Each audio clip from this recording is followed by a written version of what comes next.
Call yourself a free spirit, a wild thing, and you're terrified somebody's gonna stick you in a cage.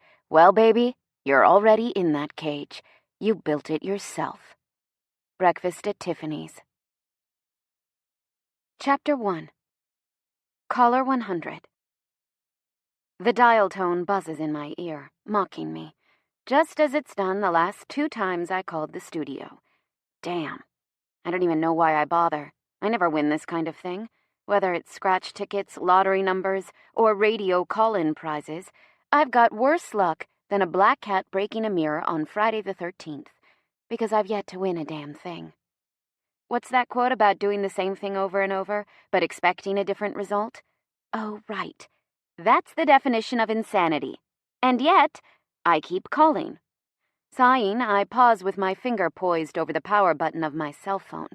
I know the sane, logical thing to do is throw it onto the passenger seat, shut off my car, which has begun to rattle ominously as I've been idling at the curb, and go inside, but I can't seem to stop myself. I hold my breath, close my eyes, and punch the screen to redial. Just one more time. Sitting there listening so hard it almost hurts, with my eyelids squeezed shut and all my energy honed on a single impossible thought, I forget to breathe. Ring, damn it! Please just freaking ring! For a moment, nothing happens, and then it rings. My eyes fly open as a voice cracks over the line.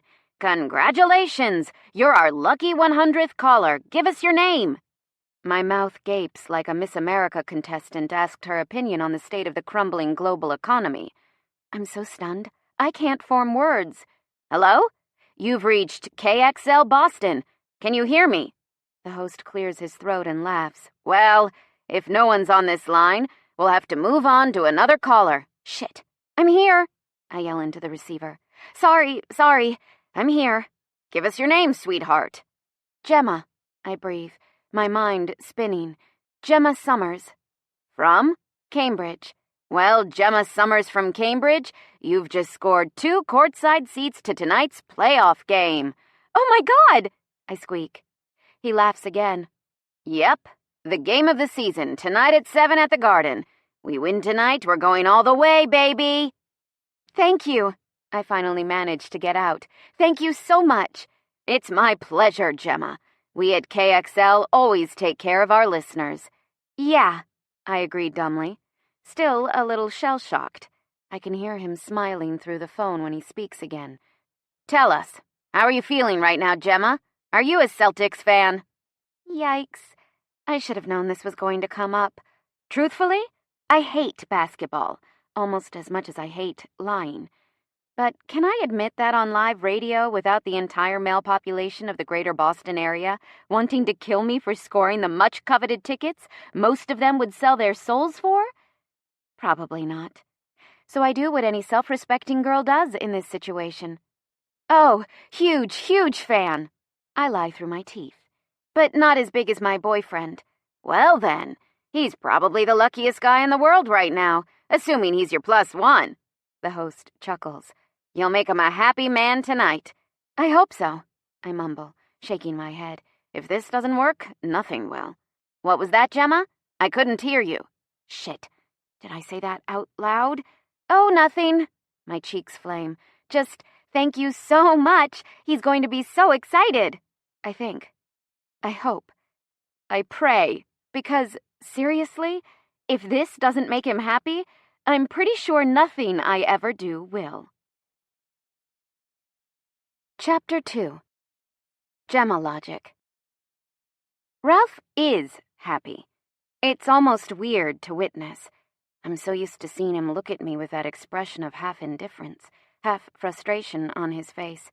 I'm having trouble processing the fact that he's actually smiling at me. With teeth. For the first time in weeks? Or is it months? Needless to say, he was thrilled about the tickets when I told him. Hell, he picked me up off the floor and spun me around in a circle, which is the most action I've had in weeks? Or is it months? Geez, my life is pathetic. I wasn't always this girl.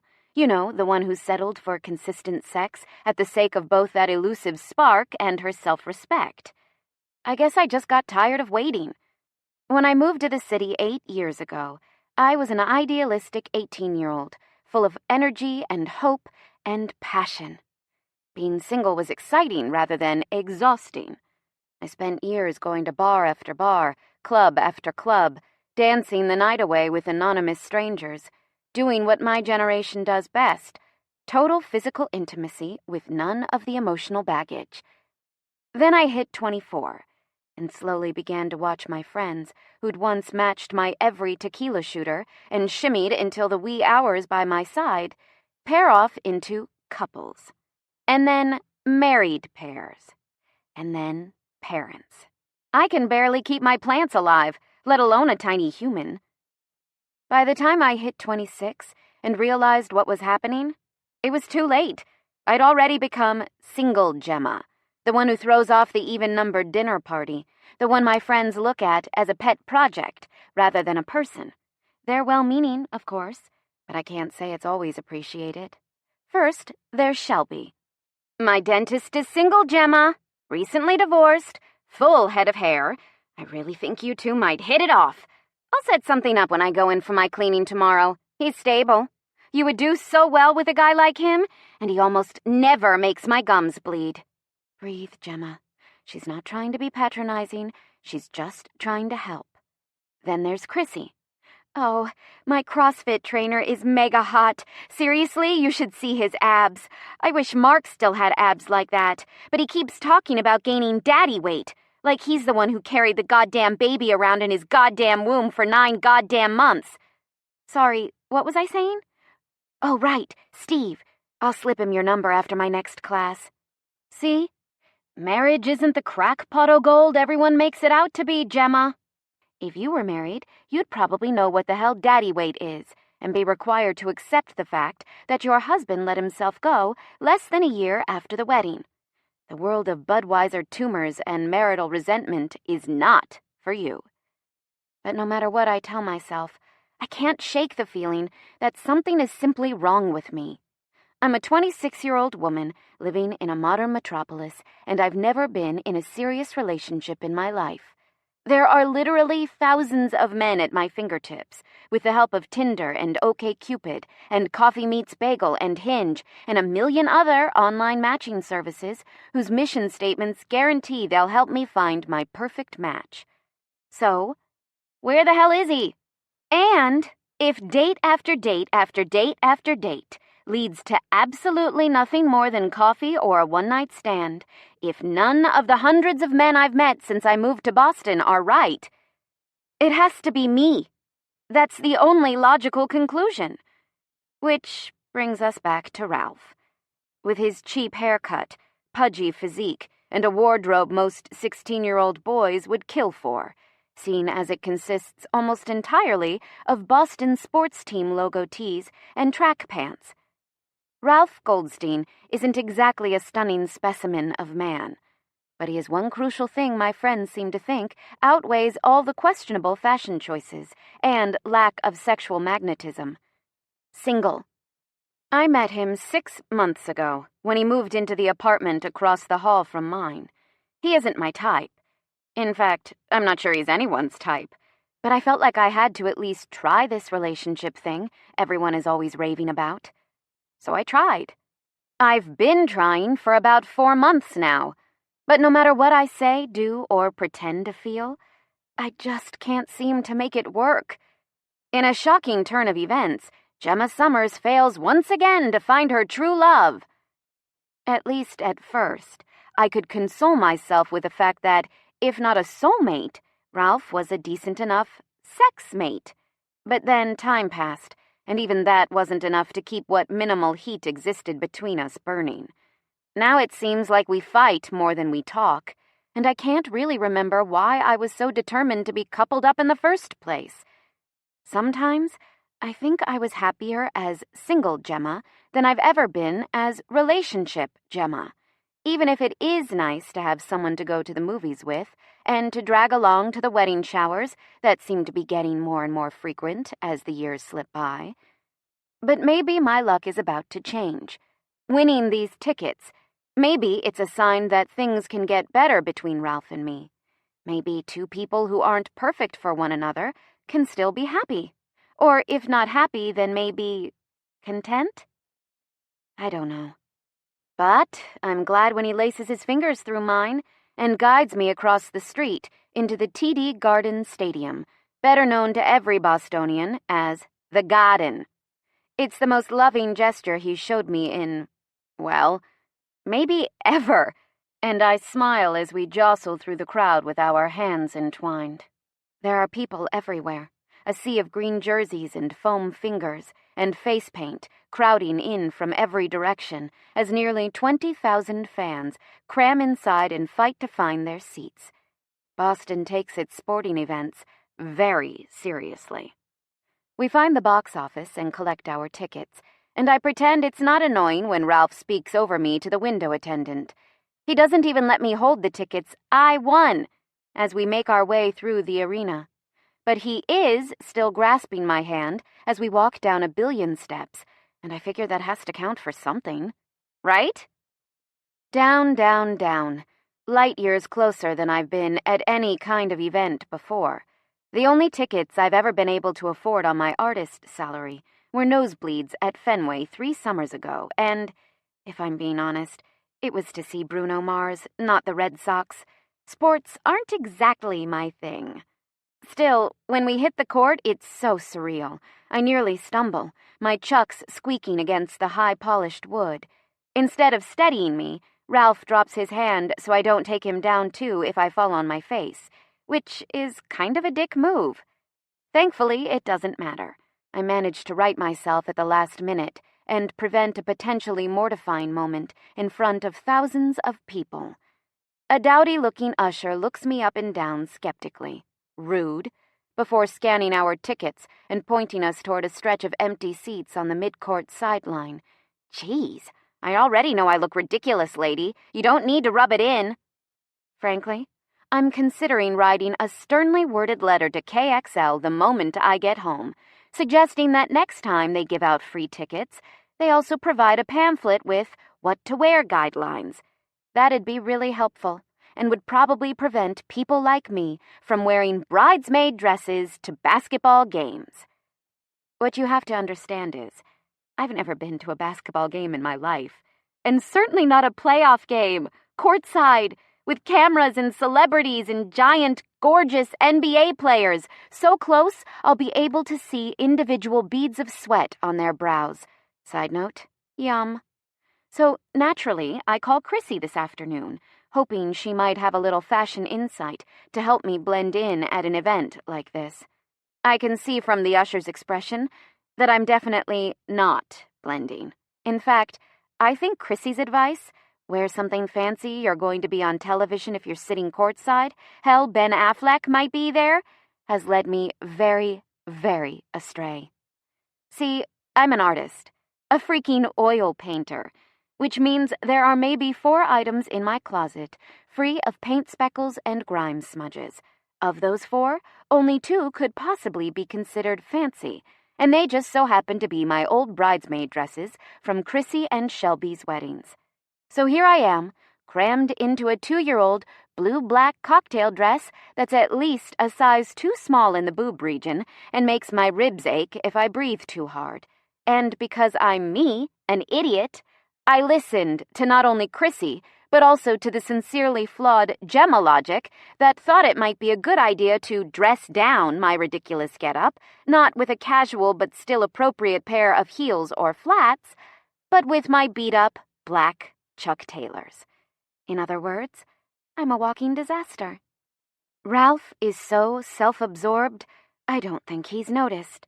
That's possibly due to the fact that he's been on his cell phone since I told him I scored us tickets, calling every guy he's known since 4th grade to brag about the seats he's won. Whatever. Hopefully he'll put the phone down when the game starts. The sad thing is, even if he doesn't, this is still the best date we've ever had. Chapter 3. Dickwad. Woo!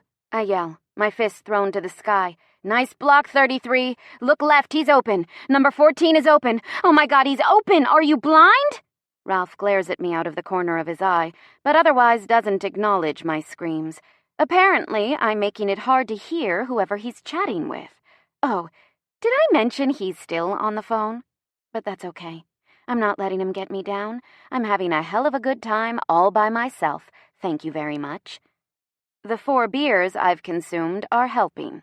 In fact, I've discovered I kind of like basketball. It's exciting, especially when you're so freaking close to the action. Since it's a playoff game, every seat in the arena is full, and with each basket Boston makes, everyone in the stands behind me roars so loud, the floor vibrates. Despite the snarky side-eye Ralph keeps throwing my way, I roar right along with them. I'm going to have fun tonight, damn it. I have to, because if I don't keep smiling, I'll surely cry about the fact that as soon as that final buzzer rings, my one pathetic attempt at a relationship is officially 100% over. 4 whole months wasted on a mediocre guy who won't even make eye contact with me half the time. Frankly, it makes me want to weep.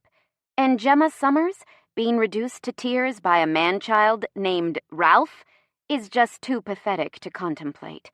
Nice play, 14. Shoot! Shoot! I'm on the edge of my seat, hands curled into fists. Yes! I scream, leaping to my feet when the player sinks the basket. Because I'm fully absorbed in the game, the rules of which I still don't fully understand, I mean, come on, the ref blows that damn whistle every 10 seconds. I don't realize that Ralph isn't the only one taking notice of my enthusiastic cheering. In fact, I'm so wrapped up, I haven't given more than a fleeting thought to the tall drink of water who took the seat on my other side just after the game got underway. Besides to mentally note that I'd never seen a simple jeans and tee combo look so good on anyone who wasn't an Abercrombie poster boy. But that was over an hour ago, at the start of the game. Now it's nearly over. I sit back down, smoothing the satin of my dress over my thighs and crossing one Converse-clad foot over the other. The last thing I want is to flash my hoo-ha on national television. My mother would be mortified. Not that she'd ever, in a million years, watch a basketball game, but it's about the principle of the thing. My ass has settled on the seat for less than a second when I hear a deep, masculine voice from my left. Miss, you dropped this. Startled, I practically jump out of my skin when a big, calloused hand reaches toward me, my ancient cell phone, with its cracked screen and ridiculous sparkly blue case clutched between 2 fingers. My wide eyes fly up to meet his steady green ones, and I'm suddenly having a difficult time breathing. Short crop of dark blonde hair, thick black lashes any girl would kill for, chiseled everything, jaw, nose, cheekbones, forehead. I didn't even know a forehead could be chiseled until I saw this guy. I'm staring. I know I'm staring, but I can't seem to stop, even after my fingers reach out and retrieve my cell phone from his grasp. He's model-worthy gorgeous, seriously drool-inducing. I have to fight the urge to reach up and check that I haven't started salivating like a St. Bernard, especially when his eyes scan my face, then drop to my neckline in a sharp, shameless sweep. "Hi," I blurt, like the total moron I am. "Hi," he echoes, his lips twisting in an amused grin. "You come here often?" I jerk my thumb in the general direction of the court, my eyes still glued to his face. "'Cause, I don't. It's my first time here, in case you were wondering. Not that you look like you were. Wondering, that is." I gulp, hoping it might stop my rambles. "But this is kind of awesome. Way better than I was expecting. Not that I really knew what to expect, but yeah. I'm going to stop talking now." He looks at me a little quizzically, like he's not quite sure what to make of me. But then a laugh slips from his lips. A full-bodied belly laugh, the kind that makes his eyes close and his shoulders shake. Just hearing it makes me want to laugh too, but I'm so transfixed watching him. I can't do anything remotely normal. When his laughter tapers off into quiet chuckles, his eyes reopen, and suddenly he's looking at me again, kind of like he's waiting for something. So I just say, You've got a great laugh," and watch his smile twitch wider. "Thanks," he replies, his voice rockier than the Grand Freaking Canyon and twice as deep. We're staring at each other, neither of us saying anything, when the crowd goes crazy. My attention snaps back to the game, just in time to see a Celtics player sink a three-pointer from what seems like an impossible distance. Forgetting the fact that I'm wearing an altogether too skimpy dress, I'm instantly back on my feet, jumping up and down like a little kid and screaming at the top of my lungs. I think I hear Green Eyes laughing again, but I can't be sure over the din of the arena. I'm about to turn and check when a hand clamps over my right elbow and jerks me roughly back down into my seat. I whimper when my tailbone slams against the chair, knocking the breath from my lungs and the wind from my sails faster than a pincushion popping a balloon. "What the hell?" I squeak, my outraged eyes flying in Ralph's direction. His hand is still clamped on my arm like a vice. It's starting to ache. "Have a little class, Gemma," he growls, his expression disdainful as he looks me up and down. "You're practically popping out of your dress." I try to shake off his grip, but it's too tight. "Let go of me, asshole! You're hurting my arm." He releases me with a disgusted shake of his head, then returns to his phone call. I watch as he wipes his palm against his pant leg, as though he has to rub off all traces of where my skin touched his, and I bite my lip so I won't cry. How the hell did I end up here with this jerk? I don't need to look far for an answer. I know exactly how this happened. Because I thought it was me. I thought I was the reason I was still single. That the flighty, kooky, quirky mess that is Gemma Summers was the reason no men in my life ever stuck around, or were worth sticking around for. Now I see I was wrong. It's not me. It's them. The truth is, all men are rat bastards. My father, the boys in 3rd grade who blew spitballs into my hair, my ex-boyfriends, if you can even call them that, and now Ralph, who I've officially christened Rat Bastard numero uno, the rat bastard to end all rat bastards. And most certainly, the last rat bastard I'll be wasting my time on. After the final buzzer, I'm officially giving up men, buying several vibrators, and joining a convent. Actually, I'm pretty sure those last two things are mutually exclusive, so just the vibrators then.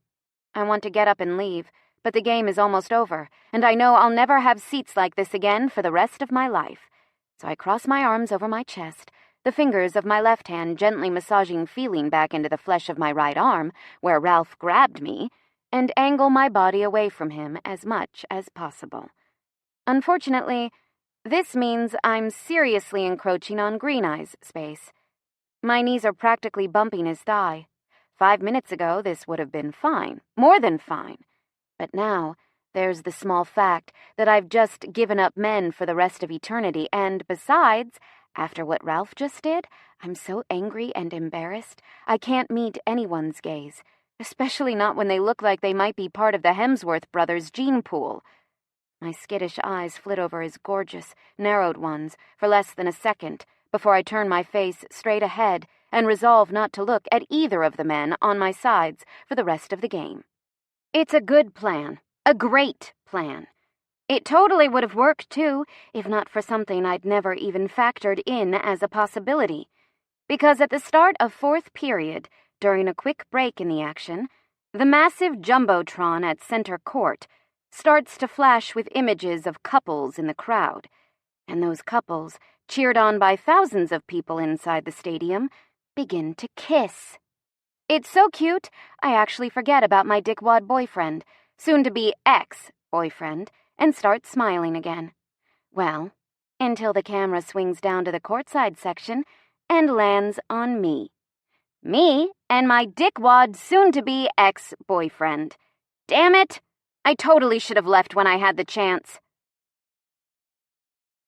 Chapter 4. Enough.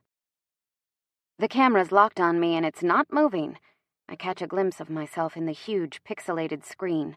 A pale, dark-haired girl in a fancy black dress and ratty black sneakers. Too many curves, too many curls, and no one to kiss.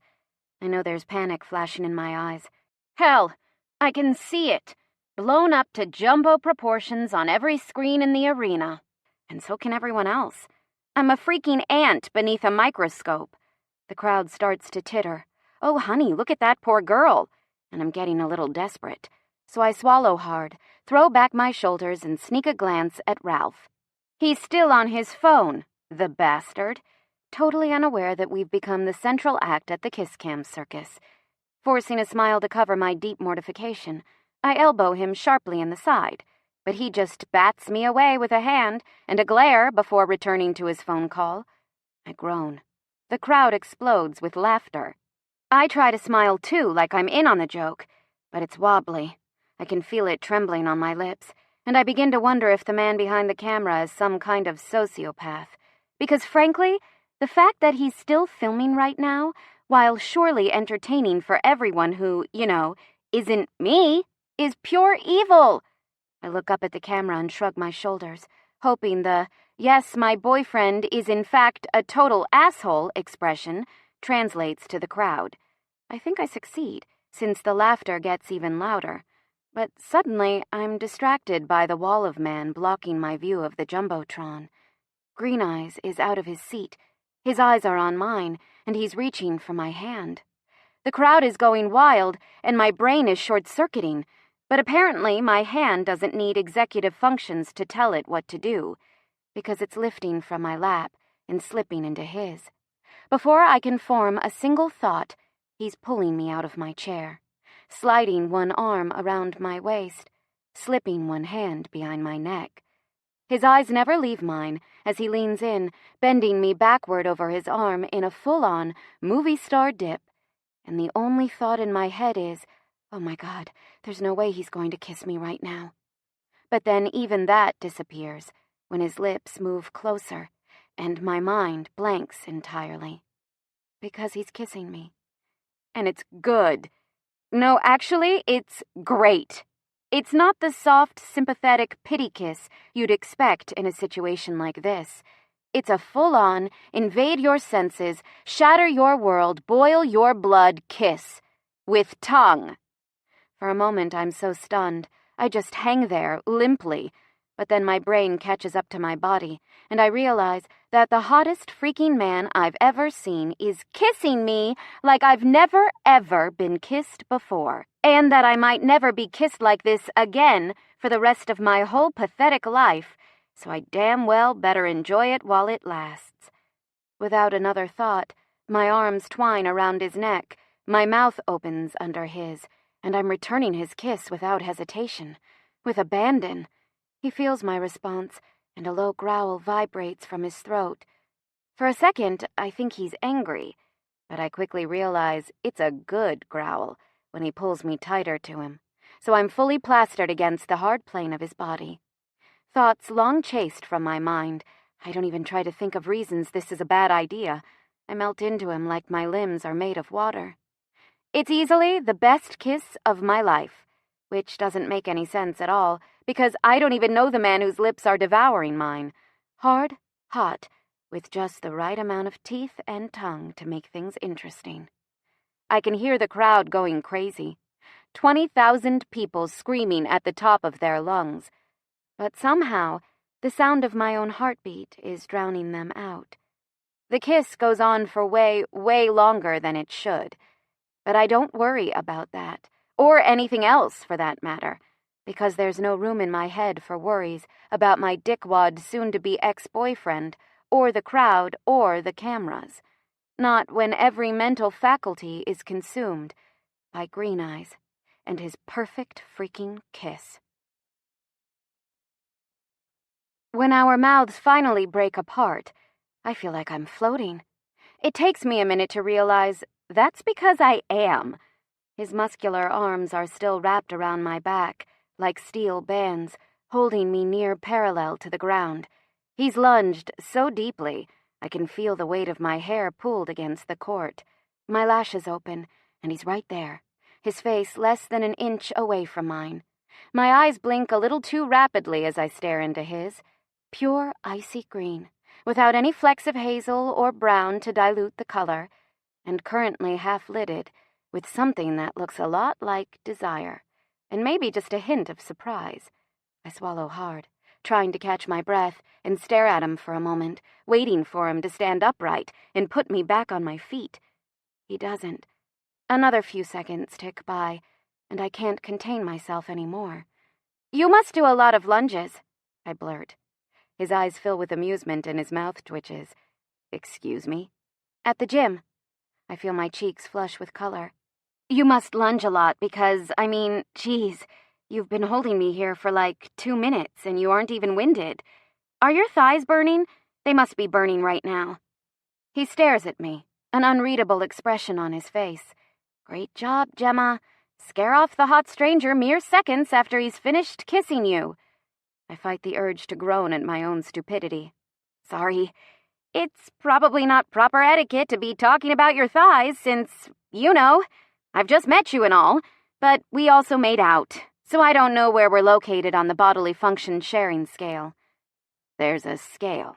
His voice is thick with mirth. I widen my eyes. "Of course there's a scale. You wouldn't jump into a first date talking about how often you pee, or how many times a week you have His eyebrows lift. I'm just going to stop myself right there." His lips twitch again. "So, do you?" "Do I what?" he asks. "Do a lot of lunges." A full smile breaks out on his face. "You'll have to come to the gym with me sometime. Find out for yourself." "Oh, no. Working out isn't my thing. Seriously, the last time I did a lunge, I think I sprained my My lips slam closed. My leg. A muscle in my leg." He laughs. "Really, though, I tapped out at about 10 seconds, and that was just supporting my own body weight." I shake my head, grimacing. "Any kind of strenuous physical activity? Not my specialty." His eyes glitter with dark humor, and I have a feeling he's envisioning an entirely different kind of strenuous physical activity. Shit. Sports. Sports. I swallow nervously. I hate sports. And yet, you're courtside at a playoff game. I open my mouth to retort, but before I can get out so much as a word, I'm interrupted by Ralph, who sounds decidedly pissed off. "What the hell is this, Gemma?" An instant later, I'm back on my own 2 feet. Blood rushes to my head, but Green Eyes steadies me with a light grip on my arm. When my brain stops spinning, I manage to focus on Ralph, who's finally hung up his cell phone. There's a glare pinching his face, and his head is swinging from me to Green Eyes and back again. "Hi, Ralph." I lift my arm and do a little finger wave in his direction. The crowd bursts into a thunderous chorus of laughter and cheers. When he hears them, Ralph's hands fist at his sides, and his face begins to redden. "Don't give me that cutesy little hi, Ralph." He takes a step closer to me, and I feel Green Eyes tense at my side. I notice his hand hasn't left my arm. "Want to explain who the hell this guy is, and why the hell you were kissing him like a little slut in front of the whole fucking world?" My spine snaps straight, and, though I can't see him, I actually feel the anger pouring off Green Eyes. I hear the overhead announcer giving a play-by-play of what has, by this point, become a huge spectacle. "Well, folks, there's always plenty of drama on the court during a playoff game, but tonight it seems there's just as much happening on the sidelines." I try to ignore him and focus on diffusing the situation before it becomes national news and ends up, if it hasn't already, on YouTube for the rest of eternity. "You were on the phone, and the kiss cam—" I start. Ralph cuts me off. "Oh, I was on the phone for 2 seconds. Try 2 hours, I mutter. "And God forbid no one's paying attention to Gemma for a single minute of the day." Ralph sneers. "I swear, you need more validation than a preteen girl on her period." I flinch. Ralph steps closer and his voice drops to the condescending whisper I'm all too familiar with. "I'd always heard artists were self-absorbed. But you—" He shakes his head and a smirk twists his lips. "Then again, can you really even call yourself an artist if you've never sold a single one of your stupid paintings?" That's low, even for him. I try, and fail, to bite my tongue. "I don't know, Ralph. Can you really even call yourself a man if your sexual stamina hasn't improved since your wet dream years? Good one, Gemma, he smiles, but it's laced with a cruel edge. You know, Susie from 3B doesn't seem to mind, and Emily from the building next door, she's never complained, especially not last night when I nailed her in your apartment. I feel my face pale. The hand on my arm tightens reflexively, but I barely notice. Twice, Ralph grins, beyond pleased with himself. You know, Gem, you really shouldn't leave your key under the mat. I swallow. You were cheating on you? He takes another step forward, so only a foot or so separates us. Oh, Jesus, Gemma. Did you really think we were exclusive? Hell, I would have ended things after our first date, but... He shrugs and his eyes drop lasciviously to my chest. You're hot, and you live 10 feet from me. Doesn't get much easier than you. The double meaning in his words is not lost on me. I feel myself beginning to fall apart and bite my lower lip so the tears gathering in my eyes don't escape. Ralph laughs and leans closer. These tickets were just the icing on the cake. The fact that I've been screwing you for the past 4 months... I never get to hear the rest of his insult because, in a motion so fast my eyes can barely track it, Green Eye's hand flies out and locks around Ralph's windpipe in a bruising grip that cuts off all sound from escaping and all air from entering. My mouth falls open. Holy shit! I'd completely forgotten he was still standing by my side. For a few seconds, Ralph tries futilely to escape, but when Green Eyes takes another step forward and drags his body up so he's balanced on the tips of his sneakers, Ralph goes limp as a rag doll, and his eyes flash with panic and fear. He looks like a terrified mouse caught in the paws of a massive lion. Green Eyes is so tall, he has to lean down a half foot to bring his face level with Ralph's. His body radiates controlled power, but I can see his face is composed in a blank mask. Only his eyes, somehow simultaneously cold as ice and burning bright with fury, reveal the depths of his anger. His face is centimeters from Ralph's when he opens his mouth and growls one word that sends chills racing down my spine. Enough! Chapter 5. Something. I'm running, which isn't the easiest feat in a skin-tight satin dress, let me tell you. For the billionth time, I curse Boston's cobbled, winding streets and crummy weather, which are making an already miserable moment even more painful. The sky is doing that half-rain, half-snow, not quite sleet, not quite hail thing, leaving me drenched and shivering in less than a minute. I don't care. I'd rather be out here. I'd rather be in the 7th circle of hell than spending another freaking moment in the stadium with every set of eyes locked on me and my dickwad, now officially ex-boyfriend. And Green Eyes. And the 3 security guards who swooped in as soon as Ralph went airborne. I didn't stick around to see the aftermath. I grabbed my jacket, turned on one heel, and bolted out of the arena into the cold April night, without so much as a thank you to the man who saved me from public humiliation. Belatedly, I realized I should have just hopped on the subway, aka the T, to everyone but tourists, at the garden, and headed back to my apartment.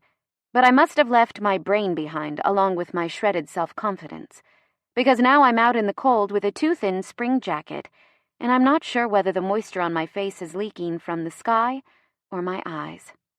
Plus, even if I go back across the river to my tiny 5th floor, 1-bedroom in East Cambridge, the small neighborhood crammed between the MIT campus and Charlestown, I'll never be able to relax.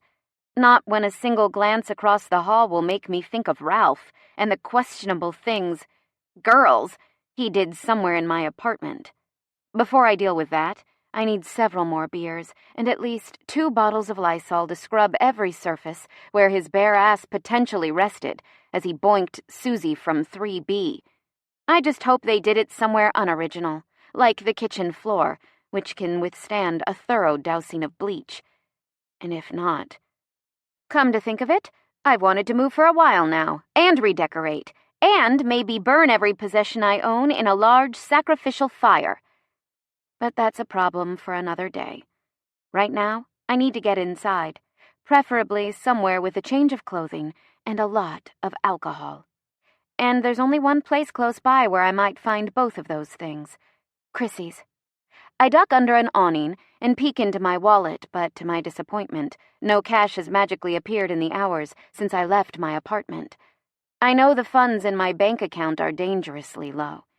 Too low to splurge on a cab, even if it means getting there faster and not having to take the subway in my current sodden state. Alas, I'm broke. Head tilted forward against the rain, I hug my arms around my torso and trudge onward to the closest tea stop. My chucks are soon soaked through, the grimy puddle water seeping through the soles so they make a sickening sloop noise with every step I take. At this point, my night really can't get much better. 5 minutes later, I finally spot the Haymarket station across the street. With a quick glance in either direction, I bolt across an empty intersection and beeline for the entrance. I'm nearly there, so close to making it out of the driving rain I can almost taste it, when a black town car slows to a stop on the curb by my side. My eyes swing involuntarily in its direction, just as the darkly tinted black window slides down with an audible buzz. I open my mouth, fully prepared to tell whoever's inside that I am not, in fact, a prostitute working her corner, and that he can go straight to hell for assuming the worst in someone simply because she may or may not be wearing a tiny, tight dress, now fully plastered to her every curve, thanks to the rainstorm. Not a single word makes it past my stunned, silent lips.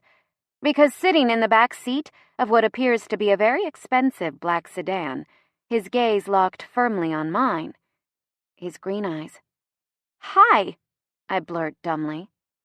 "Hi," he echoes, the hint of a grin on his lips. "Need a ride?"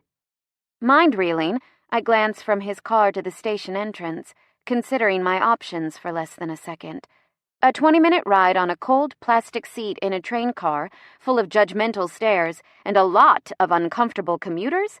Or a short trip in a toasty town car with a stranger who, for all I know, is a serial killer but kisses like he's part Greek god? It's barely a question. He sees the answer on my face before I've voiced it, throwing open the back door and sliding over on the leather seat to make room for me. I don't even hesitate as I slip inside the warm space and settle back against the soft cushions with a relieved sigh. Eyes firmly closed, I pull a series of deep breaths through my nose in a futile attempt to collect myself. Now that I've stopped moving, my emotions have finally caught up with me, and I'm so full of anger, self-pity, embarrassment, and every other sensation under the sun. I'm not sure what I'm feeling besides overloaded. I'm all too aware, however, that I'm a hair's breadth away from losing grip on my last scrap of composure. It's all I can do not to break into a fit of semi-hysterical laughter as soon as I'm out of the rain and settled inside the car. The gentle sound of a throat clearing startles my eyes open. Green eyes. Here. He's shrugged out of his jacket without my noticing, and before I can object, he's draped it around my shoulders like a giant blanket. He pauses for a minute before pulling away, tugging it close around my neck so his hands brush the bare skin there. His eyes, steady but guarded, never waver from mine as he settles his coat around me. For some reason, that gesture is more intimate than the 2-minute make-out session we shared not so long ago. "Thanks," I whisper, when his hands finally drop away, hugging the jacket a little tighter around myself.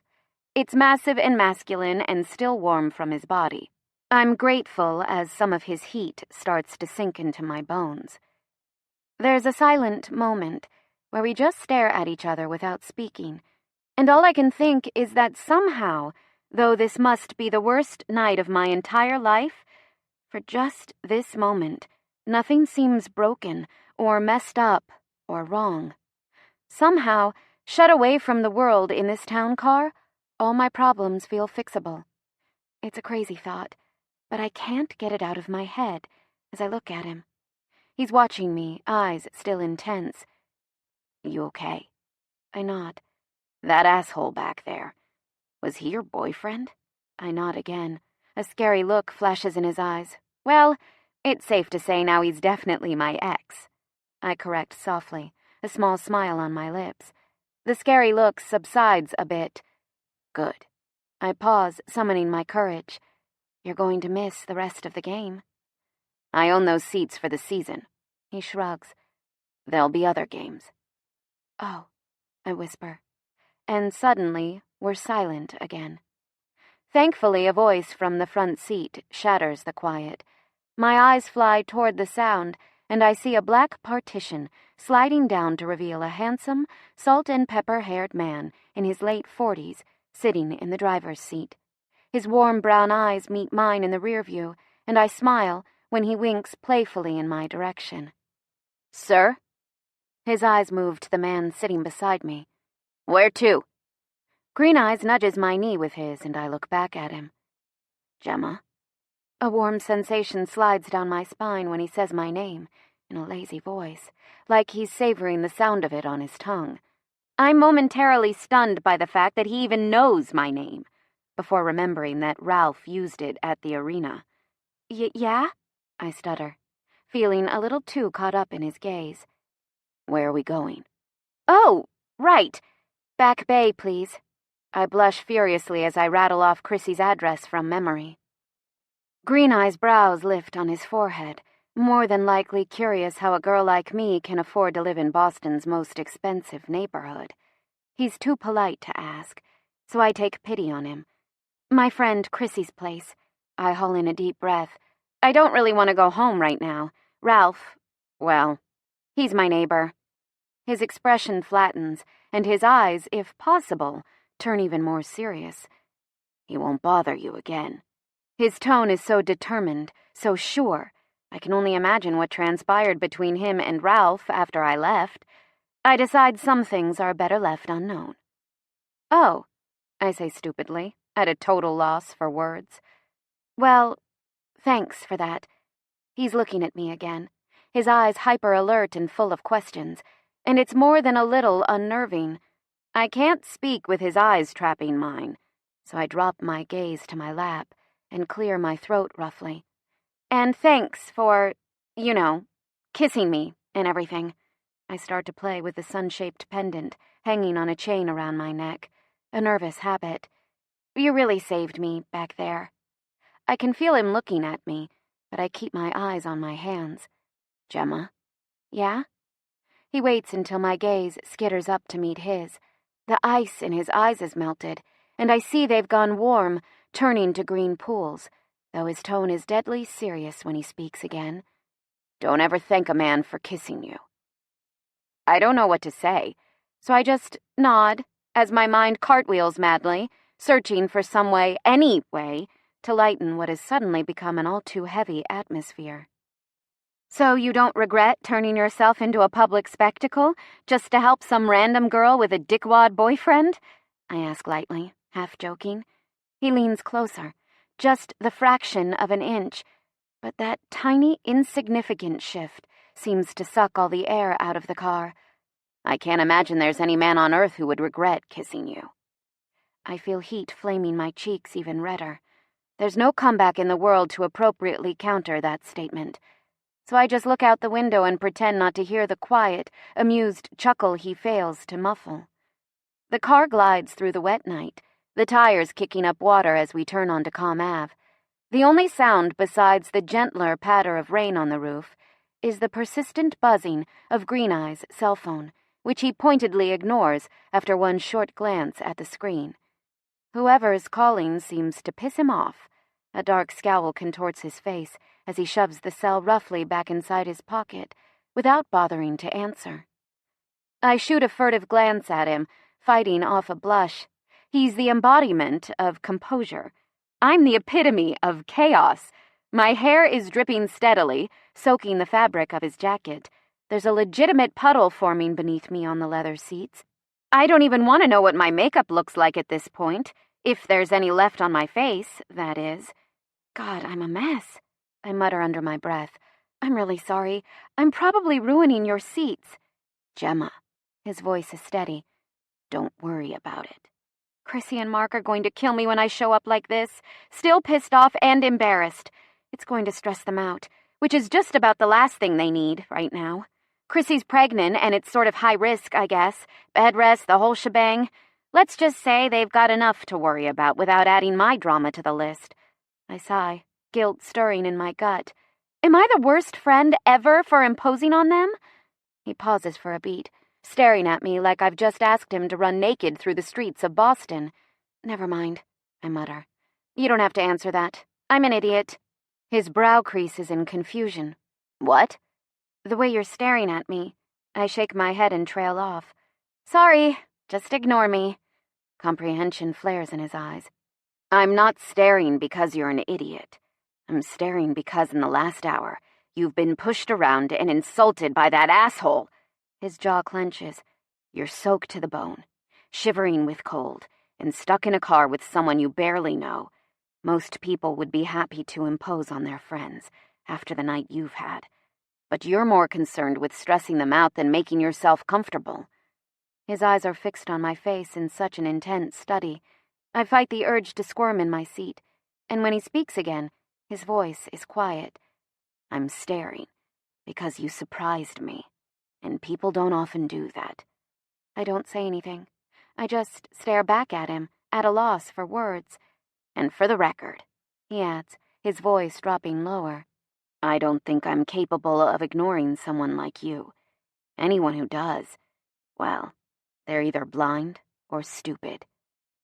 Oh, I whisper, shocked and embarrassed by his words. Without looking away, he calls to the driver. Evan? Sir? Change of plans. Take us in a loop along the river. We're going to give Gemma a little time to dry out before dropping her off. Yes, sir, Evan says, steering the car into the exit lane. Seconds later, he pushes a button that triggers the partition between the front and back seats to give us some privacy. You didn't have to do that, I whisper once we're alone. I'm sure you have better things to do with your night. Not really, he says, shrugging. Well, thanks. It's no problem. I don't even know your name, I say, as my eyes move over his features. His lips twitch as though he finds that news vastly entertaining. I know. And from your expression, I'm guessing I should know your name. He shrugs, not giving anything away. You've got courtside season tickets and a chauffeur. Only important people have chauffeurs. There's a rule about it somewhere. Uh-huh. He grins. I narrow my eyes on him. So, who are you? Who do you think I am? I don't know, that's why I'm asking. I sigh. Give me a hint. He shakes his head, amused. Oh, fine, I grumble, staring at him. I'll guess, even though I'm terrible at this stuff. He chuckles softly again, and the sound makes me smile despite myself. Lifting one hand to stroke my chin, I adopt an expression of deep contemplation and pin him with a narrow-eyed stare. My eyes scan his jeans and t-shirt, which, at first glance, appeared casual, but after another look are clearly well-made, likely designer, then move to the watch at his wrist, an expensive-looking silver Rolex that gleams even in the car's low lighting.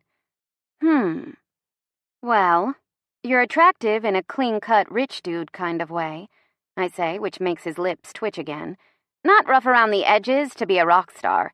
Arrogant, but not in that loves-his-own-reflection way that models and actors have. He laughs outright when I say that. I thought you were an artist, not a shrink. People-watching is kind of my thing, I say, grinning. Well, that and cannoli from Maria's in the North End, those are also my thing. His eyes join in the smile, crinkling at the corners. I think Maria's cannoli are everyone's thing. Ah, so he likes Italian. Is that a clue? Oh, I've got it. You're a mob boss. No. His grin gets wider, though I probably wouldn't admit to it if I was. Okay. You're a news anchor. Try again. You're the mayor. You don't know what the mayor of Boston looks like? Shut up. My cheeks heat. Do you want me to stop? No. I'm enjoying your guesses. Okay. Fighting off a laugh, I force my face back into a serious expression. You don't have a scruffy beard, so you can't be a Red Sox player. And while you've got some nice muscle action going on there, I gesture vaguely at his chest and abdominal area, you don't look like a Patriots linebacker, That's for damn sure. Are you insulting my manhood? Only a little tiny bit, I laugh. So I'm guessing the anticipation is killing me, he says drolly. I shoot him a look. You're either a Kennedy, one of the Wahlberg boys, or Tom Brady's secret younger brother. Wow, he says, his eyes wide. I feel my heartbeat pick up speed. Am I actually right? That never happens. What? I ask breathily. He snorts. You're an absolutely terrible guesser. Hey, I protest, offended. It's not like I didn't warn you. It's all right. I won't hold it against you. How benevolent of you, I mutter sarcastically. I bet you can't do better. His eyes gleam. You're an artist. That's cheating, I protest. You overheard Ralph trashing my paintings at the game. A dark look moves over his face when I mention this. True enough, but I would have known you were an artist anyway. How? You've got paint splatters on your shoes, and there's a smear of green by your left elbow. Oh, great. That's not embarrassing or anything. Damn, he laughs. Do you do that around everyone or just me? Do what? Blush like that. My cheeks get even redder. Oh, around everyone, I lie shamelessly. His grin gets bigger like he knows I'm full of shit. Uh-huh. You know, I think I'm feeling better, I say decidedly, folding my arms across my chest. You can take me to Chrissy's now. Don't be embarrassed. It's cute as hell. He leans closer and my stomach clenches in response. Most women I meet are so busy being sophisticated.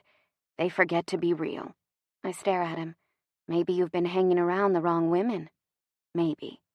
He agrees softly, reaching out to brush a wet strand of hair off my cheek.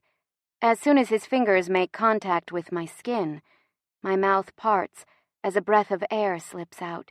I'm nearly in a daze when he adds, "But I'd be no good for you, Gemma." Pulling back, I stare at him. I'm so startled by his words, I forget to be embarrassed. And why is that? You're much too sweet for me. I'm not sweet, I'm tough. Said the girl who doesn't like contact sports, and last time she went to the gym sprained her I yell, cutting him off. Okay, no need to go into details. He grins again and my stomach squirms at the sight. You're cocky and gloating. Some might even say annoying, I tell him, my eyes narrowed on his smiling face. I've decided I don't like you. He leans even closer and my heart starts to pound in my chest. Oh, you like me, he whispers. That's exactly the problem.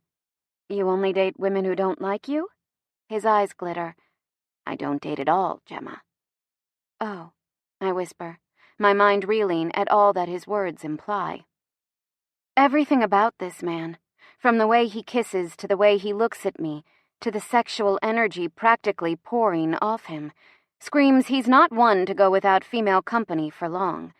So he may not date, but he certainly makes love? No, that's not the right term. He fucks. This is a man who fucks. The thought alone is enough to give me heart palpitations. Stop looking at me like that, Gemma, he says, his voice so low it sounds like a threat, probably because it is one. Like what? I ask defensively, my eyes locking with his. Like you'd like to see what not dating me entails. My cheeks heat. That's not what I was thinking. He doesn't bother calling me out on my lie. Tell me who you are, I whisper, meeting his eyes through the darkness. No, I don't think so. His eyes go soft around the edges, and his voice drops so low I can barely make out his next words. You'll find out soon enough anyway. What does that mean? He shakes his head. Whatever, I roll my eyes. You won't tell me, and I clearly suck at guessing. That leaves us only one option. His brows lift in amusement. Does it now? I nod gravely. 2 truths and a lie. Have you ever played? No, but the title gives away the rules of the game. Right. I fight a blush. First one to guess 4 correctly wins. Wins what, exactly? He asks suspiciously. The blush I was fighting takes over. First rule of negotiations. He leans closer, his eyes on mine. Always know your endgame.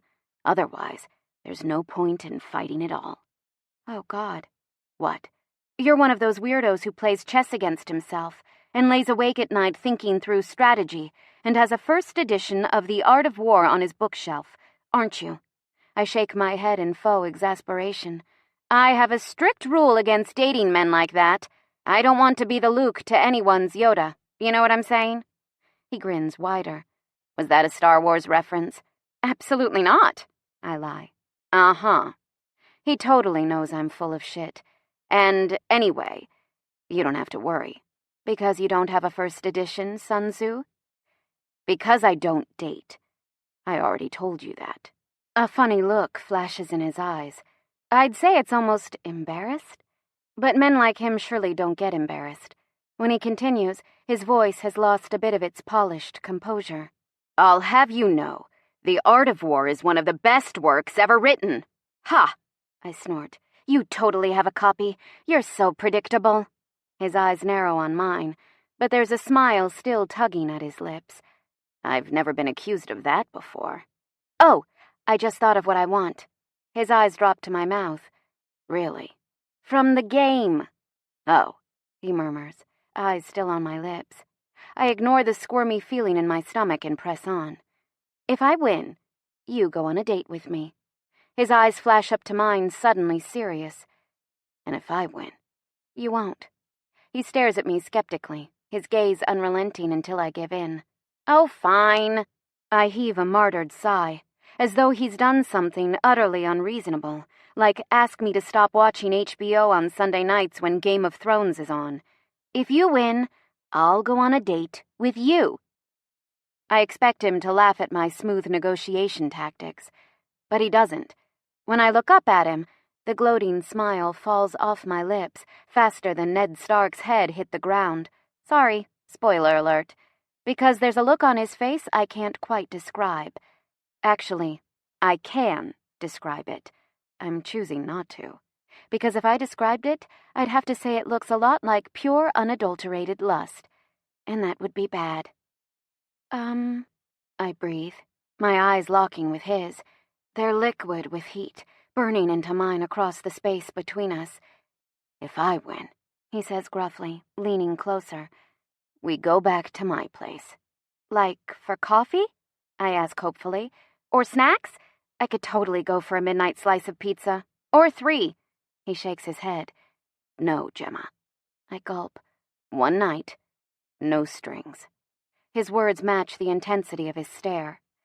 That's all I can offer. That's all I need. Need? Great. I'm so nervous, I'm stuttering. He nods slowly, his eyes on my lips. I don't do long term. Not ever. But there's something about you. His eyes lift to mine. Just one night. No expectations, no morning afters, no wanting more. Who says I'd even want more? I struggle to make my voice offended, but my fast-beating heart and sweaty palms are evidence of some very different emotions coursing through my veins at the moment, like fear and lust, and maybe a little bit of excitement. He just looks at me, a seriously confident, seriously hot expression on his face. It's not even cocky, it's just a fact. He's so good I'd want more. You're awfully full of yourself. I fold my arms across my chest, staring him down. And for your information, I don't do long-term either. So even if I did agree to your crazy terms, I wouldn't, stalk you or write you long-winded love letters or hold a freaking boombox over my head outside your bedroom window. This isn't the 10th grade. And even if it was, I'm not that kind of woman, I correct swiftly. Whatever. His lips twitch, but his eyes are deadly serious. So, you're agreeing. I win. You spend the night with me. I nod hesitantly. But it doesn't matter.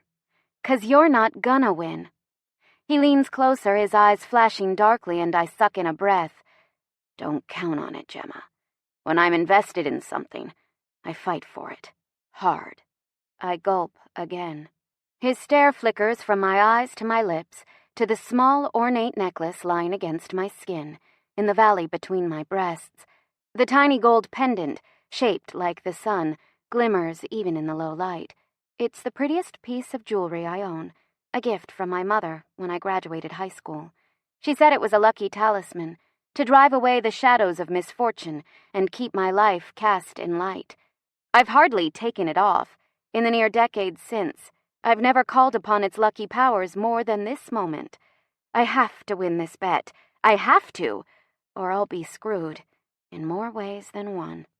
Sunshine, he whispers, his eyes still fixated on the necklace, which I have a distinct feeling has just become a namesake. You just gave me something worth fighting for. Holy shit. What the hell have I gotten myself into? Chapter 6. Lies. I'll go first. Why do you get to go first? I ignore his question, clearing my throat and making my voice serious. Okay, here goes. I tick off my truths on my fingers as I speak. My middle name is so embarrassing I never tell anyone, even my closest friends. When I was 16, I was arrested for climbing the town water tower on a dare, but the police chief decided not to press charges because he thought my mom was hot. And when I go out on dates or am invited over to someone's place for dinner, sometimes I pretend I'm allergic to broccoli just to get out of eating it. By the time I'm done, he's shaking his head in amusement. You're not going to make this easy on me. Nope. I narrow my eyes. I play to win, too. He inclines his head in acknowledgement. Good to know. You'll never guess it right. I don't have to guess. A slow grin spreads across his face. I already know. Big words, Yoda. Total nerd that I am, I contort my voice to resemble the small green Jedis, not above making myself look like a fool if it means distracting him. Like to see the follow-through, would I? Did you just do Yoda speak? Absolutely not. The water story. That's your lie. My mouth falls open. How did you know? He doesn't answer, not about to reveal his secrets and give me an edge. I was really arrested for climbing that damn thing, I sigh. But the police chief didn't think my mom was hot. He was just a nice guy, so he let me go. Point one goes to the cocky bastard, he says softly. My turn? I nod. I've been to 36 countries. I'm fluent in Spanish and Italian, though my French is passable as well. And I like pancakes, but hate waffles. The first one, I say immediately. No one's been to 36 countries. You're right. I've been to 37. I stare at him for a beat, not knowing what to make of that statement, so instead I just say, wait, you hate waffles? He chuckles. Is that a problem? Yes. I make my eyes bug out. Only Satan hates waffles. Maybe I'm the devil. He says it like a joke, but his eyes are so serious it makes me nervous. Okay? The score's tied 1-1. My turn. I swallow hard, racking my brain for a good lie. My favorite flower is the hyacinth. I think the word moist is the grossest in the English language, if you're using it in any context except to describe cupcakes. And I believe there's a special ring in hell for people who don't use their directionals while switching lanes. His eyes work with thoughts for a few seconds as he weighs my words. Hyacinths, he says finally. Ugh! I screech. You really are Satan, you know that? He grins. What are your actual favorites? Peonies. The great big puffy ones that fall apart after about a nanosecond. His eyes go soft around the edges, and he looks like he's storing that fact away in the steel vault that is his mind. My turn again. And Gemma, just in case you forgot. His voice drops low. I'm winning. I cross my arms over my chest and glare at him. For now. He chuckles again, the sound rich and warm coming from his throat. All right, here goes. I hate text messages. They're more annoying than mosquitoes. I surf, ski, and rock climb whenever I get the chance, which isn't often. And I have a golden retriever named Charlie. You so don't have a golden retriever, I snort. And if you did, his name would definitely not be Charlie. How do you know? I look him up and down. People who've traveled to 37 countries don't have pets. And besides, you just don't seem like a dog person, what with that ginormous stick up your butt and all. He narrows his eyes at that. I bet you've never even had a pet goldfish. I grin when he doesn't contradict me. I'm right, aren't I? A grudging nod confirms it. Sweet! I pump one fist into the air, victorious. 2-2. My turn again. I pause. Okay, I've got one. He lifts an eyebrow, waiting. All my friends are married, with varying degrees of success. I can't cook anything, and I do mean anything, even like scrambled eggs or toast. And once in college, I dressed up as Princess Leia for Halloween, with the gold bikini, the hair buns, and everything. He takes a moment to think, his eyes dark with curiosity and amusement. Do you still have the costume? Are you trying to cheat? Gemma, everyone can make scrambled eggs. It's biologically programmed into you from birth. He grins when I make a face. So, back to the costume. I cross my arms over my chest. It's your turn again. Fine, fine. He chuckles. I hate vanilla. The smell, the taste, everything about it. I drink my coffee black, and the first time I went kiteboarding, I broke 2 fingers in my right hand. No one hates vanilla. It's like the most basic of all flavors. I do, he says, his smile widening, which means you lose. No way. What's the lie, then? My eyes widen. Don't tell me. You secretly like loads of hazelnut creamer in your coffee. He shakes his head. Kiteboarding. I broke 3 fingers, not 2. Oh, whatever.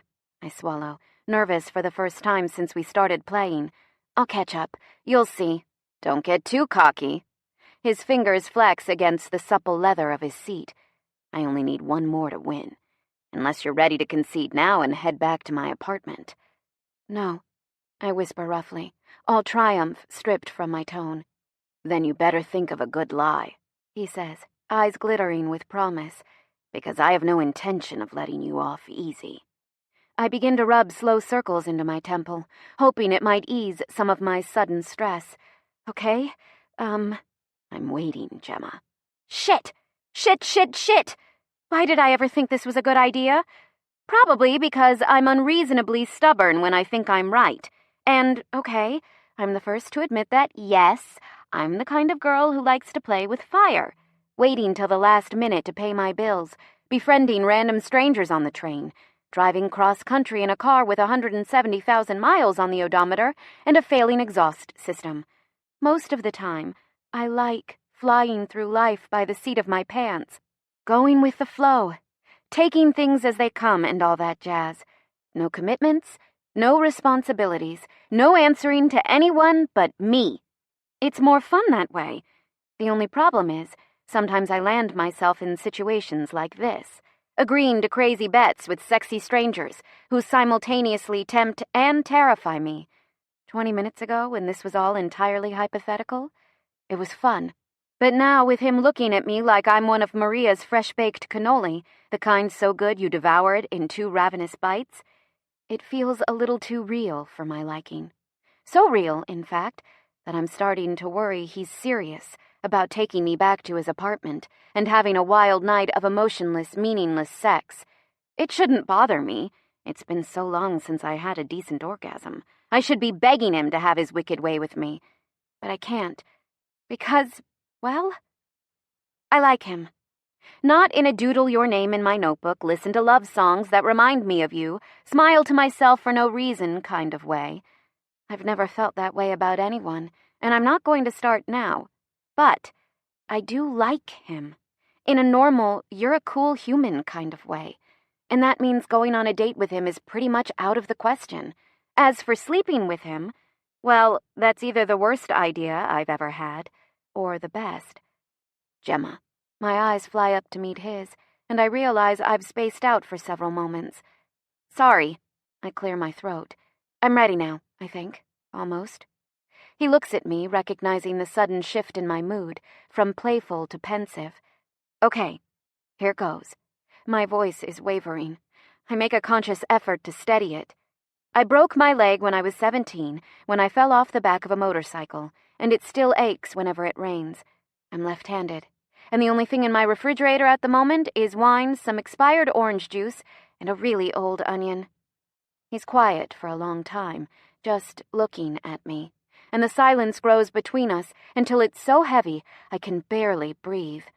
There's indecision in his eyes, but I can't decide whether it's there because he doesn't know the answer or because he does, and he can't figure out whether he wants to use it. Gemma. My eyebrows lift at the medley of emotions in his voice. Longing, reluctance, lust, restraint. And though all he's said is my name, I intuitively know what's coming. Rejection. For some ludicrous reason, I feel tears threatening to prick at my eyes, which honestly is the most absurd thing in the history of things, because I don't cry. Ever. Not at the end of the Notebook, not at funerals, not at weddings or baby showers or any other sob-inducing events. I dismiss the unfamiliar sensation, chalking it up to temporary insanity, which has pretty much been the theme of my night. I don't like boys. Men, whatever. I don't get butterflies. I don't cry for no reason. Heck, I don't even cry for good reasons. And yet, I know it's crazy stupid, but sitting here waiting for him to speak, I almost feel like he can see straight through me, down to my soul, as though somehow amidst this game of lies, he's pushed through and found the heart of me, beating too fast inside my chest, a wild, frothing animal trapped in a cage of ribs, made of flesh and blood and vulnerabilities I've never shared with anyone. Like any good predator, he has an innate ability to root out weaknesses. He senses my wild, wounded heart with the ease of a shark smelling blood in the water from miles away, or a spider feeling the vibrations of its victim in a web long before it ever sets eyes on it. It's an uneasy feeling, edgy, uncomfortable, inexplicable, like my skin's gone see-through, and he somehow knows all my secrets before I've ever voiced them. His mouth opens, then snaps shut again, as though he's searching for the right words to let me down easy, as though I don't already know what he's going to say. Just say it, I whisper, unable to wait anymore. The suspense is killing me. I can't do this. You can't guess the answer? You're right-handed, Gemma, he sighs. But that's not what I mean. I don't understand. I can't do this with you. My brow wrinkles in confusion as I wait for him to clarify. One night, no strings. He casts his eyes to the ceiling. God help me, but I can't do it. Not with you. You're the one who set the terms. My voice is affronted, angry. You're the one who put that idea on the table. I know. Christ, Gemma. I know that. So what? You changed your mind? Decided I'm not hot enough for you? His eyes returned to mine, narrowed with emotion. You're gorgeous. Then what's it about? I thought I could, but with you, it's just... I underestimated. He's tongue-tied. This smooth-talking, Sun Tzu reading, control freak is actually at a loss for words. Because of me. It should be endearing, but I'm too pissed to be endeared. Thanks, I drawl. That really clears it up. His eyes flash. Gemma, this isn't about you. Don't make it. It's all on me. I snort. Wow. Excuse me? I didn't think you were the kind of guy who used the "it's not you, it's me" line. It's not a line, he counters. Don't tell me. You're also working on yourself. Oh, and you'd like to still be friends. Gemma. What? I snap. It's not polite to get a girl all hot and bothered with the promise of a night of endless orgasms and then back out. In fact, it's downright rude. His gaze drops to my mouth as it fires angry words at him, and I see his eyes are dilated with desire and anger and a million other emotions I can't name. Whatever.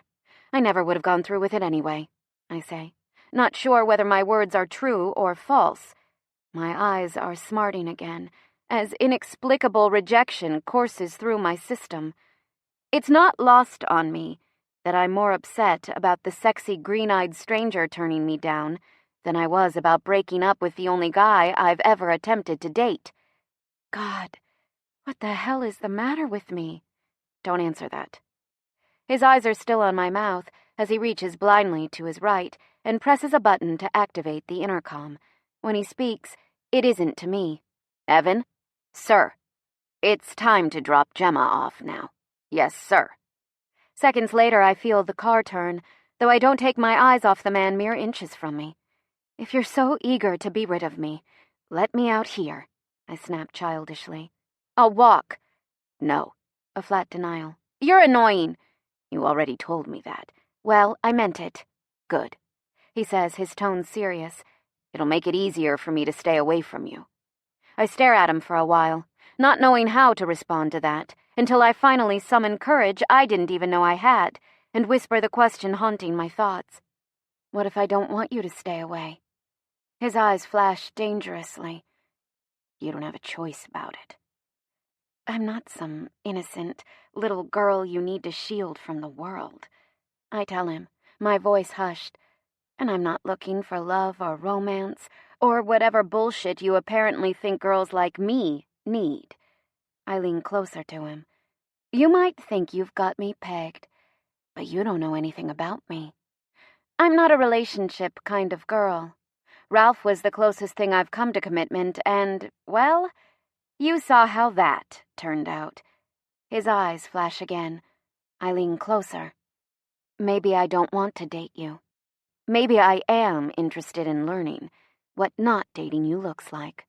A threatening sound, almost like a growl, erupts from the back of his throat. I already told you. I can't. You can. We can. You don't know what you're asking for. One brazen word, a taunt, pops from my mouth before I can stop it. So, you're playing with fire, he grits out. Do you know what happens when sugar hits flame? I shake my head, barely listening as my eyes move over his chiseled face, its planes and angles stunning even in the dim light of the car. I can't stop myself from questioning what it would be like to kiss him again, from wondering what he'd do if I closed the gap between us and pressed my lips to his. It turns to ash, he growls again. Gemma. My dazed eyes drift up to his. What? Stop. Registering the sheer steel in his tone, I sigh in resignation. He's not going to change his mind. He doesn't want me. The realization should embarrass me, but for some reason, all I feel is crushing disappointment. Fine, I mutter, turning to look out the window. Less than a minute later, we're pulling up outside Chrissy's building, an ancient, classic brownstone with flower boxes and picture windows. Thanks for the ride, Green Eyes, I say, shrugging out of his coat and casting one fleeting glance in his direction as my hand closes around the door handle. Those very eyes widen slightly as they move over my face, as though they're memorizing my features. Green Eyes, he asks, amused. Well, I suppose I could have gone with knight in shining town car or destroyer of self-esteem, but neither of those quite roll off the tongue. He shakes his head, his mouth twitching with amusement again, though his eyes are serious. Do something for me. My eyebrows lift. Don't keep the key to your apartment under the doormat anymore. The thought of that asshole getting back into your place. He trails off, his expression suddenly dark. Before I can stop myself, I'm reaching out and laying a hand on his arm. His eyes jerk up to meet mine as soon as my cold fingers make contact with his skin. And I know he must feel it too. The static current that jolted through me as soon as I touched him. It's eerie, electric. I pretend not to notice it, though the charge seems to grow stronger the longer my hand rests on his arm. I won't, I promise gently, a little bit touched that this stranger cares more about my well-being than the man I dated for the past 4 months ever did. I promise. He nods, a look I can't quite decipher in his eyes as he stares at me. Before he can say another word or I can do something stupid, like throw myself at him again, I turn and slide out of the car into the rain, dashing for the brownstone entrance. I slam to a halt on the stairs when his voice reaches my ears. Gemma! I spin and see he's followed me out and is standing on the sidewalk, getting totally drenched in the downpour. His t-shirt is plastered to every contour of his muscular chest. I think I see the outline of a serious six-pack beneath the fabric, but it's hard to tell from this distance. And his eyes, they're burning into mine again. I feel that electricity charging the air around us once more, and he's not even touching me this time. Uh-oh. Gemma, he repeats, a little quieter this time. My eyes lift to his. Yeah? I'm frozen in place on the first step as he crosses the sidewalk and stops directly in front of me. With a full stare's height advantage, we're eye to eye for the first time. His gaze from this distance is so intense, it nearly swallows me whole. I don't feel the cold rain on my skin or the chilly breeze off the river. In fact, with his eyes on mine, I'm suddenly so warm, I think I might combust. It doesn't make any sense. I don't even know this person. But I can't stop remembering how his lips felt against mine back at the stadium. I can't stop my eyes from dropping to linger on his mouth. And I can't stop the words that slip out in a thready whisper as I stare at his stunning, rain-covered face. Did you want something? My question is tremulous. When he doesn't answer, my gaze flies back to his. I somehow manage to keep it steady, unwavering, as he leans forward until our lips are mere centimeters apart. Yeah, he says gruffly, one of his hands reaching up to push a soaked strand of hair behind my ear. Yeah, I did. Before I can ask what, his lips slam down on mine once more. Chapter 7. Details. Holy crap! Chrissy squeals as soon as the door swings open, scanning me from head to toe. You ruined my bridesmaid dress! I fight the urge to roll my eyes as I take a step over the threshold. It's not like I meant to. Wait. She throws out her hands to stop my movement. Stay there. You'll ruin the hard wood. I freeze on the welcome mat, and a puddle immediately begins to pool by my drenched sneakers, as water streams off my limbs. My eyes scan the apartment. It's a stunning open floor plan, full kitchen, and a granite-topped breakfast bar on the left, spacious living room with a fireplace and a white sectional set on the right, and 3 doors leading to the main bedroom, nursery, and bathroom on the far wall.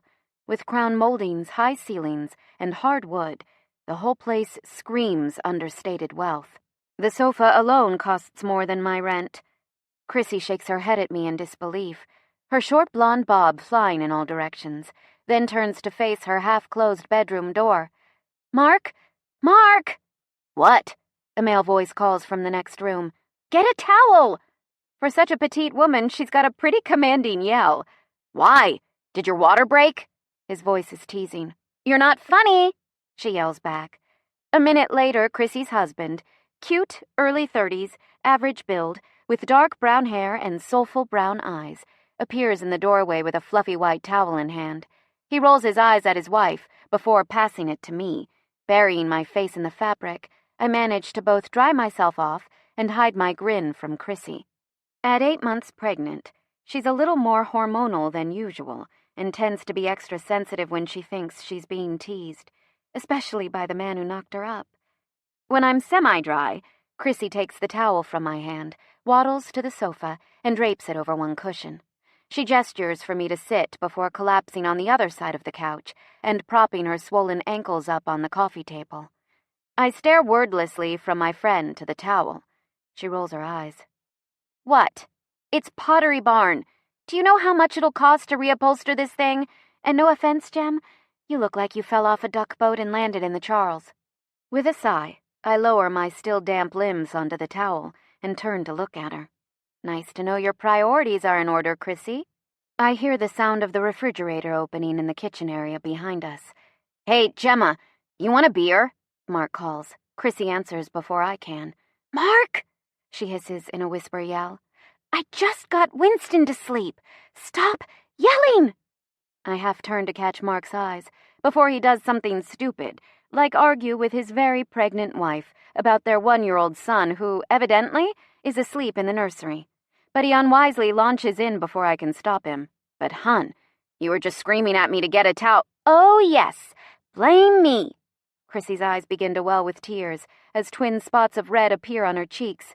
It's my fault. Always my fault. I glance from my friend to her husband, who I fully expect to have recoiled in total fear of his hormonal spouse. To my surprise, he looks totally composed, even a little bored. He meets my eyes as he presses a cold bottle of beer into my hand. This happens a lot. It's best to just ignore the crying. It passes. She'll be okay again in about, he glances at his watch, 30 seconds. give or take. I try my best to hold in my laughter as Mark settles in on the far side of the sectional. Looking at me across the coffee table, he lifts his beer in a wordless toast before taking a long pull from his bottle. I quickly follow suit. Like magic, 30 seconds later, Chrissy's tears have evaporated, and she's smiling again. Anyway, Gemma, care to share why you're soaked to the bone? It's a long story, I hedge, shrugging. Does it have anything to do with Chase Croft? Mark asks casually. Both Chrissy and my eyes fly in his direction. What? We exclaim in unison. Chase Croft, Mark says slowly, looking at us like we're both insane. The billionaire. I feel my face pale and my grip on the beer bottle grows dangerously tight. Chrissy snorts. Honestly, Mark, have you been sneaking pot into your brownies? What on earth would Chase Croft have to do with Gemma? I whisper, my eyes blinking rapidly as thoughts whiz through my mind. Mark? Chrissy prompts. I take another sip from my beer. Mark looks from me to his wife. Well, he says, scratching his stubble with his free hand. I mean, I just figured since she was making out with him an hour ago and all. I choke on my beer.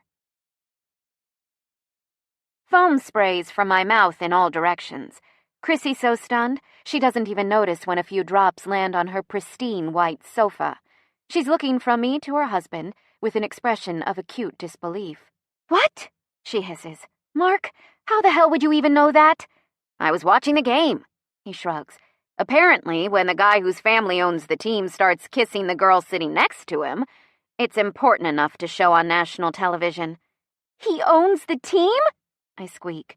He really kissed you? Chrissy squeals. Personally, I would have preferred a little more footage of that sweet three-pointer Bradley sunk. But that's just me. Mark looks at me. No offense, Jim. None taken, I whisper in a detached voice, my mind occupied by alarming thoughts. I threw myself at a billionaire. God, he must think I'm a total idiot. God, I am a total idiot. Gemma! Chrissy grabs my arm in a tight grip, her manicured fingernails digging into my flesh. I look at her and see her eyes are glassy again, the telltale sign of impending tears. Hoping for a little guidance, my gaze swings in Mark's direction. Beats me, he shrugs. Any emotion, excitement, happiness, sadness, fear, joy, whatever, seems to manifest as crying these days. I have a hard enough time knowing when I've done right or screwed up under normal circumstances. The weeping just adds a whole new level of mystery. Chrissy hurls a decorative pillow at her husband, which he dodges in a well-practiced move, then turns to face me again. Details, she says adamantly. I need details. I sigh and launch into the story, describing everything from Ralph's refusal to hang up his cell phone to the kiss cam landing on me. I skim over my humiliation and focus on the rescue. Chase, pulling me from my seat, dipping me back, and kissing me like he meant it. Holy wow, Chrissy breathes, grabbing a magazine off the coffee table and fanning herself. Even Mark, who's typically bored to sleep by our girl talk sessions, is staring at me with interest. And they haven't even heard the rest of the story yet. Well, I'm sure it's not that weird. I try to sound indifferent. Billionaires don't live by the same rules we do. I'm sure he goes around kissing people on national television all the time. Chrissy and Mark glance at one another. What? I ask, knowing Chrissy, whose obsession with gossip, pop culture, and all things scandalous remains unparalleled, undoubtedly has the scoop on him. Come, lay it on me. She clears her throat delicately. I hate to break it to you, honey, but no one really knows that much about him. He was a bit of a playboy when he was younger, but what heir to a multi-billion-dollar fortune wouldn't be? Lots of girls, lots of parties, from what I remember. He was always getting into scuffles with the paparazzi, arrested for DUIs, stuff like that. She's staring at me, eyes wide. But he's been MIA for the past 5 years. No one really knows where he went or why he left. There was some kind of scandal with his family, but I don't think the details were ever made public. He's been out of the country as far as anyone knows. Tonight at the game was one of his first public appearances since he left when he was 25. He's only 30? I ask, surprised. I think so. Yep, Mark concurs, staring intently at his smartphone screen. At least, according to Wikipedia. Oh, honey, let me see, Chrissy demands, holding out her hand for his phone. Instead of simply passing it to her, he stands up, rounds the coffee table, and squeezes in directly beside her, so they're sharing a single cushion. Within seconds, he's settled her back against his chest and wrapped his arms around her so she can see the screen. Her hands rest gently on her rounded stomach as she snuggles back against him. I snort. God, you two are disgustingly cute. They grin in unison, and it's so adorable I want to vomit on the spot. You never told us how you ended up soaking wet on our doorstep, Chrissy says pointedly. Or what happened after he kissed you. I grimace. Ralph happened. A dark look replaces Mark's typically unruffled expression. I bet that tool bag was... Mark! Chrissy gasps. What? He retorts. He is a tool bag. No offense, Gemma. None taken, I repeat for the second time tonight. So? Chrissy prompts, gesturing for me to continue. I launch back in, telling them about the intense moment between Green Eyes, Chase, and Ralph, followed by my Cinderella-esque escape out into the rainy night. When I get to the part about the town car pulling up beside me at the curb, Chrissy's eyes go wide as saucers, and she leans back into her husband's chest. He drove you here? She asks. I nod. You got in the car with a stranger. Mark's expression darkens further. Did he kiss you again? Chrissy demands before I can answer. Looking from husband to wife, I give another hesitant nod. Mark mutters, not smart. At the same instant, a loud, oh my God, explodes from Chrissy's mouth. It takes her a few minutes to calm down, but when she does, I tell them the rest. How he called my name. How I stopped on the stairs. How he walked over to me. How he brushed the hair from my face. How he kissed me until I couldn't even feel the rain anymore. Until all I felt was him. His lips on mine, his hands in my hair. Drenched with water, filled with fire. We were soaking wet and burning up all at once. Oh my God. Oh my God, oh my God, oh my God, Chrissy repeats in a dazed mantra, her eyes unfocused. If she's this unhinged by just a kiss, I'm glad I didn't tell her about the bet I made, and the way my night almost ended, wearing nothing but my birthday suit in Chase Croft's apartment. I think what my wife means to say is, then what happened, Gemma? Mark offers, rolling his eyes. I laugh lightly. Then he left. What? Chrissy yells, her eyes flying back to mine. What do you mean he left? I mean, he left. He stared into my eyes for a moment, walked away, and climbed back into his town car.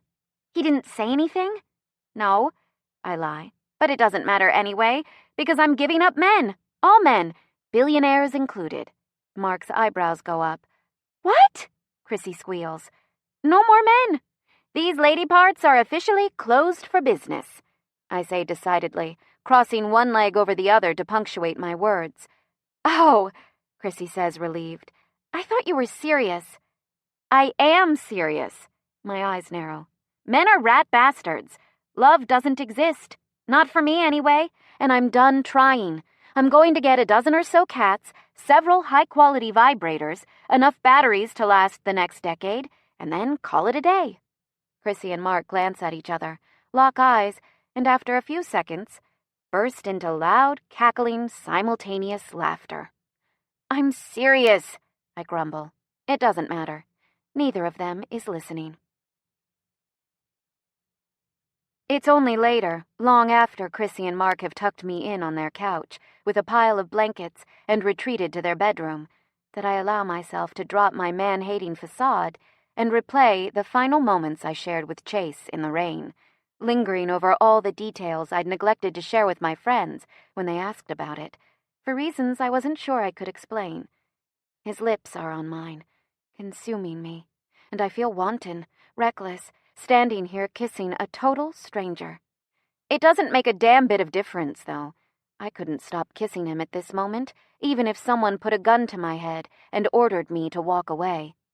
My hands find his shoulders, sliding against the wet fabric of his t-shirt, and as soon as he feels the light touch of my fingers against him, his careful control seems to slip. A sound rattles in his chest, as though his restraint is being sorely tested, and his hands tighten around me, so I'm plastered against him. His grip is so fierce, it's almost painful, but in the best way possible. For a few moments, we're lost. In the moment, in the rain, in each other.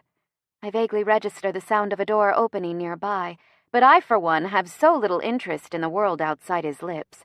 Boston could sink into the damn ocean, and I'd barely bat an eye. Apparently, he doesn't feel the same, because suddenly he tears his mouth from mine and steps backward, creating a careful distance between us. "Gemma," he says again in that intense way that makes my name alone hold more weight than 1,000 pointless words from careless lips. I just stare at him, breathless, waiting for him to speak. For a long moment, there's silence. When he finally shatters it, his voice is halting. "I'm sorry." My eyebrows lift in confusion. "What are you sorry for?" "Kissing you." I ignore the flash of hurt that jolts through me. "Don't ever apologize to a girl for kissing her," I say in a light voice, echoing his earlier words in the car, hoping to make him laugh. His lips twitch a little, but his eyes are serious as he stares searchingly at my face. Before I can say another word, he leans forward and presses a fleeting kiss to the tip of my nose. Then he turns and walks away. I watch as he climbs back into the car and the door slams closed behind him. And for a long time after his taillights have disappeared down the street, I stand frozen on the steps in the rain, wondering what the hell just happened. Chapter 8. Miss Mystery. The sound of insistent buzzing wakes me from a deep sleep. I groan as I roll over and fumble blindly for my phone, my fingers skidding along the coffee table in the dark apartment. My eyes are still fused shut when I finally pull it beneath the blanket and lift the speaker to my ear. "Hello?" I mumble groggily. "Gemma! What the hell is going on?" Shelby's voice blasts through the receiver. "What time is it?" I groan. 5:30. A moan of displeasure rumbles from my mouth. "Never mind that," she continues. "I was about to head out on my run when I saw it. Gemma, how could you not tell me?" Shelbs. My brain isn't awake yet. I have no freaking clue what you're talking about. "The kiss! The Chase freaking Croft kiss!" My eyes snap open, and all the moisture evaporates from my mouth in an instant. "What did you just say?" "Gemma, it's all over the internet. There are like 1,000,000 YouTube videos, and the local news channels are eating it up. I'd bet my left tit that by noon, it'll hit the national circuit if it hasn't already." I sit up so fast, my blankets go flying in a blur of fabric. "They're calling you Chase's Cinderella," Shelby squeals happily. "You're famous." Dread sinks into my stomach like a stone. Do they know who I am? "Well, I don't think they have your name yet, but they definitely have your picture." "No, this isn't happening," I say, shaking my head in denial. "No, this can't happen." "Sorry, doll, but it already happened. Everyone wants to know the story, myself included, you bitch," she huffs in exasperation. "I can't believe I had to hear about this on freaking Facebook instead of from my best friend." But, I swallow. "But it was just a kiss." "No," I can practically hear Shelby shaking her head. "It was the kiss with the most elusive, uncatchable bachelor in the country at one of the most widely broadcasted sporting events of the year." I feel myself starting to panic. "This isn't going to change anything, though, right?" I ask naively. "I mean, in a few days, it'll all blow over." I try not to take offense when Shelby bursts into loud, unapologetic cackles that mock me through the line. "Oh, doll," she gasps, when she's finally regained some control over herself. "I'm sorry to break it to you, but this is going to change everything." As soon as I hang up with Shelby, I head for the coffee machine and start a fresh pot. There's no way I can handle a crisis like this without caffeine. While it's brewing, I snatch Chrissy's laptop off the breakfast bar, hop onto a bar stool, and log onto the internet. With hesitant, horrified keystrokes, I type Chase Croft Celtics into the search bar, and before I can talk myself out of it, push the Enter key with my face screwed up in a grimace of foreboding. Half a second later, the screen is full of video clips, news stories, and stills of the man whose star power my best friends clearly did not exaggerate in their descriptions. I hit the image filter and begin to scroll down the page. Picture after picture assaults my eyes, each depicting various views of the same thing. An insanely attractive man holding a girl in his arms on a basketball court, their mouths fused together. Holy shit. I click on one image and immediately see it's attached to a news article from the USA Today website. Another is credited to People. Then there's Entertainment Weekly and the Boston Globe. Oh, and who could miss the absurdly large headline stamped across the TMZ photo of my semi-terrified face, caught unawares as I fled the stadium? Miss Mystery. Who is Chase Croft's secret lover?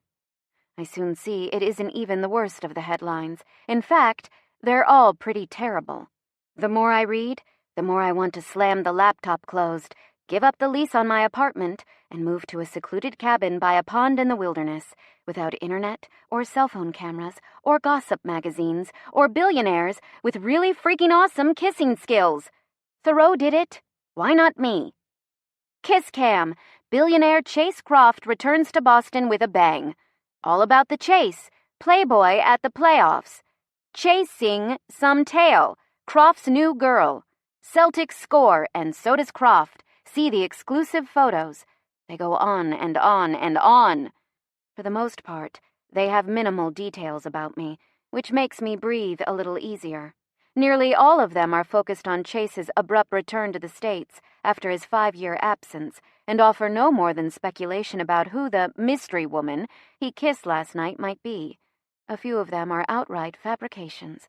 For instance, according to Perez Hilton, I'm an exotic dancer named Bethany Sinclair, who frequently attends NBA games in the hopes of landing a rich player as my husband. On the other hand, Mario Lopez thinks I'm an ex-Celtics cheerleader named Sharina Troiani, who was injured 2 seasons ago, but still gets team benefits from time to time, and the fashion police, God bless them, just want to know why on earth I'd wear a cocktail dress and Chuck Taylors to a basketball game. I admit, the last one makes me smile. I've just started to relax a little when one particular headline jumps out at me. Croft's courtside Cinderella. Who is she and why she ran? We have the scoop. I click on it, a flutter of unease ribboning through my stomach. When I see the story source is the KXL Boston website, I nearly fall off my bar stool. This can't be good. And it isn't, because KXL, the bastards, have capitalized on the fact that the tickets they provided are what led to such a sensational news story. And they've all too eagerly given up the name of the woman who won those courtside seats on the radio yesterday. My name, in big, bold letters scrawled across the top of the page. From caller 100 to Kissing Croft, Gemma Summers makes the most of her KXL win. Holy freaking shit. When Chrissy and Mark find me 10 minutes later, I've started to hyperventilate. Mark hands me a paper bag and tells me to breathe, which earns him a glare from both me and his wife, while Chrissy passes me a giant mug of coffee with not enough sugar and too much milk. I'm too distracted to be picky at the moment, so I drink it anyway, barely tasting the hot liquid as it slides down my throat. As for the bag, I wad it into a ball and throw it at Mark's head as soon as his back is turned. He just grins at me and heads to the nursery to get the baby, who's begun making adorable gurgle whimper noises to let the world know that he is, in fact, awake now and ready for some breakfast, thank you very much. Look, it's not so bad, Chrissy says, reading over my shoulder. Most of them haven't put it together that it's you yet. I hum cynically. And how long is that going to last, exactly? At least another hour or so, Mark says, walking back into the room with Winston in his arms. My eyes lock on the tow-headed, tousle-haired 1-year-old, who just so happens to be my godson, and I hold out my arms for him. Give me that baby. He has to eat first, Chrissy objects. It's 6 a.m. and I'm already having the worst day of my life, I point out. I need a little baby therapy. Mark laughs as he passes his still sleepy son into my arms. and I immediately inhale that indescribably amazing baby smell as I hold him close. "Hi, Winnie," I coo, bouncing him up and down on my lap. His high-pitched giggle of joy instantly makes me feel better. "Who's the best boy?" "You are. Yes, you are." Mark and Chrissy roll their eyes, but allow me 5 full minutes of ignoring the world while I make funny faces at Winston and delight in every nonsensical noise that comes out of his tiny pink-bowed mouth. Probably because they found a link to the YouTube video and are watching my kiss seen round the world with rapt attention and pithy commentary. "Look, Mark, there she is." "I see her, hun." "Look, my bridesmaid dress. I picked great dresses. I was an awesome bride." "I know, hun." "I told her to wear that, you know." "I was here, hun." "Oh my God, look at that. He's kissing her with tongue." "I could have lived without seeing that, hun." "Oh, and look at that little weasel, Ralph. He's so pissed, but he totally deserves it. He's a weasel. Don't you agree, Mark?" "I agree, hun." And on it goes. When Mark finally reclaims his son, I turn back to the screen with a dejected huff. "Oh, look," Chrissy says. "They've also linked the recording from your radio call. We have to listen." I groan and drop my forehead into my hands. "I don't have to listen. I was there. Remember?" "Well, we weren't." She clicks a button to cue the audio before I can stop her, and suddenly the KXL host's voice is booming through the speakers. "Congratulations, you're our lucky 100th caller. Give us your name." I wince when my own voice, tinny and far too nasally, fills the room.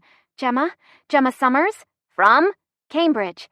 "Well, Gemma Summers from Cambridge, you've just scored 2 courtside seats to tonight's playoff game." Shit. Why, oh why, had I given them my last name? And why couldn't I have lied and told them I was from some ridiculous Massachusetts town where they'd never be able to find me?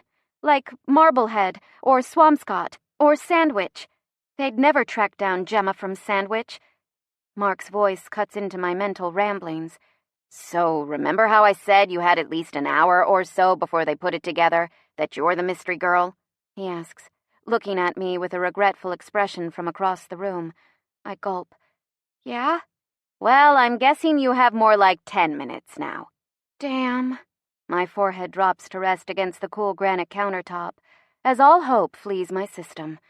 I was afraid you were going to say that. Chapter 9. Canary. A half hour later, life as I knew it is over. Dressed in a borrowed pair of Chrissy's too long jeans, which I had to cuff 3 times at the bottom, and a boxy, oversized sweater that makes me look like a spokesperson for the Gap, I managed to fly under the radar for the entirety of my 20-minute subway ride across the river to Cambridge. No one looks at me twice, even as I walk the 3 blocks from the station to my building. I start to think maybe Chrissy and Mark were overreacting. Then I get to my street. My feet slam to a standstill when I see there are at least 3 news vans parked in front of my walk-up. Reporters are readying themselves, cameramen are circling, and men with large booms are positioning their equipment, as they undoubtedly prepare for a morning newscast. About me. Unless, of course, Mrs. Hendrickson in 1C finally got them to do a story on her cat Bigelow, who she swears can predict local weather patterns. Somehow I doubt that's the case. "Damn it," I whisper under my breath, deliberating for a moment before realizing there's absolutely no way I can go through the front doors without throwing gasoline on an already hot story. With a sigh, I cut down a side street and circle the block, praying none of the reporters were smart enough to camp out by the back alley entrance. I do a little impromptu happy dance in the street when I round a corner and see my path into the building is clear from this side. Bolting to the rear entryway, I punch in the code and slip into the back hall. The door clicks shut behind me, closing out all the maddening pomp and paparazzi that seem to go hand in hand with Chase Croft, who, fabulous kissing skills aside, I'm beginning to think is a pretty big jerk for saddling me with all of this without so much as a warning. I guess now I have my answer to why he apologized for kissing me last night. I heave a deep, incredulous sigh as I lean against the door. I've just had to sneak into my own freaking apartment like I'm 16 again, and my mom is asleep upstairs. True, this time I didn't have to climb the trellis, but it's still pretty damn annoying.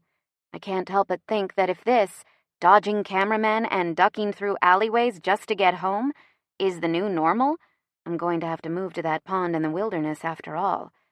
Or maybe Tahiti. I've always wanted to go to Tahiti, though if someone gave me $1 million to point it out on a map, I'd be not a single cent richer. Whatever. Point is, the kiss last night was freaking awesome, but the aftermath pretty much sucks. I never wanted to be famous. I never wanted to be anything but boring, isolated, introverted Gemma, alone with her oil paintings, a few close friends, and a near-deadly caffeine habit. I'm happy with my life, for the most part. Okay, I admit, the last few months of dating Ralph haven't exactly been a highlight, but up until then, I've been pretty damn content. Great friends, solid job, rent-controlled apartment. I'm, mostly, living the dream. Since my own art doesn't pay the bills, I work full-time at a gallery downtown called Point de Fuite, which sells extremely expensive, modern French art to edgy entrepreneurs, patronizing, yes, in both senses of the word, socialites, and rich businessmen who are always on the lookout for the next Monet or Renoir. Sure, I'd rather live entirely off profits from my own paintings, but until that happens, until I actually get up the nerve to show my art to people who aren't Chrissy, Shelby, or my mother, I'm content to broker other artists' work 5 days a week. Estelle, the gallery owner, is bossy and a little too obsessive about paperwork. But she's not the worst boss I've ever had. I'm looking at you, Supervisor Talia, from that coffee shop on Newberry, and she's pretty understanding about most things.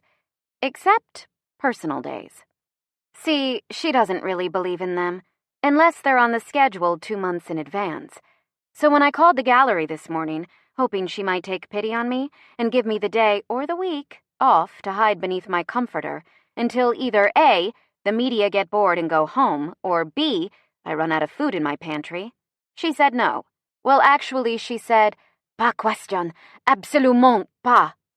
In any case, that's why I'm here, at Point de Fuite, praying none of the reporters camped outside my apartment noticed me sneak out the back door and followed me here. Though I guess it's only a matter of time before they figure out where I work, too. I can only hope this whole thing blows over before they start digging too deep into my past. Estelle is decidedly unsympathetic. "The world doesn't stop for anyone, mon chéri, even billionaires." Her face, faintly lined from years of laughter and sunshine, crinkles in a grin. "Oh, geez, Estelle, not you too?" I groan. "You saw the video?" "Everyone on the planet saw the video, darling," she says, clucking in amusement. She smooths one hand over her graying hair, which is swept back in the elegant twist she's worn every day since I met her 2 years ago, then claps her hands 3 times in quick succession. "Now, we've had a special request from a new high-profile client. Apparently, the family business has changed hands, and they're redecorating their offices with an entire new spread of artwork, furniture, paint, and God knows what else." I lift my brows, wondering how this possibly concerns me. "You'll bring a portfolio to the office later this afternoon and show the interior designer some images that might complement their updated space." Estelle walks behind the glass-topped counter, her floor-length blue skirt flowing behind her with each graceful step. She pulls out one of our portfolio books, which contains full-color images of all our artists' works. Usually we only use them for reference when we're ordering a new series to display in the gallery. But now Estelle passes me the binder with a meaningful look. "Hopefully, they will like what they see, Gemma."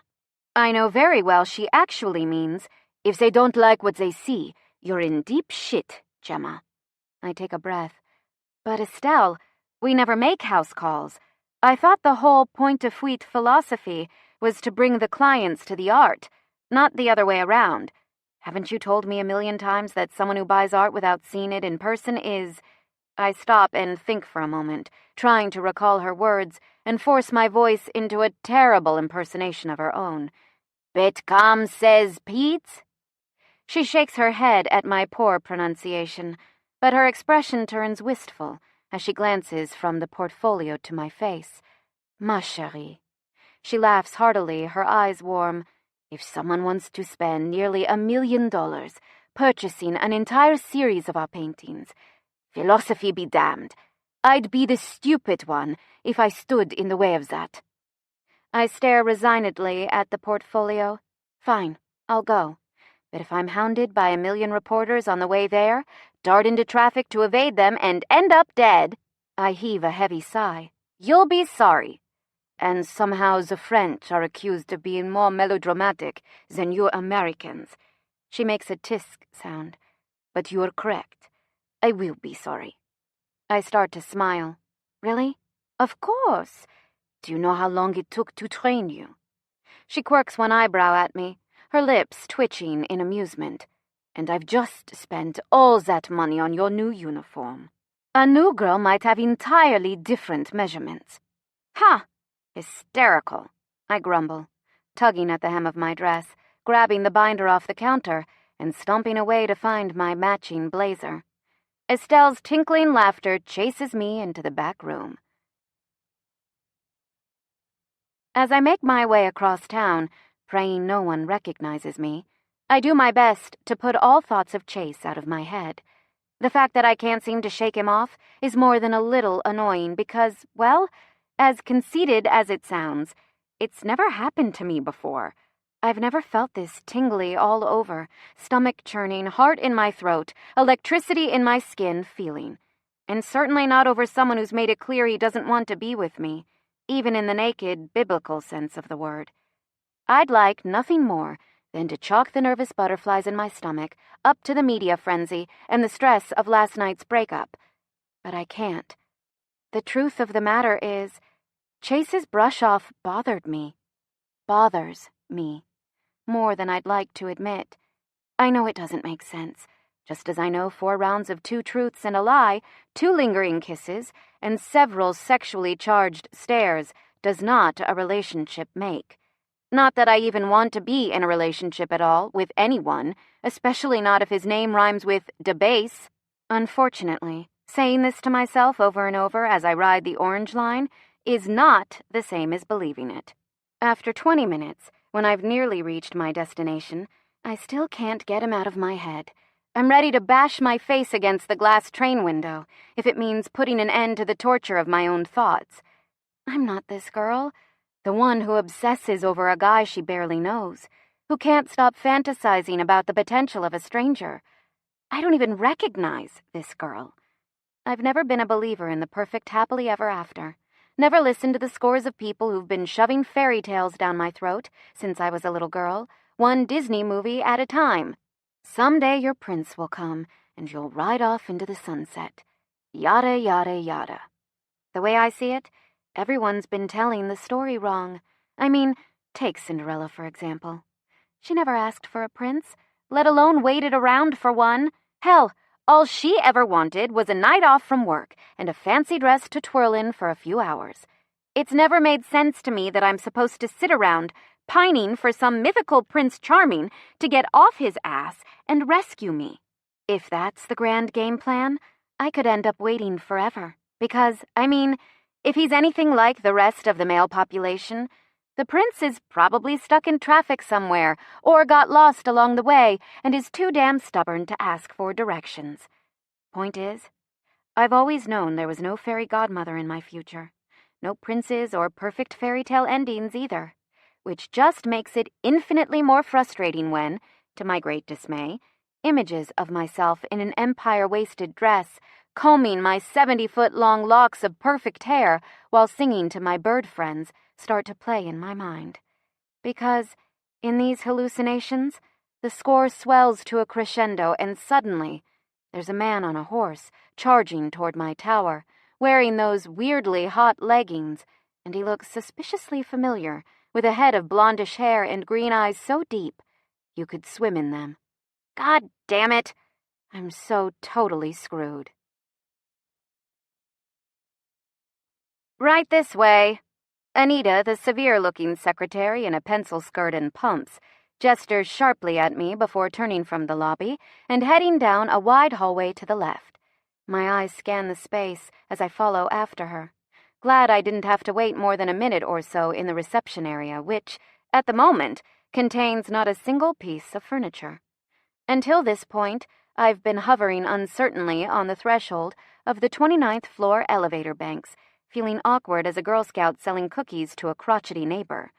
It's clear the offices are in the middle of a huge renovation. Outdated colors, fabrics, and furnishings have been ousted in favor of clean lines, modern touches, and a tasteful rather than tacky color scheme. The walls are bare, but half-painted with a fresh coat of warm ivory-toned paint. As we walk down the hallway, passing empty rooms on either side, I can see the painters have yet to finish replacing the deep, depressing green that previously covered every inch of the office. I wince as I spot the clashing emerald carpeting stretched wall to wall across the floors. I suppose it's true. Money really can't buy class, because whoever designed the original office had terrible taste, despite the fact that they could afford to rent the second highest floor in this towering financial district skyscraper overlooking Boston Harbor and the Atlantic. A space like this, with a view like that, doesn't need bold colors or heavy furnishings. It should be light, airy, floating among the clouds. I feel an instant appreciation for the new designer, who clearly recognizes this fact, if the warm white colors replacing the previously Oz-themed walls are any indication.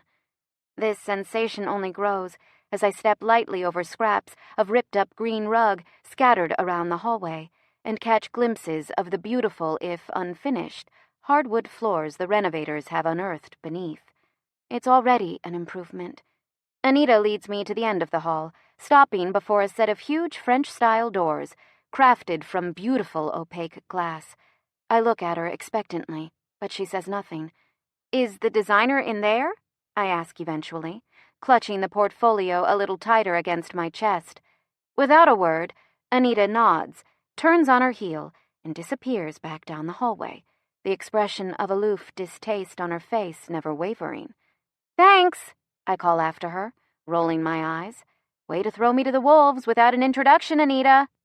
I take a deep breath and try to compose myself, unsure why I'm suddenly so nervous. I'm fully capable of talking about art with a stranger for a few minutes.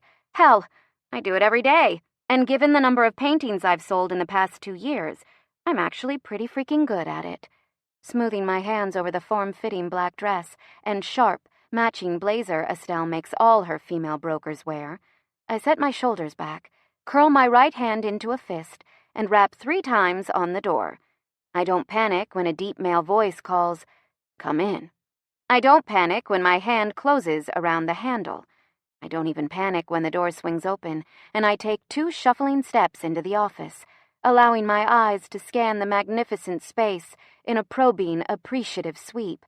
But then my gaze lands on the gleaming glass and chrome desk, along with the man sitting behind it, whose green-eyed stare is evaluating me with the same critical eye I've used to measure his office.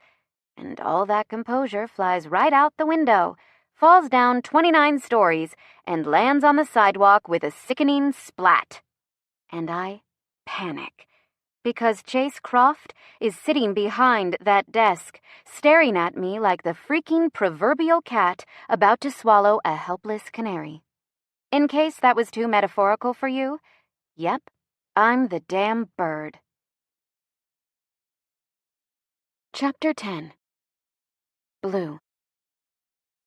"Hi," I blurt, as has become my unattractive yet involuntary reaction whenever I see this man. I hear the distant click of the door closing at my back, but frozen just inside the threshold, all my concentration is focused on the man staring at me from across the room. He smiles, a lazy, confident grin, and his voice is soft, a verbal caress when he speaks. His gaze, though, is alert as ever, intense, unwavering, active, as he watches me enter. "Hi."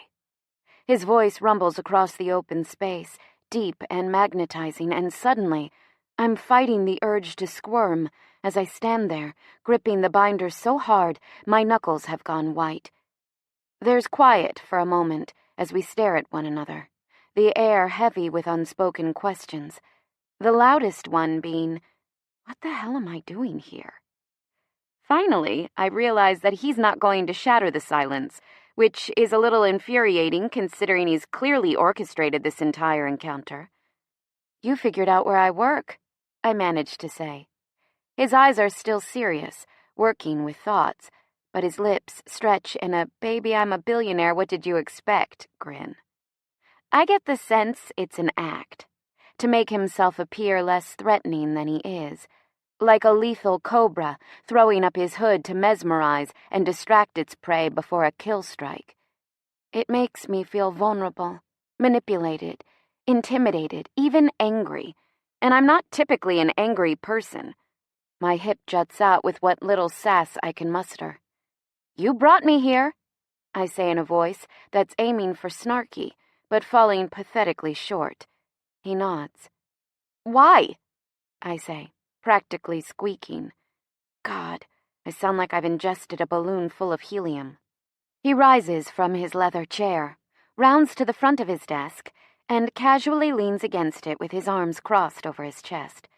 He looks even better dressed up than he did in jeans and a tee, which I wouldn't have thought possible. His muscular torso fills out his white dress shirt like it was custom-made for him. Then again, he's a billionaire, so it probably was. He doesn't have the normal business-like CEO look. No tie, shirt unbuttoned at the collar, sleeves rolled casually to his elbows. But anyone who steps inside this office would be a fool to doubt he commands the space with absolute authority. He saturates the room with power, just leaning there looking at me. My heart's tempo kicks up a notch as my eyes lock on the tanned slice of skin peeking out at his collar. "You sell art," he says casually. My throat convulses, and I actually see him make note of its movement in his mind. Ignoring that, I force myself to form words. "Yep. Okay, not words plural, word singular, because that's all I can get out at the moment." He looks like he's burying a grin. "Well, it just so happens I'm in need of some art." I stare at him blankly, feeling like my brain has entirely disconnected from my body. "You might have noticed. I'm redecorating." He gestures vaguely in the direction of his office. "Yep," I say again, nodding as my eyes follow the sweep of his hands. I'm not really interested in looking around his office, but I can't spend another second staring at him, or I'm going to spontaneously combust from what I tell myself is sheer mortification. Not attraction. Definitely not. I'm just embarrassed I threw myself at him last night, when he was a stranger, when we were two ships passing in the night. Now, in the harsh light of day, I'm understandably uncomfortable. This fluttery feeling in my stomach has absolutely nothing to do with how good he looks in that shirt, or how my skin actually tingles whenever he looks at me. Nothing at all. My eyes narrow, moving from the windows to the walls to the gleaming hardwood. Taking it in with the practiced professional gaze I've used countless times to assess artwork. It's clearly a man's office. The furniture is all black chrome and glass. There's a masculine feel to everything. Sharp edges and angles, and there are no knickknacks laying around, nor are there fresh-cut flowers or any personal decorations. Sure, this could be because he's still in the middle of a transition, but I don't think so.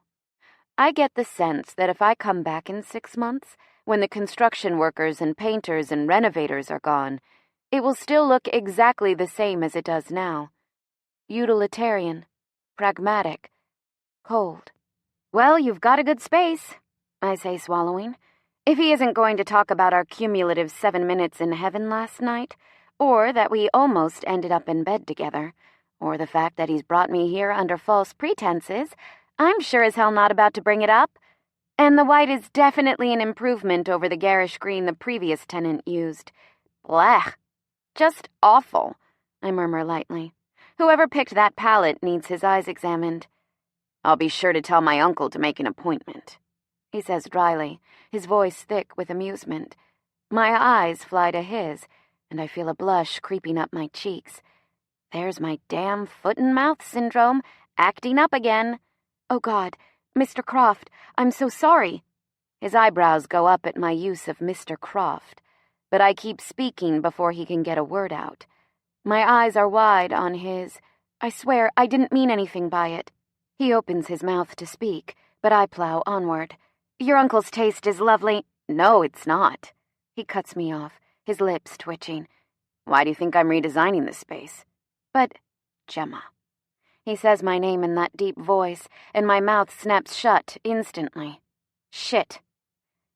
Do something for me, he says, and it's not a request. I nod. My name is Chase. Use it. Don't call me Mr. Croft. His voice is deadly serious. I can tell this is important to him. For some reason, he doesn't care to share. I'm not even tempted to dive into his issues right now, considering I'm drowning in my own, so I simply nod again and turn my gaze back to the walls. It's far, far safer to examine the office instead of the man who occupies it. I know this like I know the street vendors outside Fenway Park will rob you blind for a freaking hot dog and a lukewarm beer on a summer day. I clear my throat. You've got a lot of white in here. Negative space isn't necessarily a bad thing. You don't want to diminish the scope of the room or detract from the view, but with a few key art pieces, you can really complement the room's overall tone. He doesn't respond. I walk to the window and look out at the ocean. In the summer, the harbor is packed with boats. We're so high up, they'd probably look like seagulls bobbing on the water from this distance. But it's still far too early in the year for sailing. Now the water's cold, sea green and rough with whitecaps. If I squint, I can almost make out the lighthouse at the mouth of the harbor. I focus on it, pointedly ignoring the man at my back, whose very presence I can feel threaded through each particle of air between us. What's your favorite color? I ask abruptly, still not looking at him. There's a beat of silence. Until yesterday, I'm not sure I had one, he says cryptically. I'm so curious I forget to ignore him. I turn, eyebrows raised. He hasn't moved from the desk. His eyes lock on mine, scanning my irises intently. Today, I'd have to say it's cornflower blue. Wait, what? My knees actually wobble, going weak like I'm some kind of 16th century maiden, swooning at the words of a rapscallion. I quickly lock them back in place, simultaneously trying and failing to keep my eyes, which are coincidentally, or maybe not so coincidentally, the same hue he's just mentioned, from widening too much at his words. Oh, I say flatly, feeling my pulse thudding out of control. It's pounding so hard, he can probably see it moving my jugular vein. His eyes drop to the column of my throat, flashing with some unreadable emotion. Yep, he totally sees it, and then flicker back up to mine. So, what do you have for me? What? I squeak, my voice helium-infused once more. His smile goes lazy, but it doesn't touch his eyes. They're still a little too intense for my liking. Art, Gemma. What kind of art do you have for me? Oh, I say again. Duh, you idiot. Right, the art. His lips twitch. I pull the portfolio away from my chest for the first time since I walked into his office, belatedly realizing I've been using it like a shield. I tilt my head down so he doesn't see the blush heating my cheeks and start flipping through the pages like my life depends on it. Maybe something abstract, to juxtapose with the clean lines of the space and the furnishings? Nothing too abstract, though, not crazy abstract, just abstract enough to offer a little balance. I'm muttering to myself, flipping through more pages, looking for a particular piece I saw in the binder a few weeks ago. It has to be masculine, obviously. Bold brushstrokes, strong palette. Maybe a Morellet, but something by Soulage would probably work better. Gemma. His voice is low and close. I feel the hair rise on the back of my neck as I realize he is no longer safely across the room, leaning against his desk. He's somehow moved without my realizing it.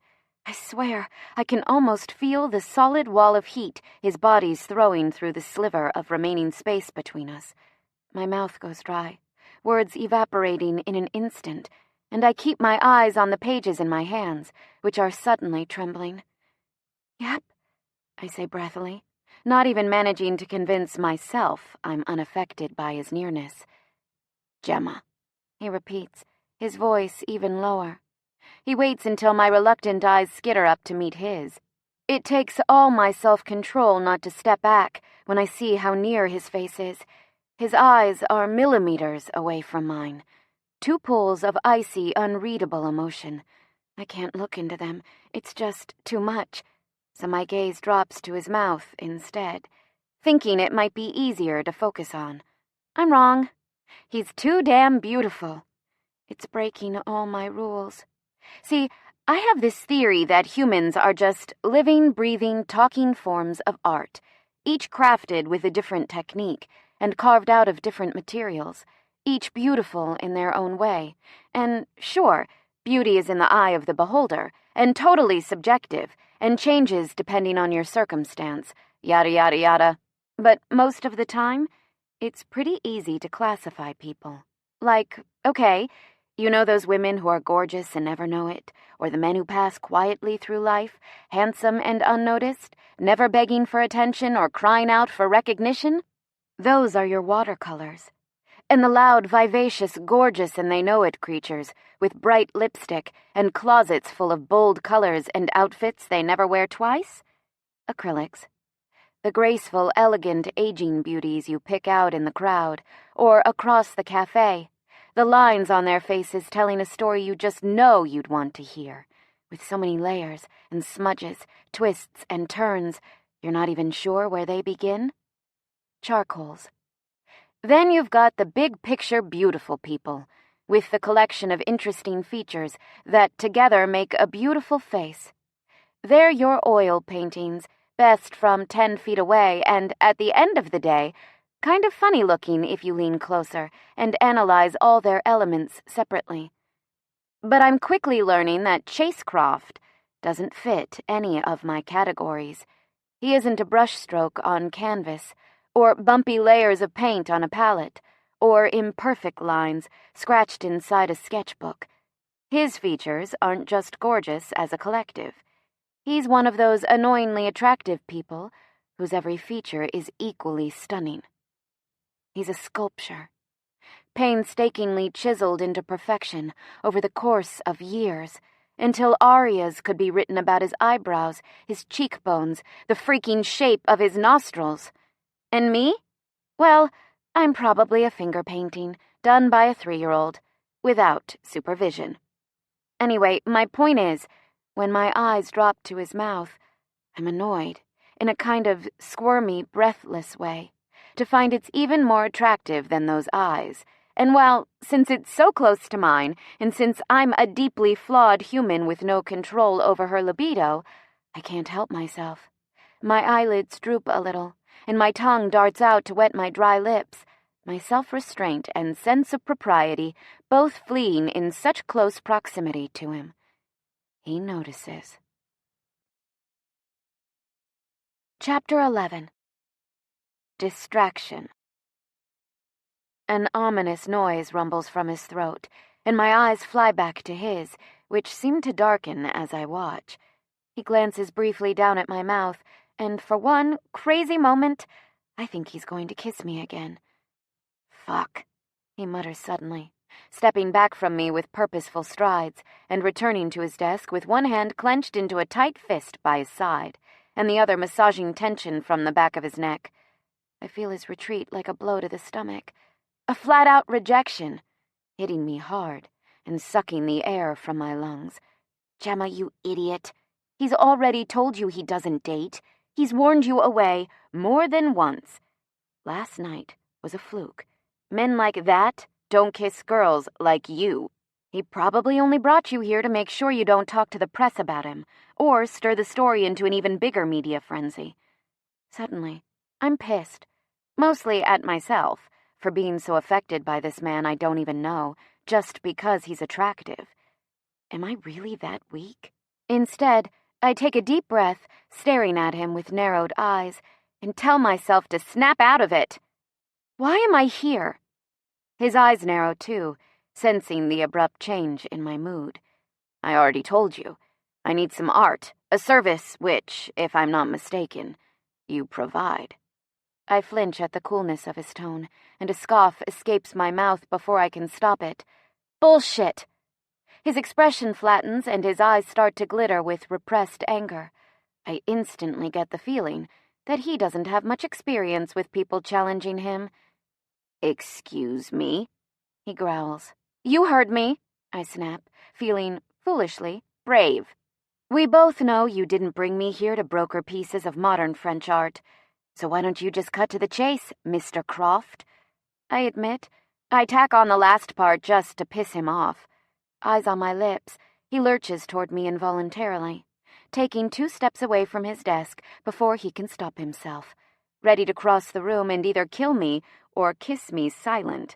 I'm not sure which. I watch, nerves swirling in my gut, as he freezes, realizing what he's done. Neither of us moves as he pulls a deep breath through his nose, his fists clenching so tightly at his sides. The veins pop out in his tanned forearms. A few short seconds pass, and he settles back against his desk, in control once more. He clears his throat. I preferred last night's nickname. I stare into those namesake green eyes and jerk my chin a bit higher, not bothering to respond. He reads the anger on my face for a long, still moment, until my skin is tingling beneath the weight of his stare, and the air starts pressing in around me, until I can't take it anymore. I'm not going to talk to the press, I say finally, my voice infused with strength I don't feel. His eyebrows lift, and his voice has lost a bit of its lethal edge when he speaks again. What? I swallow. If you brought me here to pay me off or talk me out of spreading the story to the media, don't bother. My spine straightens and I snap the portfolio closed. I wouldn't talk to them even if they paid me. Gemma, that's not... And frankly, I barrel on, glaring at him full out now, it's rude and insulting to assume I'd sell my story just to make a quick buck. I may not be a billionaire like some people, but I don't want to be. I don't want the attention. I can't wait until all this blows over and I can get my life back. Gemma, there were like 1 million reporters outside my apartment this morning. Did you know that? I ask, my tone a little hysterical. His mouth opens, but I'm too riled to stop myself. Of course you know that. You know my name, you know where I work. Hell, you probably know what I ate for breakfast this morning. His lips are twitching. I mean, seriously, it was just a freaking Pop-Tart. And not even a good one. It was a Trader Joe's knockoff Pop-Tart with the healthy alternative frosting and the skimpy sugar-free filling inside. Totally not the same. And honestly, I could have used the freaking sugar rush because I had to sneak out of my building like my last 2 rat bastard dates did before I woke up. His eyes get a little scary when I say this, but I'm so worked up I don't notice. And it is not as easy as it looks to navigate the back alley in these damn heels Estelle makes me wear for work. I know Boston is historical and all, but can we quit it with the freaking cobblestones already? It is not the 1800s anymore, people. I finally run out of breath and words and realize I've been pretty much yelling about subpar breakfast foods and city infrastructure for the past 5 minutes to a man who is a virtual stranger, despite the fact that he's had his tongue in my mouth. Twice. The blush hits me hard, and I pull a deep, mortified gulp of air through my nose. Are you finished? He asks, after a minute of silence, looking at me intently. I can't help but notice his mouth is twisted like he's fighting another smile. I nod. He pushes off his desk and strides across the room, coming to a stop just inches away. His body language is aggressive, claiming the very air as though my personal space belongs to him, not me. He stares down into my face, leaning forward so I can't possibly miss his words. I didn't bring you here to pay you off, he says, and his voice is soft. Not normal soft, though. Soft in the way that thunder seems soft when a big storm is moving offshore, echoing out over the ocean, safe, but only from a distance. I stare at his chin, unable to meet his eyes. "So why did you bring me?" I ask, my voice reedy with nerves. He waits until my eyes flicker back to his, and then he does something that makes the breath catch in my throat. With one hand, he reaches out and pushes a tendril of hair that's escaped my Estelle-inspired bun behind my ear, his fingers lingering in the space beside my face, but never touching my skin. I'm statue still, staring at him, waiting for him to break the silence because I certainly can't. My throat is lodged with emotions I don't want to analyze. "Breathe, Gemma." "Chase," I whisper, my stare never moving from his. "Why am I here?" As soon as his name leaves my mouth, all the ice melts right out of his gaze, and he's suddenly looking at me with something a lot like longing. "I wanted to see if you were okay," he says finally, his hand coming to rest against the side of my face. I feel the calluses of his palm and fingertips tracing my skin, the touch lighter than you'd ever think such a big man capable of. I fight the urge to close my eyes and lean in, to rest my face in his hand and absorb his warmth, like he's got the sun inside his skin. His voice gets husky. "I'm sorry for creating chaos in your life. It wasn't my intention." "It's okay," I breathe, frozen as I watch him lean a fraction closer. He's staring at my lips. I'm staring at his eyes, and we're barely touching because somehow I feel him everywhere, on every inch of my skin, like this stranger who I don't know from Adam is somehow more attuned to the strange Gemma wavelength I operate on than anyone else has ever been. And then he opens his mouth and says, "It's a damn shame I can't see you anymore." Hold on. What? What the what? "I'm sorry," I ask, breathless. He's still looking at my mouth, but at my words, his eyes drift back to mine. He reads the confusion on my face and his hand drops away. "I can't see you again," he says, and I think there's regret in his tone, but I'm a little too angry to process it. Actually, I'm a lot too angry to process it. "So you dragged me here. Why?" My voice is incredulous. "To make me feel like an idiot? Sorry, like even more of an idiot?" His face closes down instantly, his eyes freezing over into emotionless discs. I spin away from him so fast, it makes me dizzy. My eyes lock on the door, and I race in its direction, fueled with anger and more embarrassment than I'd like to admit. Rejected. Again. Again!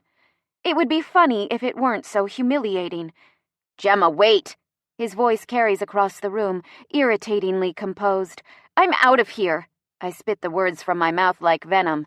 "Please, whatever this was, let's not do it again." I'm reaching for the door handle when a hand closes around my arm, the grip strong enough to halt my progress completely. I jerk to a standstill, glancing over my shoulder at him with narrowed eyes. "Let me go," I hiss, hitting him with my coldest glare. His hand tightens reflexively. "Not until you let me explain." My eyebrows go up as my face contorts into an impatient, uppity expression that says, "Hurry up, jerk, I don't have time for this." His eyes scan my face, and his lips twitch again. He thinks I'm amusing. Amusing! I begin to tug at my arm, trying to escape his grip, but it only tightens at my efforts. "Gemma." I still at the sound of my name. Not on purpose, of course. It's just an involuntary reaction to watching those lips form the syllables when they're so close to mine. "I'm sorry." His voice is gravelly again. I jerk my chin, rejecting his insufficient apology without words. His eyes flash, and my belly contracts as he stares at me. "I thought if I made this about business, it would be easier." He exhales sharply. "It's not." Still silent, I wait for him to explain. I, for one, am done talking. "I just got back to town. I have—" His gaze cuts sharply away from mine, but I can see thoughts working behind his eyes. "Certain obligations, if you will, that I have to focus on right now. I can't afford to be distracted." My eyes widen, and my voice drops to a snarl of indignation. "And I'm a distraction?" He hesitates a beat, then nods. I can't help myself. I lean in closer. "You are so damn full of yourself." His eyes fly back to mine, narrowing as I watch. My voice drops to a furious whisper. "You think because we kissed, like, twice, that I'm interested in you? That you can snap your fingers and have me in your life, distracting you all damn day?" I snort. "Ha! Maybe you billionaires just assume you can have whatever you want, whenever you want it, but I'm sorry to inform you." His eyes start to glint with anger. "I'm not for sale." With that, I yank my arm free in a vicious tug I know is going to bruise, grab the door handle, and disappear into the hallway before he can catch me again. I don't look back as I cut through the lobby, ignoring Anita as I jam my finger into the elevator call button a million times, shifting nervously from one high heel to the other, waiting for a hand to close around my bicep once more. I breathe a huge sigh of relief when the doors slide open and I step inside. The tension uncoils from my shoulders as I turn, eyes on the panel of illuminated buttons, and find the one that will whisk me back to ground level. The doors are sliding shut again when I look up and realize my relief was premature. Every muscle in my body locks into place, frozen with fear and anticipation and, if I'm being honest, excitement, as I catch sight of him standing in his unfinished office lobby. It's like seeing Michelangelo's David amidst a disheveled world of paint cans, drop cloths, and drywall dust. He doesn't move to stop me. He just stands there, arms crossed over his chest, gaze burning into mine so intensely, I worry I'll actually catch fire. I somehow manage to hold myself together until the doors finally close, cutting off my view of him. But as soon as I'm alone, I collapse back against the elevator wall. My heart is pounding so hard, I worry it might simply give out, and I press my eyes closed in a vain search for composure. Somehow, after the last half hour, I don't think I'll ever be composed again. Chapter 12. Hot Shit. I knock 3 times and wait, listening to footsteps crossing the apartment, until the door swings open. "Babe." Mark stares at me across the threshold, doorknob still in his hand. "Not gonna lie, you've looked better." "Mark!" Chrissy yells from the sectional. "That is not what you say to a girl after she's had a tough day. You either say, 'Would you like me to pour you a glass of wine and massage your feet?' or you say nothing at all." "Hun, I don't think Gemma wants me to massage her feet," he yells over his shoulder before glancing back at me warily. "Do you?" I grimace and shake my head. "Mark, it's not about actually doing it. It's about the offer to do it," she snorts. "God, it's like he's learned nothing after nearly 3 years of marriage." Mark rolls his eyes. "Do you want to come in? Join the party? Do a little husband bashing?" I step into the apartment, ruffle his hair, and grin. The first time I've actually smiled all day. "As long as you have an empty wine glass I can borrow," I say, pulling a jumbo-sized bottle of Pinot Noir from my bag, "or a really long straw. Either one." Laughing, Mark closes the door behind me, grabs the bottle from my hands, and heads for the kitchen. I cross the apartment to Chrissy, who's sprawled out on one half of the sectional like a queen on a litter, her ankles propped up on a pillow and a bowl of popcorn balanced precariously on her swollen belly. "Look, Ma! No hands!" She grins and steadies the bowl as I throw myself onto the couch beside her. I'm not too proud to admit I'll miss the built-in belly table function when this baby decides to pop out. I reach over and grab a handful of popcorn, shoving it in my mouth just as Mark returns with a brimming glass of wine and passes it to me. "Thanks," I mumble, my words muffled by a mouthful of kernels. He smiles and settles in on a chair across the room. "So, what is it this time?" Chrissy asks. "Did you dance with an Arabian prince at a rock concert? Seduce a handsome heir at a football game? Ensnare a wealthy benefactor in line for coffee?" "You're hysterical," I mutter darkly. A tinkling laugh escapes her lips. Sorry. You know I'm cooped up all day. The mind tends to wander. Her eyes swiveled to her husband. If someone would just let me out of the apartment every once in a while. You heard what the doctor said. Mark is unmoved. Bed rest. Minimal movement, except for trips to the bathroom. He looks at me, which is pretty much every 10 minutes, so it's not like she could even go anywhere anyway, unless she feels like wearing an adult diaper. Ugh, Chrissy huffs, her eyes narrowing. You are so annoying. Mark grins at her, his eyes soft. I love you too, babe. She giggles. I roll my eyes. You two are disgusting. They both turn their smiles in my direction. We know, they say in unison, further affirming their gross levels of cute. I groan. So, tell us about the day, Chrissy says, her eyes gleaming with excitement. I want all the juicy details. I've been tracking the story on social media, but besides some pictures of the outside of your apartment building, they don't have anything new. I nearly choke on my wine. I'm sorry, did you just say you've been tracking me? Chrissy nods. I set up a Google alert. Every time a new story goes up about you, my phone dings. Isn't that great? She exclaims. Mark showed me how. My eyes fly to Mark, who's suddenly looking guilty. Sorry, he mumbles, avoiding my eyes. I sigh. Well, I guess it's a good thing they don't have anything new. My voice is audibly relieved, and I take a big sip of wine. The last thing I need is them hounding me at work after the day I've had. Oh my God! Chrissy squeals. For a second there, you looked worried. Does that mean there's something you thought they might find out about? Did something happen today? Did you see him again? With each question, Chrissy's voice gets louder until her tone is piercing. I stare at the crazy woman who used to be my best friend, genuinely concerned for her sanity. Hun, calm down, Mark starts. Shh, Mark. Her eyes never waver from my face. Gemma? Tell me! She's a little scary, I say instead, looking at Mark. He nods. Preaching to the choir, babe. Gemma Summers, if you don't spit out your story right this minute, I'll...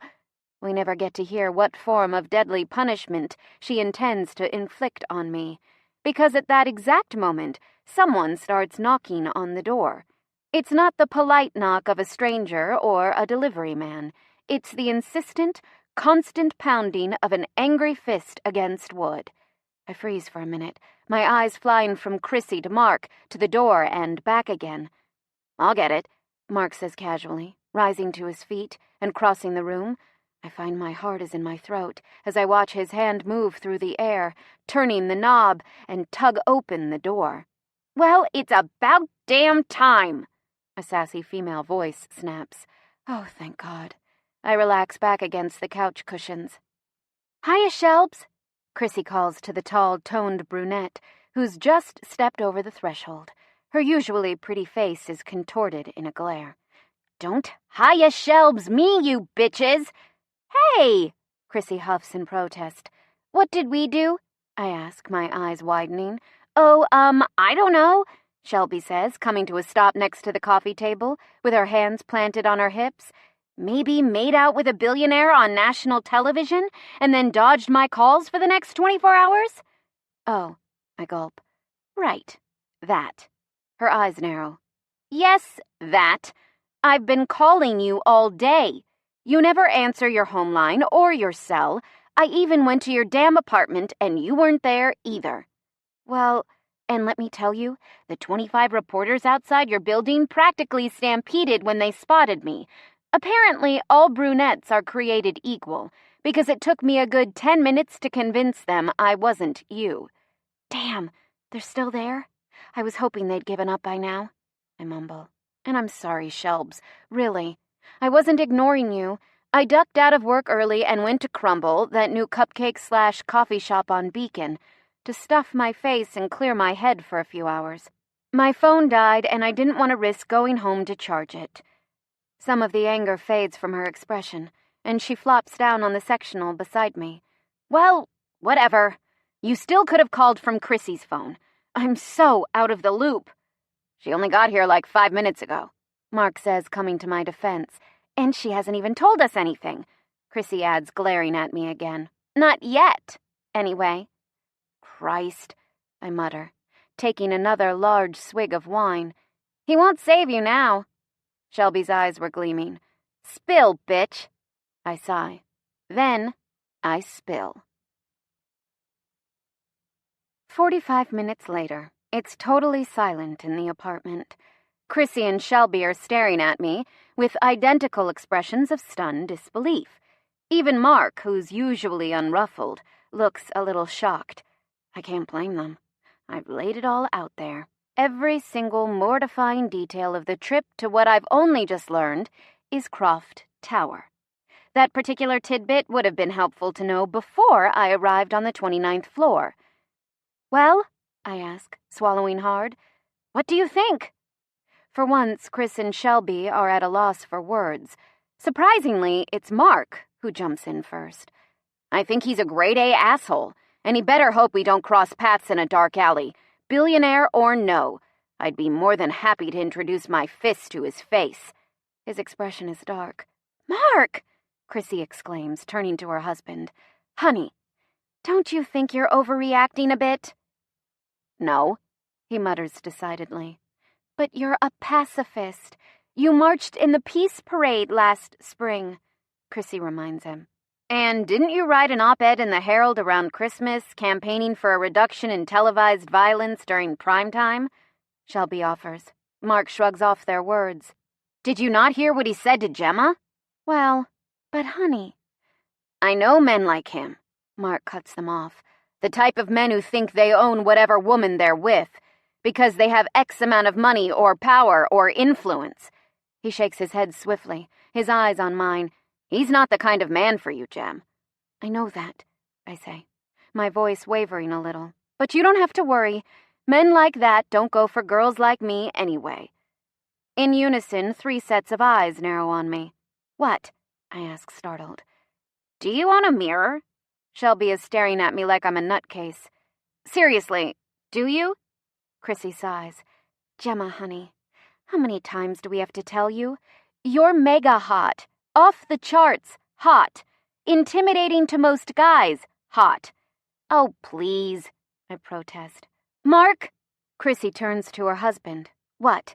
Did you give that little macho speech and use up your daily quota of words? She snorts in exasperation. For God's sake, tell Gemma she's hot. He turns to his wife. I don't think Gemma needs me to tell her she's hot. I shake my head to confirm this. Mark? Chrissy's face is turning red and her voice is getting loud. A year ago, I pushed your watermelon-sized baby out of my vagina. In another month, I'm going to do it all over again. So God damn it, just tell Gemma she's hot. Mark chuckles, totally undisturbed by his wife's outburst. When his eyes move to mine, they're full of good humor. Gemma, babe, you're hot shit. I grin. Thanks. And I'm not just saying that because I was coerced by my formerly hot shit, now totally batshit wife. My grin gets wider. Chrissy glares at Mark. Shelby turns to me. Well, I for one think it's too soon to judge. What? I ask. What? Mark growls. Shelby shrugs. Well, everyone knows the Crofts are like the Kennedys, the Vanderbilts, and the Wests combined. I tense at her mention of some of New England's most prominent families. They're American royalty. They've got it all. Wealth, notoriety, and a stake in every viable economic pool, whether it's acquiring tech companies or funding startups or owning sports teams. They built their family dynasty from the ground up, essentially achieved world domination with Croft Industries, and somehow stayed on top of the international business world for over 50 years. Until 5 years ago, when there was some big rift in the family, no one really knows what happened for sure. But after that, Chase disappeared. Now suddenly he's back and it's rumored he's taking over Croft Industries as CEO. Gemma basically just confirmed that when she told us he's completely redesigned the office space in his taste. So? Chrissy asks, impatient as ever. Why does this matter? Well, maybe it doesn't, Shelby sighs. But you know how Paul works in finance? We all nod. Shelby's husband, Paul, is almost always working. and hardly a day goes by without her moaning about the demands of the financial world and his long hours away from her.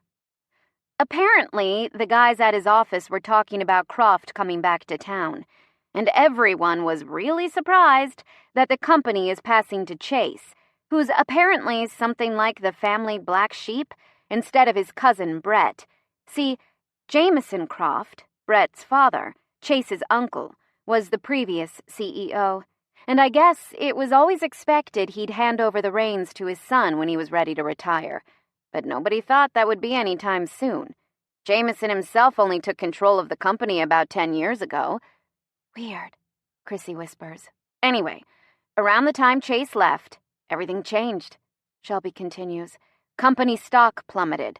Rumors circulated about mergers, bankruptcy, you name it. The family never confirmed or denied any of it, though. They never even made a statement about it. Yeah, Mark is nodding. Now that you mention it, I remember hearing something about all this. Paul told me there's a lot of bad blood between Chase and his cousin. Shelby shrugs. So all I'm saying is, maybe he wasn't pushing Gemma away to be an asshole. Maybe he's just dealing with a lot of shit right now and doesn't want to drag her into the middle of it. Considering how crazy everyone already is over him coming back to town, then the big playoff game kiss incident. Chrissy's face is contemplative. Plus, I'm sure the Crofts have some pretty serious skeletons in their closets. The last thing that family needs is to be under a media microscope. Think about it, Jem. If your relatives make the Borgias look friendly, would you want to bring someone else into that? I'm silent for a moment, thinking back to this afternoon. Green eyes flash in my mind, and I hear his voice, rumbling in my direction like a train barreling down the tracks. I thought if I made this about business, it would be easier. It's not. I just got back to town. I have certain obligations. I can't afford to be distracted. He'd told me, granted in his cryptic, close-mouthed, controlling way, that he had things in his life he needed to sort out. I just hadn't been in the mood to listen, too insulted at being called a distraction to hear him out or give him the benefit of the doubt. And, if I'm honest with myself, too hurt and insecure at the idea that he'd never look at me the way I looked at him, to stand there for another minute. My cheeks heat with embarrassment. Am I an idiot? I ask quietly, causing all three of them to look sharply in my direction. Chrissy lays a comforting hand on my arm. Of course not, honey. You had every right to storm out of there after what he said, but... I look at her expectantly. But what? Well, I don't think he'd make the effort of bringing you all the way across town to his office if he just wanted to check in on you. A man like that doesn't do anything without a purpose. And, honey, I'd assume the purpose in this scenario was to get a better look at what he sampled last night at the game. You're crazy, I say, dismissing her immediately and glancing at Shelby. She's crazy, right? Back me up here, Shelbs. Shelby shakes her head.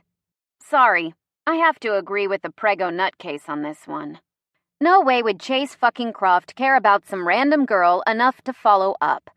If he's really the CEO now, he's got, like, 1 billion assistants working for him who very easily could have tracked you down on his behalf. Instead, he arranged to see you in person, in his private office, no less, to explain himself. I don't care how many times you deny it. He's interested in you, Gemma. Even if he pushed you away and gave some spiel about obligations and distractions, it still sounds to me like he's torn. Torn? I ask, almost afraid to hear her answer.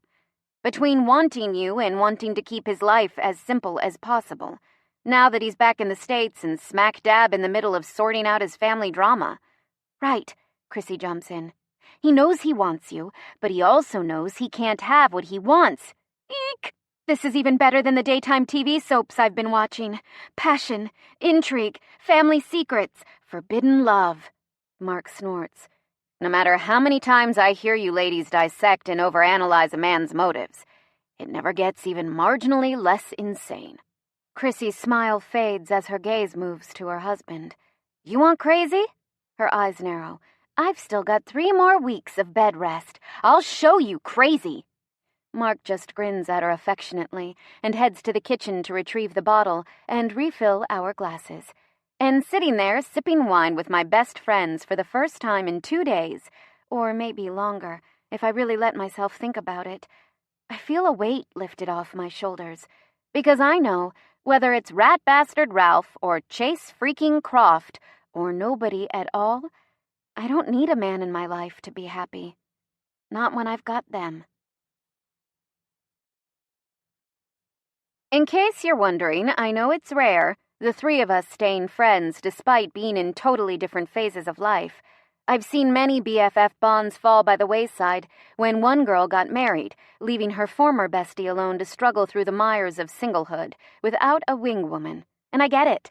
It can be tough sometimes to relate to Chrissy's discussions of diaper cream and Shelby's complaints about Paul never making it home for her all-vegan dinners, just as I'm sure it's hard for them to hear about my previously pathetic love life which, until this week, consisted of a string of men just like Ralph. Maybe it's because, even when they were both single, they never really understood my choices when it came to love. Probably because they couldn't grasp the fact that I wasn't looking for it. See, people always make the mistake of assuming that sex and intimacy go hand in hand, that you can't have one without the other. But they're wrong. My friends talk about sex like it's the perfect, intimate act, with fireworks exploding behind eyelids, and worlds shifting and mountains moving. They're always making love, never fucking.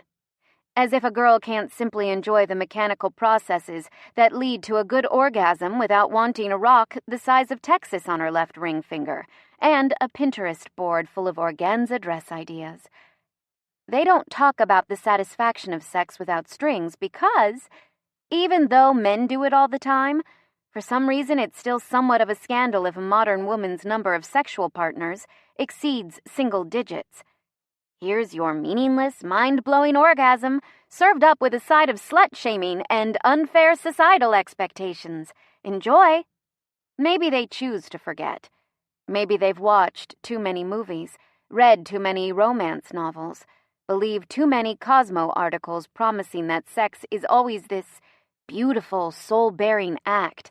And hey, maybe it is like that for some people, every single time. Somehow, I doubt it. The bottom line is, sex is sex. No intimacy required.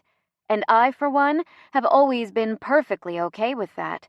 This brave new world of sexual satisfaction without emotional investment has suited me just fine, even if Shelby and Chrissy think I'm defying the laws of nature because I'm not actively searching for the one. I've always thought, a little cockily, that I know something they don't, that there is no one, that he doesn't exist on any level other than fantasy.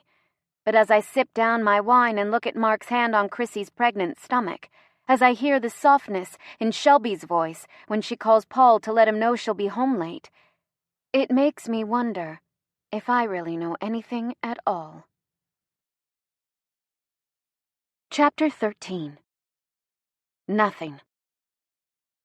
I push against the door to my apartment and meet resistance. It sticks in the frame like something's blocking it from swinging open. A forceful bump of my hip jars it wide enough for me to squeeze through, and I step over the threshold onto the mountain of papers that have been jamming my entryway. My eyes bug out as I see, literally, hundreds of business cards, media release forms, and contact sheets mixed in with a pile of mail several times its normal size, and at least 6 newspapers. What the hell? I've gotten more mail in the past 2 days of dodging my apartment than I have in the 2 full years I've lived in this building.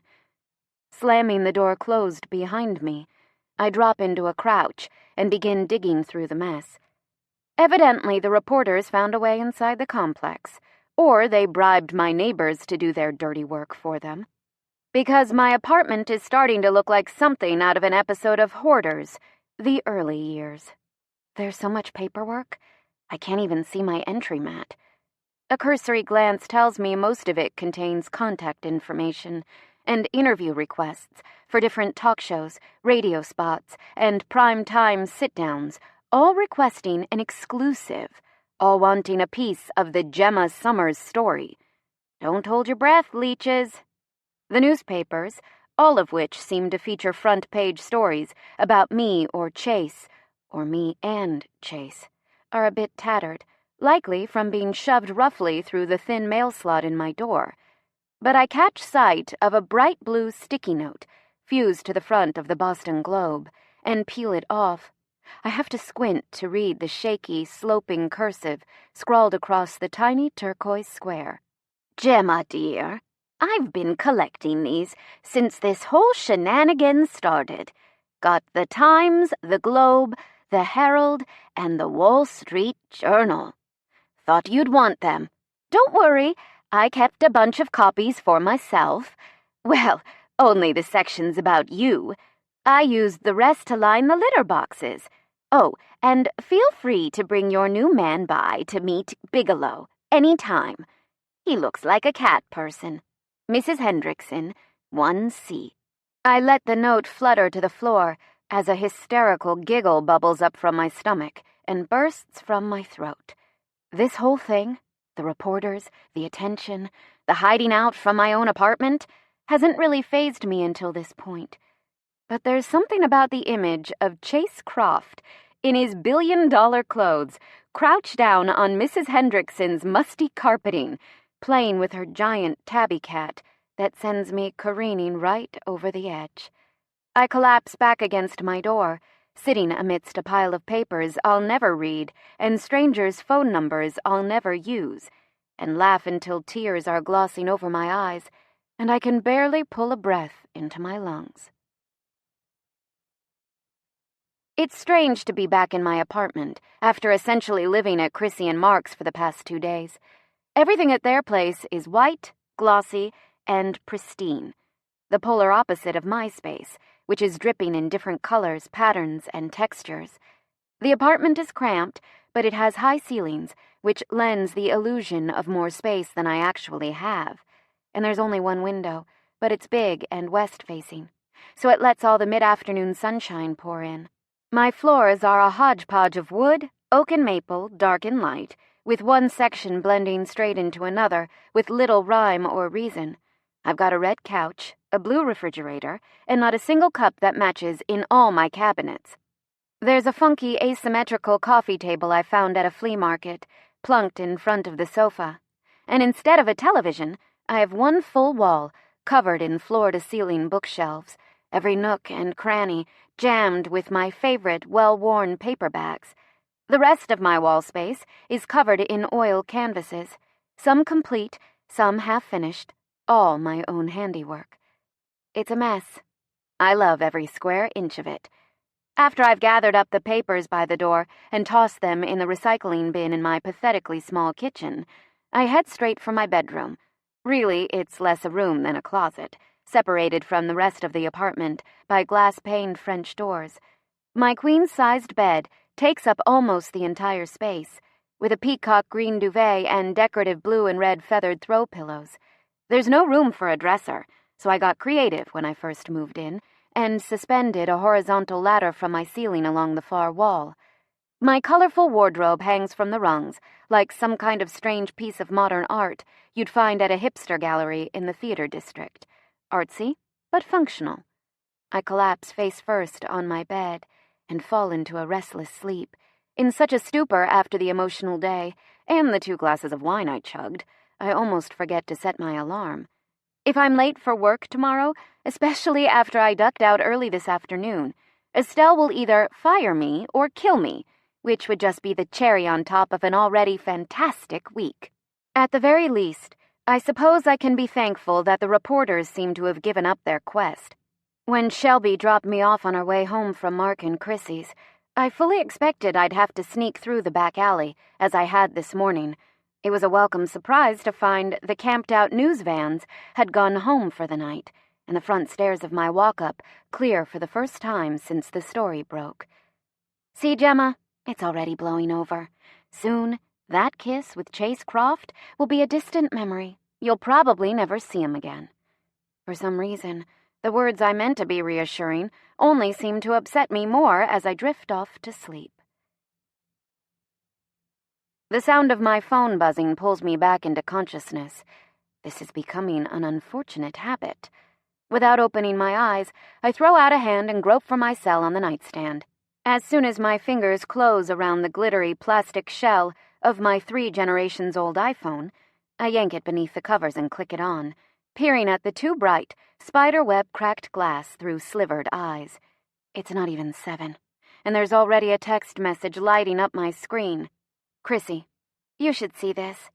Evidently, her Google alert is still working, because there's a link pasted beneath her words, and when I click on it, I see the story has only been up on the web for about 10 minutes. I squint at the tiny caption at the top of the page, feeling my heart begin to pound inside my chest. Croft's confession, caught on camera. There's a video clip below the headline, and after a moment of hesitation, I jab my finger viciously against the screen to cue the footage.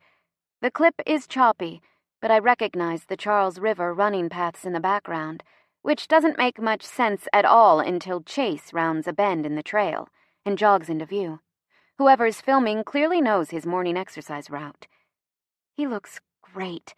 There's a dark stain of sweat on his gray t-shirt. His calf muscles stand out in sharp definition each time his sneakers hit the pavement, and his hair is damply disheveled in a way I've never seen before. I have to hand it to him. He never breaks stride when the reporters step onto the path and ambush him. Their camera's already rolling. He just blows past, as if they aren't even there, as if he's done this so many times in the past, it doesn't even faze him anymore. The video stream gets bumpier as the cameraman picks up speed, running after Chase while his partner hurls questions rapid fire. Are you dating Gemma Summers? Have you spoken to her since the kiss? Are the rumors true? Have you two really moved in together? I try not to freak out when they mention my name or the blatant lies associated with me, telling myself they'll say anything to get a response from him. My grip goes so tight on my iPhone, I worry I'll create even more fissures in the ruined screen. But I can't stop watching. I'm relieved when Chase doesn't turn, doesn't react at all to their invasive questions. He knows better than to give them what they want. Well, I thought he did. But then he hears the next questions. Should we expect an engagement? Will there be a new Mrs. Croft anytime soon? I'm pretty sure the reporter was trying to be funny, but Chase doesn't seem to get the joke. As soon as those words leave the reporter's mouth, Chase slams to a halt, and despite the grainy quality, I see every muscle in his body go tense. He turns slowly to face the camera, and his face is set in stone, his expression harder, harsher than I've ever seen it. For a moment, he almost looks like he wants to kill the reporter who asked the question. Apparently, I'm not the only one who thinks so. The video bobs as the cameraman takes a hasty step backwards, away from Chase. Something about those questions clearly struck a raw nerve. But then, quicker than lightning, Chase's lips twist up into the ghost of a smile, totally at odds with his eyes, which are still flat with anger. His voice is charming and more than a little condescending when he speaks. Listen, boys, I'm going to say this once, and then I'm never going to address it again, mostly because there's nothing to address. She seemed like a nice enough girl, and she was in a tough spot at the game. He shrugs like he's barely given it a thought. I figured I could help her out, but as for anything serious, his smile turns wolfish. Well, you boys know better than anyone, I'm not a one-woman kind of man. Certainly not for an entire lifetime. Hell, sometimes not even for a single night, if you know what I mean. I feel my stomach clench and hug my blankets a little closer. Everyone in America knows exactly what he means. According to Chrissy, he was photographed on more than one occasion going home for the night with multiple women hanging on his arm, back in his party boy years. So no relationship, the reporter asks again. Nothing's going on with you two? Less than nothing. Chase grins full out, that heart-stopping, panty-dropping grin, and starts jogging backwards away from the camera. And for argument's sake, let's just say, if I ever am going to settle down, I doubt it will be with a girl like Gemma Summers. His words hit me like a bucket of ice water. Done with the interview, he winks, turns, and jogs away down the path without another word. Seconds later, The video feed clicks off, and I'm left staring at the blank screen of my phone, feeling like an idiot of the highest order, when tears start to prick at the back of my eyes. Chase Croft is an asshole, jerk, butt-faced idiot, but I'm an even bigger idiot for letting him get to me. The answering machine beeps in my ear, and I take a deep breath. Hi, Ms. Scarpazzi. It's Gemma Summers from Point de Fuite. I'm just calling to let you know that I finished drafting your paperwork. You'll receive an invoice sometime within the next 2 business days. Once the wire transfer is complete, we'll notify you, and then you can come pick up your new Lalande. If you're unable to pick it up, we offer delivery services for an additional fee. It was a pleasure working with you and your husband. Feel free to give me a call back if you have any questions, and thanks again for your business. Bye now. I place the handset back in its cradle and file the Scarpazzi's paperwork away in my desk drawer. The wealthy newlyweds uprooted to Boston a few months ago from suburban New Jersey and came to the gallery with money to burn, determined to trade their cheetah print for Chagall. I like them a lot, regardless of the fact that they've just earned me a commission big enough to pay my rent for the next month and put some much-needed cash flow back in my bank account. I also admire their attempt to reinvent themselves. Even if I can't fathom why anyone would want to join New England's uber-wealthy, old-money elite circles, I doubt they'll be successful, no matter how many expensive pieces of art line the walls of their penthouse. It's a poorly kept secret that if you aren't Boston-bred, with ice-blue Yankee blood in your veins, you'll never ascend beyond the bottom rungs of the city's high society ladder. My eyes lift to scan the gallery space, moving from the high ceilings to the whitewashed walls to the giant skylights overhead, where light filters in like translucent honey. I've always loved it here.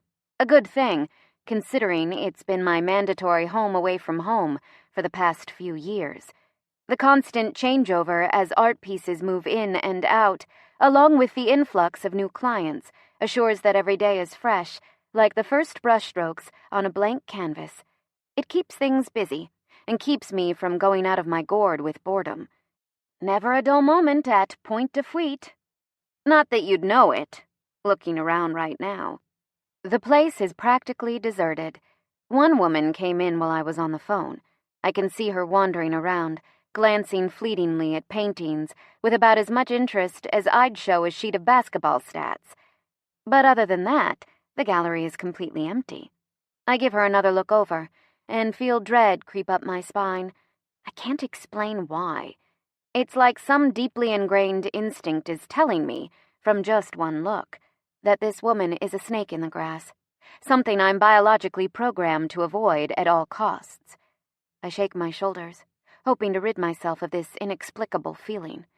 Maybe she's a reporter, trying to ferret out a story before we throw her back onto the sidewalk with the rest of the press, who've finally figured out where I work. She certainly doesn't look like she's here to buy anything. Everything from her confident stride to the exaggerated sway of her hips as she glides around the room like she's on a freaking catwalk tells me she's more interested in her own appearance than the art on the walls. Oh well, not my job to judge. It is, however, my job to sell art. So I square my shoulders, take a deep breath, and skirt around the desk. My heels click softly against the marble floor as I cross to her. She hears me approach, and when she looks up, the naked anger etched on her features makes me freeze in place. Whoa. I swallow, hoping it will dislodge some of the discomfort clogging my throat, and fall back on my years of customer service to guide me through this. My voice is bright and unwavering as I address her. Can I help you with something, ma'am? She's around my age, immaculately dressed, with sky-high heels I could never walk in, her hair and makeup perfectly styled to highlight her already beautiful features. Even glaring at me like I've just suggested she looks fat in those designer pants, she's absolutely stunning. If you're looking for something in particular, I can direct you there. I try again. Or if you're just browsing, I can give you some background information on our pieces. Her eyes narrow further and she takes a step closer to me. When she speaks, I'm unprepared for the vitriol in her tone. "Stay away from him, bitch!" My eyes widen. "Excuse me? You heard me!" She spits. "He's mine, and I'm not about to let some little $2 tramp change that." "Are you talking about Chase Croft?" I ask dumbly, genuinely confused why this woman I've never met before in my freaking life is attacking me at my workplace. Clearly, if she thinks I'm a threat to her, she's never looked in the mirror, or watched the morning news for that matter, because Chase made his feelings pretty clear in that video clip. She doesn't answer my question. With a hair flip and a scowl, she turns on her very, very high heel and beelines for the exit. Her strides never even bobble as she walks away, and I'm so stunned by that fact, I don't even realize she's leaving until she's slipped out the front doors and disappeared. What the hell? I wander back to the front desk in a daze, mired in worries that my life is never going to get back to anything resembling normal. As I finish filing away the Scarpazzi's paperwork, I simultaneously file away the strange incident with the blonde in the back of my mind, adding it to the stack of all the other strange things that have happened since Chase kissed me and my life imploded. The sound of heels clicking against the gallery floor makes me look up. "Closed another one?" Estelle asks, coming to a stop by my desk. I nod. "The Scarpazzi's." "Good." Her tone is brusque. She's never been one to fuss with congratulations or accolades, even when one of her brokers has sold an ostentatiously expensive piece. "But we are still behind on overall sales this month. If we want to keep our heads above water, we really need to make a few more big commissions in the next few weeks. What's your schedule look like for the rest of the afternoon?"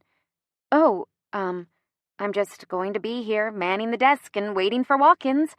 I see the look on her face and plow on hastily. "But I could make some calls to previous clients, I suppose. Try to drum up some new business." "Never mind all that," she says decidedly.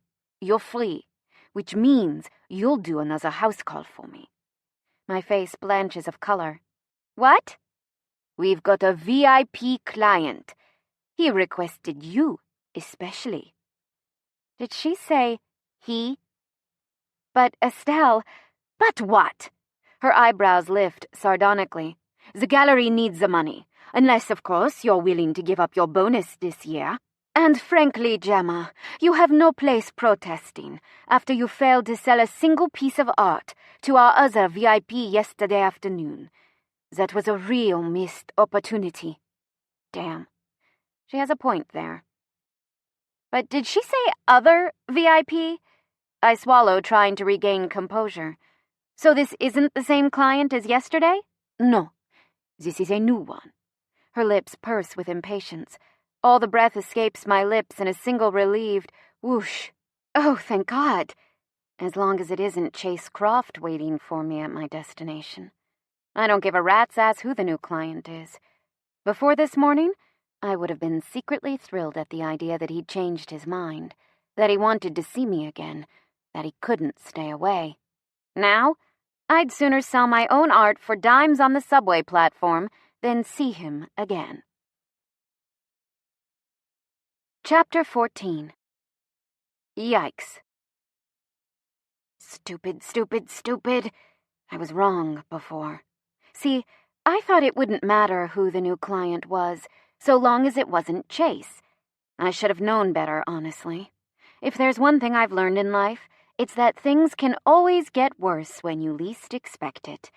I suppose this is one of those times.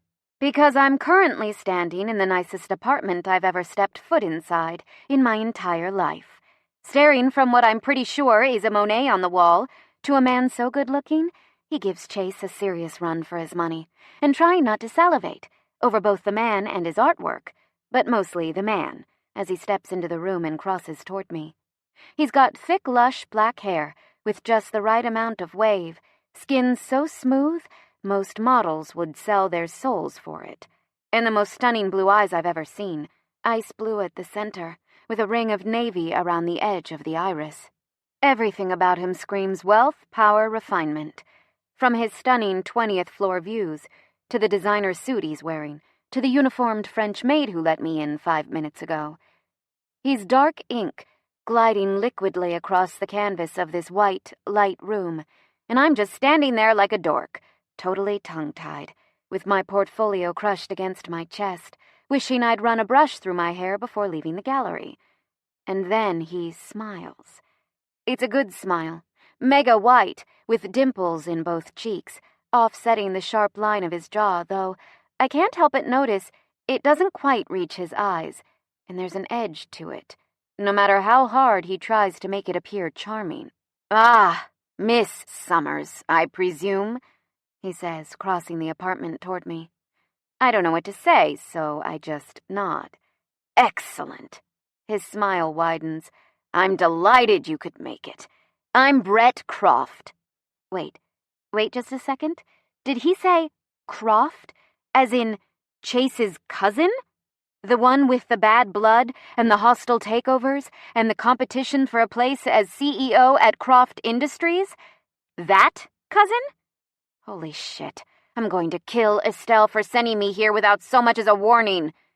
"You're even prettier in person, Miss Summers," he murmurs, his eyes on mine. Abruptly, it's very clear why I'm here, and I have a feeling it has nothing to do with art. No wonder Estelle said he requested you especially. I'm nothing more than a pawn in the pissing contest between two billionaires. How in the hell did this become my life in the span of 2 short days? I don't have time to answer my own question, because he's nearly reached my side.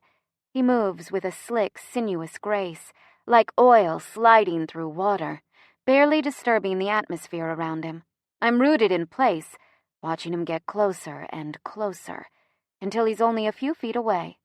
When he comes to a stop, he offers his hand in greeting, and for a moment it just hangs there in the space between us, as I try to wrap my head around what's happening here. After an uncomfortably long slice of time, my manners finally kick in, and I lift a deadened arm to slide my palm against his. As we shake, I note his skin is cool to the touch, and almost freakishly soft, like he's never done a hard day's work in all his life, and has manicures more frequently than I do. Granted, I only get them about twice a year, when Chrissy and Shelby drag me along on a girls' day or for pre-birthday preparations, but you get the idea. His grip tightens on mine, but I barely feel it. At the moment, my mind is on an entirely different set of hands, the opposite of these hands, the ones I felt cupping the sides of my face as their owner kissed me in the rain, warm with heat and rough with calluses. Hands I've actively imagined exploring other parts of me in moments of weakness over the past few days when, "Stop it, Gemma, we hate him, remember?" "Did you have trouble finding the place?" Brett asks, snapping me out of my unhealthy thoughts. "No," I blurt, shaking my head again. "It was fine." "Great." He's still holding my hand. I want to pull away, but I don't want to insult him. I can't afford to screw up with another VIP, or Estelle will have my head.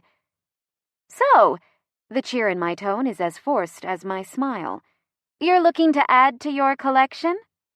His eyes sweep my face, then move down my body, lingering too long on certain aspects of my anatomy in a stare that sets my teeth on edge. "Yes," he murmurs, his eyes still lasered in on my legs. "Definitely looking to acquire something new." At that, my polite manners evaporate, and I pull my hand roughly out of his. "Great!" I snap, stepping purposefully out of his space. My tone is bordering on rude, but I don't care. "Any spot in particular you were thinking about putting the new piece? Something over there by the fireplace might work beautifully, though it depends what you're looking for, of course." I turn to face the mantel, focusing on the floor-to-ceiling white brick fireplace that dominates the far wall. After a moment, he moves to stand beside me, maintaining the careful distance I've placed between us. "Of course." Just like that, his voice has flipped from seductive back to businesslike. "Most of my pieces are oils, impressionist, late 1800s. But I'm looking for something a little more modern, perhaps for my personal office." I relax a little. Maybe he got the hint. "Or my bedroom," he adds, and my spine stiffens again as my eyes fly in his direction. Maybe not. He looks at me, one side of his mouth tugging up in a smile. "Follow me." I watch him walk away, disappearing down a hallway to the left of the fireplace, and try not to freak out. Oh, who am I kidding? I totally freak out. But only for a few seconds, because even pissed off and slightly mortified, I remember that I'm not the kind of girl who allows herself to be intimidated by someone just because they have money and an annoyingly possessive gaze. Pulling a deep breath through my nose, I set my shoulders, tighten my grip on the art binder, and march after him before I lose my nerve. Monet really gets all the credit and attention, rightfully so, but when it comes to composition of light, personally, I prefer Degas. I mean, the evolution of his work over the years is amazing. Tap, tap, tap. A series of sharp knocks on the study door cuts off my defense of Degas over Monet as the premier impressionist painter, which is probably a good thing. I have a tendency to get carried away when talking art, often getting lost in the conversation and forgetting myself, and my conversation partner. My gaze lifts to Brett, and I find his eyes are already on my face, studying me from the couch across the coffee table. His stare is intense. It seems to fill every molecule of space in his private study, where we've been sitting for the past 40 minutes, discussing art and totally neglecting the binder of pieces I'm supposed to be convincing him to spend a godforsaken amount of money to purchase. "Come in," Brett calls, not looking away from me. I watch the muscles of his throat work and feel my cheeks heat with embarrassment. God, I'm a nerd. I can't believe I've been sitting here with the second hottest guy I've ever met, talking his ear off about art. What I can't figure out is why he let me. Before I can wonder too much, the door to the study swings open, and a man is standing there filling the frame. Literally. He's so big, I can barely see space around his body. But it's not his size that makes him scary. One look at his face, and the breath catches in my throat. He looks like the Incredible Hulk, except his skin isn't green, and he's got a long, thin white scar running across his jugular, as though someone tried, and failed, to choke the life from him with a piano wire. His beefy limbs have been stuffed into a suit that must have been custom-made, because I'm pretty sure even those big and tall stores don't make clothes that gargantuan. It's his eyes, though, that really terrify me. They're empty. Totally. Just black, vacuous circles in his head, staring through me for a brief moment before locking on Brett's face. 5 minutes out, the Hulk says without preamble. 10 at the most. Brent nods. Good. Let me know when it's time. Yes, sir. The Hulk nods at Brent, in confirmation of something he doesn't bother to explain, then lumbers back through the frame and closes the door behind him. My eyes move to Brett, and I see he's smiling to himself, a real shit-eating grin, which is weird, but not as weird as the fact that Bruce Banner is apparently a member of his staff, and definitely not as weird as the fact that he doesn't even address the Hulk's interruption. He just turns to me and launches back into conversation. So, tell me about yourself, he says, his attention totally riveted once more. My mouth gapes. What? I'd much rather talk about Monet than myself. His eyes narrow on me. Who is Gemma Summers? Oh, I cross my legs, shifting uncomfortably under the weight of Brett's stare. My eyes skitter away from his, coming to rest on the coffee table between us. It's a stunning piece. Gleaming oak, definitely an antique, definitely an expensive antique, from the looks of it. The kind of furniture you admire as artwork, and would never think of putting your drink or a pile of magazines or, God forbid, your feet on. I'm not really anything special. Somehow. I doubt that. My eyes lift back to his. Really, I'm nobody. His gaze sharpens, reminding me of a hawk or some other predatory bird narrowing in on its prey from so high above. The poor, fluffy, soon-to-be meal doesn't even stand a chance. My cousin doesn't think so. In fact, it seems he's taken quite an interest in you. And there it is. The real reason I'm here. He thinks my presence is a dig at his cousin. Does no one watch the goddamn news anymore? My mouth tightens as memories of Chase's cruel words replay in my mind. Let's just say, if I'm ever going to settle down, I doubt it will be with a girl like Gemma Summers. After meeting the blonde this morning, I can see why. Anger thrums through my veins as I refocus on Brett, my eyes narrowed. I don't think you should confuse pity with interest. I've known my cousin all my life. I can read him better than most. We even lived together for part of our childhood. I raise my eyebrows, communicating, yeah, so what, without words. When we were 15, 16, we used to ride our grandfather's thoroughbreds when we were home from school for the summer. We'd go to the stables and pick out our horses, and after a while, Chase grew particularly fond of one of the young stallions, a great black monster of a horse. I could see it in his eyes, in the way he touched its mane and brushed its coat down after our rides, that it was his favorite, though he never said as much. Is there a point to this trip down memory lane? I mutter impatiently, not wanting to talk about Chase or his devotion to his horse. It's hard to hate someone who loves animals. Brett's lips twist in the mockery of a smile. My point, Miss Summers, is that when he realized I'd learned the stallion was his favorite, he did everything in his power to hide his affection for it. He'd only ride it at night or when he thought I was away from the house, and if I was around, he made a point to choose another horse for the day. But why? I blurt, before I can stop myself. He wasn't good at sharing. Still isn't. In fact, always worried I'm going to steal his favorite toys, I suppose. His smile gets bigger, a little more malicious, which brings us back to you, Miss Summers. I stare at him, waiting. His indifference toward you is just another act to keep me away. He shifts in his seat, a hawk adjusting his wings before descent. Trust me. Why would I trust you? I don't even know you, I snap. Something flashes in his eyes, something I don't like, as in at all. You've got spirit. He smiles at me, but it's oily. Then again, so did his stallion. I blanch. His smile widens. This is going to be fun. What are you talking about? He continues as though I haven't spoken, his gaze appraising. You see, Chase is very controlled in all realms of his life, but he has a temper. It's his biggest tell. He leans forward, just a fraction of an inch, but it's enough to make me shy backwards in my seat. He knows I'm watching. It's only a matter of time, and even if I'm wrong, even if he truly isn't interested, his eyes scan down the length of my body. I'm sure my efforts won't be wasted. Ew. Mega ew.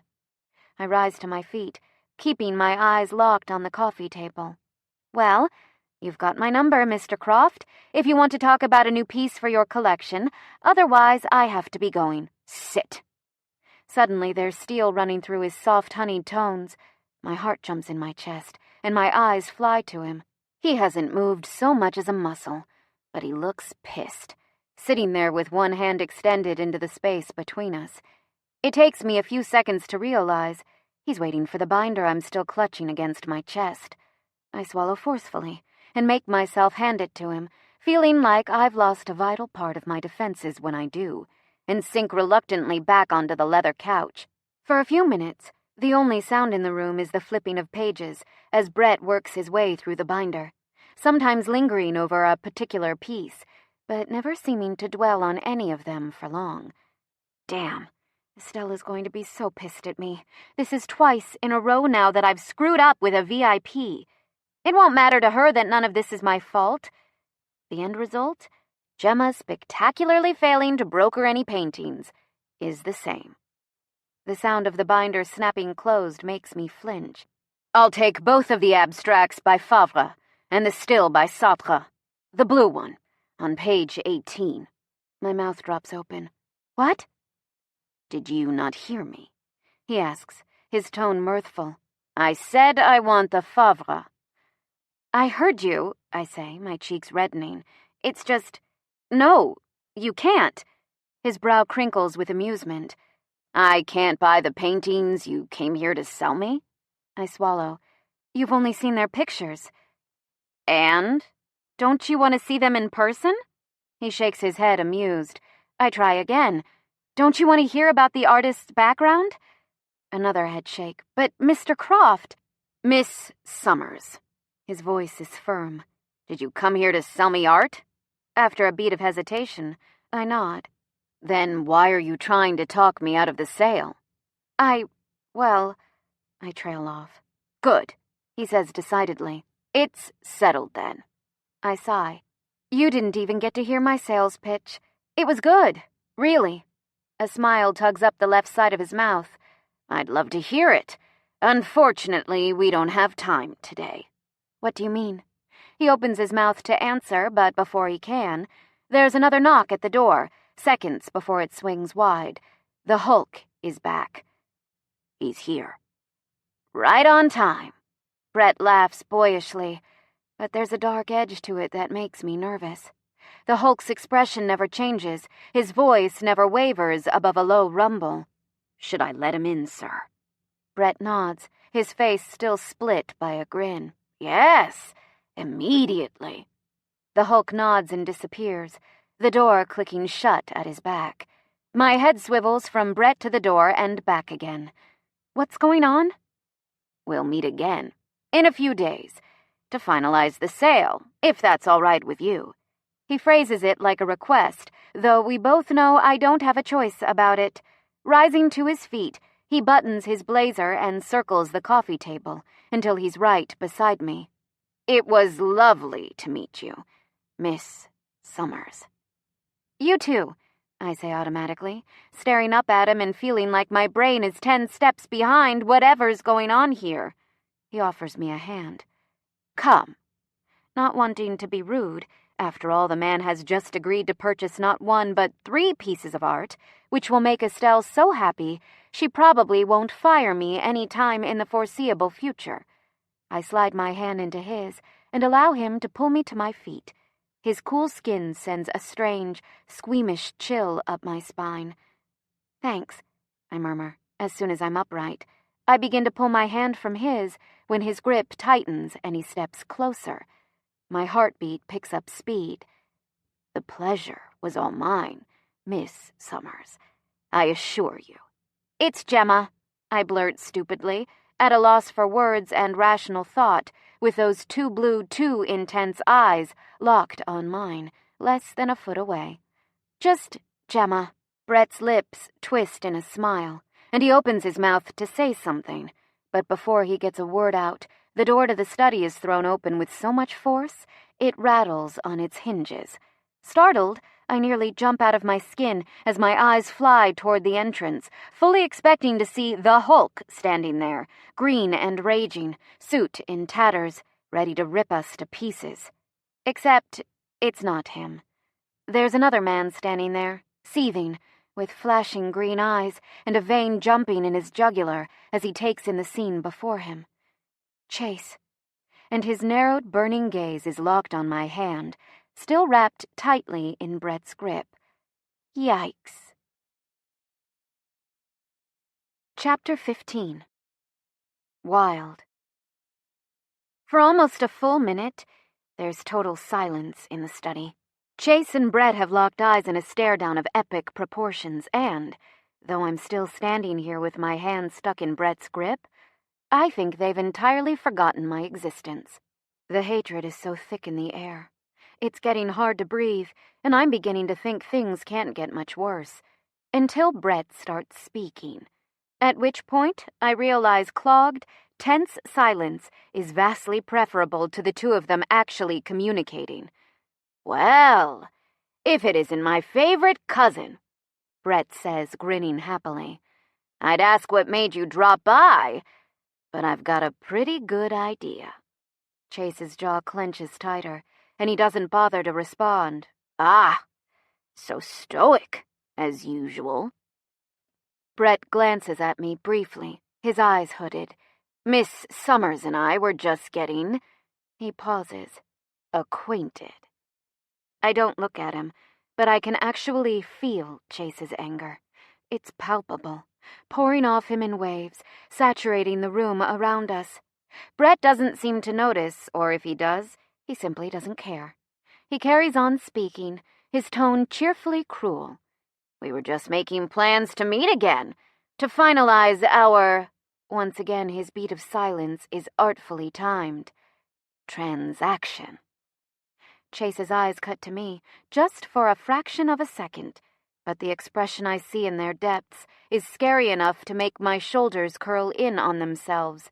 Hastily, I swing my eyes in Brett's direction. Thank you so much for your business, Mr. Croft. I'll be in touch soon to discuss details of the sale, I say, hoping, stupidly, that once Chase realizes this meeting is only about art, he'll cool down. He doesn't. If anything, the room gets even tenser. So tense, I'm afraid to look at Chase. And because I'm me, certifiable idiot of the century, I don't keep quiet, as I clearly should in this situation. Instead, I keep talking and shoving my foot even further down my throat. Feel free to call me at the gallery with any questions, I prattle nervously, keeping my eyes locked on Brett's chin, because his too pleased smile is creeping me out a bit, if I'm being honest. My personal extension is on the business card in your binder, which, you can just keep here, in case you want to look at your paintings, and 'cause, well, we've got like 20 of them at the gallery, and I'm sure Estelle, that's my boss, would want you to have access to all our artist collections without having to drive across town. Brett's grin steadily widens as I'm speaking. By the time I fall silent, it's so big, I can see practically all of his teeth. Like I said, creepy. How considerate of you, Miss Summers. He leans closer and his grip tightens on mine. Though I wouldn't mind the drive. In fact, I'd love to visit your gallery sometime. My mouth falls open a little when I hear something that sounds suspiciously like a growl from the other side of the room. It's the first sound Chase has made since he arrived, and it is not a good one. In fact, it's a downright scary one. Well, I really have to be going now, I say, my voice going up in a nervous squeak as I attempt to pull my hand out of Brett's. My tug is no match for his grip, which only tightens around mine. Not quite painful, but almost. His hold feels like a threat, and yet, despite the fact that it's my fingers getting crushed, somehow I don't think the threat is for me. My gaze darts in Chase's direction, and I see his eyes have gone scary. They're locked on my hand, which is starting to ache, by the way, and there's a lethal edge to their intensity. I gulp down a breath, trying to stay calm, though I must admit, most of my energy is concentrated in an effort not to pee my pants where I stand, which, in case you weren't paying attention, is between two terrifying men whose anger management problems are only outweighed by their family issues. I say, squeak, in an attempt to get myself far, far away from ground zero of the Croft Civil War. I have another appointment in an hour, and it seems like you two have lots to catch up on, so if you'll just let go of my hand, I'll be out of your hair and... Let her go, Chase says, finally speaking. His voice is emotionless, cold, totally contained, and his eyes are locked on his cousin. Now, Brett chuckles. Well, since you asked so nicely. His hand loosens and I instantly pull mine away, feeling a rush of pins and needles shoot into my fingers as blood flow returns. My relief is short-lived. I don't even have time to step back, to turn for the door, to freaking move, when my hand is snatched up again. My eyes drop and catch a glimpse of large calloused fingers wrapping around mine. But I don't have time to process the fact that they're Chase's, or that somehow he crossed the room so quickly I missed it, because suddenly I'm moving. Fast.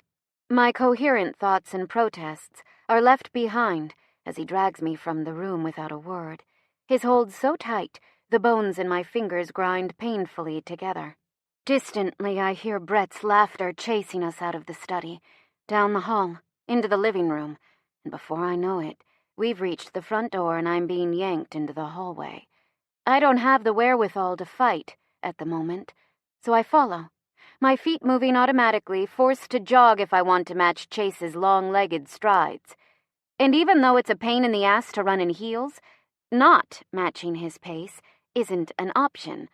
I'm pretty sure he's so mad, even if I tripped and fell to the marble floor, he'd just keep going, dragging me behind him like a child drags a toy doll through the mud.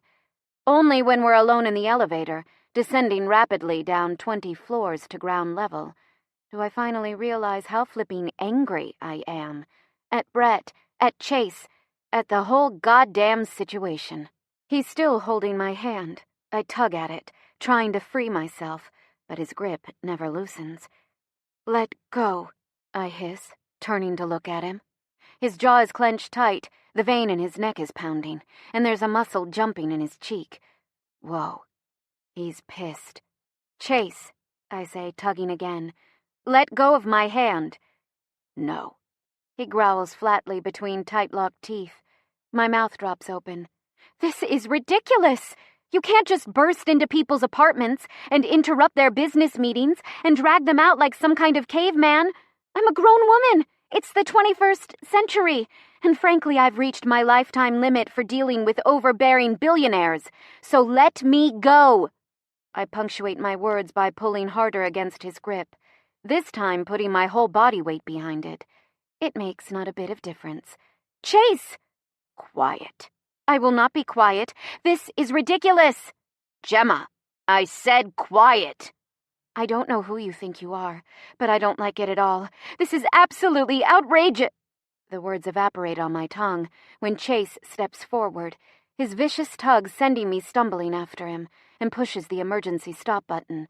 The elevator jolts to a halt, and suddenly, without the mechanical buzz of the car moving on its cables, it's altogether too quiet, too close inside this tiny floating box.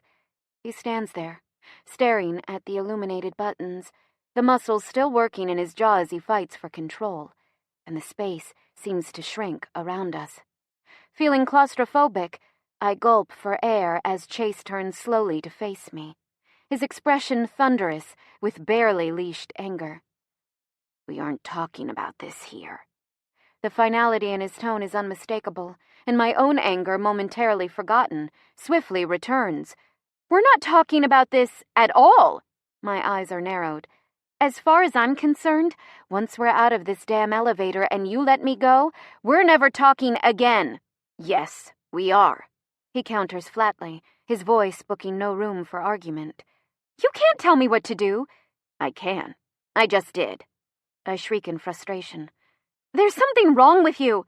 You say you don't want me, then you bring me to your office, you tell the world I'm nothing but a charity case, and then you show up here like some kind of crazy person."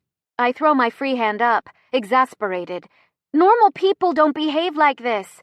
Normal people don't stomp around, all broody and mysterious, thinking they can do whatever they want and say whatever they want and go wherever they want, whenever they freaking feel like it." He doesn't respond. He just stares at me, waiting for me to finish, which might take a while. I've got a lot of short-up emotions ready to explode. I'm getting pretty sick and tired of being manhandled. Guess what? It's not fun at all. I was just doing my job, trying to sell some art, and now I'm pissed off and embarrassed, and my freaking hand hurts. Because apparently you and your cousin are in some kind of contest to see who can give me arthritis of the fingers first. His grip loosens instantly at my words, but he doesn't drop my hand. I want to go home, Chase. I want this to be over. Whatever game you and Brett are playing, I don't want to play. I don't even want to know the rules, or who the winner is when you finally run out of ammunition in this pissing contest. Just leave me out of it. I can't. Excuse me?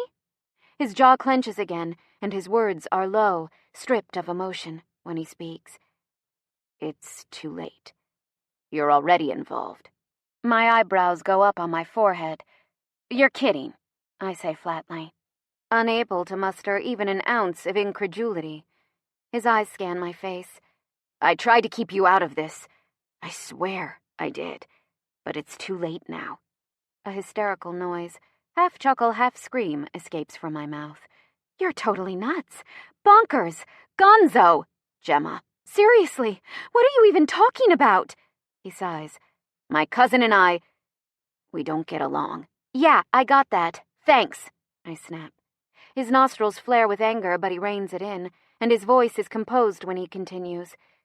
"He thinks I'm interested in you." I notice he doesn't clarify whether Brett's beliefs are accurate, but I'm certainly not going to ask, so instead I just bite out a terse, And that makes you a target." I stare at him, waiting for him to break into a grin and say, "Gotcha, just kidding, Gemma." He doesn't. "What does that mean?" I ask. "That I'm a target." "It means he'll do everything he can to use you against me, to hurt me." "Oh," I say, instantly relieved. "Well, then there's nothing to worry about." His eyes narrow. "Care to explain that statement?" My cheeks heat with the beginnings of a blush. "Well, I just mean there's nothing going on between us, so it's not like he could use me against you even if he wanted to. We've only met, twice. We're basically strangers, so there's really nothing to worry about. You can let me go. I'll tell your cousin there's nothing between us, and we can all get on with our lives." That strange, scary look creeps into his eyes again. "You will not be speaking to my cousin again." "Excuse me?" I huff. "I'll do whatever I damn well please. Thank you very much." "Gemma." "No," I interject. "He's a client now. I'll have to talk to him one way or another." "Find a new client." "Oh, right," I snort, "because I can just snap my fingers and find a new gazillionaire art connoisseur." My eyes go wide, and I infuse my voice with sarcasm. Or, hey, maybe I can just go out into the forest and pick up a few new ones, because apparently they're growing on trees now. "Good." Chase totally ignores my sarcastic comments, his voice flat. "Because you're not dealing with Brett. Ever again." I fight a scream. "Are you even listening to me?" "I'll buy however many goddamn paintings you want." He barks, his expression dark. "I'll buy the whole fucking collection. But Brett is not your client anymore. Do you understand me?" I make a concerted effort to get my breathing under control and decide to try a new tactic. "How did you even know I was here?" "I keep an eye on everything my cousin does." "That's insane." I breathe. "It's necessary." His voice is unapologetic. "And it's a mutual arrangement." Meaning Brett and I both subscribe to the friends close, enemies closer, family closest mentality. "You're a loon," I say matter-of-factly. "A caveman. All that testosterone has done something to chemically alter your brain." "Gemma, this isn't a game." He takes a step closer, and I immediately shuffle back, trying to maintain a safe distance between us. "He's dangerous. He's hurt people in the past, people I cared about, people I loved, just to prove a point, just to prove that he could." I'm so startled by this admission, I take another step away from him. He closes the gap instantly, still speaking. "This is his favorite kind of game to play. Cat and mouse. The ultimate challenge. Even better that it might make my life hell. It doesn't matter what either of us say. He'll come after you in any way he can. Before today, he was just curious, like everyone else, because of the kiss at the game. But now that he's met you," his eyes lock on mine, "he won't stop." For the first time, I feel the markings of true anxiety stirring to life in my gut. "Until what?" I breathe. Chase shakes his head. "I don't know. I wish I knew. But I don't." Mind reeling, I take another step away from him. "This is your fault," I whisper finally, when I've composed myself enough to formulate words. His spine snaps straight, as though I've struck him. My eyes lift to his perfect mouth. "You never should have kissed me at that game." "I know," he mutters darkly. "I already apologized for that, Gemma." "And that makes it okay?" I laugh bitterly. "How could you have done that, knowing it would lead to this?" I gesture vaguely upwards, in the direction of Brett's apartment. knowing he'd come after me. Chase takes another step toward me. Gemma, don't Gemma me. My eyes fly to his. This is a goddamned mess. I don't want this. I didn't ask for any of this.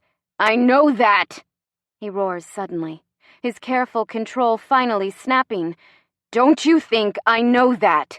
Why do you think I pushed you away after you came to my office? Why do you think I brushed you off with the press? I tried to keep you out of my life, away from this shit. I tried. Not hard enough, apparently, I yell angrily. Because here we are. He's breathing hard, his eyes burning into mine. What do you want me to say? That I fucked up? I already know that. I wasn't thinking when I kissed you at the game. I looked at you and I just couldn't stop myself. A sharp, stunned exhale escapes my lips. I don't want to look too deeply at the feelings his words have stirred within me, so I wrap myself in anger instead, using it like a shield. And after that, why the hell would you drag me to your office? Why even attempt to see me again? I had to warn you this wasn't going anywhere. I thought I owed you that much. You didn't need to warn me away. I wouldn't have pursued you like some teenage girl with a crush, but I suppose that possibility never entered your egotistical brain?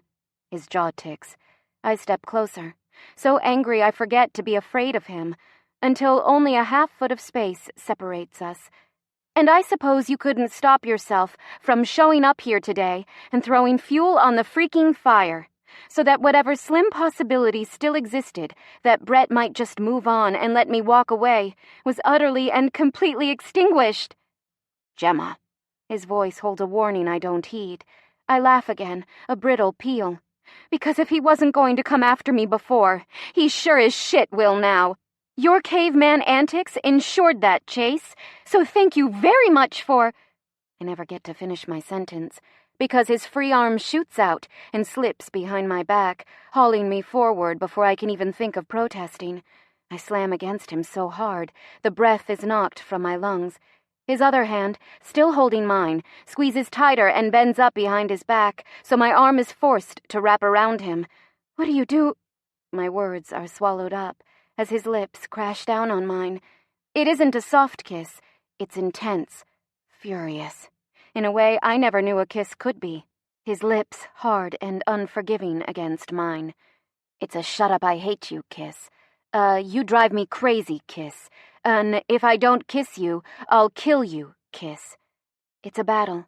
Our mouths are opposite fronts, fighting for ground, warring for control. I shove his chest. He bites my lip. I nip his tongue. He tugs my hair. The kiss goes wild as my other arm winds around him, clutching the back of his shirt, my nails raking against the fabric. His hands release me, but only for a second, as they drop and haul me roughly up against him. 2 strides, and he's got me pinned against the elevator wall. I don't even think about it. My legs go around him, my dress bunches up around my thighs, and my arms circle his neck. I forget that I'm angry, that I'm pretty sure he's irreparably messed up my life, that 5 seconds ago I hated him, and I kiss him back with everything I have. Chapter 16. Titan. A voice, scratchy with static and filled with concern, bursts from the intercom box on the button panel, startling us apart. This is Jim from maintenance. Is anyone in there? Everything okay? My lips pull away from Chase's, and I stare into his face, my breaths coming too fast, and my heart pounding so hard against my ribs. I'm worried the bones might break under the pressure. He's looking back at me, his face a study in halves, a lazy half-smile tugging at his lips, half-lidded eyes filled with desire. Is anyone in there? Jim from maintenance asks again, his voice tinny and distant. Folks, if you can hear me, use the intercom button. Fuck. Chase curses quietly, his amused smile widening. I haven't been caught making out since I was 16. I breathe, blinking rapidly, not knowing how to respond to that. Can you put me down now? He doesn't. In fact, at my words, he just chuckles and leans closer. so I'm pressed even more firmly against the elevator wall. "Tell me again how there's nothing between us," he whispers, his mouth dropping to my neck, his lips pressing a soft kiss against the sensitive skin there. "Chase," I say, my voice weakly protesting even as my body betrays me, arching to get closer to him. He ignores me, as usual. "Seriously." I try to pull back, but there's nowhere to go. I have to get back to work, and then go home, take a shower, and forget this ever happened. At that, he stiffens, and his head lifts slowly from my neck until his narrowed eyes trap mine. He leans even closer, which I didn't think was possible, but somehow he manages. And I watch as the smile falls right off his face, his features contorting into a scowl in mere seconds. An angry sound rattles at the back of his throat. I swallow hard, suddenly regretting my thoughtless words. Sure, I meant them, but I didn't have to say them and get myself in trouble. Again. He leans in, his voice low. "Sorry. For a second there, it sounded like you said you were going to go home and forget this ever happened." He grumbles, his eyes flashing. I jerk my chin higher. "Your hearing is just fine. It's your listening that seems to be the problem." Shit. I did it again. Apparently I missed the lesson on thinking before speaking in kindergarten. "Gemma," he says menacingly. "Chase," I mock. "Put me down." "Not until you admit there's something here." Why would I admit to something that isn't true? His throat does the angry rattle thing again. Yikes. "Gemma, I'm not playing this game with you." "You're the one playing games," I say, my voice incredulous. "You and your gonzo cousin up there." "We've been through this." His jaw clenches tighter. "He's dangerous. It isn't a game." I snort. "Maybe you're overreacting." Before Chase can respond, Jim from maintenance interrupts. "I'm going to try to do a remote factory reset to get the elevator jump started. Should take 5 to 10 minutes at the most. If that doesn't work, I'll have to call the firefighters. Just hang tight in there, okay? We'll get you sorted out in no time." Firefighters. Shit. Chase doesn't move or acknowledge Jim's interruption. "Chase!" I smack my palms against his shoulders. "Did you not hear Jim? Put me down. We have to get out of here." He's silent, and the muscle is jumping in his cheek again. Instead of addressing the fact that we need to leave like pronto, he mutters, "I'm not overreacting." "Jesus," I groan. Apparently we aren't leaving until this conversation is finished. "Really? This again?" He stares at me with a stony expression. "Fine. Have it your way. But you can talk to the firefighters when they get here." I try to shrug, but I'm pressed too tight against the wall to move. All I know is Brett seemed perfectly nice to me. Sure, maybe he's a little intense, but isn't it possible you're projecting your own anger and hatred onto him? I ask. I mean, yeah, he probably brought me up there just to mess with you, but maybe that's where it ends. I don't think he's actually going to do anything to me. "You don't know anything about it," Chase snaps, fury like I've never heard before lacing his tone. "I know that before you got there, we were having a totally normal conversation about art. Yeah, your cousin needs to cool it with the lingering stares. I don't care how much money you have, that's just not polite. And yes, there was a weird, brief tangent about thoroughbreds, but otherwise, it was a totally normal business meeting." I'm so busy talking, I don't notice he's gone completely still at my words, every muscle in his body locking into place with tension. "Really, Chase, you're overreacting to all of this." I trail off into silence. After a moment, he breaks it, and his voice is so intense, so guttural, I barely recognize it. "What did you say?"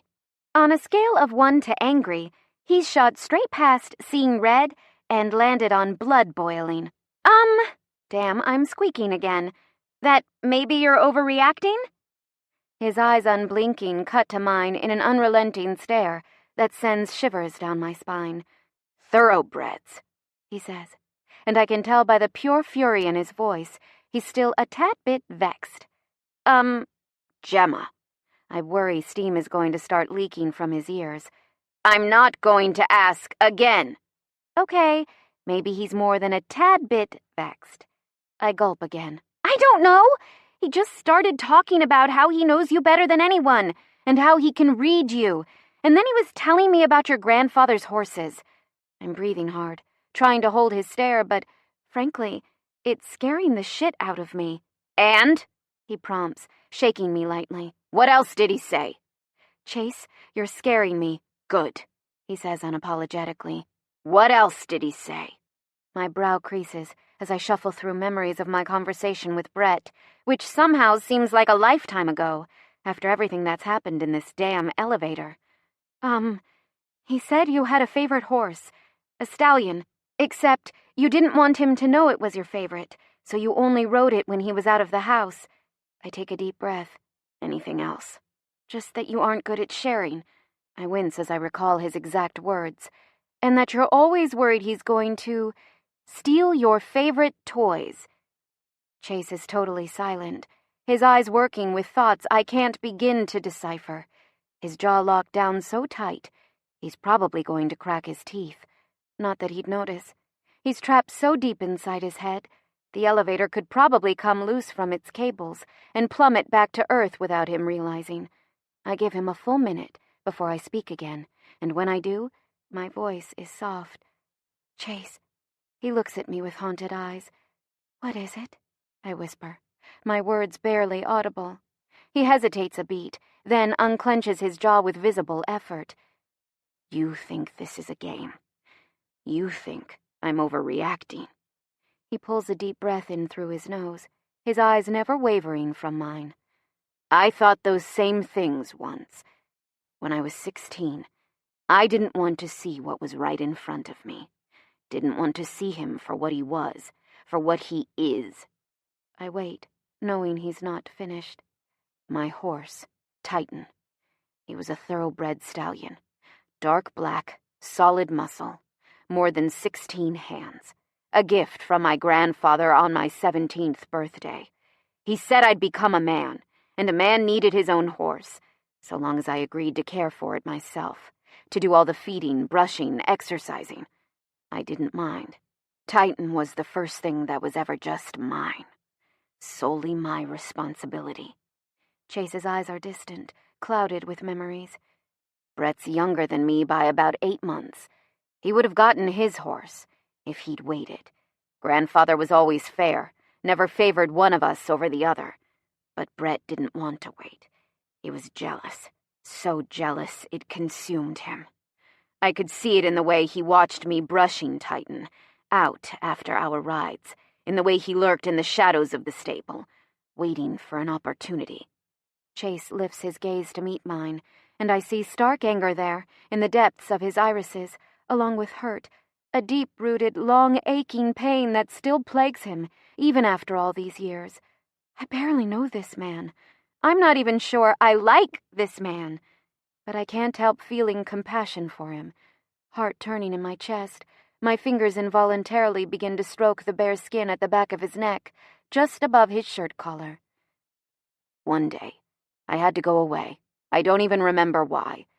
I asked one of the stable hands to keep an eye on Titan. But when I came home and went out to the stables, planning to take him for a ride, he wasn't in his stall. No one had seen him. The stable hand didn't know where he'd gone. His nostrils flare on a sharp inhale. But I knew. Even before Brett ran into the stable without my horse, his face a mask of fake shock and horror, I knew. The breath catches in my throat. He said it was an accident. That he'd taken Titan for a short ride, to give him some exercise, because he knew I was busy that day. He said Titan's hoof caught on a rock, that he stumbled, fell, landed wrong. It was a terrible accident, a tragedy. My thoroughbred with a broken leg. The very air around us has stilled, as though the world itself has stopped spinning, and I don't dare breathe, unwilling to shatter the moment until he's purged this long unspoken memory from his system. He was in pain. There was nothing to be done. Chase's voice is eerily empty, detached of all emotion. Grandfather got out his pistol and we walked to the field, where Brett left him, writhing in agony, foaming at the mouth. I'd never seen an animal suffer like that, and I'd never held a gun until that day. when Grandfather pressed its cool butt into my hand and told me being a man wasn't always pretty. Titan was my horse. It was my responsibility to take care of it. My fingers stop moving, and instead simply press into the skin of his neck, a wordless offer of comfort. I stroked his mane, one last time, told him I was sorry, and then I shot him in the head. His voice doesn't break when he says it, but my heart does. I feel it fissure inside my chest, picturing the young boy and the horse he loved, lying dead in a field. "Chase," I whisper, grief sluicing through me. "Brett did that," Chase says flatly. "He broke him, killed him. The first of many things of mine he's broken." I'm wordless, stunned, as I stare at him, searching for the right words. But there are no right words. Not for this. Nothing I say can fix this. Chase's eyes return to mine.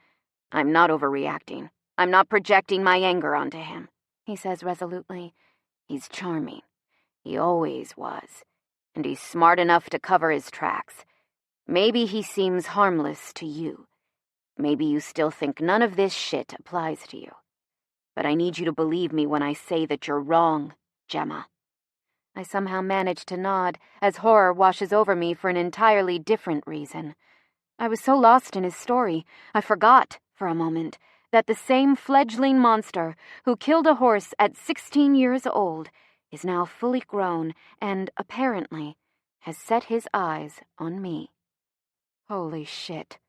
My breath starts coming faster as my panicked eyes shoot up to the ceiling, as though Brett can somehow see through the many floors of plaster and steel currently separating us. I feel exposed, utterly alone, as naked terror pumps through my system. "Gemma," Chase says, shaking me lightly. My eyes fly back to his. I know they're wide and full of fear. "You'll be fine." His voice is steady, strong. "I promise I won't let him touch you. I won't even let him get near you." But I try to speak, but find I can't articulate even one of the many hysterical thoughts clanging inside my head. Chase opens his mouth to speak again, but it's not his voice I hear. "Folks, just hang tight. Looks like the factory reset isn't working. I'm going to call the firefighters now." "Fuck," Chase curses. He stares into my eyes for a long moment, then finally sets me back on my feet, turns and pushes the button to restart the elevator. I can hear him speaking rapidly into the intercom, telling Jim something, but for the life of me I can't make out his words. The steady, static buzz of panic quickly overwhelms all my senses and drags me under. 20 minutes later, I'm having a serious case of déjà vu. It's raining.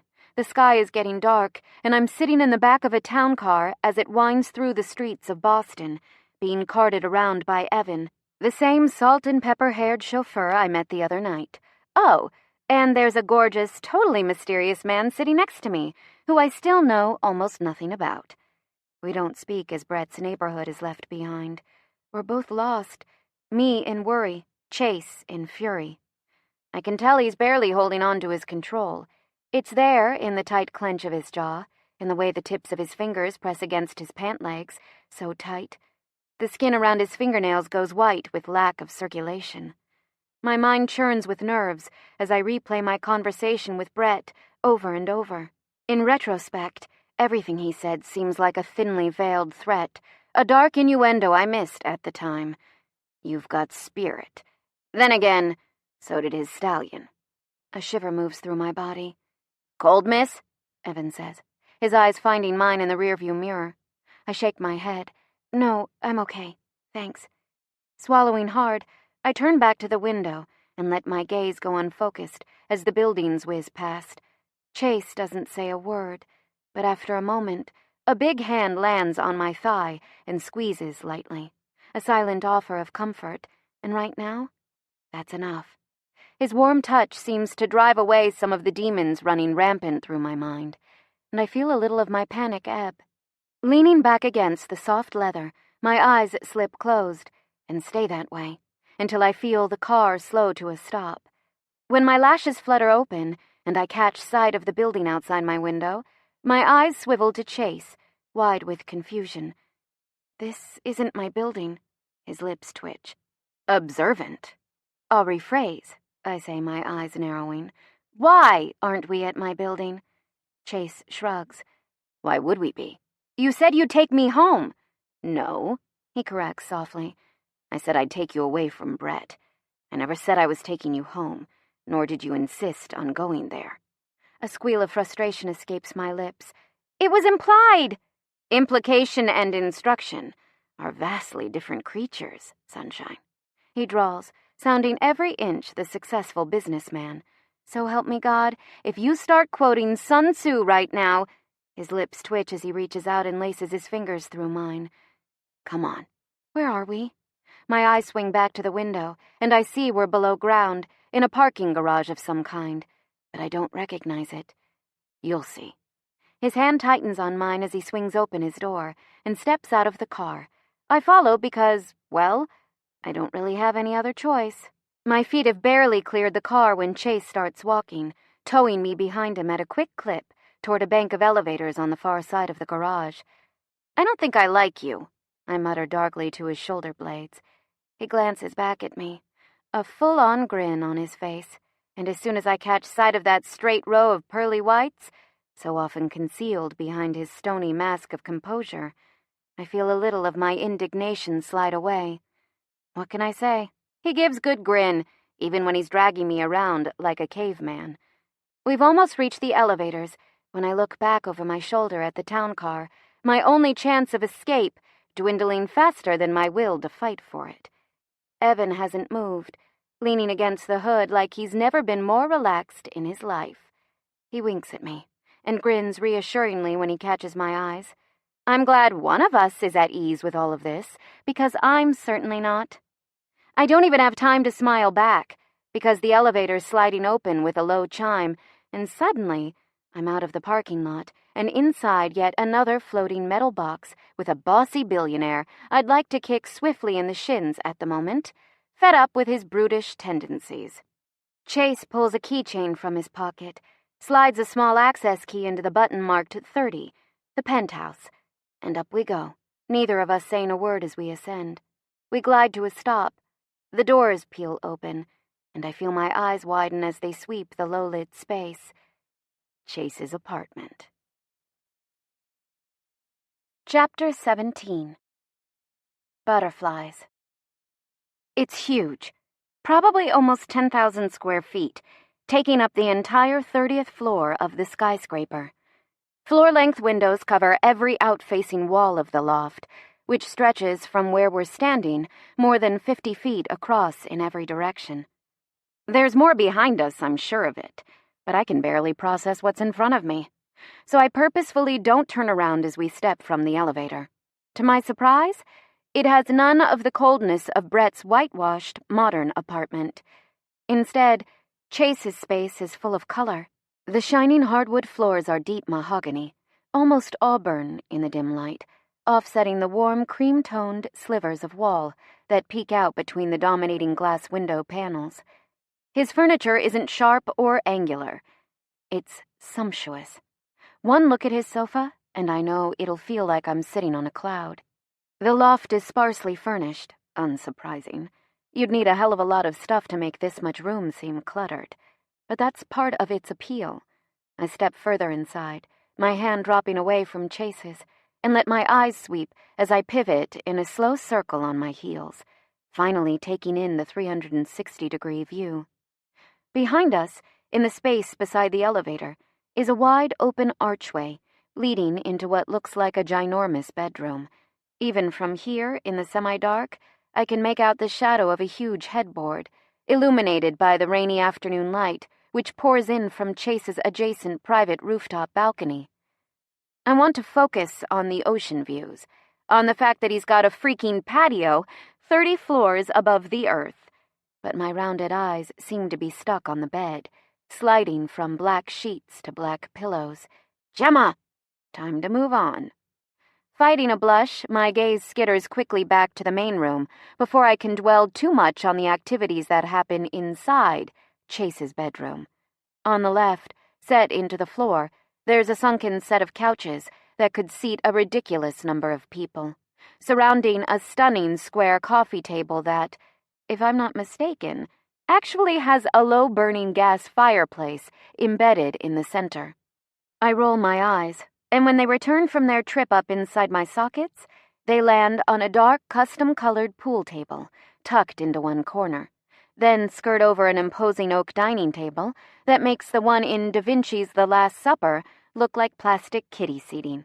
I totally ignore the sheer number of bookshelves lining the far wall, even though I'm itching to explore them because, well, as everyone knows, if the way to a man's heart is through his stomach, the way to a girl's is through a good book, or in this case, a bazillion good books. And as much as I'd like to confirm that he really does have that copy of The Art of War on his shelves, I'm just not willing to risk it. A massive kitchen dominates the space to the right. Gleaming copper pots and pans hang from a ceiling rack. An impressive collection of knives are displayed on a metallic wall strip above the stainless sink, and a giant refrigerator, which probably holds more food than one man could ever eat in a lifetime, sits unobtrusively in the corner.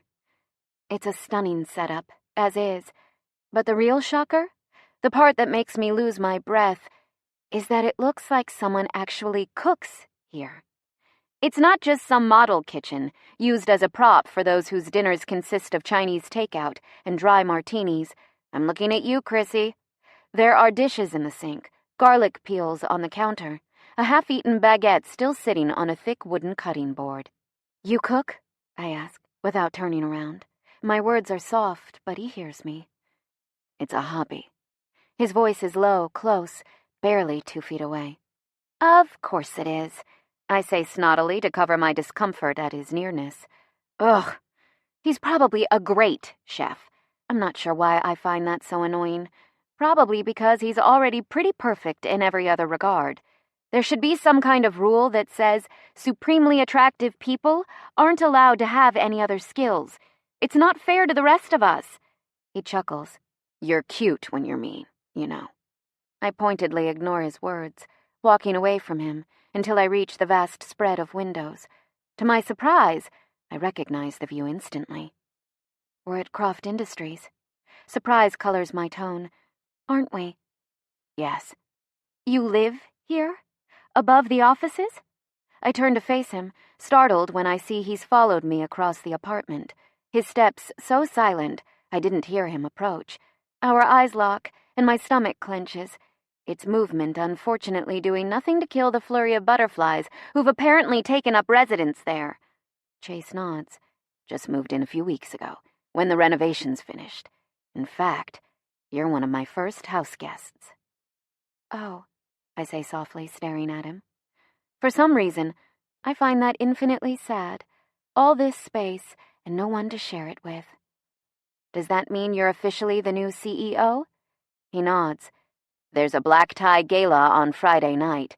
Jameson is planning to make the announcement after dinner. Otherwise, I wouldn't be attending. Don't want to wear a tux? Don't want to see my family," he corrects. "Usually I avoid these things at all costs, but it seems I can't get out of this one." "That's the trouble with being the guest of honor, I suppose." He nods. "The whole Croft family has to make an appearance, along with 100 or so business associates and friends of the family. Plenty of press, too." "You don't sound excited." "I've got a lot of emotions when it comes to events involving my family members," he says, his gaze steady on mine. "None of them are excitement." I find it infinitely strange that a man with such clear disdain for his family could simultaneously show such loyalty to them. "Why come back at all?" I ask softly. "If you were happier during those years away." "It's complicated." I don't doubt that. Every bone in Chase's body is complicated, right down to his littlest finger. Chase. His eyes go liquid as soon as I say his name. The butterflies in my gut go crazy. "What is it, Gemma?" he asks, his voice husky. It's there, on the tip of my tongue, the desire to ask him if he's lonely, if he needs someone to talk to, if he needs a friend. But I worry it'll be too much, too fast, crossing lines I'm not even sure I'm allowed to cross. I'm sorry about Titan, I whisper instead, wanting to reach out and grab his hand, but resisting the urge. I didn't get to say that before. His eyes get warm, warmer than I've ever seen them. So warm, I worry I'm going to melt into a puddle at his feet if he stares at me like that for much longer. Still mad at me? He asks, his eyes dropping to focus my lips. I know he's thinking about the elevator. Hell, I'm thinking about the elevator, and just the memory of that searing kiss, of his hard lips against mine, of my legs wrapped tight around his waist, is enough to set my pulse thundering in my veins. I almost ask, for what? My brain is literally that scrambled by his presence. But thankfully, before the words leave my lips, I remember I'm supposed to be pissed about his alpha male antics. Furious, I say, but there's no heat to my anger. A slow, wolfish grin spreads across his face, like he knows I'm full of shit, and it makes my stomach feel all squirmy and warm. The feeling magnifies tenfold when he takes a step closer, then another, and another, until he's practically pressed up against me again. Danger! I blink hard, trying to refocus and make my voice casual. Why did you bring me here, Chase? Why can't I go home? My words are a stark reminder of reality. His eyes shudder almost instantly, and I mourn the loss of the heat in his gaze. When he speaks, his voice is utterly composed. We need to talk. About? In lieu of an answer, he reaches out, grabs my hand, and drags me over to the couches. This time I don't fight him. As soon as I settle in on the cushion beside his, my earlier predictions are confirmed. It's cloud soft and mega comfortable. Brett, Chase says flatly. Do we have to talk about him? I protest, having only just forgotten about his slime ball of a cousin. Yes. I huff but don't object. Chase leans back, one arm draped casually over the top of the couch.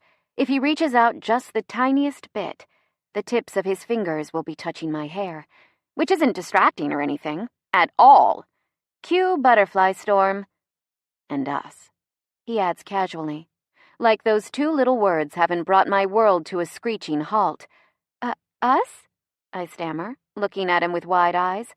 What do you mean, us? He holds my stare in a searching gaze. Us. This. I don't know what you're talking about. You can try to deny it's there, sunshine, but I'm sorry to break it to you. You're a terrible liar. He grins like he's not even a little bit sorry. I am not. You are. And there's nothing between us. His eyebrows lift, calling my bluff. Fine, I mutter. Maybe there's a little tiny spark, but that's it. He just looks at me, looks and looks, until my lie disintegrates into thin air and floats away. And then he says in a simple voice that makes my heart stutter, It's more than that, and you know it, Gemma. More? But you don't even like me, I protest. Not true. Well, I don't even like you. Gemma. His mouth twitches in amusement. Remember how I mentioned you're a terrible liar? Shit. But I'm really grasping at straws now. You don't date, I remind him, desperate to believe my own words. You don't do more. That's true.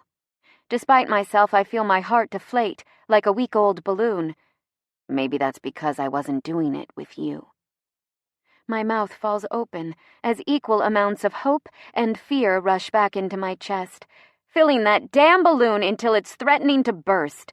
Pulse pounding in my veins, I meet his eyes as panicked thoughts race through my head. About us, about the press, about his slimeball cousin. But I struggle to find the right words. We can't. Gemma. His voice is steady, and when I look up at him, so are his eyes. Breathe. I nod, trying to breathe, but I'm kind of freaking out about the fact that Chase has just said he wants more, whatever that means, because it's probably the worst idea ever, considering neither of us has ever had a functioning relationship, so far as I know. Chase senses that I need time to process and doesn't push me. Instead, he smoothly changes the subject so I can breathe again. Time to talk about Brett. It's probably a bad sign that I'd rather discuss a sociopath than our relationship status, right? Oh well. Pushing the thoughts of more to the back of my mind, I take a deep breath and manage to calm myself down. Okay? Lay it on me. I told you about Titan. His voice is controlled, though I can still sense undercurrents of intense anger. Anger and pain, though he'd never admit to feeling any. Again, I have to fight the urge to reach out to him. That was the first time Brett took something from me. Something that mattered, anyway. The hand by my head flexes with tension. Before Titan, there was always competition between us. But it was small stuff mostly. Nothing out of the ordinary. Going out for my spot on the rowing team. Running against me for class president. Spreading rumors about me to sabotage my friendships. Nothing extreme, just standard familial rivalry. Uh-huh, I say, thinking nothing about that sounds standard to me at all. But after that summer, it was like something had been unleashed inside him.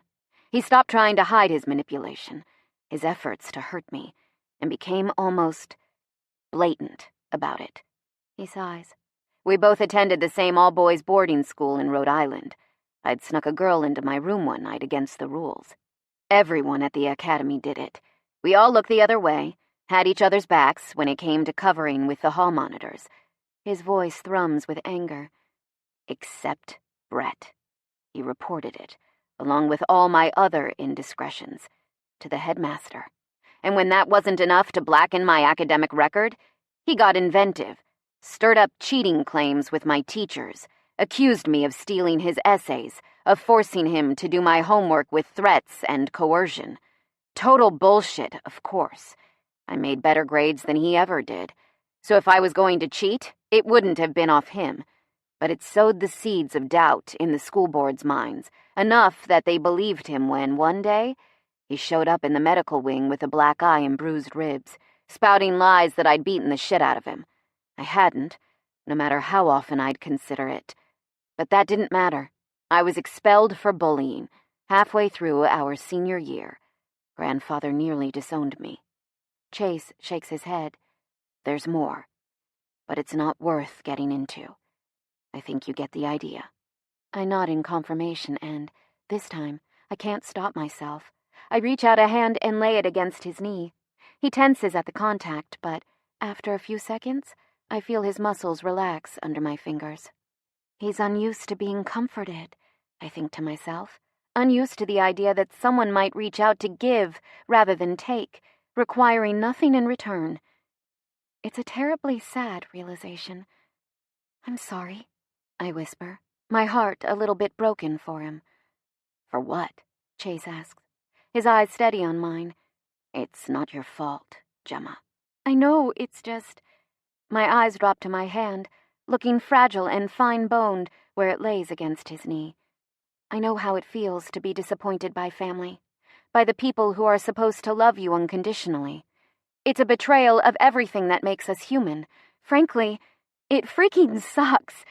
I'm sorry you had to go through it. That's all. My eyes find his, and I see they're curious, active with thoughts. Whether about my past or his own, I don't know. His mouth is set in a stern line, and the muscles beneath my fingers are rock hard once more.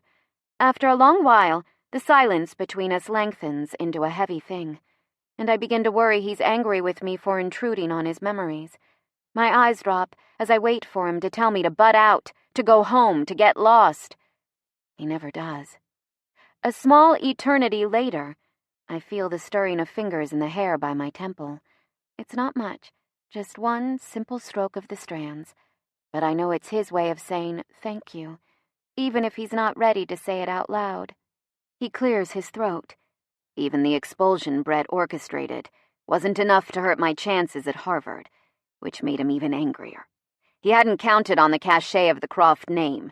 Truth is, I could have been a felon, had a terrible GPA, called my college interviewer a jerk-off. It wouldn't have mattered. My family legacy alone was enough to convince even the toughest admissions officers. Must have been nice, I murmur thoughtlessly. His eyes harden, icing over as I watch. It wasn't. I'm sorry. I didn't mean to offend you. It's just... I trail off, searching for the right words. I didn't go to college right away. My mom couldn't pay for it, and I wasn't even sure what I wanted to study. So I moved to the city, worked my ass off at crappy coffee shops that barely paid the rent, and set aside every penny I could scrape together until I had enough for a few semesters of art school. But you had a choice. His voice has gone surprisingly soft, and I see his eyes have thawed a bit. The only choice for me, for anyone in my family, is an undergraduate career at an Ivy League school, followed by one of three paths: an MBA, a law degree, or a medical degree, also from an Ivy League school. That may sound like a charmed existence, but believe me, when I hit 18 and realized my whole life had already been scripted, that everything I'd ever wanted to do was out of reach because I didn't fit the mold of what my family felt was acceptable, well, let's just say, the Croft name stopped being a gift and became a burden. Is that why you left 5 years ago? I ask quietly. His eyes lock on mine and his lips twitch. Been researching me, huh? No, I flush. My friends, Chrissy and Mark, they're kind of, I trail off, trying to think of the best way to describe my wackadoodle friends. Chase's eyebrows lift with amusement, and his fingers begin absently toying with a strand of my hair, as though it's the most natural thing in the world. The look on his face is one I can't easily describe. His features are torn between surprise and disbelief, and maybe even tenderness, as he stares at his fingers, sliding through the dark, silky locks. Fighting the urge to squirm, I try to pretend he hasn't just forced my heart into overdrive and scrambled my brain to mush as I search for the right words, or really any words, because if I go much longer without saying anything, he's going to think I'm having a stroke.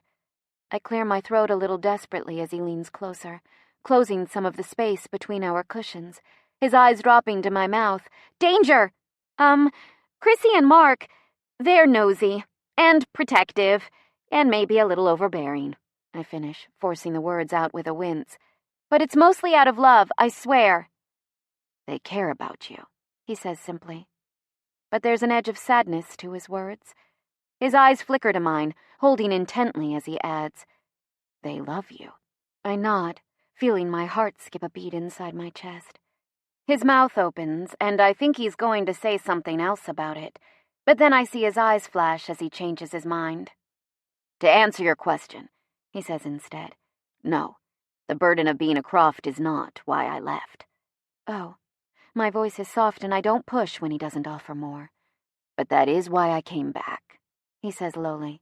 I open my mouth to ask what he means, but he cuts me off with a personal question that throws me. Did you go to art school here in Boston? Mm-hmm, I confirm, but only for a few semesters. Why didn't you finish? I shrug, embarrassed by the answer. I ran out of money. Instead, I say, real life happened? He nods. Do you ever think about going back? Not really. My eyes find his again. My mother always taught me, you end up at the destination you fix your eyes on. Look to the future, and you'll get there. Keep looking at the past, and you'll find yourself back where you started. A philosophy you live by? He asks softly. I don't know about that, but in my experience, I play absent-mindedly with the sun pendant at my neck, a nervous habit. His eyes watch my fingers move along the gold chain. The past holds pain, the future holds promise. Something flashes in his eyes when I say that, but I can't quite decipher it. Before I can analyze it too deeply, my purse starts beeping, my embarrassing text alert tone, the first 8 notes of the Harry Potter theme song, ridiculously loud in the silent loft. Da-doo-doo-doo-doo, doo-doo-doo-doo-doo. Chase's eyebrows lift. Blushing furiously, I reach into my bag and pull out my phone, its cracked screen flashing Shelby's name. It's just Shelby, I say, pressing a button to toggle it into silent mode. I'll call her back later. My eyes lift to Chase, and I see he's staring at my phone, his intent eyes examining the cracks in my screen, the sparkly blue case I bought when I was 20 and still use because it's such an old model they don't even sell replacement cases anymore. Anyway, I say, tucking the phone out of sight. Chase's eyes return to my face. Are you happy at the gallery? I nod. Have you ever thought of putting your own paintings on display somewhere? My eyes cut to his. What is this? An interrogation? Or perhaps a business inquisition, Mr. CEO? One side of his mouth pulls up in a grin. Sorry. Bad habit. Shrewd businessman pitted against unwitting artist, I murmur. The odds are not in my favor. He laughs, full out. Fine. How about a fair trade? You answer one, I answer one. Okay, but since I've already answered like 5 of yours, I get to ask you 4 in a row. 1, 3, I counter. 1, 2.5, I haggle, my voice rising. What exactly would half a question entail? I narrow my eyes and drop my voice low. 2, final offer. 1. He shakes his head amused. Ugh! I grunt. You are so annoying! He chuckles again, the big jerk. Fine, I grumble. 1. His grin widens. But I get to go first, I demand loudly. I was always planning to let you go first, Sunshine. I don't like you, I inform him. Cheerful, despite the fact that I've just lost miserably at negotiations. You know what they say about bartering with a CEO. Actually, come to think of it, I don't know. Is that even a thing people say? It's probably not a thing. Moving on. I make a big show of lacing my fingers together and stretching them, like I'm preparing to do battle. Okay, let me think. I stare at him, trying to keep my expression badass. But he's grinning at me again, and it's doing a funny thing to my insides. Oh, I've got one. What's your favorite? The sound of a phone ringing cuts me off before I can finish my question. Chase sighs, pulls his cell from his pocket, and glances at the screen. Fuck. It's my CFO, calling about a new project. I have to take this. His eyes lift to mine. Will you wait here? I nod. The phone chimes shrilly again. Standing, he starts to lift it to his ear, but pauses before answering, arms suspended midair. In a flash, his eyes return to mine, and in a single sharp move, he bends at the waist, plants his free hand against the couch next to my face, and before I can blink, brushes his lips across mine in a soft kiss that leaves me breathless. Don't go anywhere, he whispers against my mouth, and I see his eyes have gone melty again. We still have shit to discuss, Sunshine. I gulp, knowing he means us and more. And after that, I'd be happy to tell you all about my favorites. His voice drops lower. Maybe I'll even show you a few of them, if you're lucky. My heart flips in my chest, thumping wildly at the implication in his words. I just wanted to know his favorite city. The man has been to 37 countries, after all. But I'm pretty sure Chase has something else in mind. Something that involves me shedding more than just my self-control. I start to lean forward, not wanting the kiss to end, and freeze when his phone rings again, loud and insistent. With a final lip brush and a muttered curse, he's gone, striding toward the archway across the apartment, rounding a corner, and disappearing from sight without a backward glance. He must have a private office in the space off his bedroom, because a minute later, I hear the sound of a door closing. And then, I'm alone in Chase Croft's penthouse, somewhere I never in my wildest dreams imagined I'd wind up. And thoughts, dangerous thoughts, about how this bossy, annoying, elusive billionaire might just disprove my theory that all men, Mark excluded, of course, are rat bastards, begin to flutter through my mind. I press a hand to my stomach in an attempt to steady myself. Damn, the freaking butterflies have multiplied again. Chapter 18. Baby. He's gone for a long time. So long, in fact, I forget to be polite and start to wonder. I play with the fireplace remote, delighted to find you can not only adjust the temperature and size of the flames, but also the speed at which they dance on the grate and even their color. I flip from blue to red to orange to green, feeling like a 4-year-old who's learned to make the automatic car window go up and down. Cool. Well, actually, it's hot. But you know what I mean. Leaving behind my merrily dancing magenta flames, I trace the felt-tipped billiard table and lift a few of the heavy striped pool balls from their pockets, each of which is engraved with the word Croft in gold filigree letters. A bit excessive, in my opinion, but considering I've never played pool in my life, I'm not one to judge. I skim my fingertips along the glossy oak table, wondering with vague curiosity if Chase has ever had a dinner party with enough guests to fill all 16 seats. Probably not a Croft family gathering, that's for damn sure. Finally, I reach the bookshelves, which, if I'm being honest, were really my destination from the beginning, and start to work my way through his collection. It's vast. Everything from classics to modern literature, poetry to nonfiction. Books on business practices sit next to tomes on medieval archery. Slim travel guides are shoved in next to glossy-paged photography books. There's no rhyme or reason to their placement, which sends a happy thrill shooting through me. They look like my own messy, disorganized, well-loved shelves back in my apartment, though I'm nearly positive he paid more than the $20 I spent at a flea market for mine last year. My fingers move gently, stroking the spines with a reverence I reserve only for the true loves of my life, words and works of art. For a good long while, I'm totally entranced, plucking out volumes, skimming their covers, inhaling their scent. Is there anything on earth that smells as good as the pages of a book, new or old? I swear, they should bottle this stuff and sell it as perfume. After a few minutes, I find what I'm looking for. A thin, off-white volume with a cracked spine and bright red lettering. Sun Tzu. Grinning, I pull it out, flip to the first page, and make my way toward a comfy-looking armchair by the windows. I'm so engrossed, I barely register the sound of a phone ringing on the small table to my left.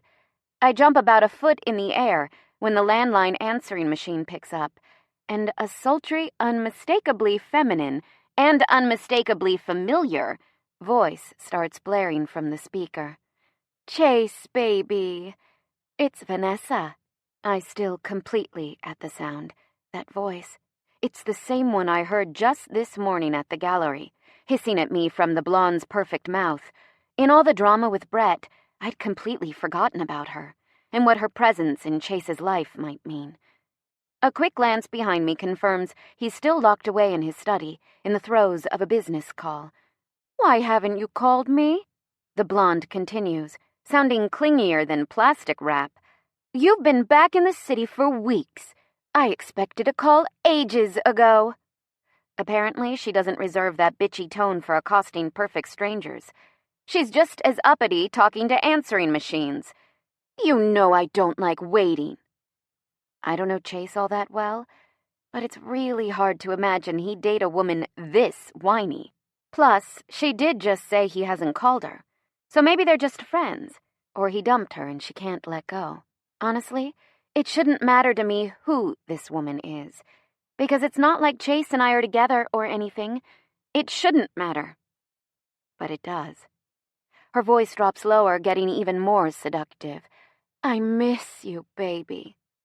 Okay, maybe she doesn't sound whiny at all. Maybe she sounds exactly like she looks.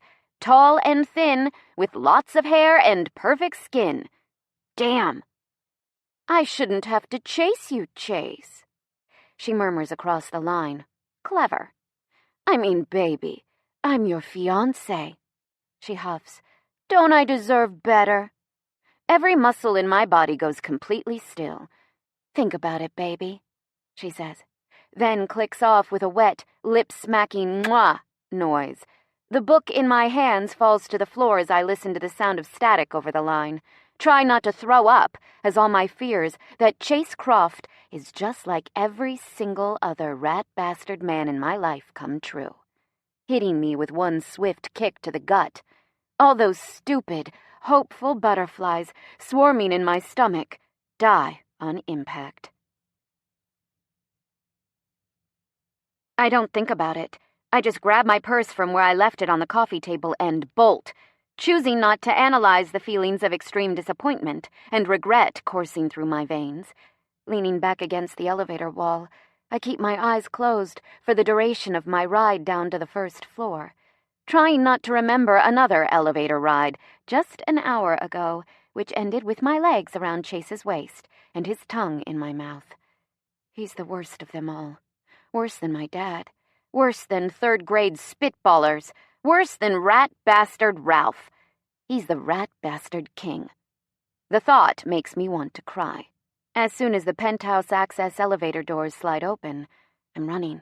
It doesn't take me long to find my way through the marble-floored labyrinth of hallways, back to the main lobby.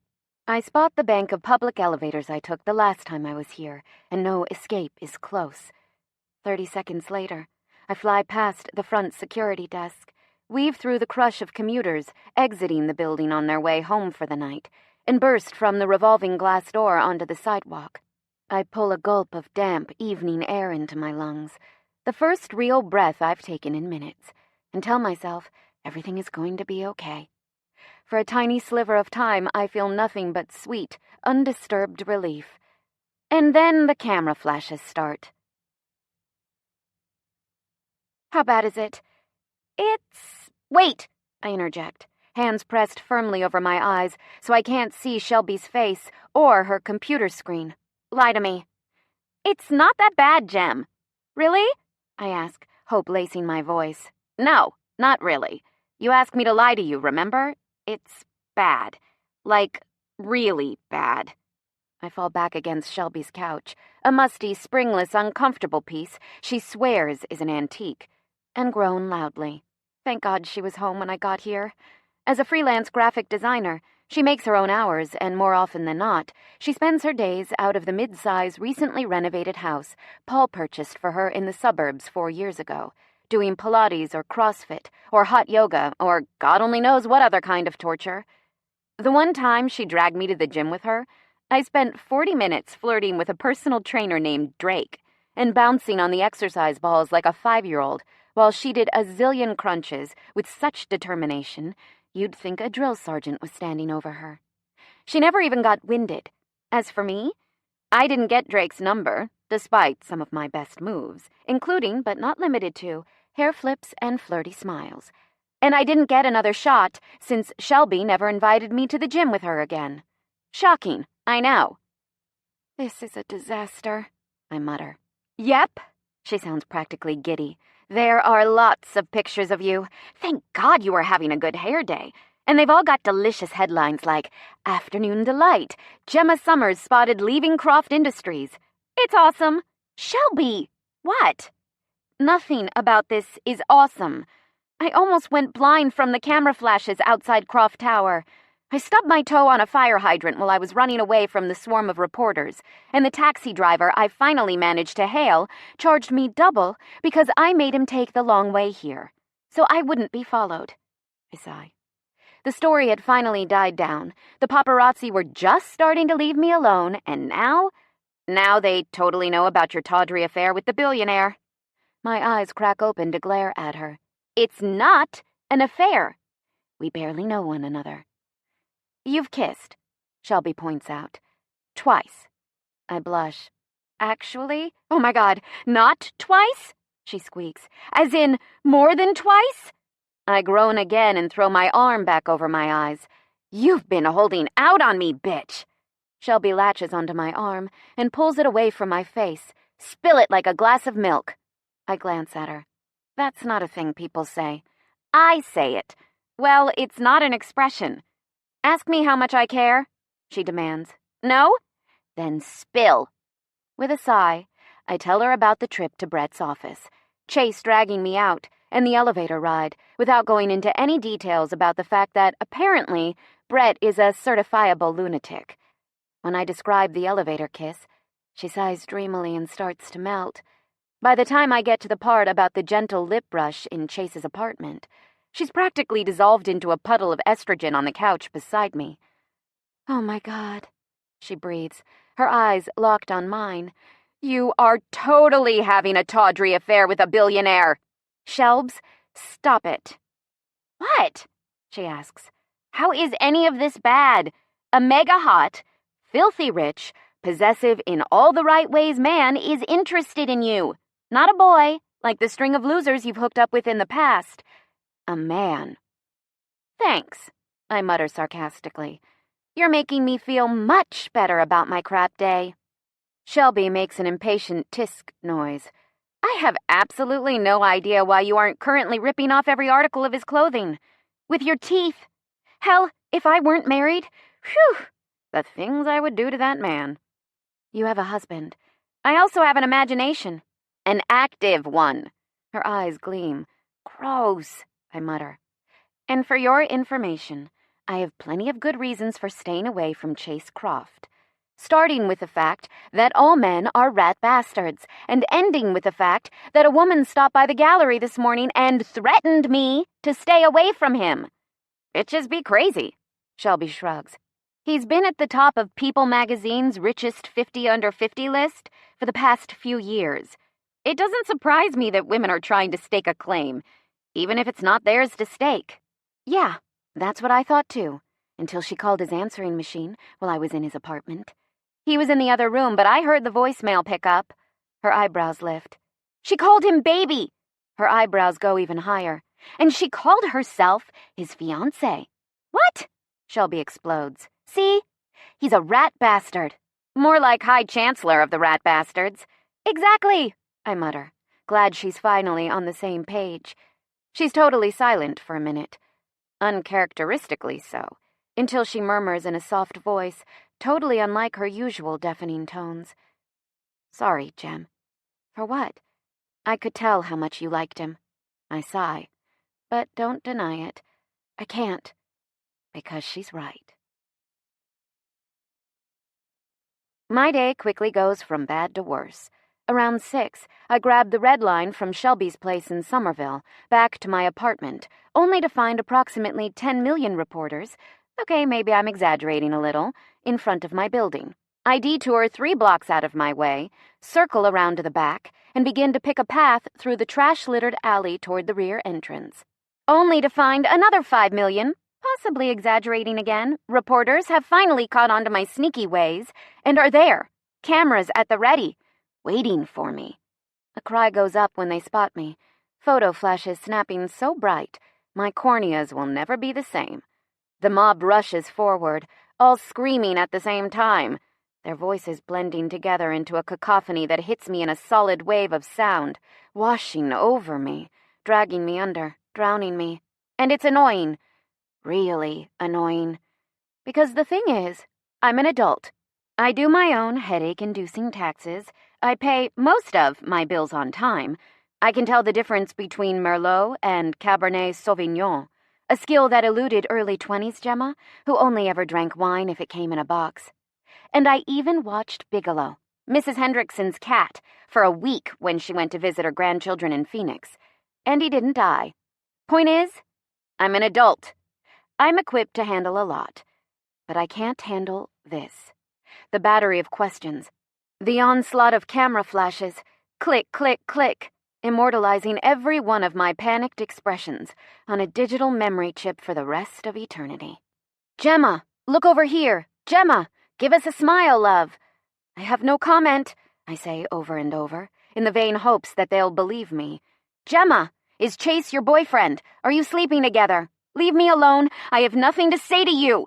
I scream, my voice breaking, my hands tearing and clawing like a wild thing as I try to push forward, try to reach my door. If I can just get inside, just get away. A camera is shoved into my face, its shutter snapping down in a burst of clicks before I can throw my arms up to cover my face. Please. My voice is scratchy with panic, with desperation.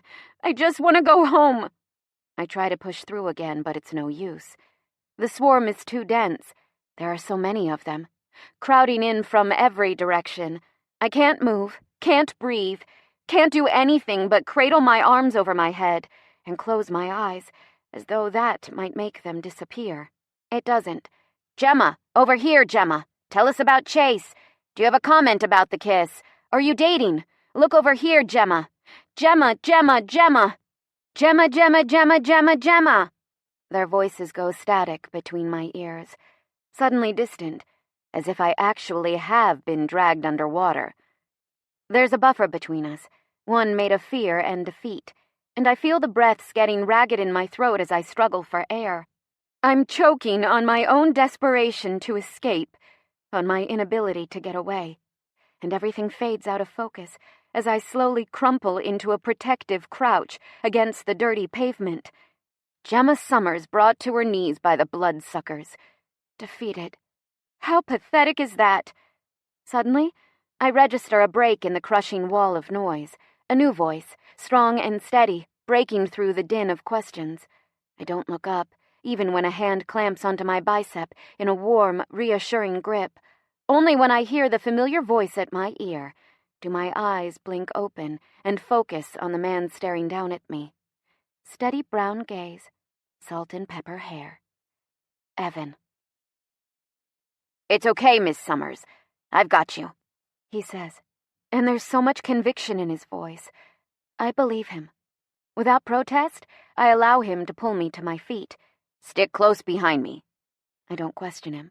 I just tuck my forehead between his shoulder blades and follow as he cuts through the crowd. As we start to move, another man closes in behind me, dressed in solid black, from his leather jacket to his badass motorcycle boots, and I somehow instinctually know he's here, like Evan, to protect me.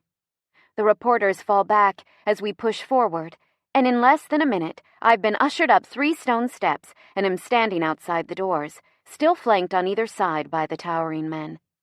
"The passcode, miss," Evan prompts, his voice kind. With a trembling hand, I reach forward and punch in the building code. There's a short mechanical buzz, the best sound I've ever heard in my life, and then the entry swings wide and I'm inside. The screams of the reporters cut off as soon as the metal door rejoins its frame. The breath I've been holding for far too long escapes my lungs in a single relieved whoosh. As I turn and lean back against the wall, my eyes closed, just enjoying the silence for a long moment as the panic in my system slowly subsides. "Are you okay, Miss Summers?" My eyes open slowly, bringing the 2 men who've just saved me into focus. "It's just Gemma," I say, my voice still shaken up. "And yes, I'm fine, thanks to you." The 2 men nod in unison, but it's Evan who speaks. "Chase had us on standby here, in case you had trouble getting back into your building." Even his men call him Chase, rather than Mr. Croft. I tuck that nugget of information away, ignoring the pang shooting through my chest as I process Evan's words. I find myself torn between happiness and outrage at the fact that Chase had his men tail me. "See? He cares about us," the naive, optimistic half of my brain says.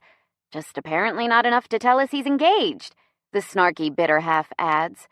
I ignore them both, focusing on the man in front of me. "I don't know how to thank you." He smiles, his eyes flickering with warmth. "No need, Miss Summers." "Just Gemma, please," I say, smiling back at him.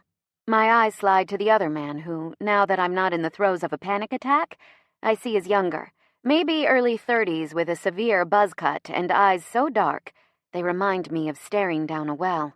Eyes that, if you look too long, you might just fall into, lost forever in their depths.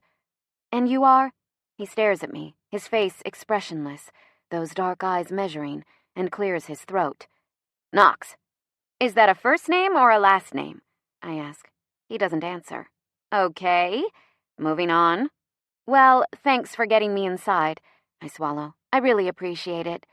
Evan and Knox nod in unison again, which is kind of creepy, but considering they've just saved me and everything, I'm not about to call them out on it. "Do you want us to walk you up to your door?"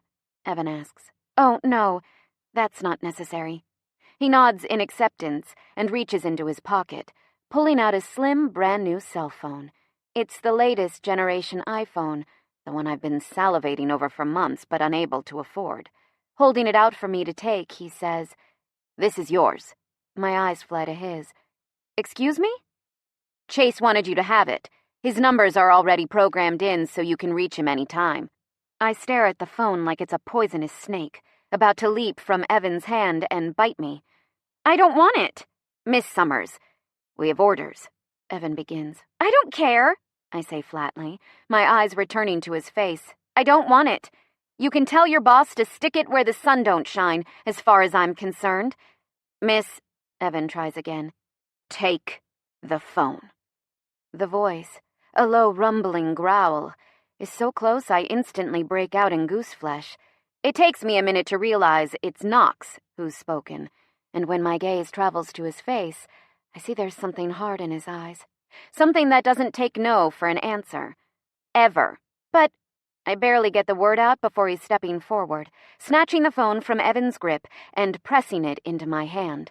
He's so tall, my neck snaps back to keep his face in sight, and it's all I can do not to cower at his nearness. Everything about him is lethal, dangerous, but it's those eyes, bottomless black and far older than his 30 years, that really shake me, down to my very core. Take the phone. Okay, I breathe, my fingers closing around the cool metal in my hand, not wanting to be the subject of that gaze for another stinking second. He nods, turns for the door, and disappears outside without another word. "Don't mind him," Evan says, the easy smile still on his lips. "His bark is worse than his bite. Most of the time, anyway." With that, he winks, turns, and follows Knox out the door, leaving me alone with a new phone and 1,000 questions I know I'll probably never get the answers to. Chapter 19. Venom. I've barely made it through my front door when my cell phone, my old one, not the new, shiny one I have no intention of ever using, starts ringing. Closing the door behind me with a sigh, I reach into my bag, fully expecting to see Chrissy's name on my screen. No doubt she's just gotten pinged with a considerable number of Google alerts. But to my horror, it's not Chrissy. It's Estelle. Damn it all to hell. I'm probably going to be fired for cutting out of work early. 2 days in a row, which is perfect, considering everything else in my life is falling apart. Why not my career as well? "Estelle, I'm so sorry," I say as soon as the call connects. "I swear I had a good reason for not coming back to work after the VIP meeting. It won't ever happen again. Please just don't fire me." "Fire you?" she asks, sounding genuinely surprised. "Why on earth would I fire you?" Is my brain short-circuiting?" "Ma chérie, I'm calling to congratulate you." "Wait, what?" "I don't know how you did it, but the VIP from yesterday called an hour ago and purchased an entire spread of abstracts." Estelle laughs delightedly. "He says they're redoing the entire executive suite at Croft Industries, and he'd love nothing more than to adorn the walls with our artists' work." My stomach sinks as I realize Chase's angry words in the elevator had been no idle threat. "I'll buy however many goddamn paintings you want. I'll buy the whole fucking collection. But Brett is not your client anymore. Do you understand me?" "There's been a misunderstanding, Estelle." And then, almost as soon as I hung up the phone, a very large man with a very interesting scar came to the gallery, with a huge bouquet of flowers for you. Red roses. Just lovely. The whole gallery smells divine. Apparently, Brett Croft, the VIP from this afternoon, was so pleased. He thought you needed an extra thank you for your services. I'll bet he did. I don't know what you said, but you certainly must have made an impression. Estelle, and you didn't even tell me about the 3 abstracts you sold him. Well, Estelle, like I was trying to explain, excellent work. Truly, she interrupts me. Gemma, ma chouchoute, I'm so pleased. I'm giving you a few days of paid time away. You've been working hard, and it's clearly paying off. But, Estelle, if you'd just let me, no objections. Her tone is final. You've been begging me for some personal days for ages. What is the expression you Americans use? Don't look at a horse's teeth? Don't look a gift horse in the mouth. I correct, my voice resigned. But, Estelle, we really should talk about the reason Croft Industries. Au revoir, Gemma. See you on Monday. The line goes dead in my ear, and I slowly pull the phone away, staring at it like it might provide some answers. And then it hits me. It's only Wednesday night, which means I have 4 full days off, something that hasn't happened in all the years I've been working for Estelle. And that is cause for some serious celebration.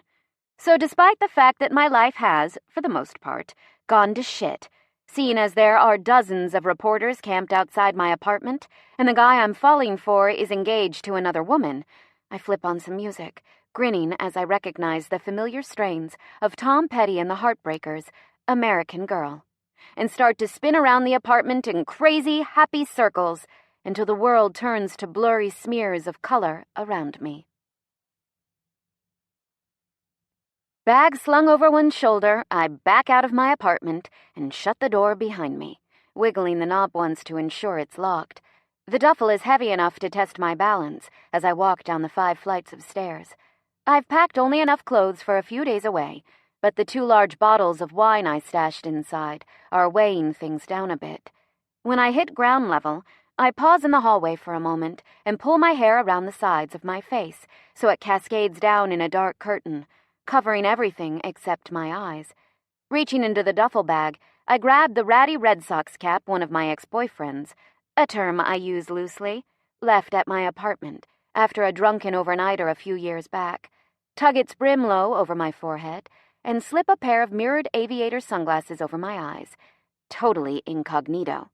Okay, so I know it's not exactly a perfect disguise, but it's the best I could come up with on such short notice. And anyway, now that it's dark out, most of the reporters have gone home for the night, so I should be able to make the dash to my car without any problems. I haul a deep breath into my lungs, telling myself there's no reason to freak out. I'll just throw open the door and make a run for it, before the few remaining holdouts have a chance to stop me or get any good pictures. Easy as pie. Actually, come to think of it, not as easy as pie. Easy as something else, like ramen noodles or microwave popcorn. Because what exactly about pie is easy? The one and only time I tried to bake one, it bubbled over and I ended up with a sticky, noxious layer of blueberry goop charred onto the bottom of my oven that no amount of scraping will ever remove, and set off every smoke detector in the building. The fire department actually came and evacuated everyone. It was so bad. But I digress. I'm nearly to the back hallway when a voice echoes through the empty passage, stopping me in my tracks. Going to stay at your new boyfriend's place? I freeze, as the sheer venom in those words hits my back and washes over me. Ralph. Damn. I knew it was inevitable that we'd bump into one another. We're neighbors, after all. But somehow I've managed to avoid seeing him since the moment I ran out of the stadium the other night. I should have known my good luck couldn't hold forever. Though I can't help but think, if given the choice, I'd pick a stampede of relentless reporters over a conversation with Ralph any day of the week. Or did he dump you already? He spits, his voice coming closer. I tense, every muscle in my body poised for action as I turn to look at him. The scowl on his face intensifies as soon as our eyes catch, and I see anger flash like lightning across his features when I don't give him the satisfaction of a response. What? Too good to talk to me now, Gemma? He laughs bitterly. Think you're better than me because you're letting Croft bone you? My hands curl into fists around the straps of my duffel. Through clenched teeth, I bite out a few angry words. Let's be honest, Ralph. I was always better than you. Who I'm boning has very little to do with it. Bitch! He snarls, stepping closer. You'll pay for what you did to me. An incredulous laugh pops from my mouth. For what I did to you? Are you delusional? You're the one who cheated on me, ignored me, pushed me around, and subjected me to quite possibly the most boring sex in the history of sex. My voice gets louder as my words run away with me. Quick tip for whatever girl you decide to subject to your considerable lack of charms next. There are positions other than missionary, Ralph. Many of them. And here's another pointer, free of charge. Treating sex like it's a race to see who can orgasm fastest isn't fun for anyone but you.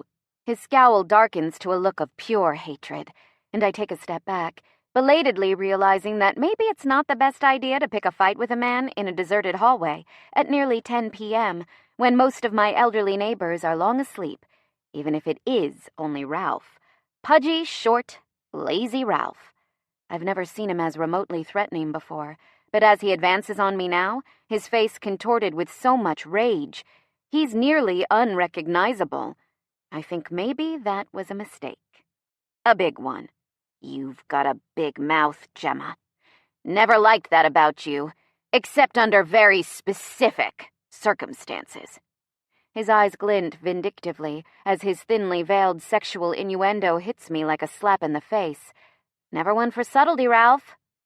He takes another step forward as I retreat from him, the amount of space between us dwindling almost as rapidly as the distance between my back and the shadowy corner of the hallway. Somewhere I don't ever want to be with Ralph, but especially not now, when he looks like his hands are itching to wrap around my windpipe and squeeze until there's no breath left in my lungs. That fucking video is everywhere, he sneers.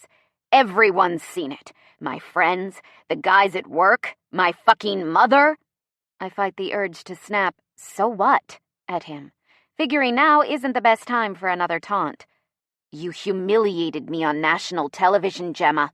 The YouTube video has millions of hits. I'm a laughingstock. They're calling me cell phone guy on the radio, on TV. The internet shit is even worse. I'm a fucking meme. And it'll never end. It's out there forever. His breaths are ragged, and there's a look in his eyes I don't like. An off-the-rails, out-of-control, downright scary look. You're gonna fucking pay, Gemma. You have to fucking pay. He's threatening me. I register that plain as day, but there's a small part of my brain still insisting that Ralph wouldn't actually hurt me. Not with anything more than words, that is. The other, more rational portion of my brain thinks otherwise, and my hand starts slowly unzipping my duffel as I pray my cell phone is somewhere near the top. Get away from me, Ralph, right now. Otherwise You'll what? Call the police? He laughs, stepping closer. It'll take them a while to get here, Gemma. Too long. My heartbeat picks up speed as I backpedal further away from him, my hand now hurriedly rooting around my bag for the phone. You so much as touch me, I'll press charges. You'll go to prison, Ralph. Your life will be over. I'll make sure of it. You already did that, Gemma, when you kissed Croft and made me a fucking fool. My back hits the wall, and I see victory flash in his eyes, now that he's got me cornered. Ralph's body blocks the path in front of me. There's a wall to my back, a closed apartment door on my right, and the exit is 20 feet down the passage to my left. I could make a run for it, but I don't much like the idea of putting my back to him, not when he's looking at me like that. Plus, with the duffel weighing me down, he's probably faster than me. The small part of my brain that insists Ralph isn't a threat has fallen noticeably silent, especially when he takes another step forward, revenge in his eyes and dark promise in his reaching hands. I open my mouth to scream, even as my feet prepare to move, but it's not my own voice I hear ringing out in the silent hallway. Gemma, dear, is that you? The voice, surprisingly strong despite the frailness of its owner, is accompanied by the welcome sound of the door on my right swinging wide open. Ralph freezes, his hands suspended limply in the air between us, and my eyes leap to Mrs. Hendrickson, who's just appeared in the doorway. Her feet are stuffed into bedroom slippers, her gray hair is in pink rollers, and every inch of her skin covered with a paisley-patterned nightgown that drapes her from her neck to her toes. There's a large orange tabby cat cradled in her arms, purring so loudly I can hear him from 5 feet away. I've never been so happy to see anyone in my life. Mrs. Hendrickson, I breathe, my voice audibly relieved as my eyes move back to Ralph. He's still glaring at me, but he's taken a few steps back, widening the space between us. I don't look away from him as I speak to the old woman. I'm so sorry. Did we wake you? In truth, I'm not even a little bit sorry. Oh, no. Me and Bigelow were just sitting at the window, doing a little peeping. She informs me shamelessly, clearly not registering the tense atmosphere in the hallway. Did you know the man and his wife in the building next door are thinking about getting a cat? Bigelow would like that. He likes to sit at the window when the sun's out, It would give him something to look at during the day. I nod, my eyes still locked on Ralph's. That would be very nice, Mrs. Hendrickson. I swallow. I have to be going now, but will you do me a favor? Of course, Gemma dear. What is it? This hallway is a bit spooky at night. Would you mind watching to make sure I get to the door all right? The old woman is silent for a long moment, and when I glance back in her direction, I see she's finally registered the friction humming in the air. Her gaze moves from me to Ralph in a measuring study, and, after a few seconds, awareness seeps into her soft blue eyes. They narrow on Ralph in a menacing stare that's pretty impressive for an octogenarian. For anyone, really. He takes another step back. Do you want to come in for a cup of tea, dear? She asks me, her eyes locked on Ralph. We'd be happy for the company, wouldn't we, Bigelow? Her hand strokes the cat's fur, and he emits a purr so loud, I think the air around his body actually vibrates. I'm sorry, Mrs. Hendrickson. I can't tonight. I make sure to look at Ralph when I say the next part. I have people expecting me. They'll worry if I don't show up. Sure, it's a lie, but he doesn't know that. Okay, but you will come see me soon, right, Gemma dear? Mrs. Hendrickson smiles at me. If you don't, well, I'll just have to track you down myself. Have you ever met my grandson, Bobby? I shake my head at her seemingly random question. He's a fine young man. A police officer. Her smile widens, and her tone is lighter than air as she looks back at Ralph. Isn't that great? I'm sure he could track you down if I can't, Gemma dear. In fact, I'm sure he can track down just about anyone. For the first time, I smile. The old lady has bigger cojones than Ralph, and better threats. He sounds great, Mrs. Hendrickson, I say, reaching out to scratch Bigelow behind the ear. Thanks. Don't forget to visit, she reminds me, as I start to back down the hallway toward the exit. I won't. I glance back at Ralph and see the scowl hasn't shifted off his face, but his eyes are now resigned rather than furious, and I know he's given up, for now, at least. I keep my eyes on him as I move away, forcing my face into a composed mask. I don't let it slip, even when I reach the door and Ralph mouths something at me that makes every fine hair on my body stand on end. This isn't over. With a final glare, he rounds the corner and disappears. My eyes move to Mrs. Hendrickson, still standing guard in her doorway. She winks at me, and, ignoring the shivers Ralph's threat prompted, I manage a smile before pushing through the exit, my feet poised to run for the car. Out of the frying pan, into the freaking fire. What do you mean you're not in the city? Chrissy screeches into the phone. Where the hell are you? I wince, leaning forward to adjust the speakerphone volume without taking my eyes off the road. I'm heading up to Rocky Neck to visit my mom for a few days. Why on God's green earth would you do that? I have to get away for a while, get a fresh perspective. You can get a fresh perspective here.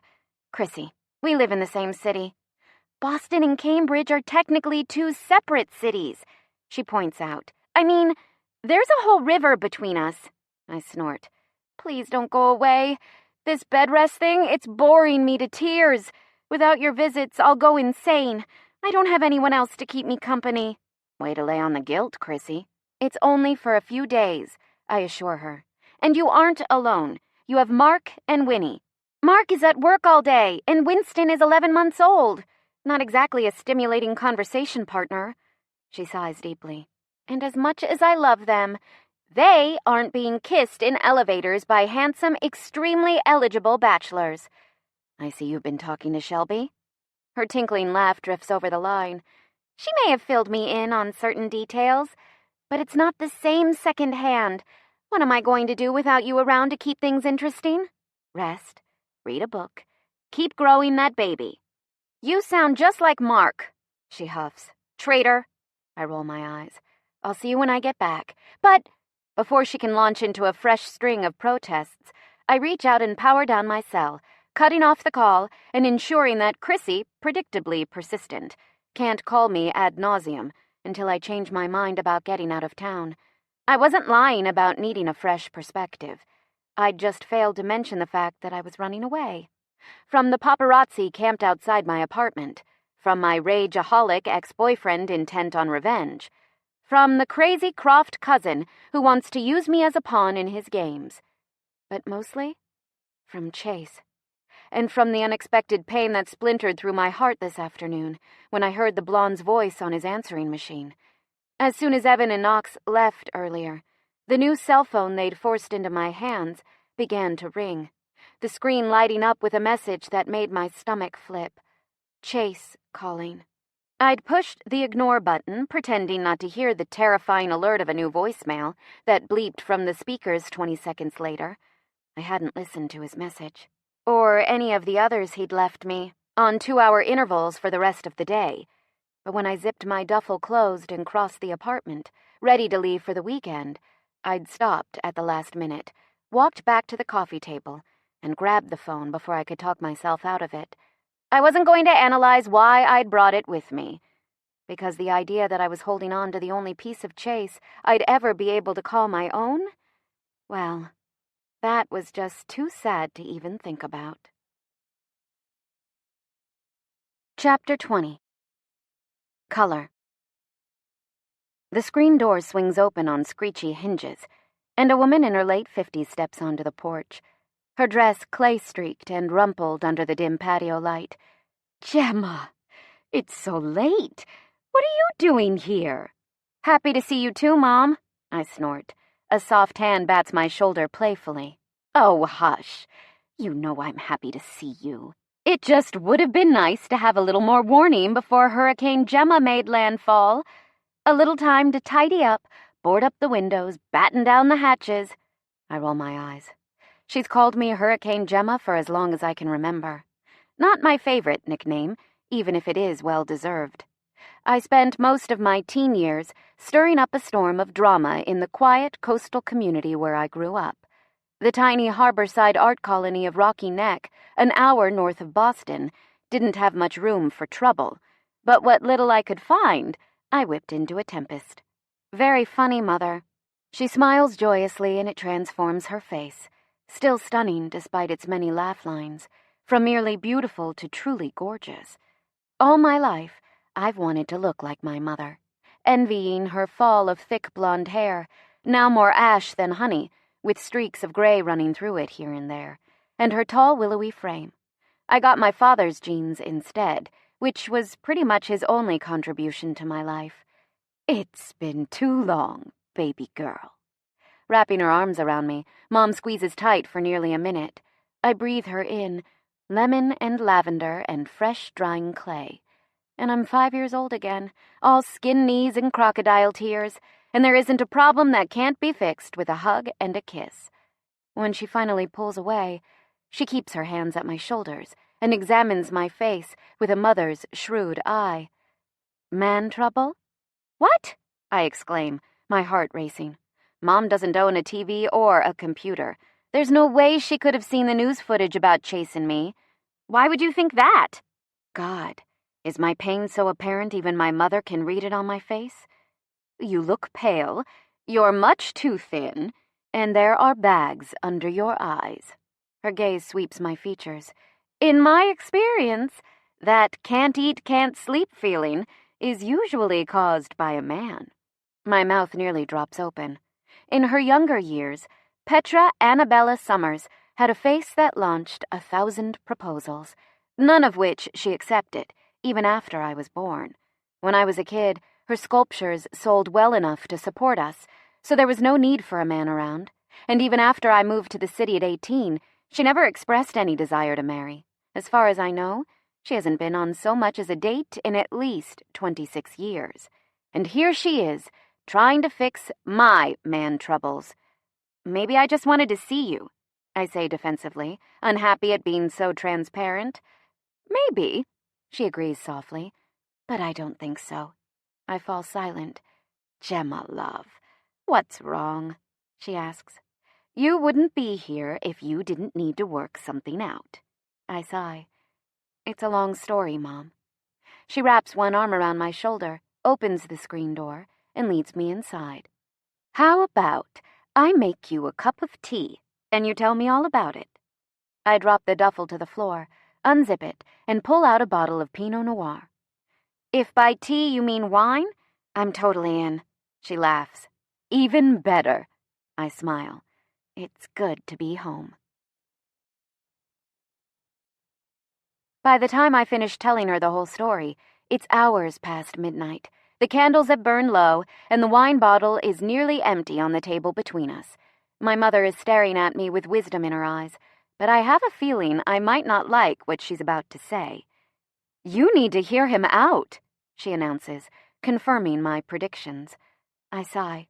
Why can't you take my side for once, Mother? I ask, exasperated. Didn't you hear the part about the hidden fiancé? Things aren't always what they seem. Well, it sure seems like he's been lying to me since the minute we met. Oh, Gemma, for goodness sake. You've only known the man a few days. Doesn't he get longer than that to reveal his deep, dark secrets? Doesn't he deserve a chance? Her eyes narrow on mine when I don't answer her question, but her voice is gentle when she continues. You only heard one side of the story, and you bolted without waiting around to hear the whole thing. I taught you better than that, baby girl. The words snap out before I can stop them. No, if anything, you taught me that men are liars and cheaters who either leave on their own or aren't worth keeping around to begin with.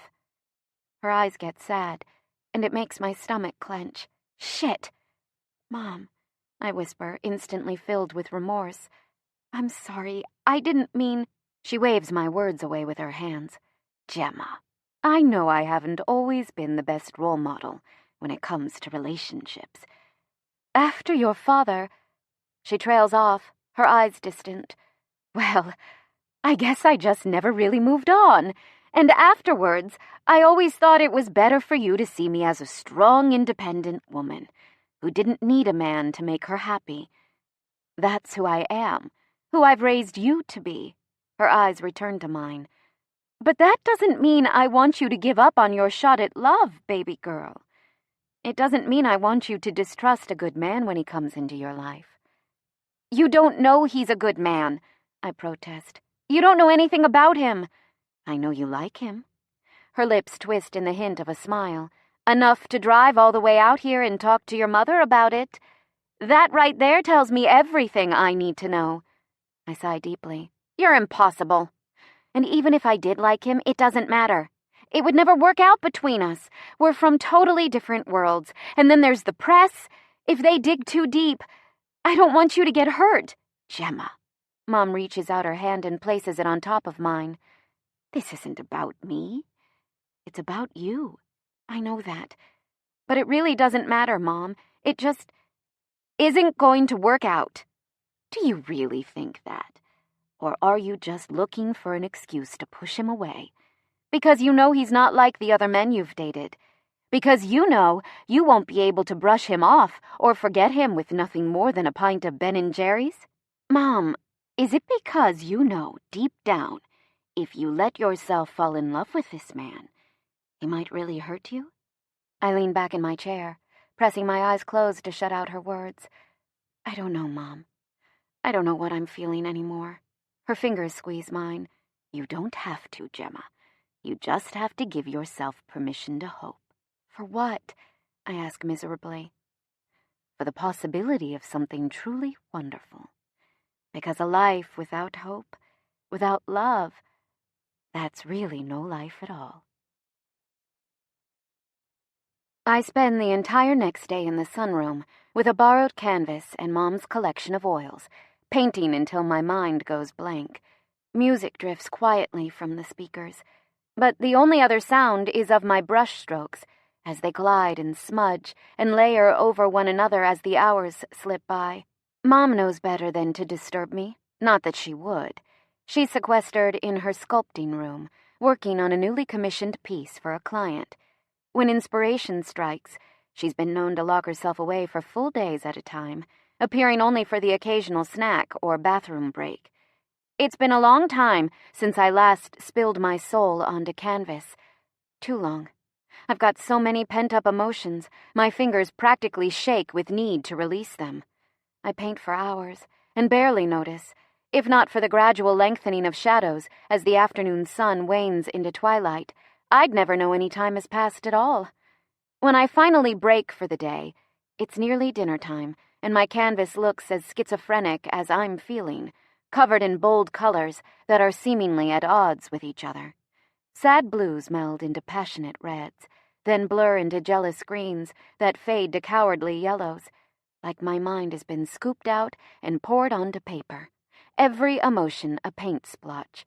Not exactly a Picasso, but it's mine. And though drained both physically and emotionally, I feel more myself than I have in days. Longer, even. I barely touched my paints the whole time I was dating Ralph, and even in the weeks and months before then, I felt utterly uninspired every time I sat down at the easel. I was blocked, and I didn't know why. Worse, there was nothing I could do about it. You can't force art. But today, sitting here, with thoughts of Chase swimming thick as gesso in my mind, I've felt expressive, in touch with my own emotions in a way I haven't been since maybe ever. It's wonderful and terrifying, happy and heartbreaking all at the same time. I can't think about it, about him, so I slip off my stool and turn my back on the colorful canvas. Lifting my arms above my head, I crane my neck and bow my back, sending instant relief to my cramped muscles. Whenever I spend hours painting, I feel like a frail 90-year-old with arthritic joints, as though expending so much artistic energy has aged me decades, rather than hours. Stomach rumbling, I wander from the enclosed porch into the kitchen, hoping there's some food in the fridge, and feel my jaw drop open. Because my mother isn't locked away sculpting in the back room. She's sitting right there at the kitchen table, sipping a cup of tea, casual as can be, and Chase, bossy as my middle name Croft, is in the seat across from her. "Hey," he says casually. My mouth gapes. "You did not just say hey to me." His eyebrows go up. "You did not just say hey to me like it's no big deal that you're here in my childhood home, sitting at the table across from my mother, having a freaking tea party." His lips quirk up in a shameless grin. "Sorry, sunshine, but I did." A sound escapes my mouth, a scream, a squeal. It's not easy to classify, and my eyes slide to my mother, who's looking all too pleased with herself. "Mom, tell me you had nothing to do with this." "Gemma, you know I don't like to lie." "Betrayed by my own flesh and blood." What?" The sound squeaks from my throat again, louder this time. "This isn't—" They both stare at me, expressions amused. "Why?" I finally manage to ask. Chase stands. "You weren't answering your phone." "It's not my phone," I say immediately. "Fine," he agrees, stepping closer. "You weren't answering the phone I gave you." I shuffle back a step, keeping a safe amount of distance between us. When a girl ignores your calls, it usually means she doesn't want to talk to you. "You want to talk to me." "I do not." He grins, the good grin, the panty-dropping one, and I feel a few of the butterflies I thought were long dead flutter back to life in the pit of my stomach. Perfect. Just perfect. Chase tracks me down, and now there are zombie freaking butterflies swarming inside me. "Yes, you do." He takes another step closer. "You just don't know you do yet." "That doesn't even make sense," I snap. But my anger sounds thin, even to my own ears. "Nor does the fact that you're here." His grin gets bigger. "Gemma," my mother scolds, "that's not how I raised you to treat your guests." "I didn't invite him. He's not my guest." She laughs and looks at Chase. "Don't mind her. She hates surprises. You should have seen her at her 10th birthday party. I invited some of my friends from Ringling Brothers over. Really nice people I met after one of their shows in Boston. Though the acrobats were a bit snooty, if I'm being honest. And when Gemma walked in and saw the clowns, she just about wet her pants." "Mother!" I interject. She continues as though I haven't spoken.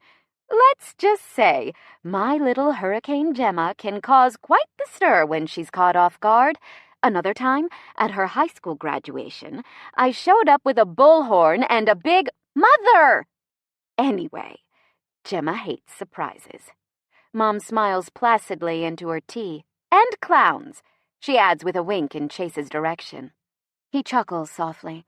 I'll keep that under advisement. Gemma, why don't you take Chase for a walk around the colony? Show him the galleries, the harbor. The boats aren't in the water yet, but it's still pretty, and the sun's shining. The words dry on my tongue as I look from my mother to the man I'm 99% sure is stalking me, realizing I've been thoroughly outnumbered and outmaneuvered. A resigned sigh slips from my lips before I've even consciously accepted defeat. Chase chuckles again, sensing victory. Oh, and put on something nice, Gem. You're a mess. Mother! Gemma! She echoes. I glance down at myself, feeling my eyes widen as I take in the sight of paint-splattered jeans and a wrinkled tank top. A blush steals across my cheeks when I see I'm not even wearing a bra. There's paint beneath my fingernails, turpentine on my hands. My hair is piled in a messy bun on top of my head, and I can't remember whether I bothered to brush it this morning. I sigh again and turn for the door. I'll go get changed. Chase's laughter follows me into the next room. On a cloudy, crisp spring evening, the rocky beach just steps from my house is unsurprisingly abandoned. We walk by the water's edge, only the sounds of small waves crashing in rhythmic kisses against the shore and the occasional seagull crying out overhead, breaking the silence between us. Smooth rocks in a million different shapes and sizes crack together beneath our feet as we walk along the empty stretch of shoreline, not touching or saying much of anything, as if a silent dare has been thrown down, and whoever shatters the wall of space between us loses. Well, I'm not about to be the loser. Nope, no way, not happening. Another few moments pass in silence, and I can't take it anymore. You're breaking all my rules, you know. The words fly from my mouth before I can stop them. Breaking news, Gemma Summers loses yet again. Whatever. It's been pretty clear since day one of this. My heart fails in my chest at the word relationship, so let's call it a flirtation. That's much more benign. That there's only one power player here when it comes to negotiations, and his name is not Gemma, which is probably why he doesn't bother following any of my rules. If you hold all the cards, you can play the game however you want. Chase glances over at me, skeptical. Gonna need a translation on that one, sunshine. The rules! I keep my eyes glued to the beach and force the words out. You're not supposed to meet the parents until later. Way later. Like 2 weeks before the wedding, over an awkward dinner at a restaurant with giant booths, so no one's elbows accidentally touch or anything. He looks at me a little strangely, a grin quirking his lips up at the corners. And you know this, how, exactly? From your vast experience bringing men home to meet the parents? I narrow my eyes at him. I don't like you. He chuckles. And yeah, so you're the first guy that's ever met my mother. Clearly, I'm not the queen of relationships, but even I know there are rules about how this stuff is supposed to happen. How do you know the rules if you've never done this before? He grins. Is there a book I should be reading with a list of these rules? A manual, maybe. Some kind of guide I could reference. No, smartass. My eyes narrow further. It's an unspoken rule. If it's unspoken, how is it a rule? I toss my hands up, exasperated. It's just not allowed, okay? It's frowned upon. By who? Me! He shakes his head, grinning. I sigh. It's like writing shouty emails in all capital letters or feeling every single apple in the pile while 40 other people are waiting to approach the freaking produce, or not picking up the massive pile of doo-doo your Doberman has left steaming on the sidewalk. You just don't do it. Did you just compare me meeting your mother to literal dog shit? I ignore his bemused question entirely. Oh, and I firmly believe there should be laws against people who talk on speakerphone in public, like, hello, random dude with the old school flip phone, I so do not need to hear about your plans to get turnt this weekend and work the ladies at the club with your boys. I'm just trying to ride the subway in peace. Has anyone ever told you you've got a lot of rules? Don't even get me started on people who don't recycle. I huff in outrage. Just throw your old car batteries in the ocean while you're at it, Earth haters. Gemma. Nostrils flaring, hands planted on my hips, I begin to pace in small circles. There's no book, no guide, but there are rules. Basic life rules that all humans should follow, and I'm pretty sure, right at the top of the freaking list, next to no socks with sandals and brush your teeth before the dentist, is the rule about not meeting the parents until absolutely necessary. Definitely until you've known the person longer than a week. Gemma. In fact, I'm not entirely sure it's ever necessary. In-laws are one of the main causes of marital discord and divorce. I read that online somewhere. Though, come to think of it, it might have been on Wikipedia, and I'm not sure how factual or scientific their statistics are, but... Gemma! What? I snap, freezing in place as my gaze flies back to him. When our eyes meet and I realize I've been shouting nonsense for the past several minutes, I instantly feel my cheeks blaze with heat. God, I'm a dork. Chase doesn't look like he minds, though. In fact, he's grinning wider than I've ever seen. Your mom was right. Huh? I ask, brilliant as ever. You really do hate surprises. He's not at all apologetic when he says this. In fact, he sounds downright pleased with himself as he closes the distance between us. So he's fully invading my space, his front plastered against mine. Because they never end well, I whisper, craning my neck to keep eye contact and trying not to melt at his proximity. His eyes flicker down to my lips. This one could. Danger! I force myself to step away and keep walking down the beach in resolute silence, determined to hold out until I've gotten some answers from him. Specifically about the smoking hot blonde who may or may not be his fiancée. And this time I'm absolutely not going to be the one who caves first. Seriously, this time. We walk for a few more minutes, long enough for my blood to cool and my embarrassment to fade away. We're nearly at the end of the beach when he finally speaks. It's beautiful here. Chase stops, hands shoved deep in the pockets of his jacket, and looks out over the inlet. Yeah, I agree, bending to pick up a small flat stone. I test its weight in my hand before flinging it toward the water, and watch with satisfaction as it skips across the surface. 1, 2, 3, 4, 5, 6, before plunking through the waves and plunging to the bottom of the harbor. You look like you've done that before. More times than I can count. I shrug.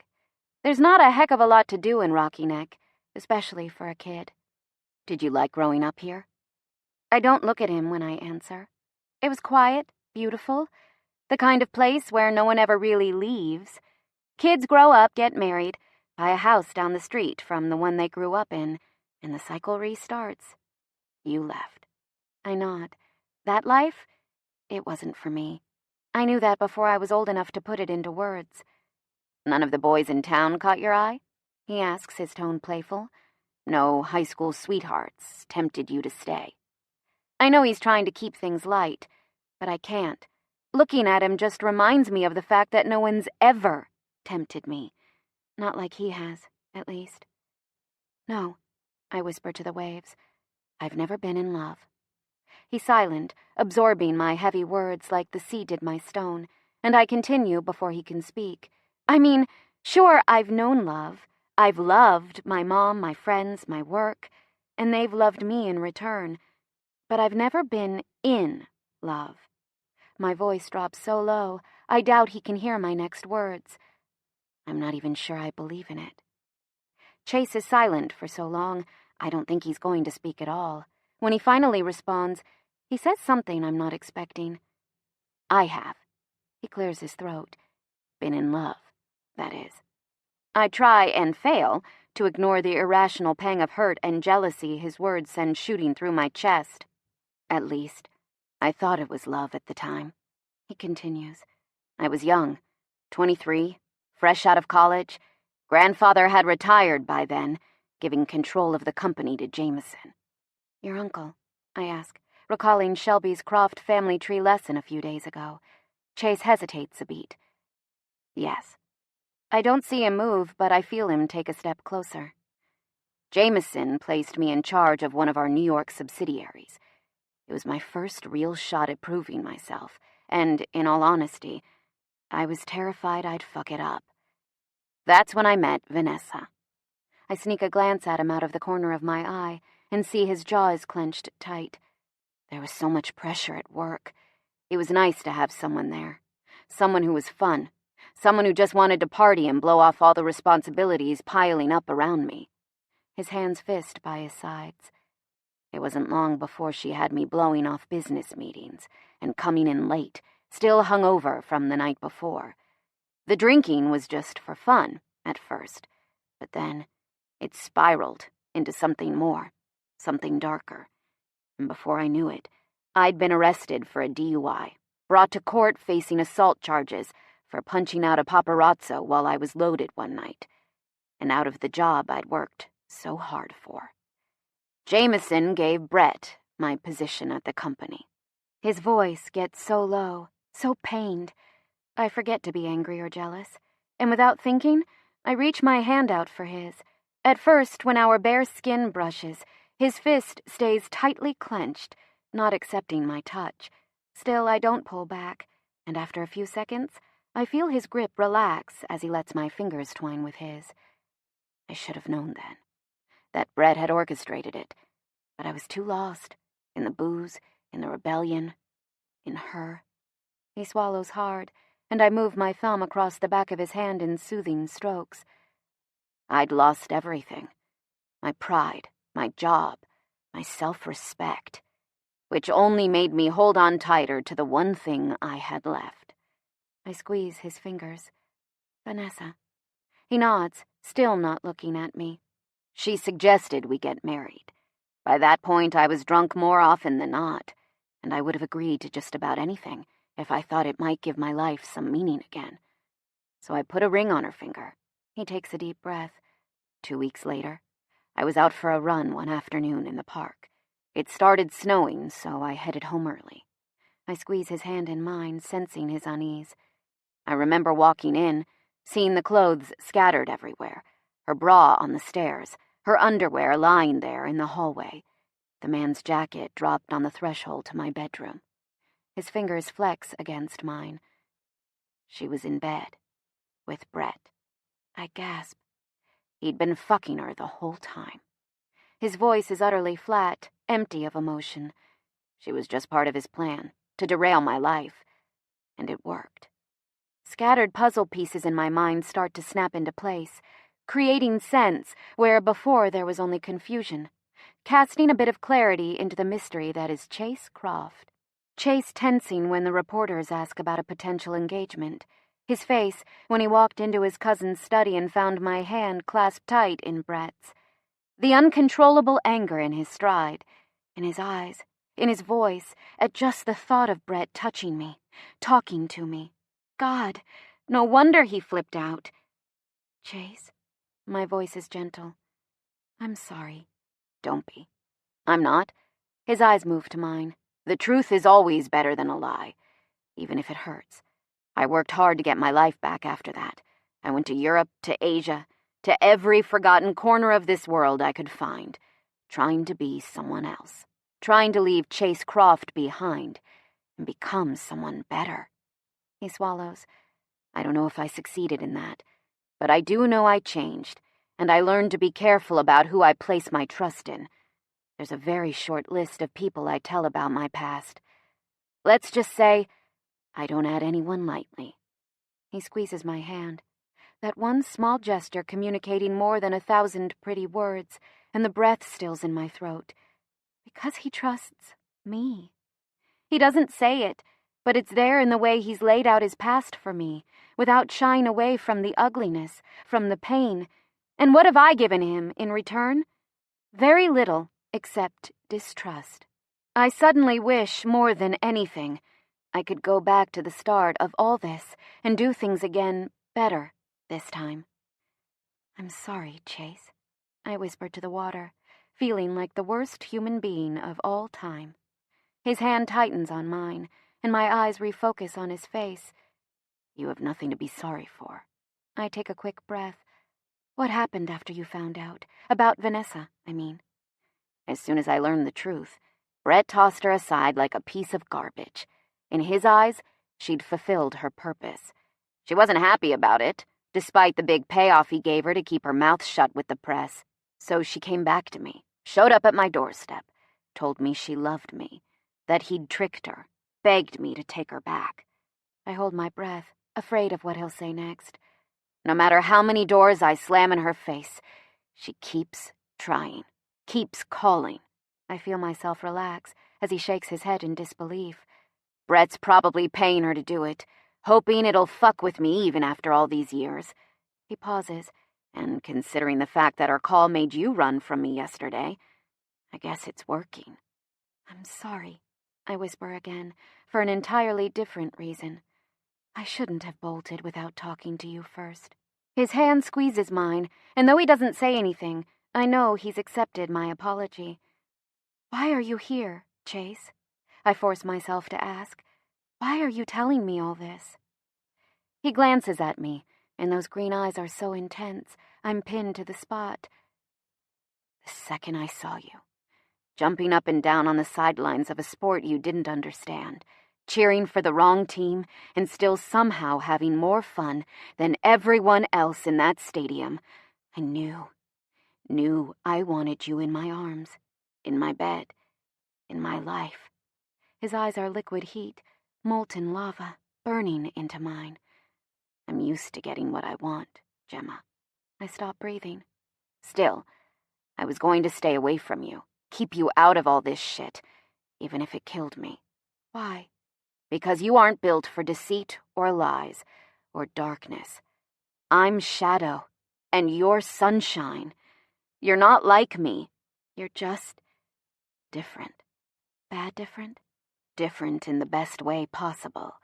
My world, it's monochrome, black and white. But you, his voice gets lower, huskier. You're painted in every shade on the palette.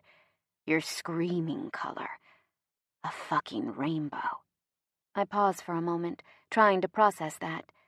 Past tense? I ask finally. What? You said you were going to stay away from me. Were, not are. I swallow hard. Past tense. He looks at me, his eyes searing into mine, and the expression on his face makes my heart clench with hope. I was trying to keep you out of this shit with Brett. Now that he knows, you're in it whether I like it or not. He steps closer and I tilt my head back to hold his gaze. I'm not staying away anymore, Gemma. I can't. I won't. And I could give a fuck who knows it. You barely know me, I whisper. I know enough. His words are so adamant, I don't question him. For a moment, we're quiet. You're wrong, you know, I say after a while, looking back at the water. A pause. About? You're not all shadow and darkness. Maybe Brett is, maybe your family is, but not you. I scrape together the courage to say the next part. You're kind and caring, even if you hide it beneath that dominant, bossy, pain-in-the-ass arrogance. And when you laugh, I inhale sharply, you make the world light up. His hand squeezes mine and I force myself to look at him. His eyes are burning so bright, it almost hurts to meet his gaze. Almost. People who laugh like you do aren't dark, Chase, I whisper. Not where it counts. His expression is serious as he echoes my words. You barely know me. I pause. I guess I know enough. And then, before I have time to prepare, his arms go around my back, his head dips to mine, and he's kissing me, like the rest of the world can go to hell, because all that matters is this, us. Lips pressed close and hands entwined in a hold I couldn't break, even if I wanted to. Chapter 21. Wreckage.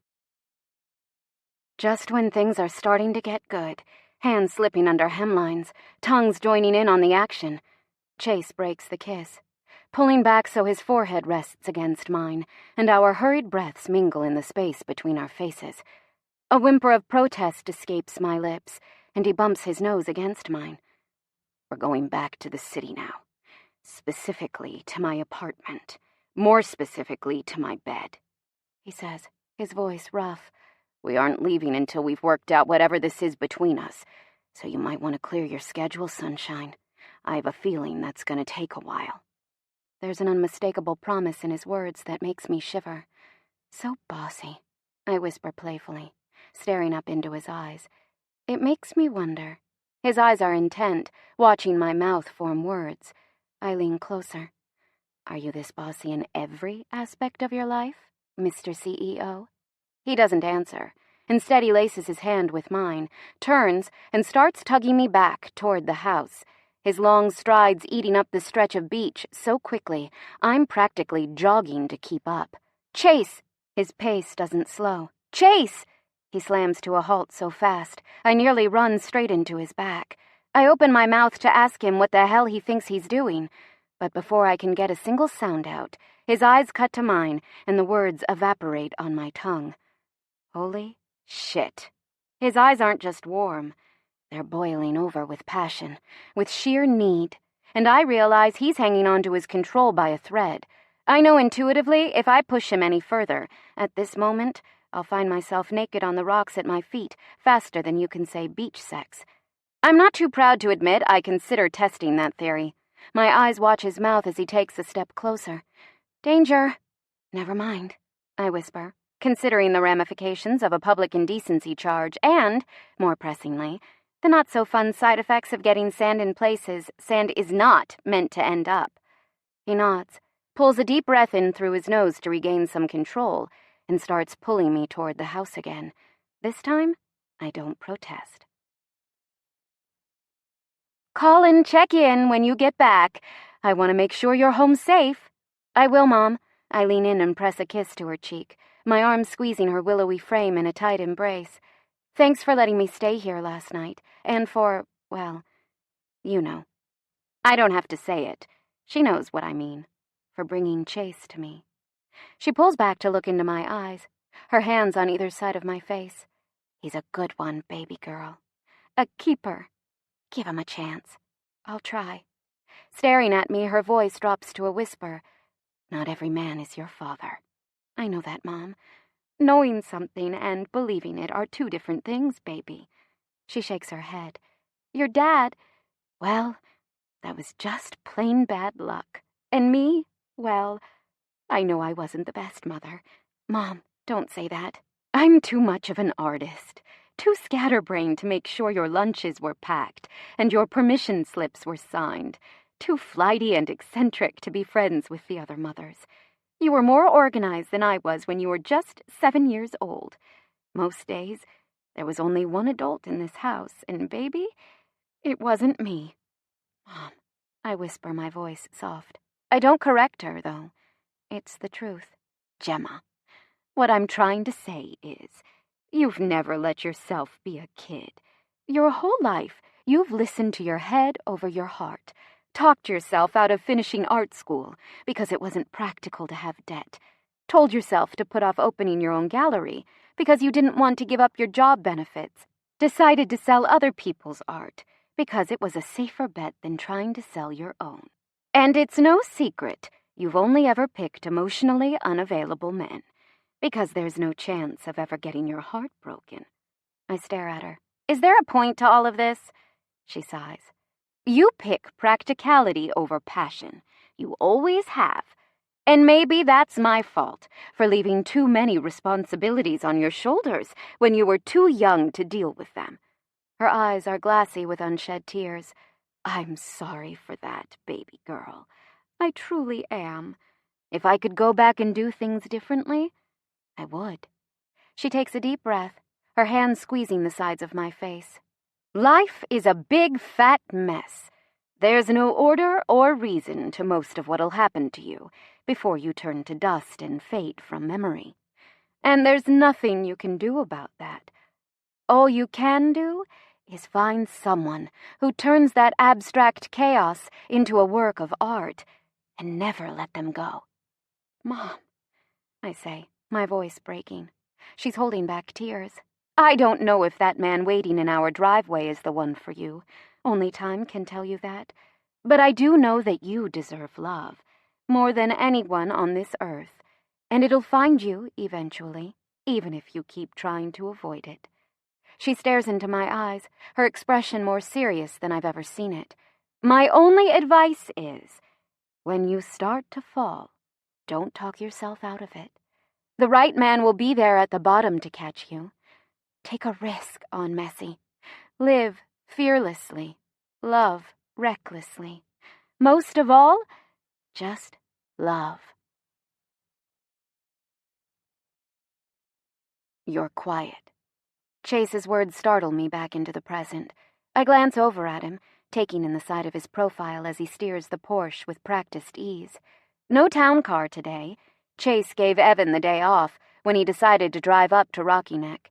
Apparently, he doesn't like to use the chauffeur unless he has to, which, unfortunately for him, is most of the time, now that he lives in the city. He's assured me Knox will pick up my car later tonight and deliver it back to my apartment before I even notice it's missing. I'm unconcerned. I barely use it anyway, and besides, I'm too wrapped up replaying my mother's parting words over and over in my mind to worry much about my crappy car. So wrapped up, in fact, that 45 silent minutes pass without my noticing. We're nearly back to the city when Chase looks over at me, his eyebrows raised in concern. I can't blame him. I don't think I've ever been quiet this long in the history of my existence. Everything okay? Sorry, I sigh. I was just thinking about my mom. Do you see her often? Not as often as I should, considering she only lives an hour away. She's not what I expected. He shakes his head, a smile playing out on his lips. When my secretary came into my office this morning, saying she had a Miss Summers on the line, I thought it was you. I laugh at that. Full of surprises, my mother. And full of life. His smile widens. You two act more like sisters than mother and daughter. She's been my built-in best friend since I was born. My voice is wistful. She was always the cool mom. My high school friends would come over to hang with her, even when I wasn't home. There were always people filtering in and out, musicians, artists, other eclectics she brought home like strays. I grin. They say it takes a village to raise a child. Mom took that expression pretty literally. You miss her, he says softly. I nod in confirmation. He pauses. And your father? He's not in the picture. I still completely, hands curling into fists on my lap. No, Chase nods. After a few moments of silence, the tension slips out of me as I realize he's not going to demand answers I'm not yet ready to give. I kind of adore him for that. You never talk about your parents, I say softly, looking over at him. Just your grandfather, your uncle, your cousin. He's quiet for a long, suspended moment. They died when I was 5, he says finally. A car accident. Oh, Chase. I reach out a hand and lay it on his knee. I'm sorry. It was a long time ago, he says, as though any amount of time could make suddenly losing both your parents any less heartbreaking. His voice gets distant as he filters through memories. They were driving home one night, to our summer house in Manchester. They'd spent the night at some kind of company charity event. It was raining out, really miserable. The roads were slick. He takes a breath and I see his fingers tighten around the wheel. They were almost home. I was waiting up for them. I remember wanting to say goodnight, to have my mother tuck me in instead of the babysitter. Chase. I squeeze my fingers tighter against his leg. You don't have to. I know. I want to. He swallows hard before continuing. There's this old narrow bridge, barely wide enough for 2 cars, that leads over an inlet. You have to cross it to get to the house. He takes a deep breath. My grandfather told me years later they were fighting when they left the charity ball. So maybe they were still fighting on the ride home, distracted, angry. I don't know. I'll never know for sure. But somehow my dad lost control of the car. I can't breathe, can't move, can't speak. They hit the water, sank to the bottom. I waited up all night, but they never came home. His words are resigned, but he can't hide the pain beneath. The next week, I moved in with my grandfather. I haven't been back to that house since. Chase. My voice cracks on his name. He looks over at me, and the grief in his eyes makes my breath catch. Like I said, it was a long time ago. Maybe. I pause, not wanting to push him too far. His eyes soften. Maybe what, Gemma? Maybe you should go back, I say gently. Maybe you should say goodbye. His jaw starts to tick, a sure sign he's trying to compose himself. If you want, I trail off, feeling foolish. Clearing my throat, I try again. If you want, I'll go with you, Chase. Anytime you want. He nods sharply, his fingers clenched tighter, and if I didn't know any better, I'd swear his eyes are just the tiniest bit glassy. In that instant, I want to wrap my arms around him, to offer him comfort, more than I've ever wanted anything in my life. Maybe someday, he says eventually, his voice soft. Okay, I whisper back, not saying anything more. I'm not about to force the issue, not when he's already trusted me with so much more than I ever expected. Before I know it, we're gliding back into the city limits and pulling up outside my apartment building, the front stoop illuminated by dim street lamps. When he parks and turns off the engine, I glance over at him, surprised. Why are we here? I thought we were... I blush. Going to your place. You need some clothes. What? Clothes, Gemma. His mouth twitches in amusement, though his eyes are deadly serious. Enough to last the weekend. Maybe longer. I stare at him, dumbfounded. Why? I told you before. We've got shit to work out. And? His eyes gleam darkly. You're staying at my place for the foreseeable future. Until it's worked out. No, I'm not, I scoff. Gemma. He shakes his head. This is happening between us. You can't just unilaterally make these decisions and boss me around. Actually, I can. Grinning shamelessly, he reaches over me, leaning in so his lips are practically on mine, and grabs my door handle. When he speaks, I feel each word form against my mouth before the sound reaches my ears. Get your ass out of the car, sunshine. We're going upstairs to your apartment, grabbing some clothes, and then going to my place and getting in my bed. My mouth falls open at his brazen words, and he's not even done.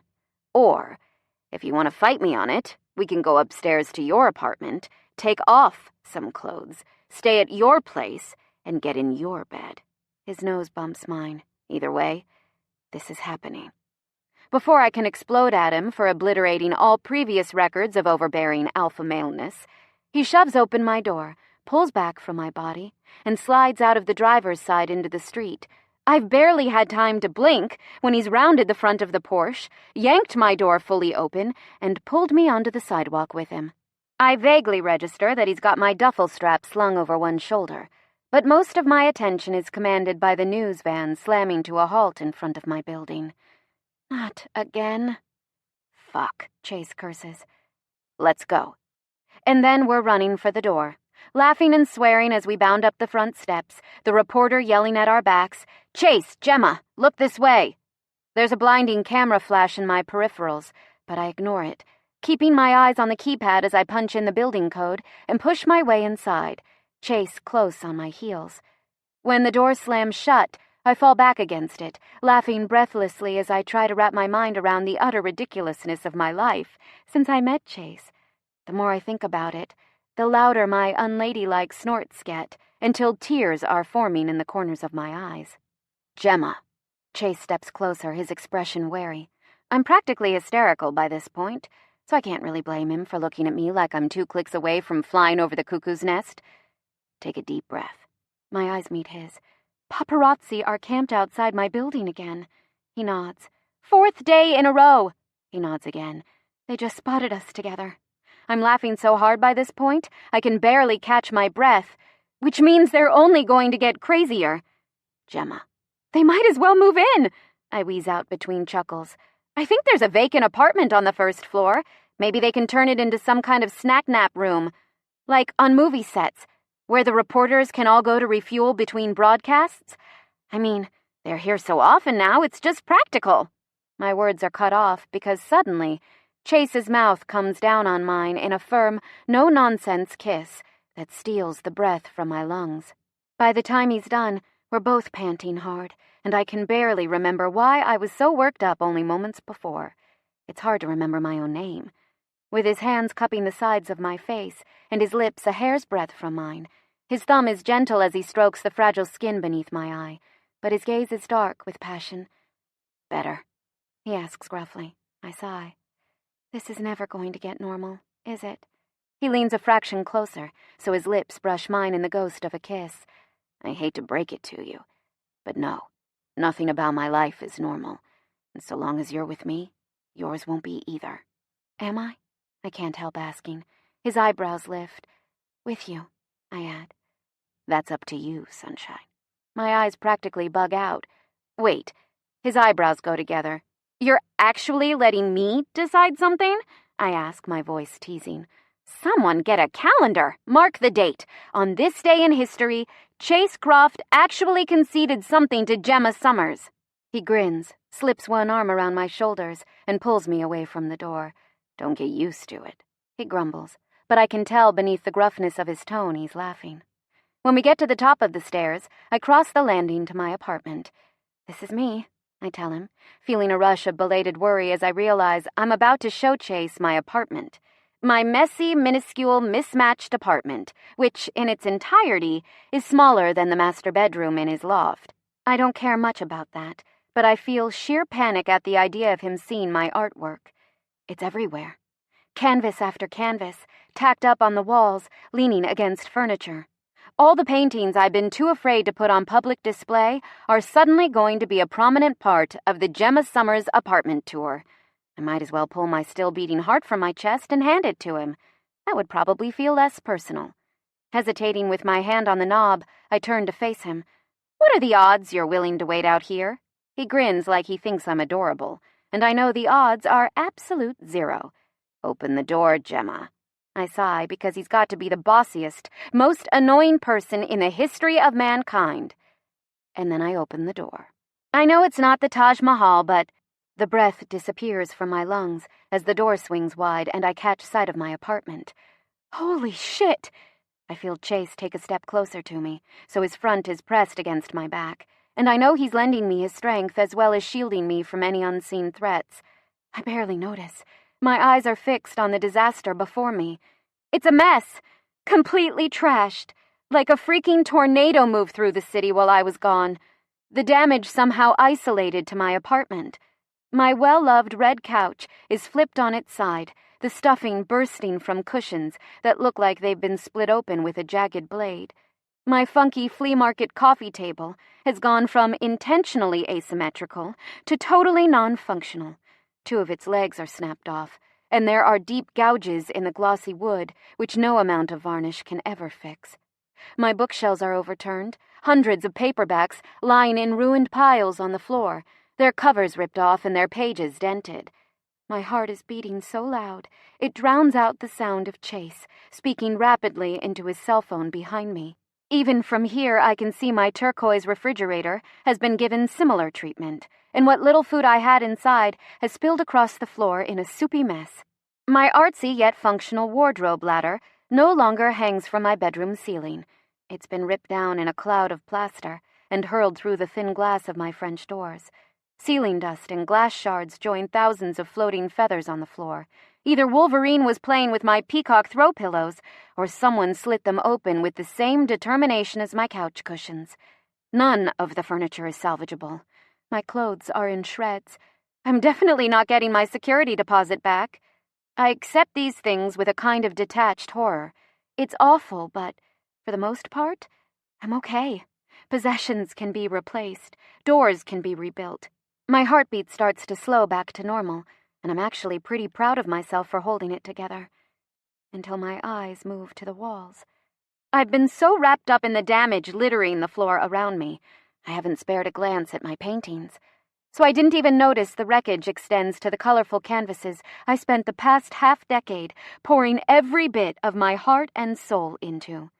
A sound bursts from my throat as I fly into motion, rushing past the threshold into the disaster site that used to be my home. "Gemma, wait!" Chase calls, but I don't stop.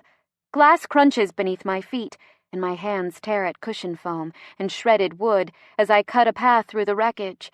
When I reach the far wall, where most of my paintings were, I fall to my knees, barely flinching as shards tear through my jeans and slice deeply into my flesh.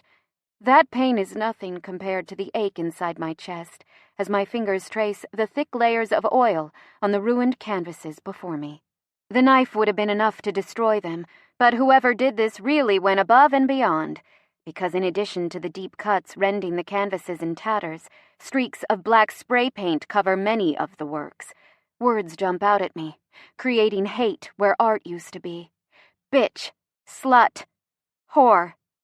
The blocky letters scream at me, their angry message unmistakable. It's abruptly very clear this was no random robbery, no casual break-in. This was personal, intentional. Someone out there hates me this much. I feel like I've been punched in the stomach, the realization hitting me like a physical blow. I want to cry. I feel like I should be crying, but I'm too shocked, too angry to feel any real sadness. Hands resting on my bleeding kneecaps, I don't look away from my ruined works of art, even when I feel Chase's heat at my back. I don't protest when his arms slip around me, one hooking beneath my knees, the other going behind my shoulders, and he lifts me from the floor into his arms, cradling me against his chest, like I'm something to be held close, something precious, something priceless. I'm so numb at this moment, I don't question it. I just turn my head into his neck and let his strong arms absorb my body's relentless shakes. Time passes. I'm not sure how much. In fact, I only really notice because suddenly we're on the landing outside my apartment, and Knox is there. His face set in a severe frown as he strides toward us and surveys the apartment with intent, angry eyes. "No forced entry," he says flatly. Chase's arms tighten around me. "Police are on their way. I'll talk to them. You get her out of here. Take care of her. I'll check in later with an update." "Thanks." The men exchange nods, and then we're moving again. My whole body bounces with Chase's steps as he carries me down the flight of stairs, never breaking stride, as though my weight is barely worthy of consideration. "I can walk," I tell him, sounding shaky despite my best efforts. He ignores me. "Chase, put me down." "No." He sounds so pissed off, I decide not to fight him. We push through the front doors, just as 2 police cruisers pull to a stop outside my building. The officers nod to Chase as they climb from their vehicles, and before I know it, they've flanked us on all sides. It takes me a few seconds to realize they're clearing a path from the doors to the curb where the Porsche is parked, so the paparazzi can't get close to us. Evidently, Chase wasn't exaggerating the cachet of the Croft name. I'm back on my feet for the blink of an eye while he yanks open the passenger door, but before I can get my bearings, he scooped me up once more, settled my body on the seat, and closed me inside the car. I hear him thanking the officers, watch him stride around the front and slide into the driver's seat. His door has barely slammed closed when the engine turns over, and we peel away from the curb, leaving behind the wreckage of my old life. I don't look back. Chapter 22. Cherished. Drink. Chase presses a short tumbler of amber liquid into my hand, then settles in on the sectional across from me. The loft is dark. Only firelight from soft flames in the gas mantle illuminates the space. Dark shadows dance on Chase's chiseled features, lending him a haunted look. Not that he needs it. He looks haunted enough after the events of tonight. Fingers curling around the glass, I lift it to my lips and take a hesitant sip.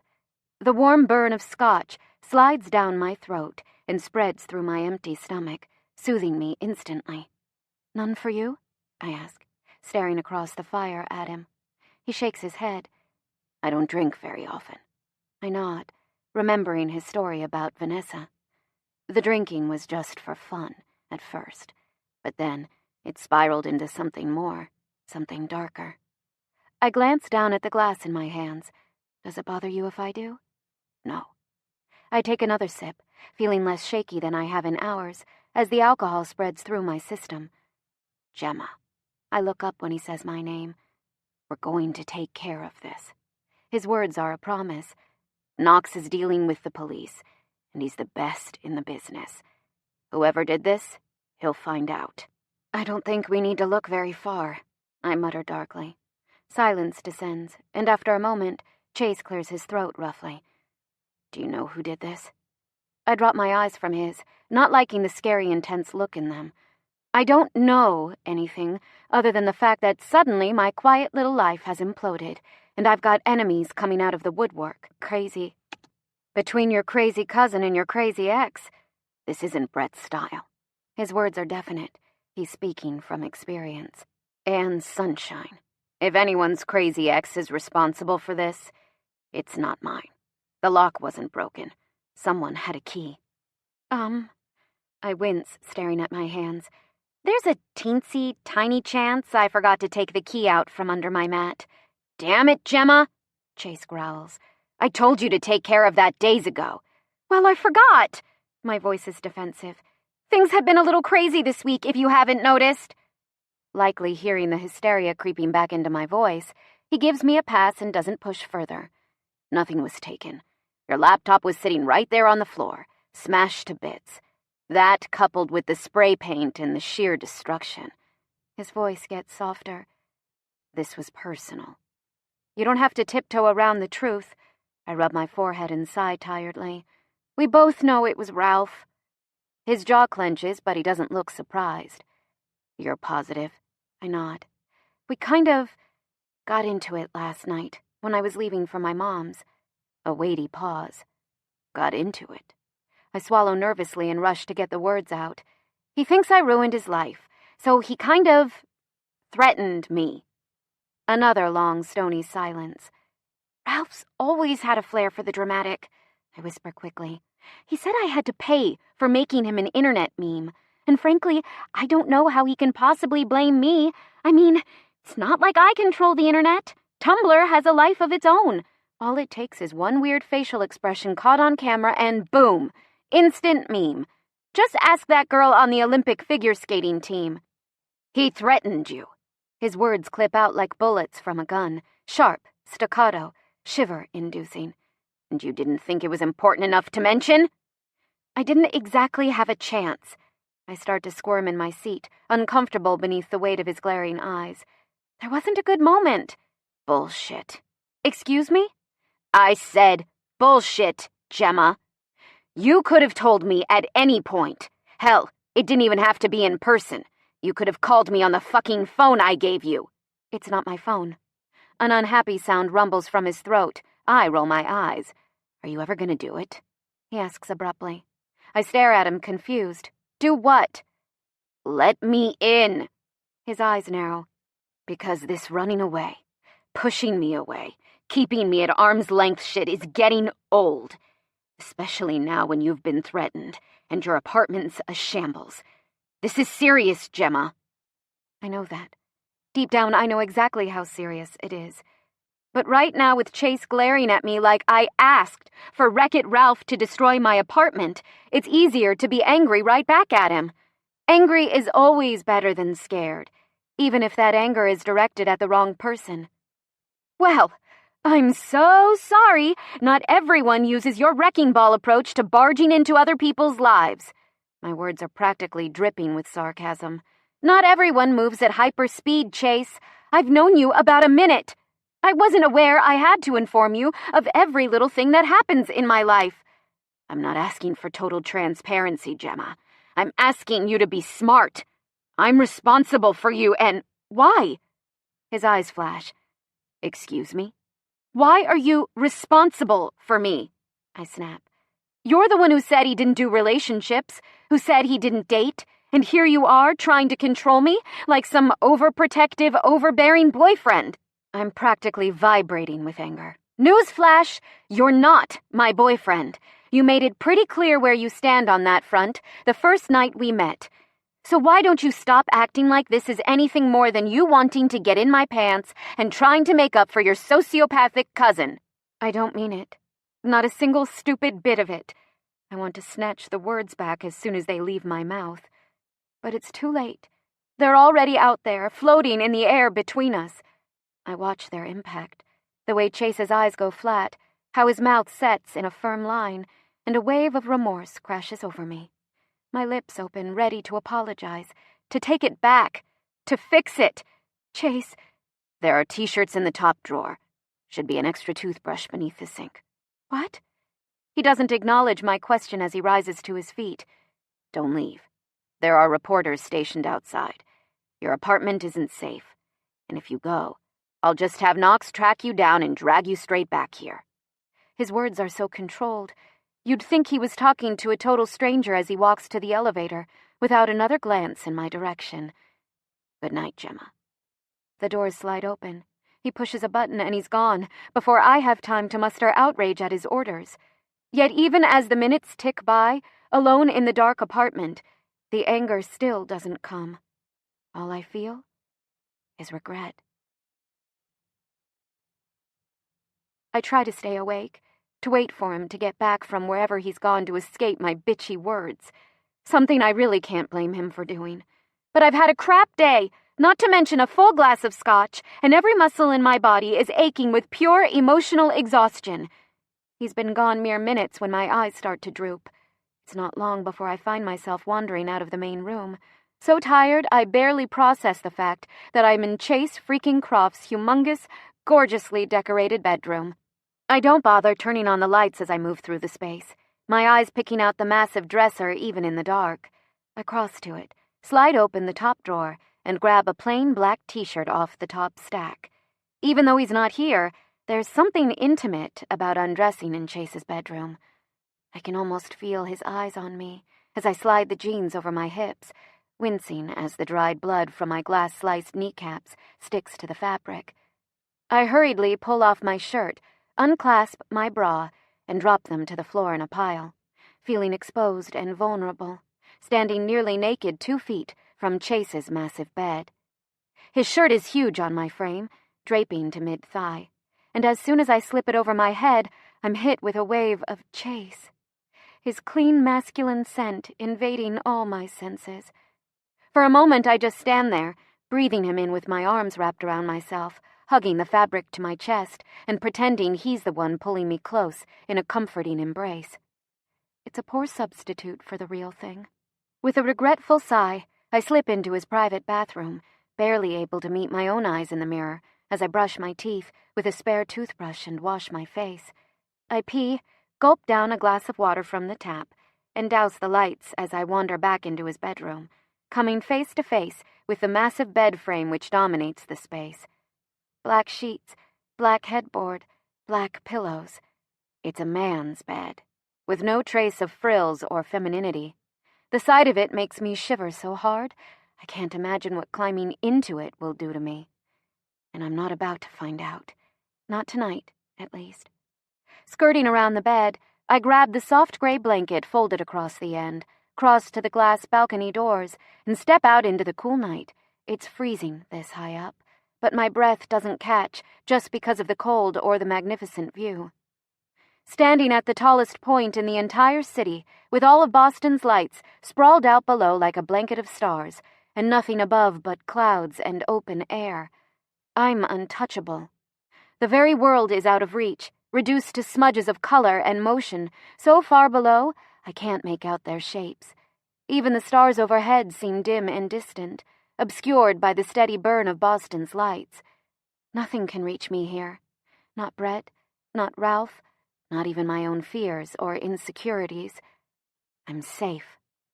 Protected in a way I've never been, even back when I was a kid, thanks to Chase. The thought makes my heart ache, so I push it away. Ignoring the cold, I turn from the railing and scan the deck, my eyes moving from the built-in pool and hot tub on the far side to the set of cushioned chaise lounges, sun umbrellas, and tall patio heat lamps. On the opposite side of the deck, there's a semi-enclosed kitchen set up, with stainless countertops, a giant grill, and a mini-fridge. The whole spot is perfect for summer barbecues and lazy afternoons. I could happily spend the rest of my days right here, on this deck in the sunshine with Chase, and never leave. The thought is so alarming, I banish it to the darkest recesses of my mind. I want to explore a bit more. Hell, I want to strip to my skin and slide into the heated pool, but I'm too tired. With a last longing glance at the in-deck hot tub, I flip on the closest heat lamp, stretch out on the chaise to my left, and tuck the blanket close around my limbs, so I'm cocooned against the chilly spring air. I make a half-assed attempt to pick out some of my favorite constellations in the sky overhead, but soon find I lack the energy. Even the many, many worries in my head aren't enough to keep me conscious. My eyes slip closed, and I'm asleep in less than 2 minutes. I stir awake to the sensation of arms carrying me through the air. The sound of the balcony door clicking shut pulls me back into full consciousness. "Chase?" I mumble, my voice laced with sleep. "Shh." His hold shifts as he sets me down on the bed, and seconds later, the mattress depresses as he stretches out beside me. I feel the hard expanse of his bare chest pressed against my side, the gentle touch of his fingers in my hair, brushing loose strands off my face. My eyes flicker open, and he's right there, his face inches away, and his gaze is soft and warm when it meets mine. My heart starts to thud too fast in my chest as I take in the sight of him, the tan column of his throat, the chiseled slope of his shoulders. His abs are so defined they look airbrushed, complete with a trail of hair that leads straight down to the waistband of his black boxers. Oh, my God. I'm not sure whether I'm more relieved or disappointed to find he's not completely naked. Relieved. Definitely relieved, I chant over and over in my mind, not above lying to myself. Desperate times call for desperate measures. "Hey," I whisper, the word cracking in my throat. His lips tug up in a half-smile. "Hey." "Thought you were mad at me." "I am." "Oh," I whisper, thinking he doesn't seem mad, with his hands in my hair, and his body this close. He leans in and brushes his lips against mine. They're somehow hard and soft all at once, and they feel absolutely perfect, pressed against my own. I kiss him back with enthusiasm, and he doesn't stop me, until I try to deepen the kiss. With a gentle push, he moves us apart, so a few inches separate our faces. He's breathing hard, and his eyes are hazy and dark when they meet mine. His fingers trace the chilled skin of my arms in a lazy caress. "You're cold." "I'm fine," I insist. "It was fucking freezing out there." I shrug. "You've got enough problems right now without adding pneumonia to the list." He curses under his breath. "There's a perfectly good bed right here. What were you thinking?" I'm grateful for the darkness. Maybe it'll conceal my blush. "Gemma?" He wants an answer. His tone practically demands it. Damn. Maybe if I say it really fast, he won't fully process my words, and thus it won't be so embarrassing. "I didn't want to climb in your bed without you, okay?" It comes out as one long slurred word, and as soon as it's out of my mouth, I want to pull the covers up over my head and disappear, or maybe suffocate myself with a pillow. I feel my cheeks getting redder the longer the words are out there, hanging in the silence between us. After nearly a minute of total quiet, I probably look like Chrissy after her honeymoon in Cancun a few years ago, when she had so many margaritas, she forgot all about sunscreen and turned into a lobster. I freeze when I feel Chase shift, closing most of the space between our faces, until I'm forced to meet his eyes. I'm surprised to find they aren't mocking or mean. They've gone soft again, and there's a look swimming in their depths I can't quite decipher. "You'd be a real pain in the ass if you weren't so damn cute." My lips twist in a half-smile, half-pout. "I'm sure there's a compliment mixed in there. Somewhere." His voice gets gruff. "You planning on being a bitch again?" I think about it for a minute. No, not tonight, anyway. There's a short pause as he processes that, before his mouth stretches into a grin. "Good." Then he's kissing me again, and this time, there's nothing soft or restrained about it. His arms slide around to the small of my back, and in one tug, he's pulled me on top of him, so I'm sprawled against his chest. I press closer, wishing I could sink into him and let Gemma Summers disappear, at least for a little while. Maybe forever if it means feeling like this for the rest of my life. The thought startles me so much, I plant my hands on his shoulders and try to push myself up to look at him. He doesn't let me. His abs flex as he curls up, keeping his mouth fused to mine. If I'm going to get my protests out at all, I have no choice but to mumble them against his relentless lips. "Chase," I whisper, but with his lips on mine it sounds more like, shh. He ignores me. Maybe? His kisses cut off my words. Maybe we should... I try again, before my words are swallowed up. He only kisses me harder. Talk. He sucks lightly on my lower lip, until I feel the scrape of teeth against sensitive skin, and my mind gets a little foggy. About this, I breathe, my fingers digging into his biceps, when he gently bites down, tugging on my bottom lip with his teeth. It feels so good. My mind literally frazzles into static. Why do I want to stop this again? Chase. I gasp out his name, my voice filled with want, and at the sound, he breaks the kiss. I should be happy, considering I'm the one insisting we talk, but as soon as he pulls back, all I can think is, really? The man who ignores almost every protest out of my mouth chooses this moment to start listening? I want to slap myself across the face, forever suggesting we talk. My body doesn't want to talk, and from the look in Chase's eyes, neither does he. They're dark with passion. Darker than I've ever seen. The green in his irises almost black in the dim light of the bedroom. We're both panting hard, our faces so close. I can feel his breath against my lips. I open my mouth to speak, but for the life of me, I can't remember what I wanted to say to him, what I felt was so important we discuss at this exact moment in time. In fact, all I can think is that right now I want his lips back on mine and his body pressed as close as possible, kissing me until I forget to worry about my life and just live it. He stares at me for a long moment, reading the expression on my face, and whatever he sees there makes his eyes get lazy with heat. My stomach flips at the sight, trepidation and anticipation stirring in my veins. Closing the space I've created between us, he strokes our noses together and aligns our lips, so I can feel each word as they rumble through his chest and out his mouth. Gemma. His voice is rough, stripped of patience.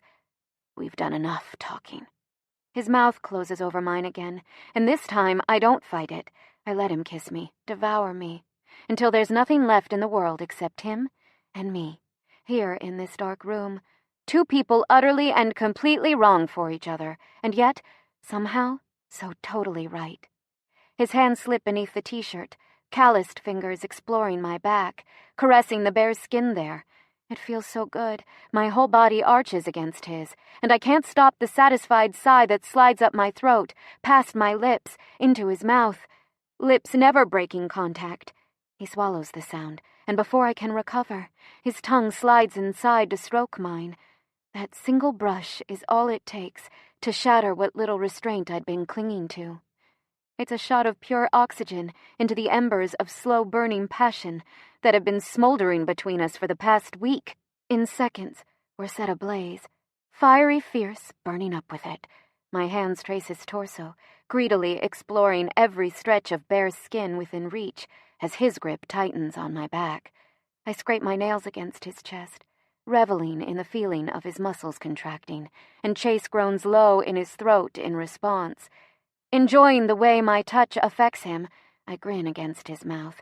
Though my time with the upper hand is short-lived, he flips over so fast, I barely see him move, rolling me onto my back and settling above me before I can protest. Not that I'd want to. His weight presses me into the bed, a solid wall of heat, stealing the breath from my lungs without crushing me.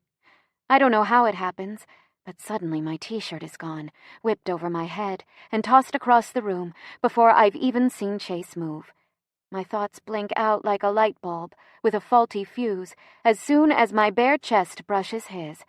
Every sense except touch goes dull, eyes unfocused, ears buzzing, as though my body is so overloaded by the sensation of his skin against mine, I can't process any other sensory input. His lips drop to my neck, planting kisses along my throat, and the buzzing between my ears grows so loud it drowns out my heartbeat.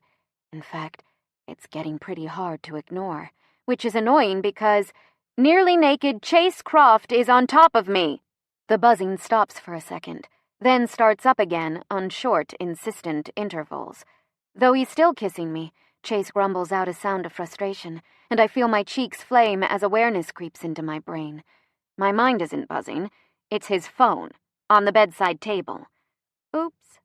It vibrates again, and I freeze. "Ignore it," he mutters against my neck, planting kisses in the hollow beneath my ear. I happily oblige, my hands nodding in his hair to pull him closer. The landline phone starts to sound in the other room, its piercing ring shattering the moment. "Fuck," Chase groans, and lifts his head so his forehead rests against mine. We're both breathing too fast, and I'm almost positive my eyes are a mirror of his own, dilated with pure desire. "Go," I whisper, craning my neck to brush my lips against his. "It might be important." "I don't care," he murmurs. "This is more important." It could be Knox. He sighs, and I feel his warm exhale across my lips. Without moving his body, he throws out an arm and snatches his cell phone off the bedside table. I hear him curse quietly as he reads the screen. "Fuck," which translates to, "Yes, it's important." "Chase?" I prompt, hearing the landline ring again. "I'm going." He pushes up on his forearms and pins me with a glare. "Don't you dare fucking move." I grin. I wouldn't dream of it. He snorts in amusement. "What?" I protest, my voice teasing. "When have I ever not followed your orders, Mr. CEO?" "How about every fucking day since we met?" he mutters, but his tone is playful, rather than pissed. I'm still laughing when he lowers his mouth to mine and kisses me one last time, his lips hard and unrelenting. By the time he's done, my amusement is long gone, and my body is thrumming with desire again. I stare up at him, filled with longing and regret, as he sits back on his knees. He's about to move off the bed when he catches sight of my face. He freezes completely, every muscle in his body going tight. I'm sprawled in his bed, and he's gazing down at me in a way he's never done before, in a way no man has ever done before. I know my hair is a mess of waves, fanning across his pillow. My cheeks are probably flushed redder than a tomato, and I'm pretty much naked, except for a flimsy pair of panties. But somehow it doesn't matter. I should be embarrassed. Hell, if it were anyone else, seeing me in this exposed state, I would be embarrassed. But it's Chase, and he's looking at me with such warmth, such sheer tenderness. As his eyes move over my hair and my body, I can't feel anything except cherished. The phone rings again. "Go, before I pull you back down here," I whisper. His eyes flash darkly, and his jaw clenches tight. "Don't tempt me, sunshine. You're too goddamned beautiful. I'm having a hard enough time walking away right now. And you can bet your ass I won't be able to focus on a single thing Knox needs to tell me, knowing you're naked in my bed." The breath catches in my throat as his fingers stroke lightly across my cheekbone, one last time. I don't even have time to pull in a proper breath before he's gone, sliding off the bed and crossing out of the bedroom, as though he hasn't just set my world atilt on its axis, with a few little words and a tiny caress of his fingers against my face. Chapter 23. Stay. I hear the muffled sound of Chase on the phone in the other room. There's urgency in his tone, and a resigned kind of anger, so I know it's not good news. When I hear him say, "Fuck, come up, we'll talk here," I know it's more than not good. It's bad. With a sigh, I force myself to scramble out of bed. It takes me a while, but eventually I locate the t-shirt Chase threw across the room and pull it over my head. I run my fingers through my hair before padding into the main room, just in time to see the elevator doors slide open as Knox swaggers into the apartment. He freezes when he catches sight of me, half-clothed in Chase's giant shirt, and I think his lips quirk up in the hint of a smile, but it's hard to tell, what with his constant "I'm so badass Chuck Norris fears me" expression. "Hiya, Knox." I do a little finger wave in his direction, grinning wide. At that, he definitely smiles, just the tiniest bit of crinkling around his eyes, but still, it counts, in my book at least. "Sunshine, I told you to stay in bed." When I hear his voice, my eyes move to Chase. He's leaning against the kitchen island, arms crossed over his broad chest, somehow commanding the space even in his bare feet and boxers. I grin at the sight and cross toward him. As soon as I'm within reach, his arm shoots out and tags me around the waist, hauling me close, so I'm plastered against his side. I don't object. In fact, I nestle closer, enjoying his warmth, the way my head fits perfectly in the hollow of his throat, and how good his arm feels, wrapped tight around my shoulders. You don't need to be here for this. He rumbles softly against my hair. It's about me, right? My apartment and Ralph? My question is met with stony silence, which tells me I'm 100% correct. That's what I thought. I'm staying. Chase sighs but doesn't argue. Stubborn, he mutters. Overprotective, I counter. He chuckles, but I feel his body go tense as he turns his attention back to Knox. What did you find out? Knox's dark eyes flicker from me to Chase. Goldstein is in the wind. I checked his apartment, went to his office, even paid a visit to a few of his friends. None of them have seen him. You're sure? Chase asks. They aren't lying, covering for him? Knox doesn't bother to respond, but his eyes glitter with something dark, like onyx exposed to light, and his head bows in the slightest of nods. He's sure. I don't want to know how he's so sure, ever, because I have a feeling it involves a lot of broken bones and scary threats. There's more, Knox says, voice low. His dark eyes move to me. Maybe you should go back to bed, Gemma. Chase's muscles go even tenser, and I feel my heartbeat kick into high gear. I'm staying. My voice is resolute, even if there's fear running through it. I want to know. Knox nods, looking back at Chase. The apartment was ransacked. You saw that. Nothing valuable was taken. But after picking through the wreckage, I think he did find something. His eyes move to mine. You had a wooden box beneath your bed. Dread drops into my stomach like a stone. Looks like you kept lots of old papers in it. High school report cards, old invoices, photographs, that kind of shit. They were scattered all over the floor of your bedroom. Knox's gaze narrows on my face. You know what I'm talking about? I nod. He put the empty box back on your bed when he was done. There was a note in it. I suck in a nervous breath, and Chase's arm tightens around me. What did it say? I force myself to ask, dreading the answer. Knox's eyes are intent. Tomorrow I won't be the one they're laughing at, bitch. Shit, I whisper. Shit, shit, shit. Chase turns me in his arms, cups my face between his hands, and bends to look into my eyes. Gemma, what's wrong? My gaze, wide with panic, flickers up to his. This is a mess.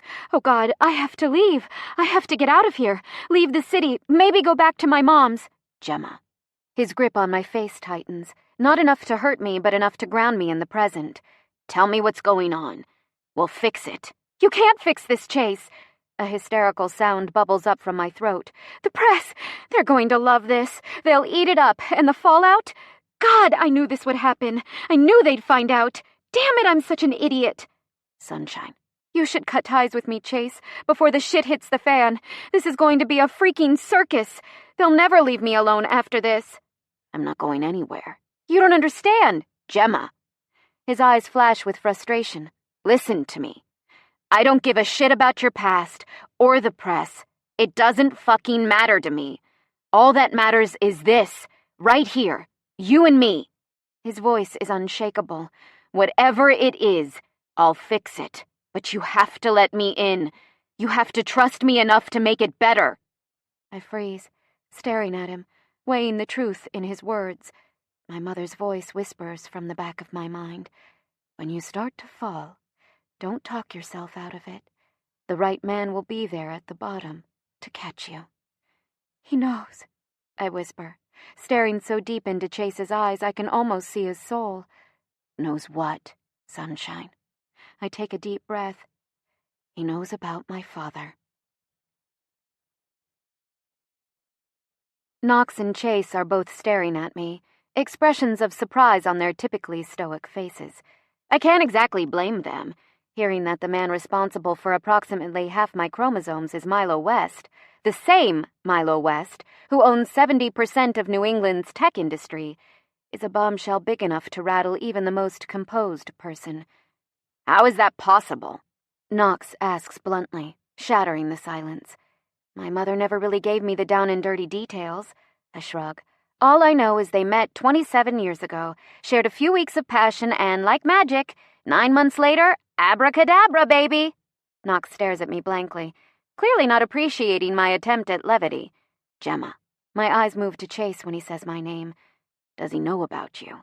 I rub my temple, hoping it might soothe the headache pounding there. He knows. And? I sigh. And he never had any interest in me, okay?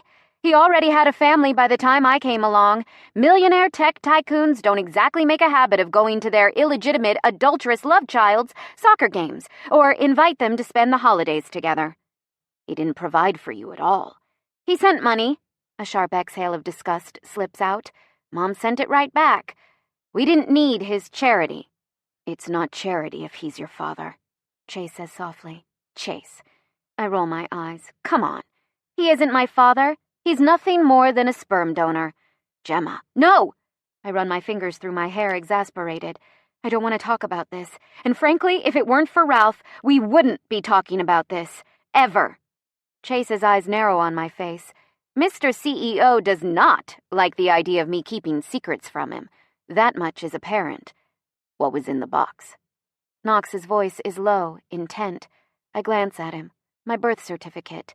The father section is blank, so that wouldn't have been much help to him. But there were letters. He lifts one eyebrow in question. He wrote to my mother during their... I'm not sure you can call it a relationship. During their affair, I suppose. Love letters, full of pretty words and promises. Or they were, until he found out she was pregnant. Knox's eyes narrow, and Chase's jaw clenches as they wait for me to finish. He sent her $800 and told her to get rid of it. Of me. I swallow, trying to keep my cool. He said he couldn't jeopardize his family with... With what? Chase's voice vibrates with barely leashed fury. I swallow again. With a mistake. Fucking asshole! Chase curses so loud I flinch at the sound of it. If I ever cross paths with him... Chase. I lay a hand on his arm and wait until his livid gaze lifts to mine. When it does, I make my voice as calm as possible. He's not worth it. The muscle ticks in his cheek, on steady intervals, as he fights to control his temper. I have a distinct feeling if he ever runs into Milo West in a dark alley, only one of them will come out alive. Ralph has them, Knox says, calling my attention back to him. The letters. I nod. And I'm sure he's already delivered them to every news outlet he can think of. I'm actually surprised he had the patience to wait until tomorrow's broadcast to ruin my life. This isn't going to ruin your life. Chase's voice is resolute. Maybe not, I agree softly, but it will destroy my mother's. His eyes cut to Knox. See if you can find him before he gets to the networks. I'll call my lawyers, see if they can work up an injunction before whatever they have airs. It may not stop them forever, but it might give us a few hours. I've got some favors I can call in, if I need to. Knox nods to Chase, glances briefly at me, then turns and heads for the elevator. Bye, I call to his retreating back. He doesn't answer as he enters the elevator and pushes a button, but just before the door slides shut, I notice the skin around his eyes is doing the crinkly thing again, and I know, despite his badass exterior, he's smiling on the inside. Go back to bed, sunshine. Chase's voice is gentle. I'll call the lawyers, see what they can do. How can they possibly do anything this quickly, and at this time of night? I ask incredulous. It's past 1. I see amusement flash in his eyes. Gemma, my family has had their fair share of indiscretions and interactions with the press. Things like this are the exact reason I pay my lawyers such a shitload of money. You could buy a private island with the amount the Crofts have spent on retainer fees over the past decade to cover up scandals and keep things out of the public eye. I wouldn't touch that statement with a 10-foot pole. But they won't be able to stop the story forever, right? I ask instead. We'll stop it. I wish I felt as sure as he sounds. I sigh. All my life, I've been hiding from this, and now the press is going to have a field day. They'll be like dogs with a juicy bone, sucking every drop of marrow they can get from this story. And if it were just me, that'd be one thing, but it's going to affect my mother, too. They'll drag her into it, upend the life she's built without him. I'll have a man from my security team watch her. If the story breaks, the press won't even get close enough for photos. Thanks. I whisper, meaning it. But it's not just that. Milo West. My tongue feels awkward even saying his name, after a lifetime of resolutely refusing to acknowledge his existence. He broke her heart. She fell in love with him, had a child for him, and he picked his perfect family over her. She never moved on afterward, so having all this ancient history dredged up and thrown in her face, I'm worried it'll break her heart all over again. And yours? Chase asks, his tone soft as he takes a step closer to me. What about your heart, Gemma?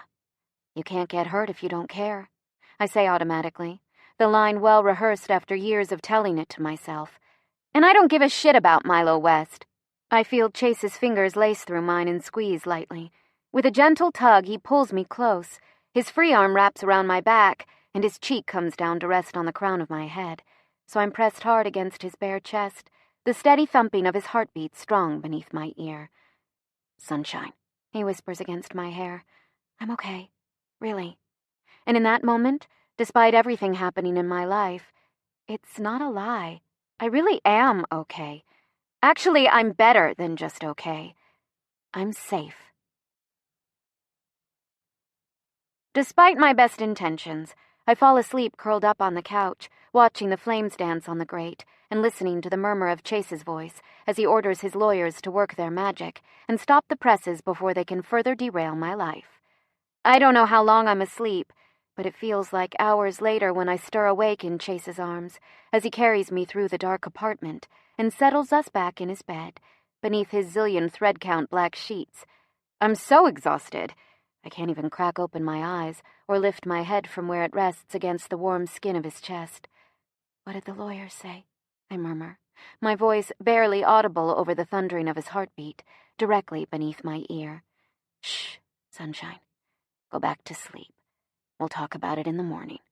He breathes the words into my hair, his arms banding tighter around my back, so I'm snug and warm against him.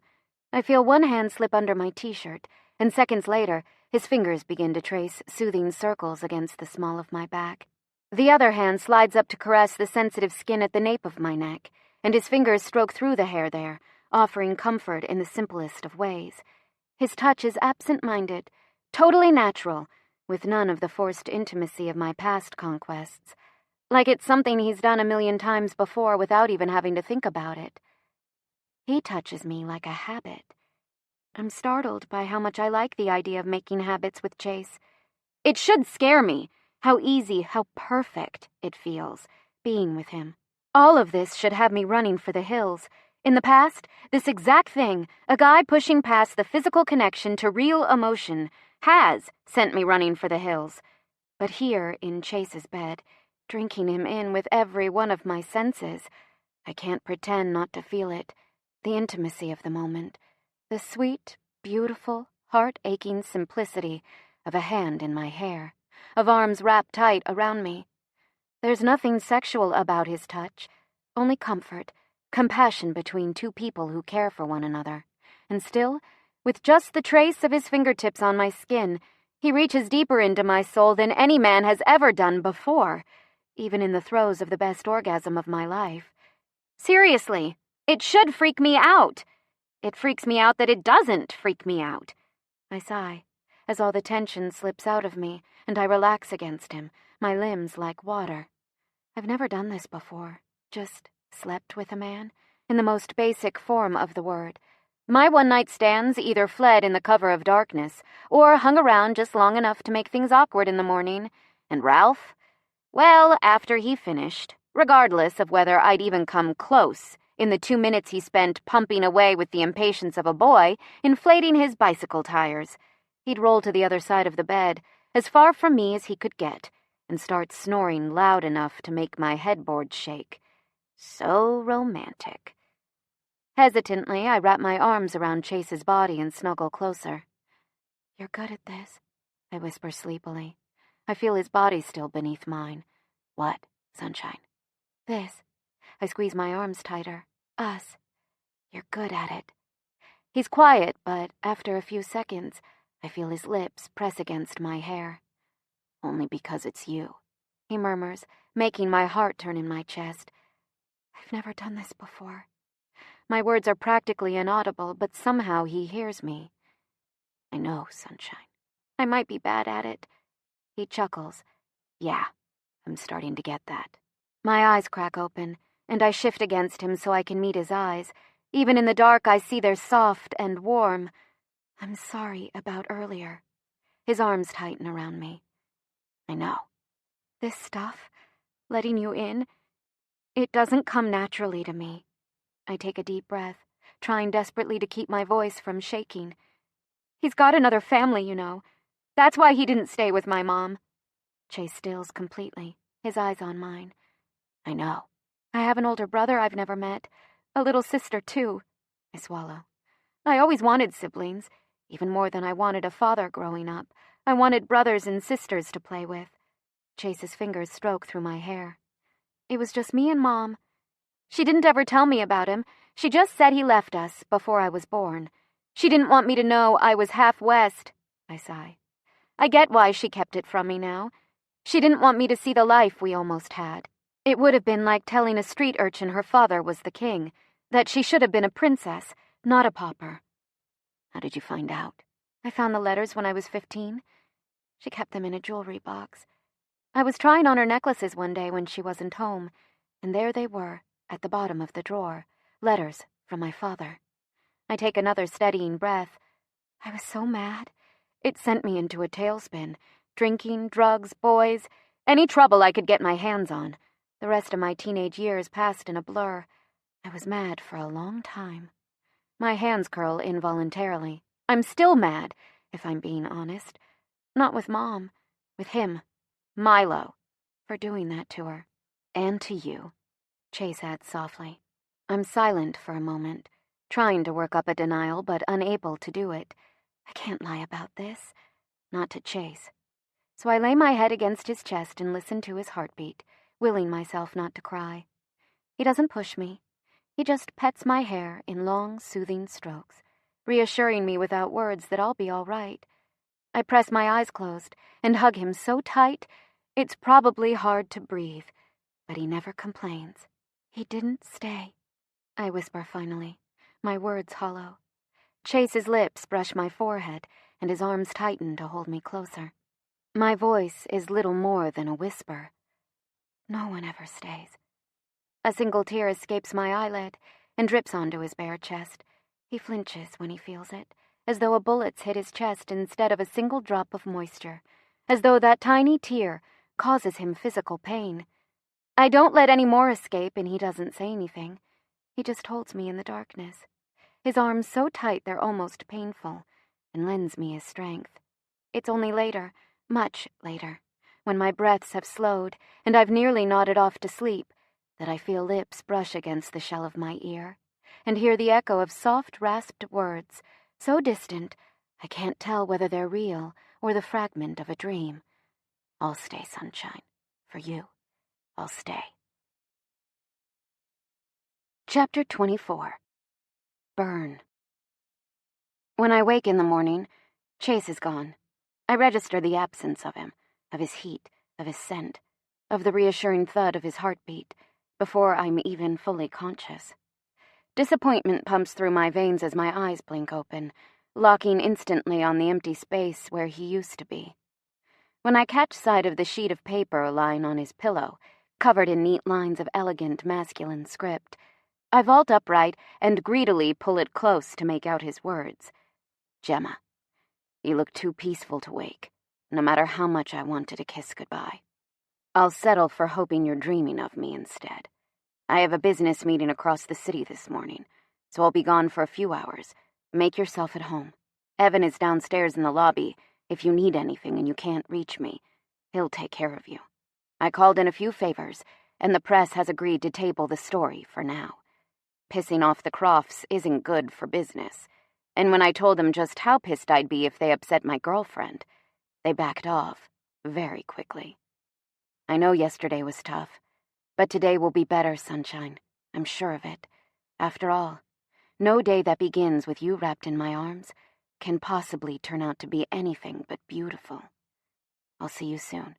Yours, Chase. P.S. If you get bored, check my study.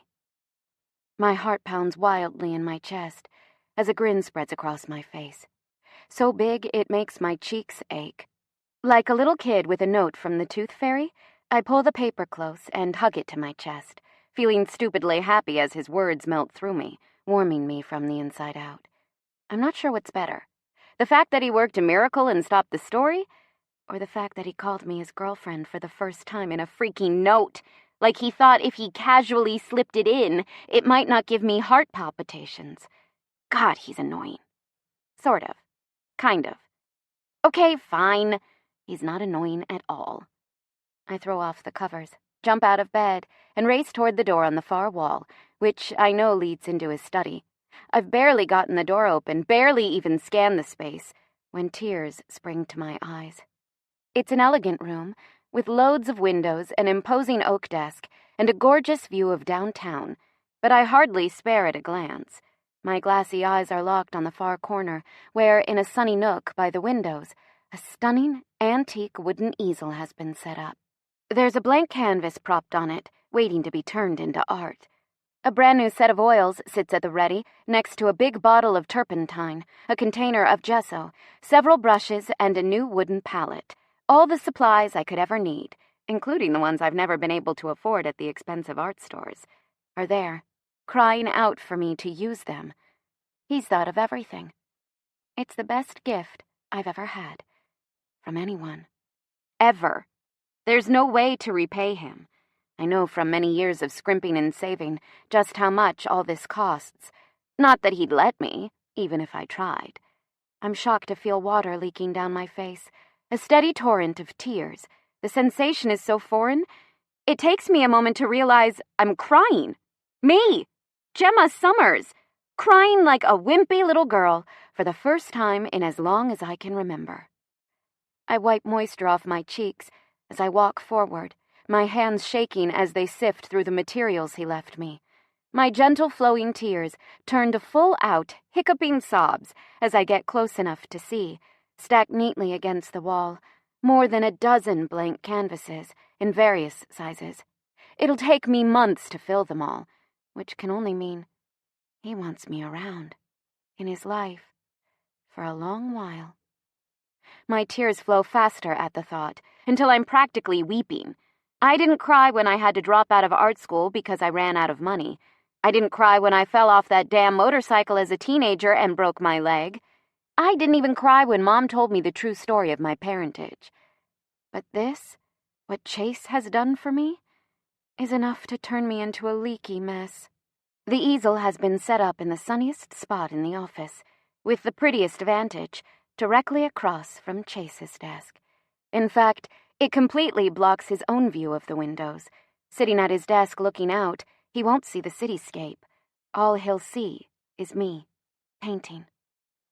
Oh, I'm having trouble pulling in a full breath as my eyes move from his desk to my easel. It should be strange, messy art and practical business sharing the same space, but somehow they go together.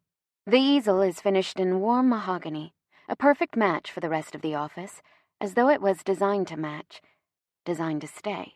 My breath halts entirely at that thought, and I decide it's a good idea to gulp down some coffee before I pass out from lack of oxygen, and perhaps locate some tissues before I turn into a living, breathing puddle of emotion. Turning my back on the office, I find my way to the kitchen in a daze and flip on the coffee machine, doing everything in my power not to think about the beautiful easel, or its spot in that beautiful office, and especially not the beautiful man who put it there. Lifting the coffee cup to my mouth with one hand, the other roots around the bottom of my purse, wincing as my fingers brush past several weeks' worth of gum wrappers and half-dried-out pens. I've just taken a sip when I finally feel the smooth plastic of my phone case. Pulling it from the depths, I press a button to power it on and nearly spit my mouthful of coffee all over the breakfast bar. I have 17 missed calls and voicemails. 17! 14 of them are from Chrissy, 2 are from Shelby. The last one is from my landlord. I don't bother listening to them. I just scroll to Chrissy's name and punch the redial button. It barely even rings before the call connects and her voice crackles over the line. "You are in so much trouble, Gemma Summers. What did I do this time? If you bothered to listen to the zillion voicemails I left you," which would have taken several years, I point out, You'd know that I saw the photos of you and Chase outside your apartment last night. You're back in the city. Yeah, I sigh. My mother, the trader, called him from Rocky Neck. He came and brought me back early. She huffs, outraged. And you didn't even bother to tell me? It was late. I didn't want to wake you. I hedge, avoiding a fight with her at all costs. There are so many hormones running through her veins at the moment. She makes most meth heads look sedate. I am so not about to enter a battle I know I'll lose. And let's just say things didn't work out so well when I got to my apartment. Yeah, I saw the photos. Why the heck were the police there? Rat bastard Ralph got his revenge. What? I sigh, take another large sip of coffee and tell her about my wrecked apartment.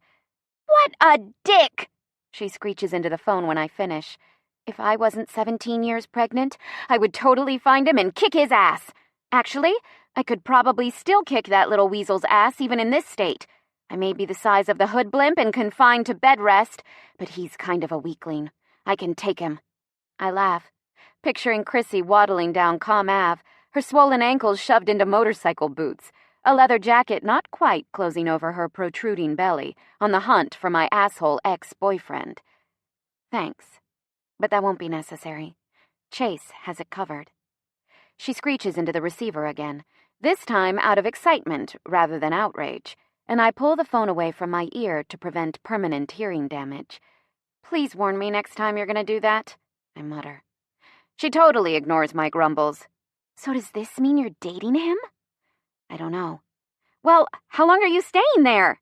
I don't know. Are you going to the Croft Gala thing tonight? Chase had mentioned it in the car yesterday, but he hadn't invited me. Chrissy, I don't know. Is there anything you do know? I think about it for a minute. Not really. No. Ugh, she groans. I can't properly interrogate you over the phone. Can you come over? My glare is much more effective in person. The paparazzi are apparently camped outside stalking me. How intense is their presence? Say, on a scale of 1 to Britney Spears. I tilt my head in thought. Are we talking teenage dream Britney or balled off her rocker Britney? Either. I sigh. Probably somewhere in between. Think Crossroads press tour Britney. Ah, Chrissy murmurs in complete comprehension. Gotcha. I'd invite you to come here, but yeah. Preterm labor, bad. Bed rest, good. I know the drill. She huffs. I really don't think I can manage 2.5 more weeks of this. My love for daytime TV is vast, but even it has its limits. Ellen is great, but at this point even her daily dance parties aren't enough to cheer me up. And I've watched so many telenovelas, I'm practically fluent in Spanish now. Maybe the baby will pop out bilingual. That'd be cool. Truth. She pauses. Damn, now I'm craving Mexican. Maybe Mark will get me a burrito or 4 from Anna's on his way home from work. I snort. Goodbye, Chrissy. Wait, she snaps. You're not getting off that easy. You still owe me details, woman. I should have known she wouldn't be easy to shake. Sighing, I rack my brain for something I can tell her. I don't want to get into the saga of my father. It's way too early in the day to unpack that much familial dysfunction.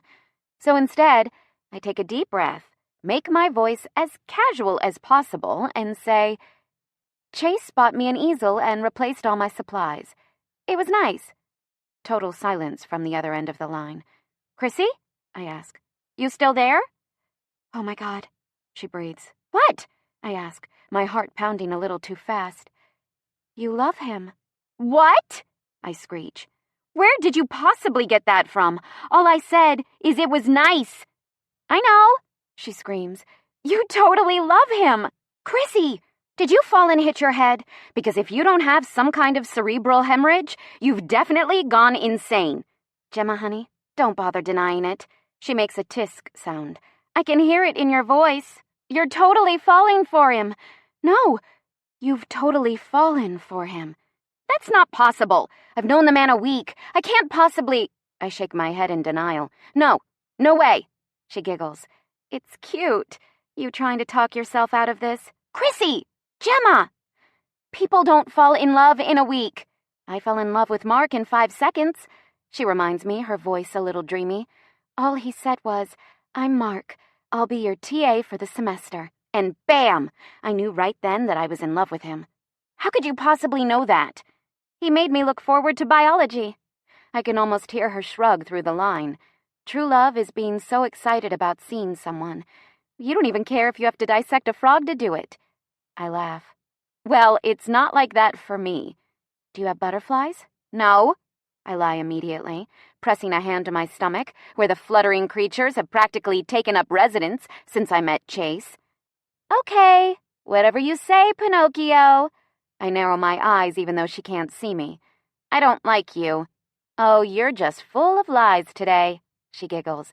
Have you slept with him yet? I hesitate. Oh my God, you haven't, she exclaims.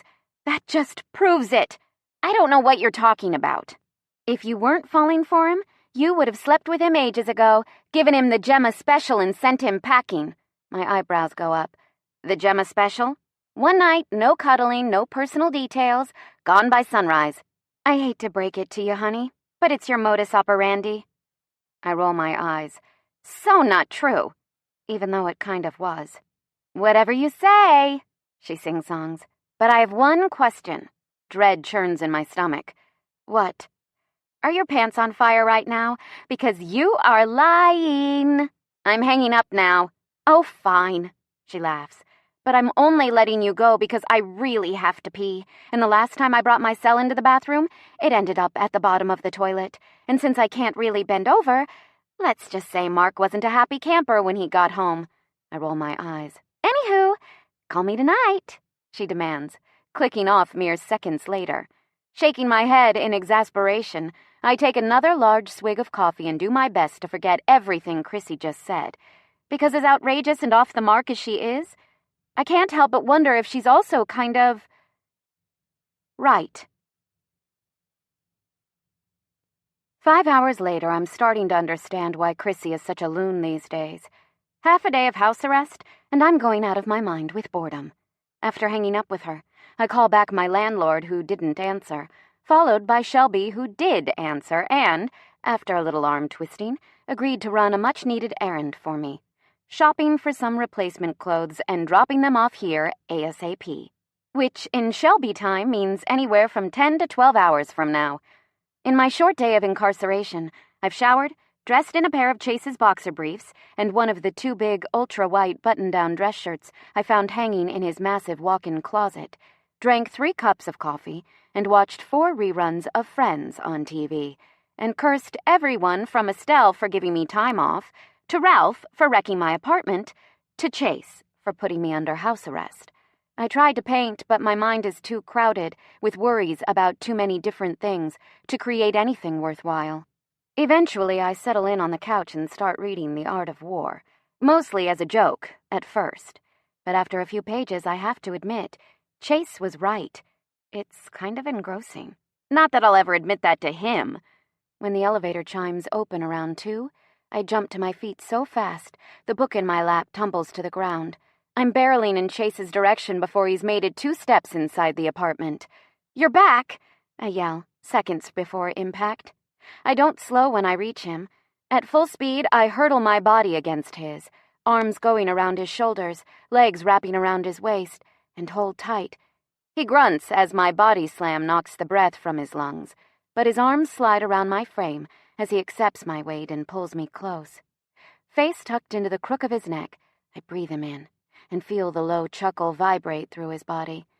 Miss me, huh, sunshine? I squeeze tighter in confirmation, pulling back to look into his eyes. No, I do this to everyone. I grin teasingly.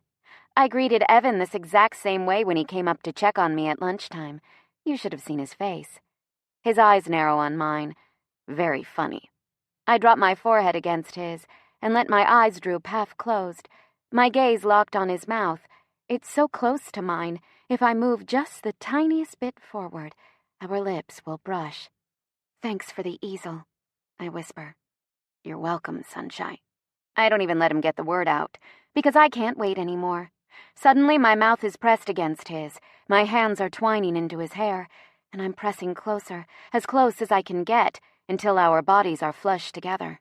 He responds instantly, growling low in his throat as his grip tightens, and his mouth claims mine in a passionate kiss. With his arms beneath my thighs and his lips fused to mine, Chase crosses the apartment in quick, determined strides, carrying me into the bedroom and setting me down on his bed before I've even realized we're moving. His hands are hungry. His kisses are lingering as he stretches out over me.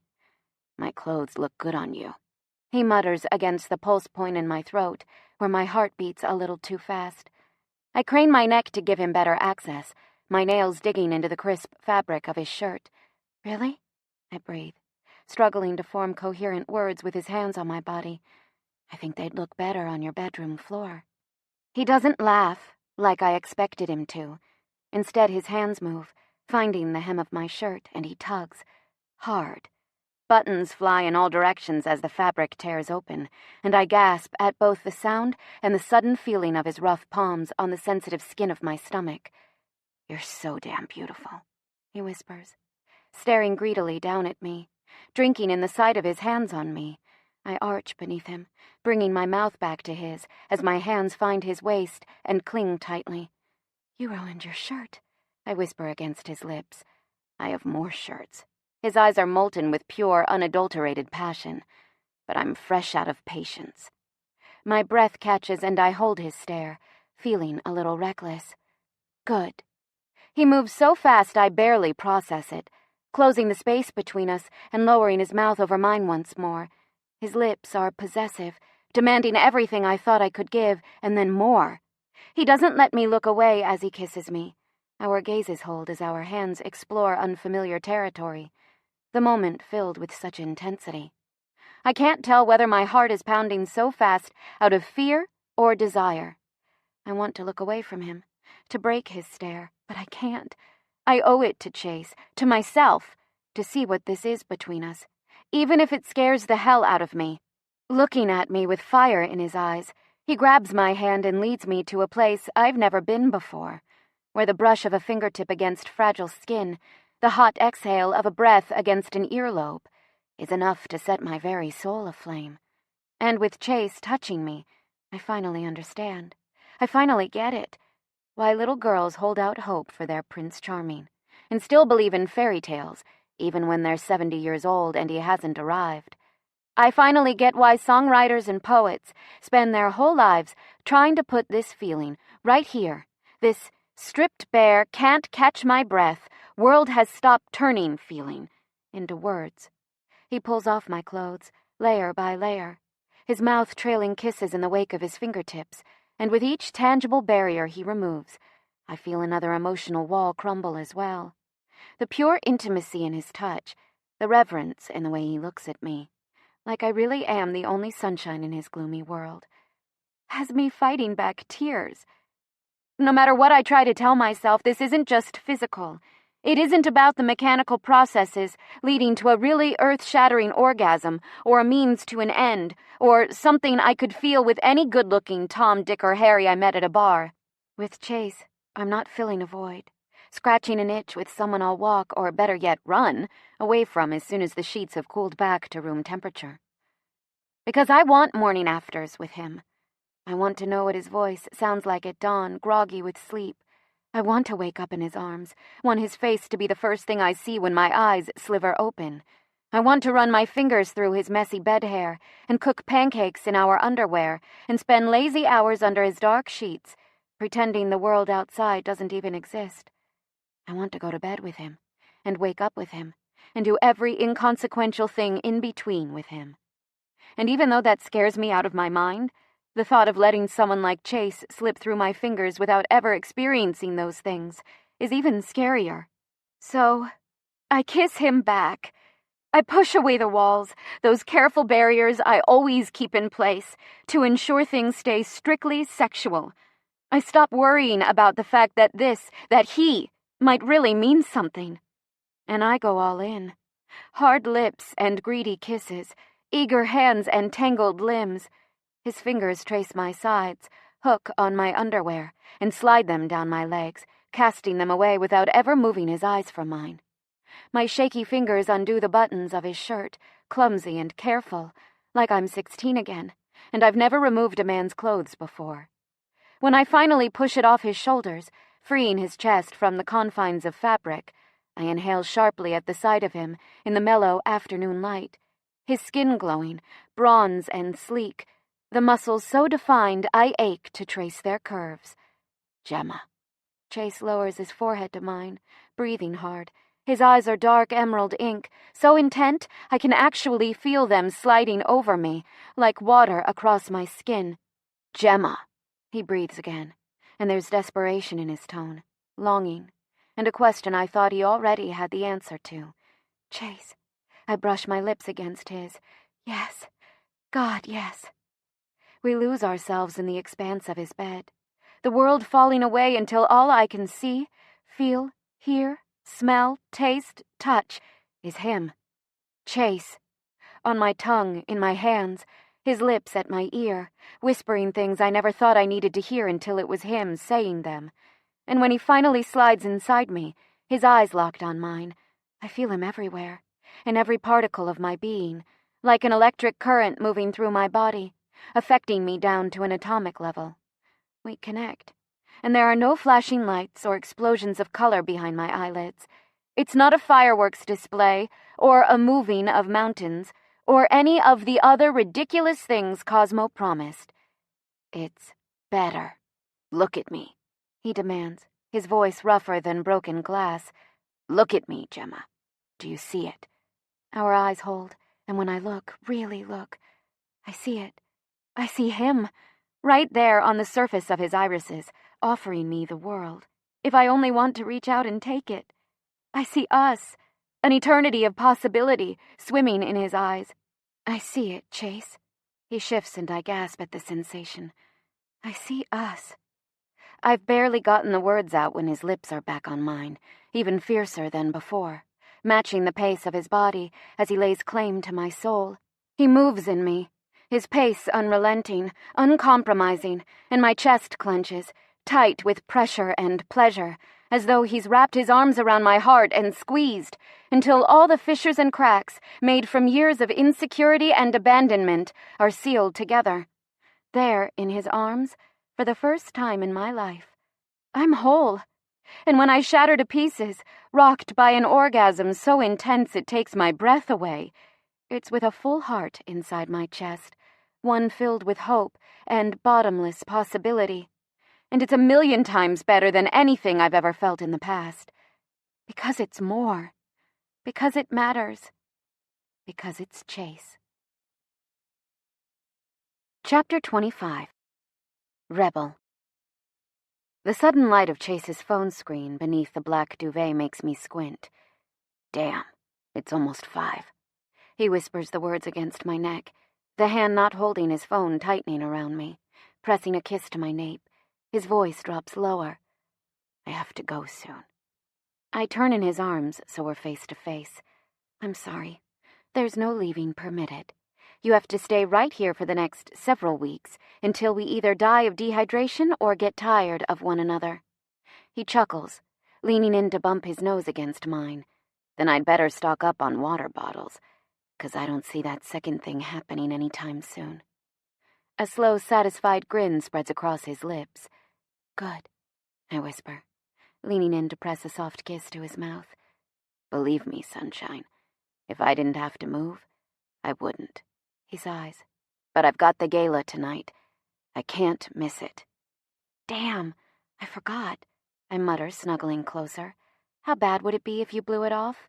How bad would it be if the new CEO didn't show up to the ceremony announcing his tenure as CEO? Chase's voice is playful. Probably pretty bad. I sigh. Figured you'd say that. He stares into my eyes for a long moment, his expression conflicted. What is it? I ask. Nothing. Chase? He cups the side of my face. Come with me. That's not the smartest idea you've ever had. Probably not, he agrees. But I'm still asking. The press will be there. Brett will be there. Your uncle, your business partners. I shake my head. It's a bad idea. Maybe. He kisses me soft and sweet. But you're the only person I want to spend tonight with, even if it's at a stuffy business dinner. My heart flips as I stare back at him, totally indecisive. I know in my gut it's a bad idea, but when he's looking at me like that, asking me to be there for him, it's not so easy to hold to my convictions. Do I have to wear a dress? He grins, sensing victory. Yeah. I'll have to borrow something from Shelby. His eyebrows lift. Does that mean you'll come? I nod hesitantly. Sunshine, he whispers, his eyes getting ultra-warm and melty. You owe me. His grin widens. What do you want? Oh, I tilt my head, trying to think of something. He stares at me, waiting, and my cheeks start to redden. Well, I don't have anything prepared right this second, but I'll think of something. Eventually. Sunshine. He starts to laugh, his whole frame shaking with mirth. We really need to work on your negotiation skills. It's not my fault. I can't concentrate with you looking at me like that. Like what? All gorgeous and chiseled and dreamy? Dreamy? Yes, I glare at him. It makes my head foggy, and then I get tongue-tied and my cheeks get red, and...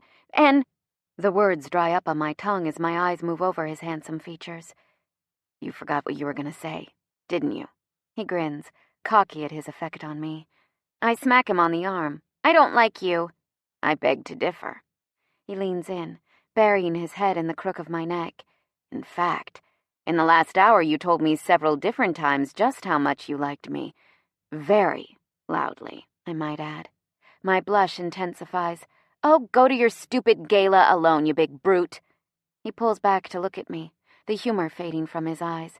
You don't have to come, if you don't want to. I know it's asking a lot. I reach up and run my hands through the hair by his temple, enjoying the sensation of the silky strands against my palm, almost as much as the fact that touching him is starting to feel as natural as breathing. If it means spending time with you, I'll go. Even if I have to deal with the paparazzi and make small talk with your family. Are you sure? I'm tougher than I look. I flex my bicep playfully. Oh, really? Yep, I grin, lowering my voice to a whisper. I'm so badass. Sometimes I don't even safely eject my USB drives. I just whip them out of the computer and shove them back in my desk. Wow, Chase breathes, his eyes wide. Living life on the edge. That's nothing. I struggle to maintain my faux serious tone. Sometimes I completely ignore the tear here label and I open the chip bag upside down. Say it isn't so. Oh yeah. It's getting harder and harder to keep a straight face. And occasionally at the grocery store, when they have those little sample tables out, I pretend not to see the take one sign. And I take two. My little rebel, he says, grinning as he pulls me close. I bury my face in his neck and let him hold me, for a while, until the humor has faded from my bloodstream and my heart has slowed to match Chase's steady, metronomic beats. I'm so relaxed, I've almost fallen asleep when the rumble of his voice snaps my eyes open. You have to be sure. I pause, considering his words, and he rolls me gently onto my back so he can see my face. If we do this, he whispers, if you go with me. I wait breathlessly for him to finish, my eyes trapped by his steady gaze. It'll be making a statement that we're together, he says bluntly, that this, you and me, is really happening. I inhale sharply. Are you ready for that? His words are an intent whisper. Are you ready for the world to know you're mine? I open my mouth automatically, fully prepared to deny his words. I'm not yours. I'm not anybody's. The words are there, on the tip of my tongue, but I can't voice them, because I know, staring at this beautiful man in front of me, that I'd do anything he asked, just as he'd do anything I asked of him, and that means I'm his as surely as he's mine. So instead of throwing the words in his face, as I would have only days ago, I take a deep breath and say a sentence that surprises even myself. I'm ready, Chase. He kisses me then, all tenderness lost, as his hands slide up my back and across my naked skin. And even though we're short on time and my heart's beating like hell inside my chest, we waste another hour beneath the covers together, laughing and loving and proving just how sweet it feels to belong to each other. Jesus Christ, Gemma! The security in this place is ridiculous. It's like Fort fucking Knox in here. Shelby grins at me, then winks at Knox, who's hovering behind her with his typical stony expression in place. Puns intended, of course. I snort. Not your best material, Shelbs. Oh, whatever. You try shopping for 3 hours, not even for yourself, I might add. Then lugging the entire contents of your closet across town. Then being practically frisked by a leather-clad dude you're pretty sure they base those Jason Bourne movies on. And still come up with A-grade jokes. It's not easy. Thanks for coming. Don't mention it.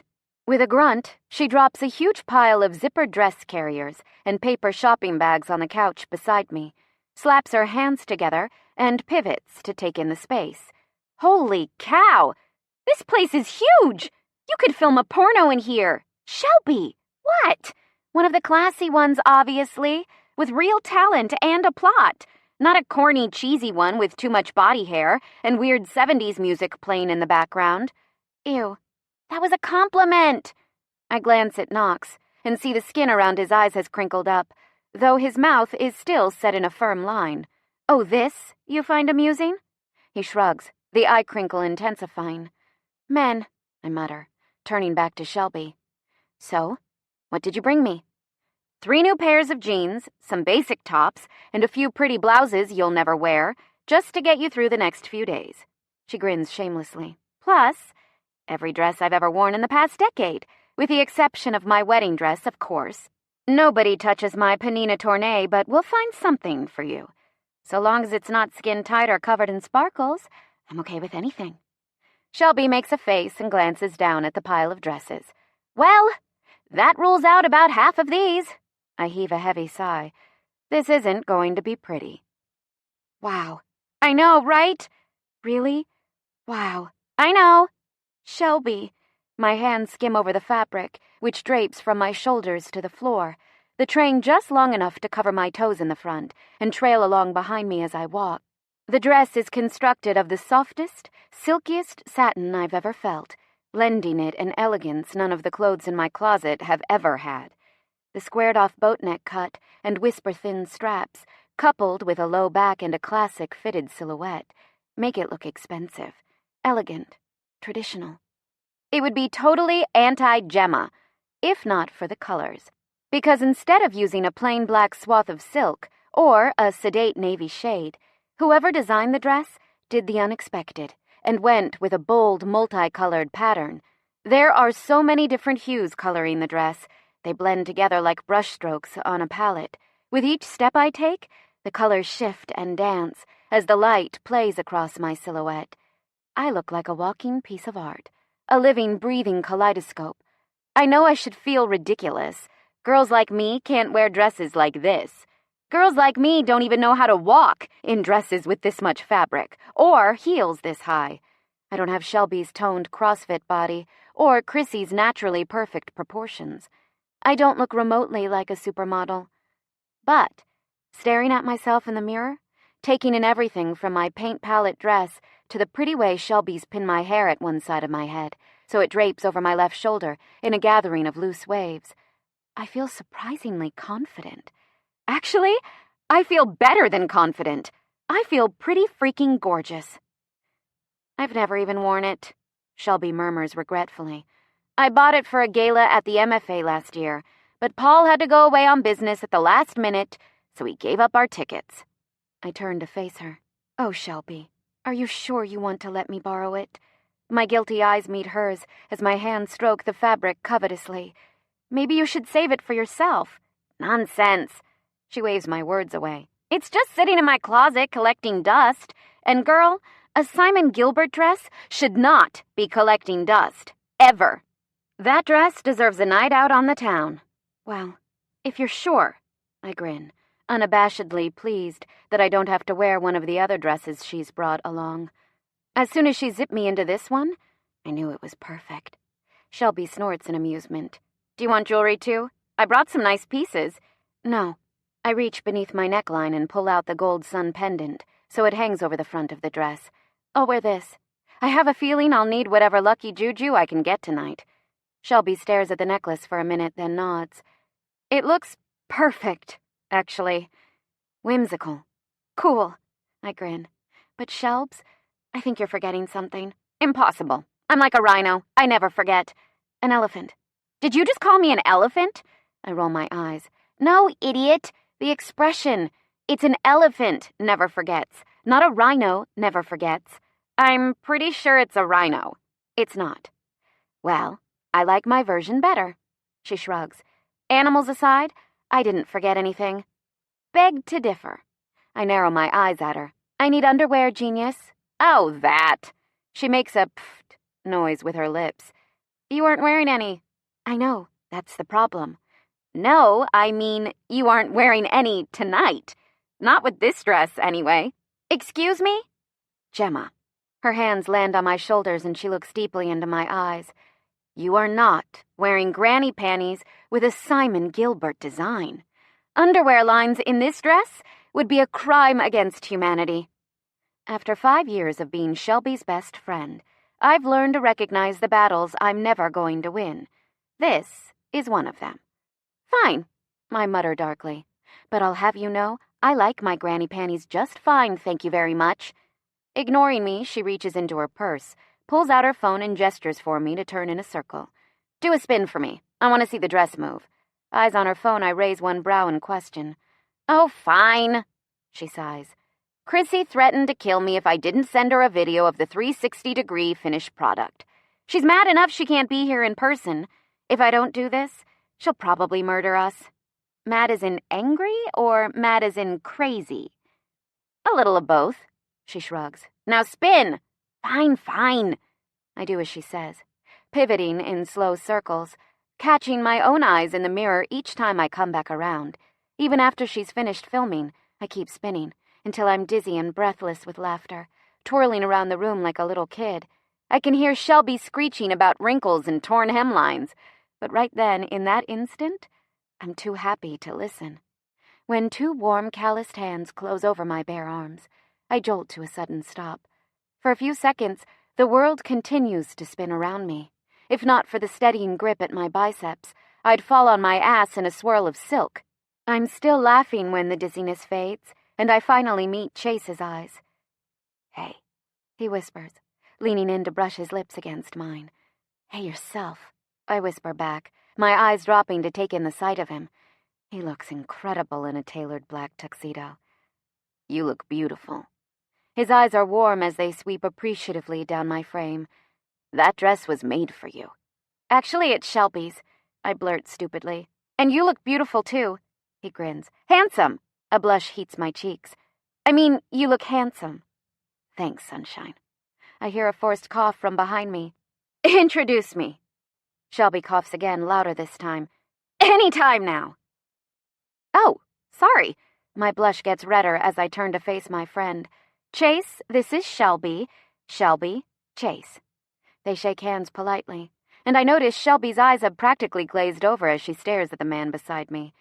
Nice to meet you, he says, his voice deep. You too, Shelby breathes.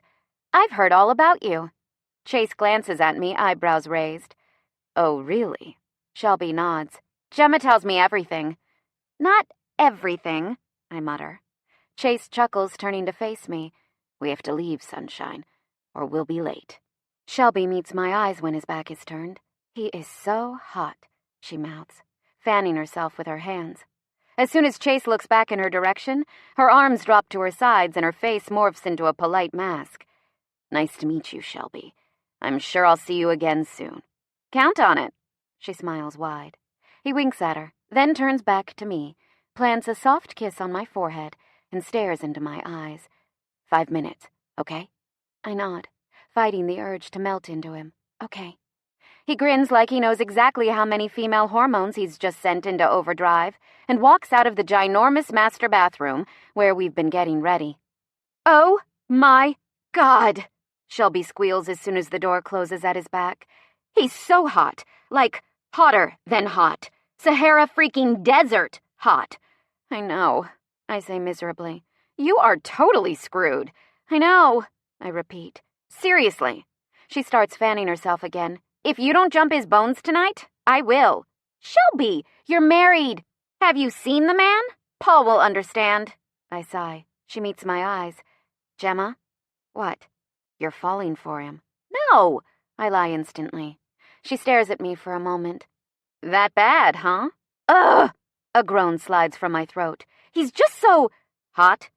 Perfect, I whisper miserably. Kind and generous and thoughtful. I don't even mention how good he is in bed, because knowing my friend, that conversation will take at least 3 hours to get through, which will definitely make me late for the gala. He's freaking perfect, and I'm a disaster on wheels. What if I embarrass him in front of all these people tonight? What if I look like a fool standing next to someone like him? Gemma. Shelby rolls her eyes. You've never seen yourself very clearly. I mean, sure, you've got your share of problems, what with the obvious daddy issues and clear avoidance of attachment when it comes to men. Gee, thanks, Shelbs. What I'm trying to say is, no, you're not perfect. Nobody is. Not even Chase freaking Croft, though, admittedly, with an ass like that, he comes pretty close. She walks over to me, slides her arms around my frame, and hugs me gently. Don't sell yourself short, Gem. He's lucky to have you on his arm tonight, not the other way around. Trust me, I wouldn't waste this dress on anyone who didn't deserve it. I blink away tears as I hug her back, try not to ruin the makeup she spent the last hour applying with meticulous precision. You really think so? I do. She pulls back to look at me. And, if it's really bad, call me. I'll stage an emergency extraction. Chrissy's preggo, but she can probably still drive a getaway car if necessary. I laugh. Let's hope it doesn't come to that. Chase is tense the entire ride across the city. Besides a few short words to Evan, he hasn't said a thing in almost 20 minutes. The privacy partition is up, closing us together in the back seat, and as time creeps by and we near our destination, the silence only seems to get heavier. You okay? I ask finally, when it's too much to bear any longer. He startles at the sound of my voice, as though I've brought him back from somewhere far away. His gaze slides to mine, and even in the darkness of the car, I can see demons still lurking in the depths of his eyes. He doesn't answer my question. Instead, he reaches out, tags me around the waist, and tugs me closer, so I'm sprawled across his lap. One large hand wraps around the nape of my neck, pulling my face in, so our foreheads rest against each other, and our breaths mingle. His other hand traces absent circles on the bare skin of my back. He's wrinkling my dress, mussing my hair, but I don't fight him. Not now when he so clearly needs the comfort of physical touch. Laying my hands on his chest, I stare into his eyes, so close to mine, and search my mind for the right words to say. Before I can come up with anything, he closes the distance between us and kisses me, hard, rough, like my kiss might erase all the anxious, angry thoughts swimming around his head. He doesn't give me an inch of space to pull away, to protest, to question his sudden desperation. He just keeps kissing me, moving his mouth over mine until my lipstick is long gone and the air is stolen from my lungs, until I'm forced to pull away just to catch my breath. Chase, I can barely summon enough restraint to keep from pressing my lips back against his. But no matter how much I'd like to continue getting lost in him, a small, unfamiliar voice in the back of my mind is crying out that there's something more important than a physical need right now. Something deeper than these drugging kisses, than the numbing effect of passion on exposed nerves. With another guy, I wouldn't care. I'd let him bury his problems beneath a mountain of lust and enjoy the avalanche that followed. But this isn't some random guy. It's Chase. So I make myself take a breath and say, "Tell me what's wrong." He sighs and I feel the gust of his breath across my still tingling lips. There's a weighty pause before he finally speaks. I should have prepared you. His tone is closed off, tight with self-restraint. My family. They aren't good people. Chase, after meeting Brett, who I might add makes Donald Trump look like a good guy, I wasn't exactly expecting the Brady Bunch. His lips twitch. It's going to be fine. I kiss his clean-shaven cheek and feel his arms tighten around me in response. You'll see. I don't say anything else, and neither does he, as we ride slowly toward what will undoubtedly be a trying night. I just nestle closer, my head fitting perfectly in the crook of his neck, and absorb the heat of his skin, the clean smell of his aftershave. And there in his arms, I find I'm not even a little upset that I've talked us out of a prime opportunity for backseat of a limo sex, a bucket list item if there ever was one. There, wrapped up in him, I'm totally, completely, 100% content. I was wrong. About the night being fine, that is. Not that that's anything new. As soon as the limo pulls up to the curb, where, I kid you not, a legitimate red carpet has been rolled out, and Chase helps me out of the car, there's an explosion of light and sound. Reporters are screaming, cameras are flashing, and I thank my lucky stars I'm not epileptic, because otherwise I'd be on the ground seizing. Chase, Gemma, look this way. Give us a smile. Are you two officially together?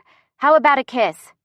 Chase squeezes my hand and heads for the entrance, his eyes on the doors, and his stride never wavering. I do my best to adopt his I couldn't give fewer fucks attitude. But it's hard to be aloof when you're trying your damnedest not to trip in high heels and keep your eyes from squinting against the bombardment of camera flashes. When we reach the entrance, the doors open immediately. 2 uniformed attendants nodding in welcome. Chase's grip tightens as we step over the threshold into a gorgeous atrium with a grand crystal chandelier, gleaming gold-veined floors, and about 200 people, chatting and sipping cocktails, dressed in dark suits and formal black dresses. Seriously, I've seen funerals with more color. Waiters move through the room with lofted trays, conveying all manner of drinks and finger foods to the many guests in attendance. At the back of the atrium, there's a large bar, thank God, and a huge set of double doors leading into the main ballroom where dinner will take place. All right, sunshine. Chase's voice is low. Let's get this over with. I didn't think there'd be so many people. I breathe, trying to calm my racing heartbeat as the collective weight of several hundred eyes turn to take in our arrival. Typical Jameson. Never one to pass up a good opportunity for a party. He tucks my hand into the crook of his arm as his eyes scan the room. He's clearly looking for someone I'd guess by the tension in his frame he doesn't want to see. Probably Brett, or Vanessa, or his uncle, or some unknown enemy I have yet to hear about. Great. So, what do we do now? Mingle. Chase says it like a curse word, otherwise known as kissing shareholders' asses, schmoozing with potential new clients, and trying not to piss off any current ones. And I suppose I'm just your silent arm candy for the evening, while you swim with the sharks? My voice is teasing, but when his eyes cut to mine, they're anything but. No. He stares at me for a beat, totally serious. You're my fresh air when they try to drag me under.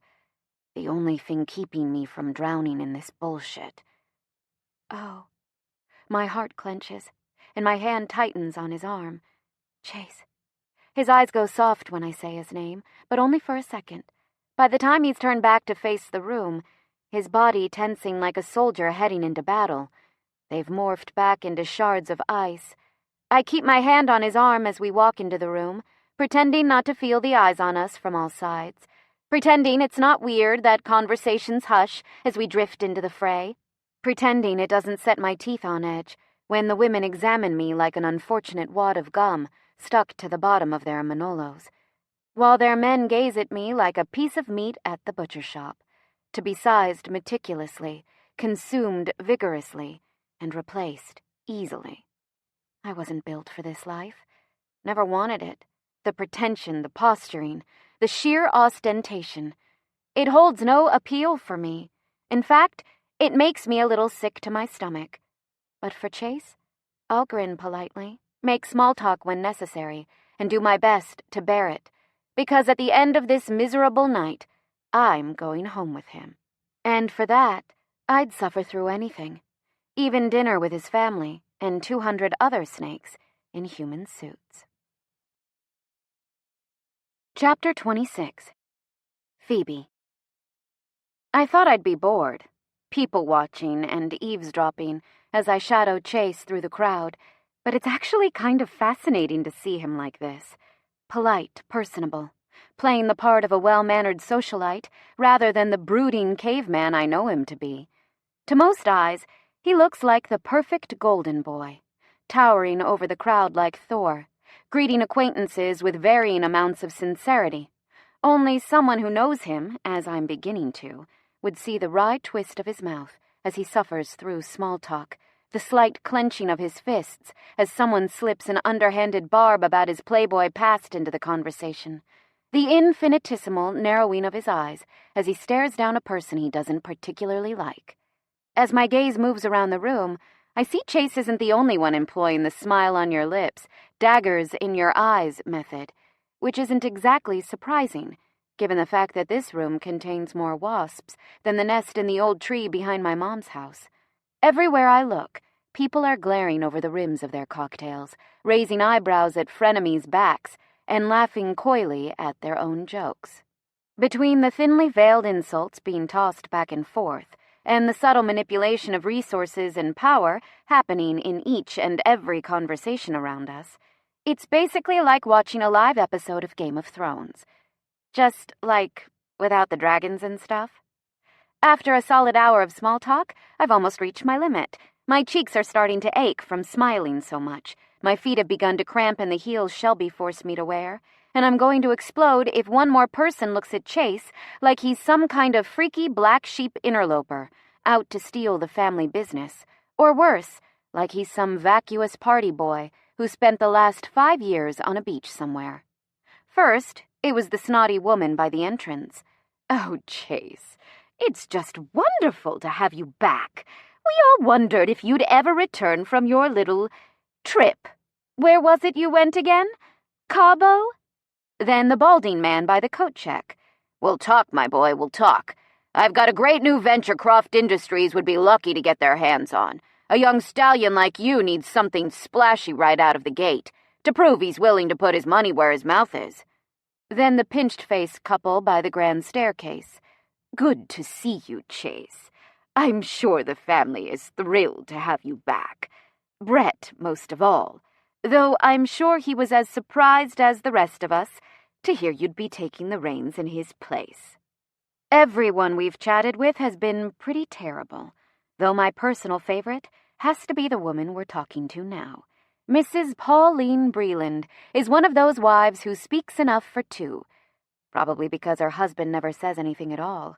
She's been prattling on for the last 10 minutes about their daughter, Sherry, who apparently Chase once met at a mixer during his boarding school days and, thus, is destined to marry. "She's a lawyer now. So ambitious, my Sherry. Always was. I'm sure you remember. And she's grown into quite the looker, though I may be biased." Mrs. Breland laughed so hard you'd think she was front row at a Jim Gaffigan show, listening to his Hot Pockets segment. "She lives right across town in Beacon Hill. I'm sure she'd love to get a drink with you and catch up. You two would hit it off. I'm just sure of it." "Seriously, lady? I'm standing right here." "Now that you're grown, you need to start thinking about settling down. You're no spring chicken." She giggles again. "Though I must say, my Sherry hasn't aged a day. Looks the same as she did at 17. I wish she'd tell me her secret." "I'm so sure." "You two would look just wonderful together," she continues, her eyes never wavering from Chase, who hasn't said more than 2 words since this woman started speaking. "Two young people from good families. Perfectly suited. Oh, you must give her a call. I'd love to see you both settled." I can't help the blush that starts to creep across my cheeks. For once, not one of embarrassment, but of the sheer outrage I'm struggling to bury beneath a politely disinterested smile. Chase stares at her for several long moments, with a strange look on his face, before speaking. "You know, Mrs. Breland, I think you're right." "What? What?" If he just said what I think he said, I'll be heading for the exits faster than you can say, "Enjoy your life with Sherry." "Oh, good." Mrs. Breland smiles, beyond pleased with her efforts to proposition her daughter. "I'll tell Sherry to expect your call." My jaw clenches. I'm about ready to blow my top and unload 2 hours' worth of pent-up anger on Chase when I feel his arm slide around my midsection, his fingers curling tight against my stomach, so I'm forced to step closer. I startle at the sudden movement. Besides my fingers on his arm or the light brush of our hands, we've barely touched since we stepped through the front doors. But when his head turns and he looks down at me, I see his eyes are simmering with equal parts anger and amusement. "Oh, no. I meant about settling down," Chase tells the woman, still looking at me. "Sunshine, what do you think? 1 kid? 2? I've always thought 3 might be too many. But if we had 4 so they each had a playmate, maybe it wouldn't be half bad." My jaw falls open. I hear Mrs. Breland gasp. Chase grins. "Once you hit 5, it's basically a litter. But there's a certain elegance in a clean half-dozen, don't you think?" He's joking. I know he's joking, just to piss off this lady for disrespecting me. But I'm having a little trouble processing the humor in his words, what with the images of our half-dozen green-eyed, tow-headed, paint-splattered babies running around the yard. I squeak. Chase looks back at Mrs. Breland. "Tell Sherry hello for me. I'm sure she'll find someone soon with a mother like you extolling her many graces at every opportunity." His grin widens when she clucks in shock. "Now, if you'll excuse us, we need to find a broom closet somewhere and get started making those babies. Or at the very least, practicing." With that, he nods to Mr. Breland, pivots with me still tight around his side, and starts walking toward the bar. "Nasty old bird," he mutters. "And I remember her daughter, just as snotty even as kids." I squeak again. "Gemma, relax. It was a joke." "Uh-huh," I agree, trying to calm my racing heartbeat. "I'm not going to impregnate you with a half-dozen babies." "Oh, good." I breathe out a huge sigh of relief. "Not yet, anyway." "What?" He chuckles. "Come on, let's get you a drink." A drink would be good. Actually, 7 drinks would be good. But I'll stick to a single glass of Pinot Noir and hope it's enough to take the edge off and make me forget about Chase's seriously not amusing jokes. "Is your uncle here yet?" Chase looks at me. "Jameson?" I nod. We're in a small alcove by the bar, surveying the room as I sip my wine. Chase is pointing out the different couples, telling me some of their scandalous family backstories, which range from alcoholism to accidental pregnancies to the occasional fetish. It's all very entertaining. But I can't help but notice he's been tiptoeing around actually introducing me to any of his family members, which is weird, considering we're at a Croft event and all. No, he's not here. My eyes widen. But didn't he plan this whole thing? One last hurrah as CEO and all that? It's kind of weird he wouldn't come to his own party. "He's not well." Chase's words are flat. "He probably won't come until dinner to make his speech." "Oh, Chase," I trail off, looking at his stone-set face. "I didn't know he was sick. Is it—" "Cirrhosis of the liver. He's got a few months at best." "Chase." My voice breaks on his name. "It's fine, Gemma." There's so much suppressed anger in his words, I can tell he's anything but fine. "I'm so sorry, Chase. He's been, well, sort of like a father to you, right?" His jaw ticks, a sure sign he's searching for control. "Something like that." My eyes search his face as confusion stirs in my veins. Chase isn't ever one for big shows of emotion. I don't expect him to weep openly about his uncle's illness, or even act too upset. But this is just strange. Because if I'm reading him right, I think he's almost angry with his uncle. I open my mouth to ask him about it, but his abrupt curse cuts me off. "Fuck." "What is it?" "Brett's here." "Where?" "By the doors." Chase's whole body goes tense. "And he's not alone." "Let me guess. He brought Vanessa as his date?" He glances down at me, concern filling his eyes. "Afraid it's worse than that, Sunshine." "Worse than Vanessa?" I ask, doubting that's even possible. "Have you met the woman?" His mouth tugs up at one side, but his eyes don't change. "Unfortunately, yes. But this is still worse." "Who could possibly be worse than Vanessa?" He hesitates a beat. "Chase?" His arm squeezes tighter around my waist, as if to steady me for the impact of his words, as if he knows whatever he's about to say will rock me. "It's Phoebe." I stare at him blankly. "Phoebe West." He clarifies. It takes me a minute to put it together. When I do, my heart sinks into my stomach like a ball of lead. "Phoebe West as in?" "Your sister." "Shit."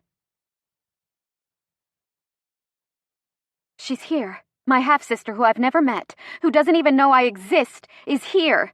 Chase stares at me as I pace in small circles around the coat check room, where he dragged me as soon as he realized I was falling apart in the middle of the gala. Not only is she here, she's here with Brett. Psychotic, creeptastic Brett, as his date. Chase doesn't speak, doesn't move, doesn't even try to touch me. He just watches me from his spot by the door with careful eyes, waiting for me to work through this. Which means Brett knows. I don't know how he knows, but he knows. Ralph got to him, or he got to Ralph. Somebody got to someone. A meeting of the mentally unstable minds, if you will. Either way, he knows. Chase's expression doesn't waver, as my voice goes up an octave, getting even more hysterical. We know that he knows. As soon as we get out there and face him, he'll know that we know. I try to breathe deeply, but can't manage it. What we don't know is if she knows, you know? Gemma. She probably doesn't know. Not about me. Not that her date is crazier than that put-the-lotion-on-its-skin dude in The Silence of the Lambs. She's probably just a pawn, right? A threat. That's Brett's style. Find out about my hidden half-sister and dangle her in front of me at a major publicized event. So I'm constantly waiting for the shoe to drop. It's psychological warfare. Gemma, breathe. I can't breathe!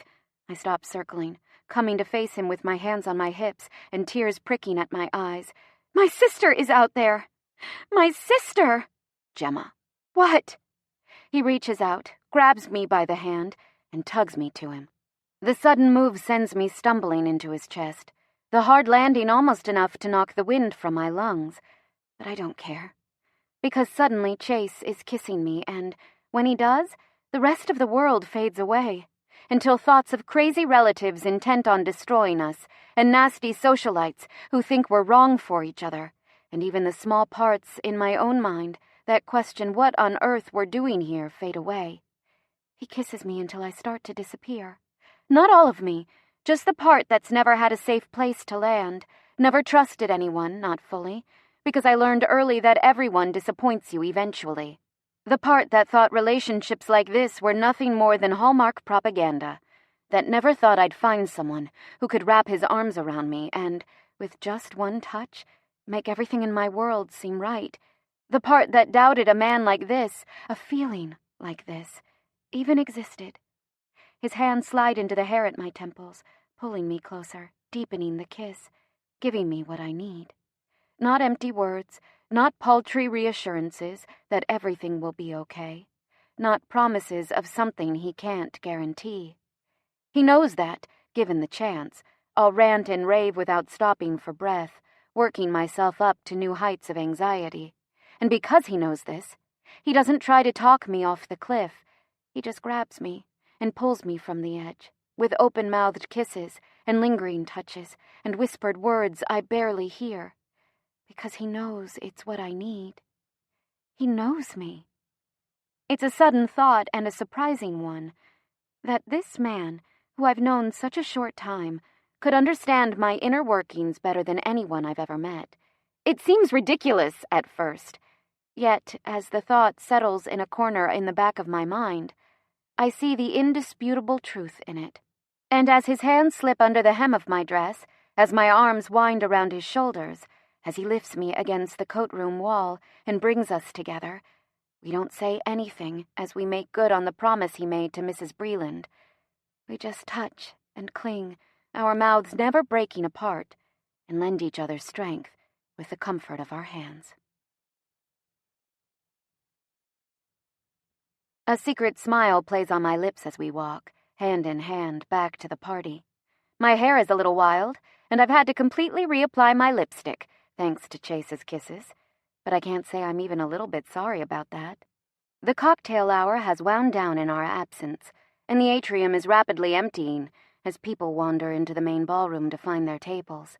Even the thought of sitting at Chase's side through a 3-course meal in front of hundreds of people isn't enough to diffuse the happy glow that's settled around me. Still, as we round the bar and head for the ballroom, the smile falls abruptly off my face, because standing there in our direct path are Brett and Phoebe. Unavoidable. I feel Chase's hand tighten on mine as he stops, his narrowed eyes locking instantly with Brett's gloating ones. "Cousin!" Brett grins, There you are. I was wondering if you'd even bothered to come. I'm here, Chase says flatly. Well, good. If you hadn't shown up, Jameson might have had to give the position to someone else. His words are playful, a harmless joke between cousins, to anyone else's ears. But from this distance, I see Brett's eyes gleam with repressed vitriol, which doesn't wane as his gaze slides to me. And Gemma, looking lovely as ever. He leans in to kiss my cheek, and Chase goes so tense, I think he's going to snap and punch Brett out in the middle of the atrium. I'm utterly still as Brett's lips skim my cheek in a cool kiss. A deep rattle of anger rumbles from Chase's throat as soon as his cousin's mouth makes contact, and I quickly step back to his side. Always a pleasure, I say, my words as stiff as my expression. We still need to meet to discuss that artwork you sold me, Brett reminds me cheerily. Perhaps you can swing by my apartment tomorrow. Chase stiffens. I force a smile. I'm on vacation. Monday, then. Brett's grin widens as he glances at his date. I think you'll agree. We have plenty to discuss. I still at the clear threat in his words. Brett chuckles and slides his arm around Phoebe's waist. I'm sorry. I've completely forgotten my manners. Have you met my date? This is Miss Phoebe Evangeline West. He looks back at me, glee in his eyes. Wasn't it lucky that she was free tonight? Luck is one word for it, I murmur. Chase's grip tightens on mine, a warning. A date you didn't have to pay to spend the night with you. Good for you, Brett. His tone is so light, no one would ever expect the hatred running deep beneath his teasing words. Brett chuckles, like it's all in good fun, and the woman at his side, who I've been steadfastly ignoring right up until this moment, lets out a peal of innocent laughter. The sound is so pure, so joyous, I can't help my eyes from sliding to hers. She looks like me, 5 years ago. The realization slams into me, harder than a punch to the gut. We're almost the same height, both petite with compact, curvy frames. Hers, at the moment, is zipped into a stunning ivory gown that floats down to mid-calf, and strappy skyscraper-high heels I'd never be able to walk in. Our hair is the same shade, though hers is straight as a pin and cut into a sleek, angular bob, shorter in the back, with longer ends that just brush her shoulders in the front. She's got awesome bangs across her forehead, the fringed, too long on purpose kind that hang into her eyes.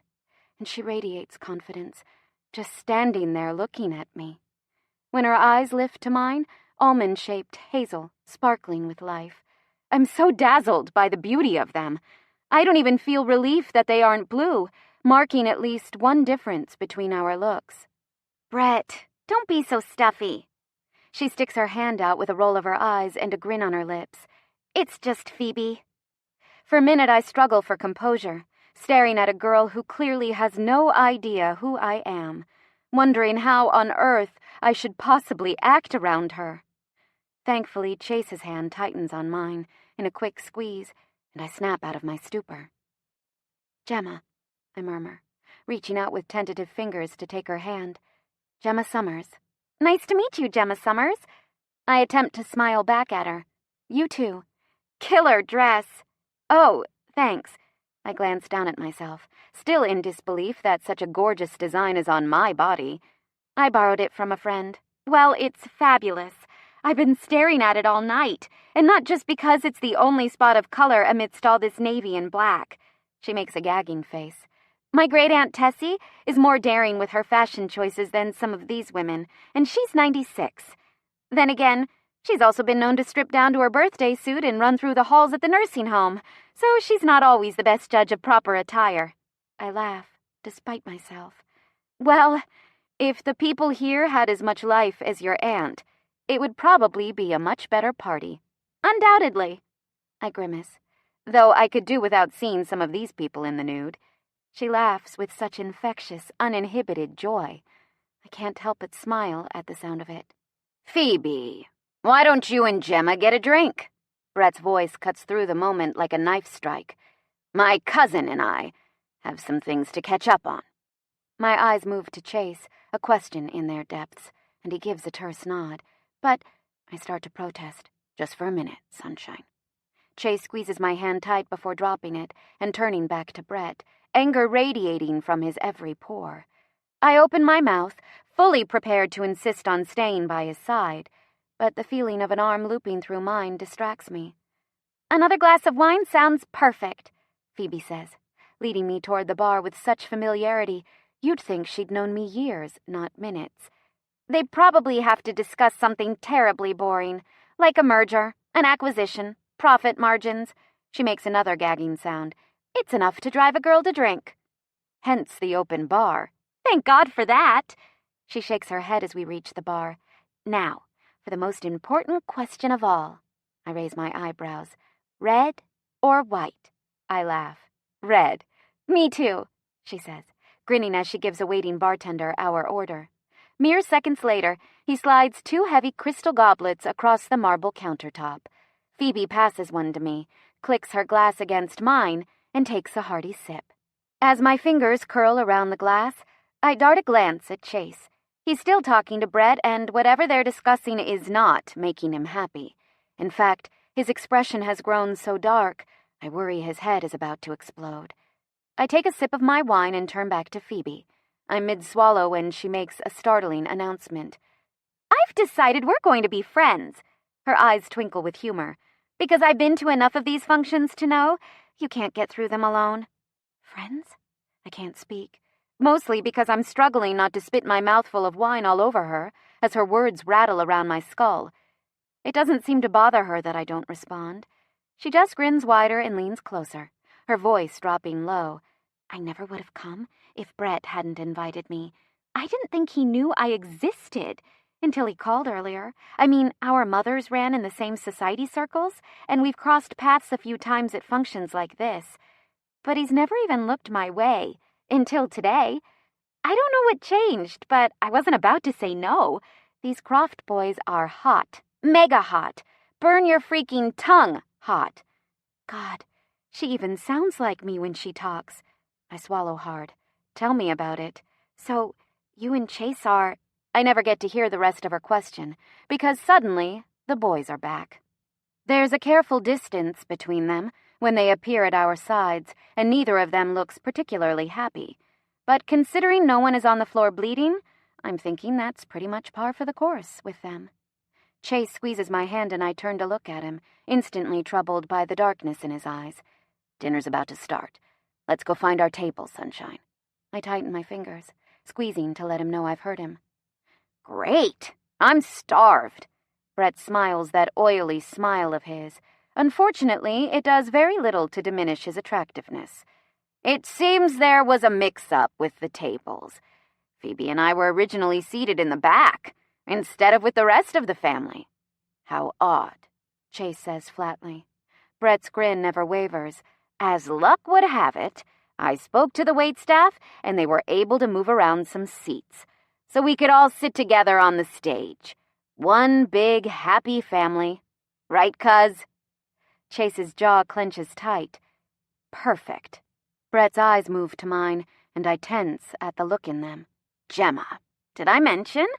I had the pleasure of meeting a close friend of yours today. Ralph. Great guy. And he told me the most interesting stories about you. I'm sure my date would be fascinated to hear them. Don't you agree?" "If we're trading stories, I'm sure there are plenty Chase could tell the table about you." Fake smile fixed to my lips. I turn to the man by my side, who's barely keeping his anger in check. "Let's go find our table, love." Chase nods, slips his arm around my waist, and starts to lead me away. I glance back at Phoebe, who's still smiling happily, having totally missed the strained words I've just traded with her date, and wave goodbye. She seems so young, standing there next to Brett, and far too sweet for him. But as much as I'd like to grab her by the arm and scream, "Run for the hills while you still can," I don't. I can't. Not without revealing why. And as nice as she is, that is seriously not an option. I push thoughts of her away and turn my attention to Chase. "You okay?" He nods. "You?" I nod too. We're both lying, but neither of us calls the other out on it. He glances at me. "She's nice." I nod again, this time in earnest. "Yeah." "Seemed like you two hit it off." I wouldn't go that far. She liked you, Gemma. Yeah, well, it doesn't matter, does it? I have a distinct feeling if she ever finds out I'm the glaring product of her father's infidelity, she won't like me very much at all. In fact, she'll probably hate me for ruining her life. You don't know that, I snort. Maybe she'll never find out. You're kidding, right? I roll my eyes. This is Brett we're talking about. Brett! You seriously think if he has a weapon he knows will hurt me, and you, by proxy, he won't use it? That he'll just shrug and say, bygones, cuz, and let it slide? Come on, Chase. I'm sorry, Sunshine. I thought I'd be able to protect you from this. I thought I'd stop the story. You did stop it. My hand tightens on his. Neither of us could have predicted that rat bastard Ralph would team up with batshit Brett. I'm just sorry you're in the middle of it. Don't be, I say, my voice soft. Because if I wasn't in the middle of this, I wouldn't be next to you. And right now, that's the only place I want to be. His eyes thaw, going soft as I watch, and he bends to press a kiss against my forehead. Sunshine, he whispers. And just that one word, in his deep, rumbling voice, warms me straight to my soul. Chapter 27.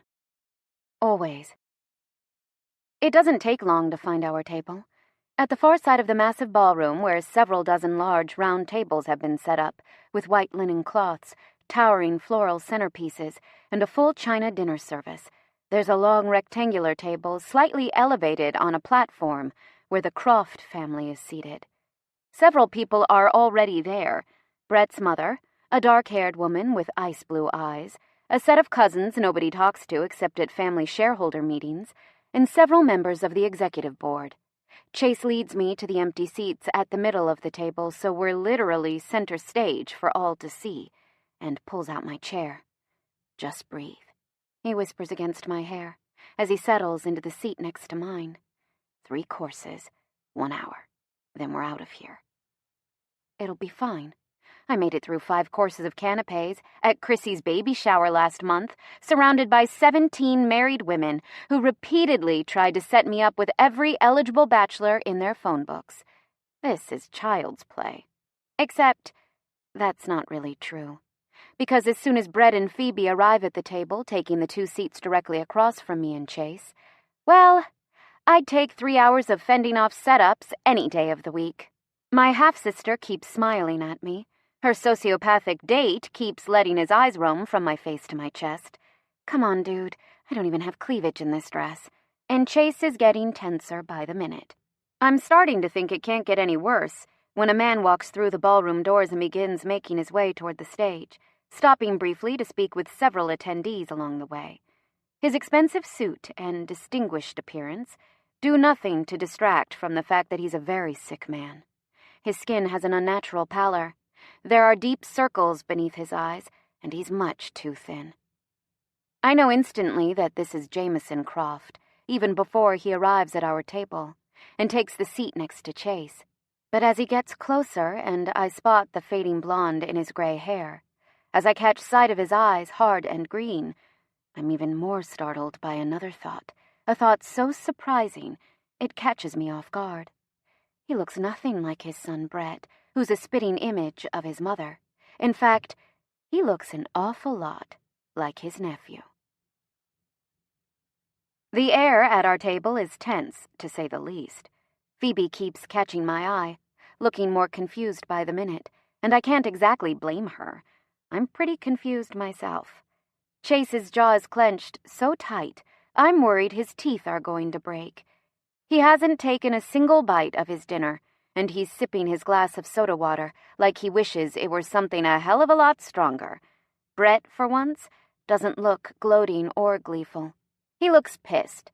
He's gulping down glasses of scotch like he's actively trying to end up under the table, a dark expression on his face as he looks from me to Chase to the man next to him, Jameson, who, I might add, is the reason for all the tension. He arrived at the table, gave a stiff nod to Chase, another to Brett, and settled into his seat, without bothering to introduce himself to me or Phoebe. Even his wife got little more than a murmured hello, Mere seconds after he sat, a waiter appeared at his elbow with a short-stacked tumbler of clear liquid on ice, which he's been sipping steadily for the past 10 minutes.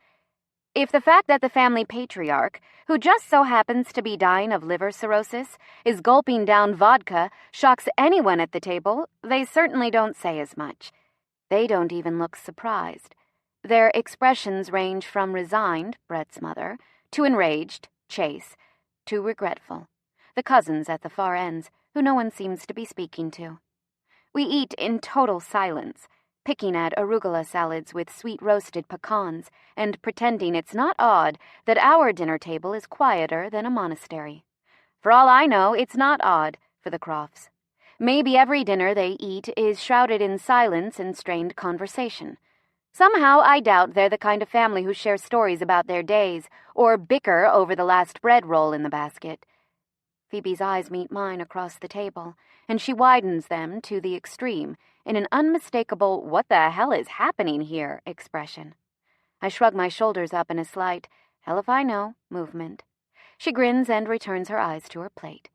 I start to smile to myself, until I feel the weight of eyes on my face. My gaze slides to the left, and I find Brett is watching me, a calculated gleam in his ice-blue irises.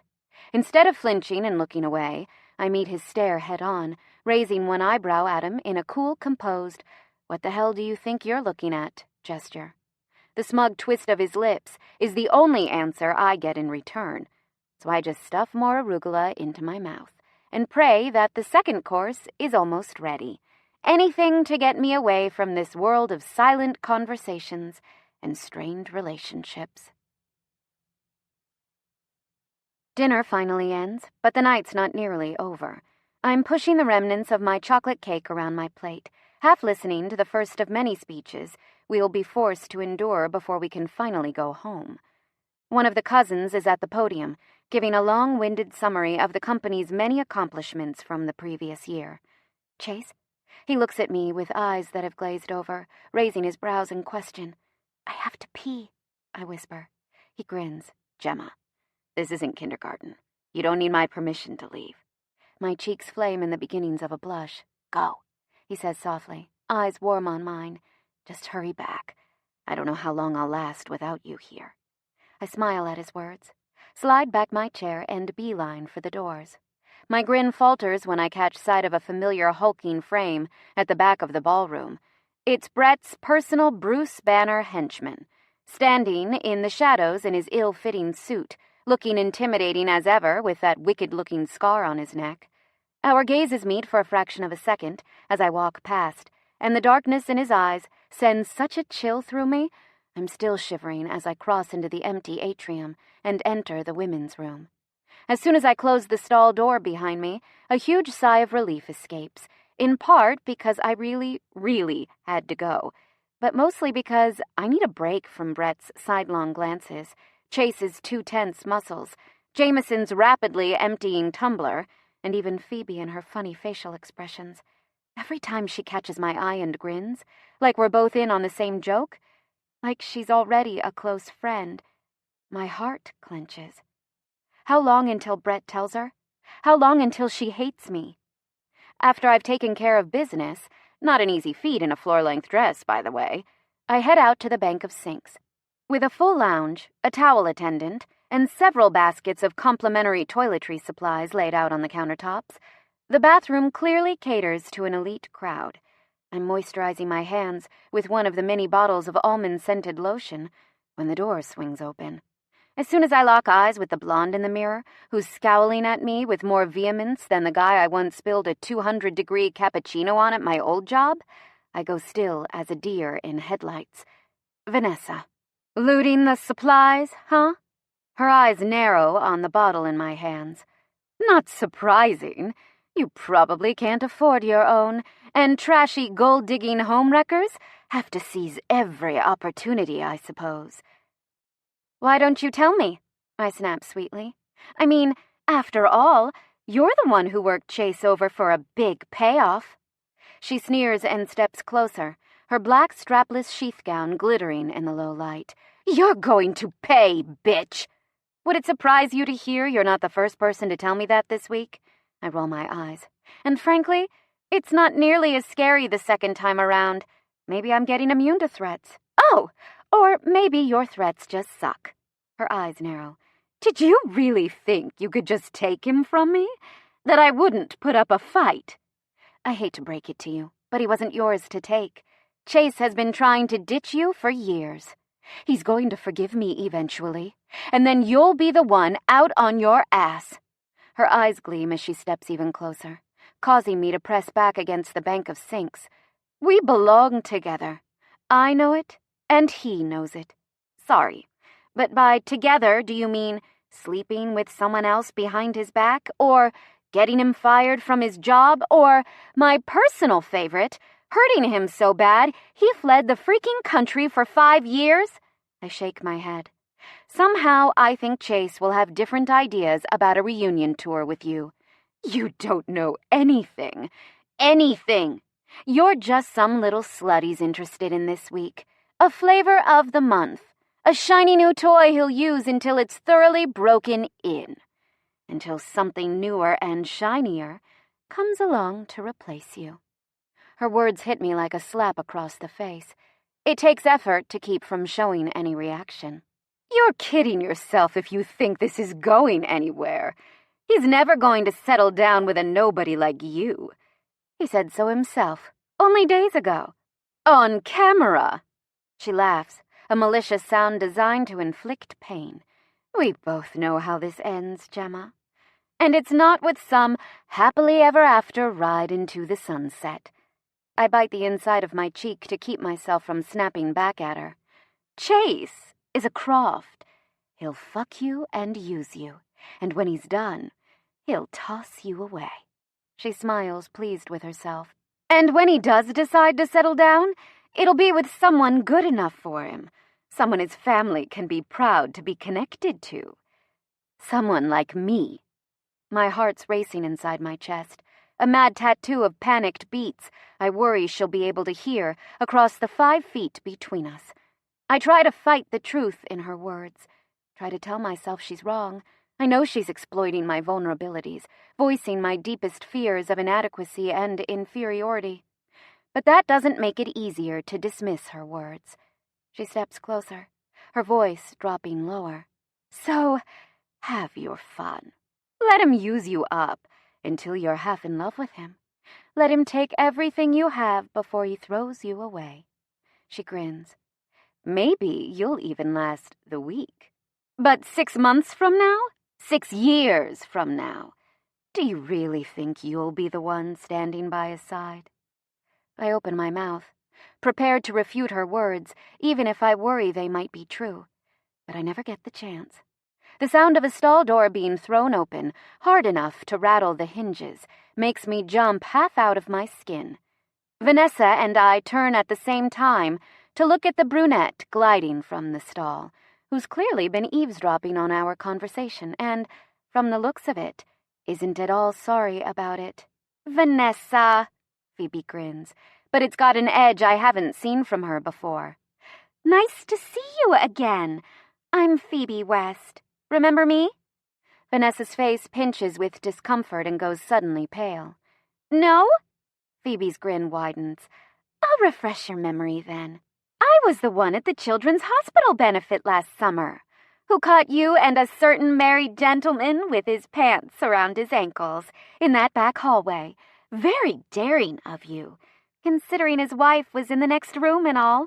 I don't know what you're talking about, Vanessa snaps, though her voice lacks any real conviction. Oh, I think you do. Flagrant infidelity in a public place isn't the kind of thing a girl forgets. Phoebe steps closer. Then again, I suppose a classy, well-bred lady like yourself thought she was just doing her civic duties, since he was a city official and all. Tell us, are your services factored into the state budget? Vanessa huffs in outrage, turns to glare at me one last time, then stomps to the exit and disappears. My wide eyes move from the door to Phoebe, more than a little impressed that she managed to annihilate Vanessa with a few casual words. That was way too much fun. she says, stepping up to the sink beside mine, her eyes dancing with mirth. I hate that girl. Always have. She bounces from one eligible bachelor to the next, trying to sink her claws in. The month she chose my older brother, Parker, as her target was one of the worst times of my entire life. My world stills at the mention of her brother. My brother. She makes a disgusted sound. She was like a leech, following him everywhere, showing up at the house, swimming in our pool in a barely there bikini, hanging all over him in front of me, calling him sweetheart and baby and boo-boo. Blech! What self-respecting man calls a girl boo-boo? What self-respecting man lets her? Phoebe grins. Not Parker. He ditched her. I hesitate a beat. Is he dating anyone now? Why? Her eyebrows lift. You interested? I thought you were with Chase. No! I practically yell, uncomfortable at the suggestion that I'm incestuously interested in my half-brother. I'm definitely with Chase. Just wondering. Phoebe stares at me for a beat. Sorry, I'm a little protective when it comes to Parker, and no, he's not seen anyone. Not anyone serious, anyway. I mean, I really don't think you can call the parade of bimbos that march through his life dating, since none of them last longer than a few nights. I love my brother, but his taste in women needs some serious work. You two sound close. She nods. Yeah. Mom's dead. Dad's a big businessman. Parker basically raised me. I'm sorry. I didn't know. How could you? She shrugs. It isn't so bad, really. It'd be damn near perfect if he wasn't so overprotective. He scares away most of my dates long before they've made it past night one. But he let you come with Brett? I ask, my nose scrunching. No, he's out of the country, so I took advantage. She stares at me for a minute. You don't like Brett. I stay silent, not wanting to get into it with her. Gemma? Standing there looking at me with those bright eyes, she looks so young, so innocent, and I know I'm not responsible for her, that I'm certainly not her big sister, but I can't help myself from trying to protect her, even if it's not my place. He just gives me a vibe. I hedge. Come on, girl, you have to do better than that. I sigh. Let's just say Chase has told me some stories, and he doesn't seem like the nicest guy out there. She nods. Well, it's a good thing I'm not really interested in him then. You're not? Nope. A slow grin spreads across her face. But I am hoping word that I was his date gets around to a certain someone. I laugh out loud. Let me guess. Someone your brother disapproves of? His best friend, she says, a little miserably. I've loved him for, ever. But he refuses to see me as anything but a little sister. So you're trying to make him jealous? Yep, she sighs deeply. According to my friends, it's a great motivator, as well as one of the only ways to get a man to see how pig-headed he's being. I wouldn't know. I'm new at this whole dating thing myself. Her eyes catch mine in the mirror. You're doing fine. Better than fine. Have you seen the way Chase looks at you? I blush. Vanessa is off her head, and quite possibly her meds, because that man looks at you like he's never letting you out of his sight. I snort, which is probably why we should be getting back. You go. I'm going to touch up my makeup. See you back at the table. Hey, Gemma? Her voice halts me just before I reach the doors, and I turn back to face her. Yeah? I'm really glad I met you. My heart lurches in my chest, and I begin to fiddle with my necklace, pressing my fingers into the sharp-edged gold to calm myself. You too. Maybe we can grab lunch sometime? Maybe, if you don't hate me after tonight. I'd like that. Good. Her eyes crinkle at the corners, catching on the pendant in my hands. You know, it's funny. I have that exact same necklace at home. I stop breathing. I've had it forever. She shrugs. I guess it's kind of my lucky charm. What are the odds of that? Really? I ask, my voice cracking. She nods. My dad gave it to me when I was little. He said when you keep the sun by your heart, the shadows can't ever get close. My hand drops away from the necklace, as though the metal has scalded me. No. No way. This necklace was a gift from my mother, not from him. Not from the father who never wanted me. Not the father who called me a mistake. No. Nothing makes sense as I stand there looking at her, failing to form a single word as my mind spins out of control. I don't even try to respond.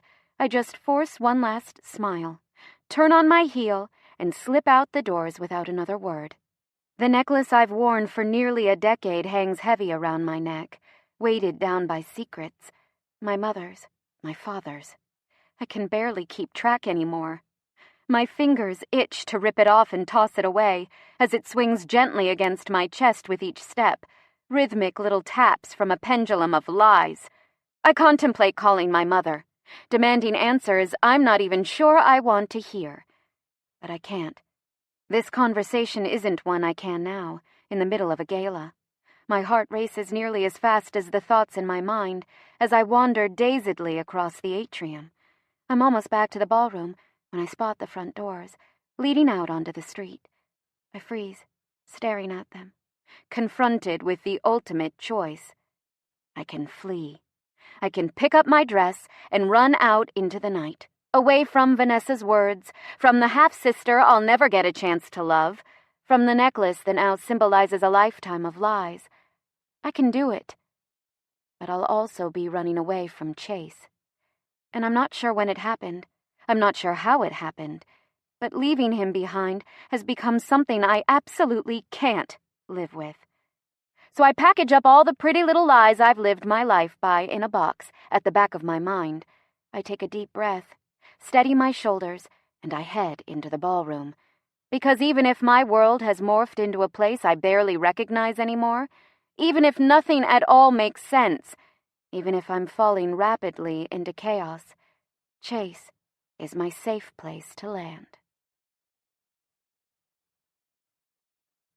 When Jameson lurches to his feet, tumbler still in hand, and stumbles toward the podium at the far side of the stage, I know things are about to go from bad to worse. A lot worse. Chase tenses at my side. Brett's expression gets darker, and even Phoebe seems to be picking up on the strange vibe running among the Crofts. I lay a hand on Chase's thigh beneath the table, squeezing lightly. It's a small comfort, but it's all I can offer. And as he looks over and catches my eyes, I see, beneath the sharp green ice, a hint of that softness he seems to reserve just for me. It'll be fine, I whisper, though for all I know my words are an outright fabrication. Sunshine. His voice calls my bluff. Moving closer so my mouth is pressed almost to his ear, I lower my voice into something that sounds like my Yoda impression, mixed with the sage-like tones of a samurai warrior. If you know the enemy and know yourself, you need not fear the results of 100 battles. His eyebrows lift. Someone's been reading Sun Tzu. Maybe. He grins. After all the shit you gave me. Whatever. I shrug. It's good, I guess. But if given the choice, I'd still pick like a Kristen Ashley book any day of the week. His grin widens, and seconds later, I feel his hand lace with mine beneath the table. Thanks, Sunshine. For what? For making me smile when it's the last thing I wanted to do. Well, I was getting pretty tired of your brooding, and starting to worry you'd give yourself TMJ with all that clenching. It's just not good for your teeth.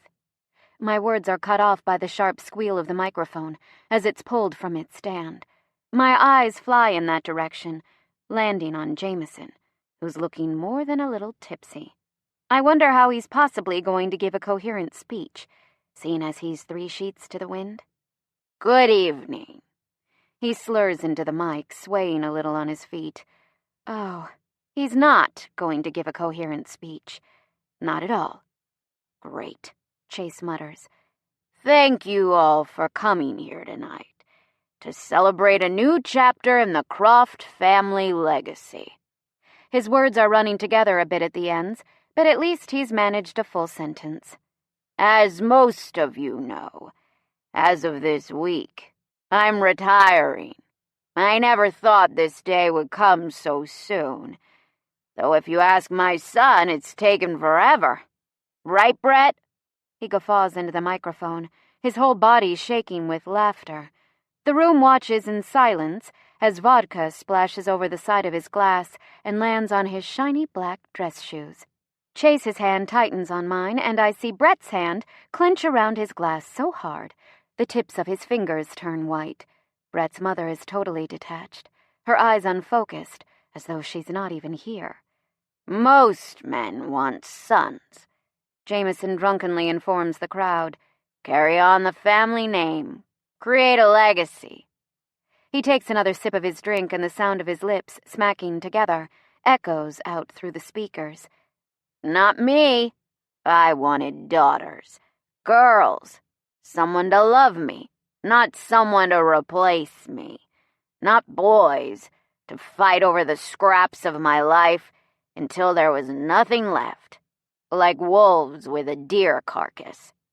The air at the table is so thick, I'm having trouble catching my breath. But we don't always get what we want. With sloppy steps, he shuffles closer to the microphone. His voice booms so loud, the mic emits a squeal of feedback. I don't want to die at 60. My wife doesn't want to be a widow. Do you, Marlena? Brett's mother flinches, but otherwise has no reaction. And my son. Jameson smiles. Well, he doesn't want me to choose another man to run my company. That's for damn sure. He's teetering on unsteady feet, laughing so hard, I fear one more good chuckle might send him careening face first off the stage. Chase, I whisper, you have to stop him. His hand tightens on mine, but he doesn't stand. Which is really the reason we're all here tonight, isn't it? Jameson continues. To welcome our new CEO. My nephew. And a better man than I ever was. A fact he's reminded me of many times. The mockery in his voice is unmistakable. Chase's grip grows so tight, my finger bones start to ache. Chase, my boy, where are you? Jameson calls, turning to face the table. Come up here. For a second, no one at the table moves. I don't think anyone breathes. Chase, I whisper, squeezing his hand. He looks at me, the pure dread in his eyes making my heart still. You don't have to do this, I tell him, my voice low. If you want to run, just say the word, and we're gone. I see indecision flicker in his eyes for less than a second, before they flatten into hard, emotionless discs. He's utterly silent as he leans forward and plants a soft kiss on my cheek, then rises to his feet and crosses the stage with unhurried steps. Looking at him, you'd never know how much hurt hides beneath that mask of indifference. Polite applause ushers him toward his uncle. I watch him go, my stomach tied in nervous knots. Here he is, Jameson cheers, grabbing Chase in a stiff-looking handshake. My boy, the unprodigal son, the heir unapparent, the man taking over for me when they send me home to die. He chortles loudly at his own joke, perhaps to compensate for the fact that no one else is laughing. With him at the helm, it's hard to say who'll be in the ground first, me or my company. I wince at the crass joke, if you can even call it that. There are murmurs of concern spreading through the audience, rippling out from the tables nearest the stage to the back reaches of the ballroom. Jameson has surpassed good-naturedly drunk and gone straight to mean, and I'm not the only one who's noticed. Now Chase here, he's been more than a nephew to me. Jameson slurs, a lopsided grin on his lips. He's really more like a son. In a quick move, Chase reaches out and grabs the microphone from its stand, cutting Jameson off mid-sentence. With a sharp nod to the nearest waiter, Chase signals for his uncle to be led back to his seat. It's a small mercy that Jameson is so drunk, he doesn't even put up a fight as they steer him away. Let's give my uncle a hand, Chase says into the microphone, his voice revealing none of the anger I'm sure is thrumming through his system at the moment. Personally, I'd rather gouge my eyes out than applaud his uncle's words. But with the silence dragging on, and Chase standing there at the microphone, with the whole room watching, like he's some kind of exotic zoo animal, there's really no other choice. I lift my hands and start to clap, the sound of my palms slapping together shattering the quiet of the ballroom. Chase's eyes find mine for a fraction of a second. and I see a message in his gaze. Thank you. My heart clenches and I clap harder. After a second, another set of hands joins mine. My eyes follow the sound across the table to Phoebe, who's applauding for all she's worth. I smile, she winks, and a small eternity later, the rest of the reluctant audience joins in as well, until the whole room is vibrating with thunderous, wholly undeserved applause. Thank you. Chase's deep voice carries out across the room, instantly silencing our claps. I'm not one for speeches on the best of nights, and this one has been particularly long, so I'll keep this brief. His voice is steady, unflinching, as he looks out over the crowd. I'm a Croft. Even in the years I most wanted to, I could never change that fact. I watch a muscle jump in his cheek, and I lace my hands together beneath the table to keep from fidgeting. You don't always like your family. You sure as hell don't get to pick them. But that doesn't change a damn thing. He swallows hard. This name I carry, this company my grandfather built from nothing, it's not something I can walk away from. It's a commitment. It's a blood oath. One I intend to honor. There's total silence. Everyone's watching Chase command the room with rapt attention. Even Brett, though his expression is less awed than angry. You don't know me. Some of you might think you do, but I'm not the person you knew when I left 5 years ago. I'll readily admit the boy I used to be failed to measure up in many ways, but I hope you won't judge the man I've become on the same yardstick. I hope you'll give me a chance to prove I've changed.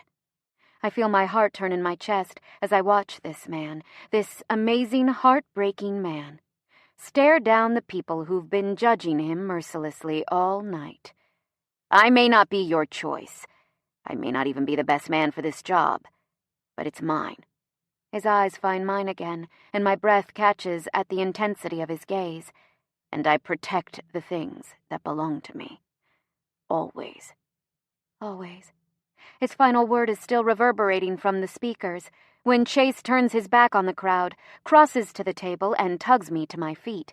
I don't even have time to ask what's going on, because before I know it, he's pulled me off the stage and is leading me through the ballroom so fast, the people at the tables around us are nothing more than smears of color in my peripherals. Chase, I hiss. He doesn't stop. If anything, his pace increases. Just before we hit the atrium, I look back over my shoulder at the Croft table. Brett's eyes, still and watchful, lock with mine, and the look in them makes all the hair on the back of my neck stand on end. His gaze holds a promise. Chase may have won this battle, but don't believe the war is over. It's just beginning. I force myself to look away from him and catch Phoebe's eyes one final time. Still in her seat, she's laughing and shaking her head at Chase's caveman-esque exit. The last thing I see before the ballroom fades from sight is her amused grin. As we step out of the building, race down the red carpet, and slide into the back of the limo Evans just pulled to the curb, I can't help but wonder if I'll ever see her again. Chapter 28. Loon.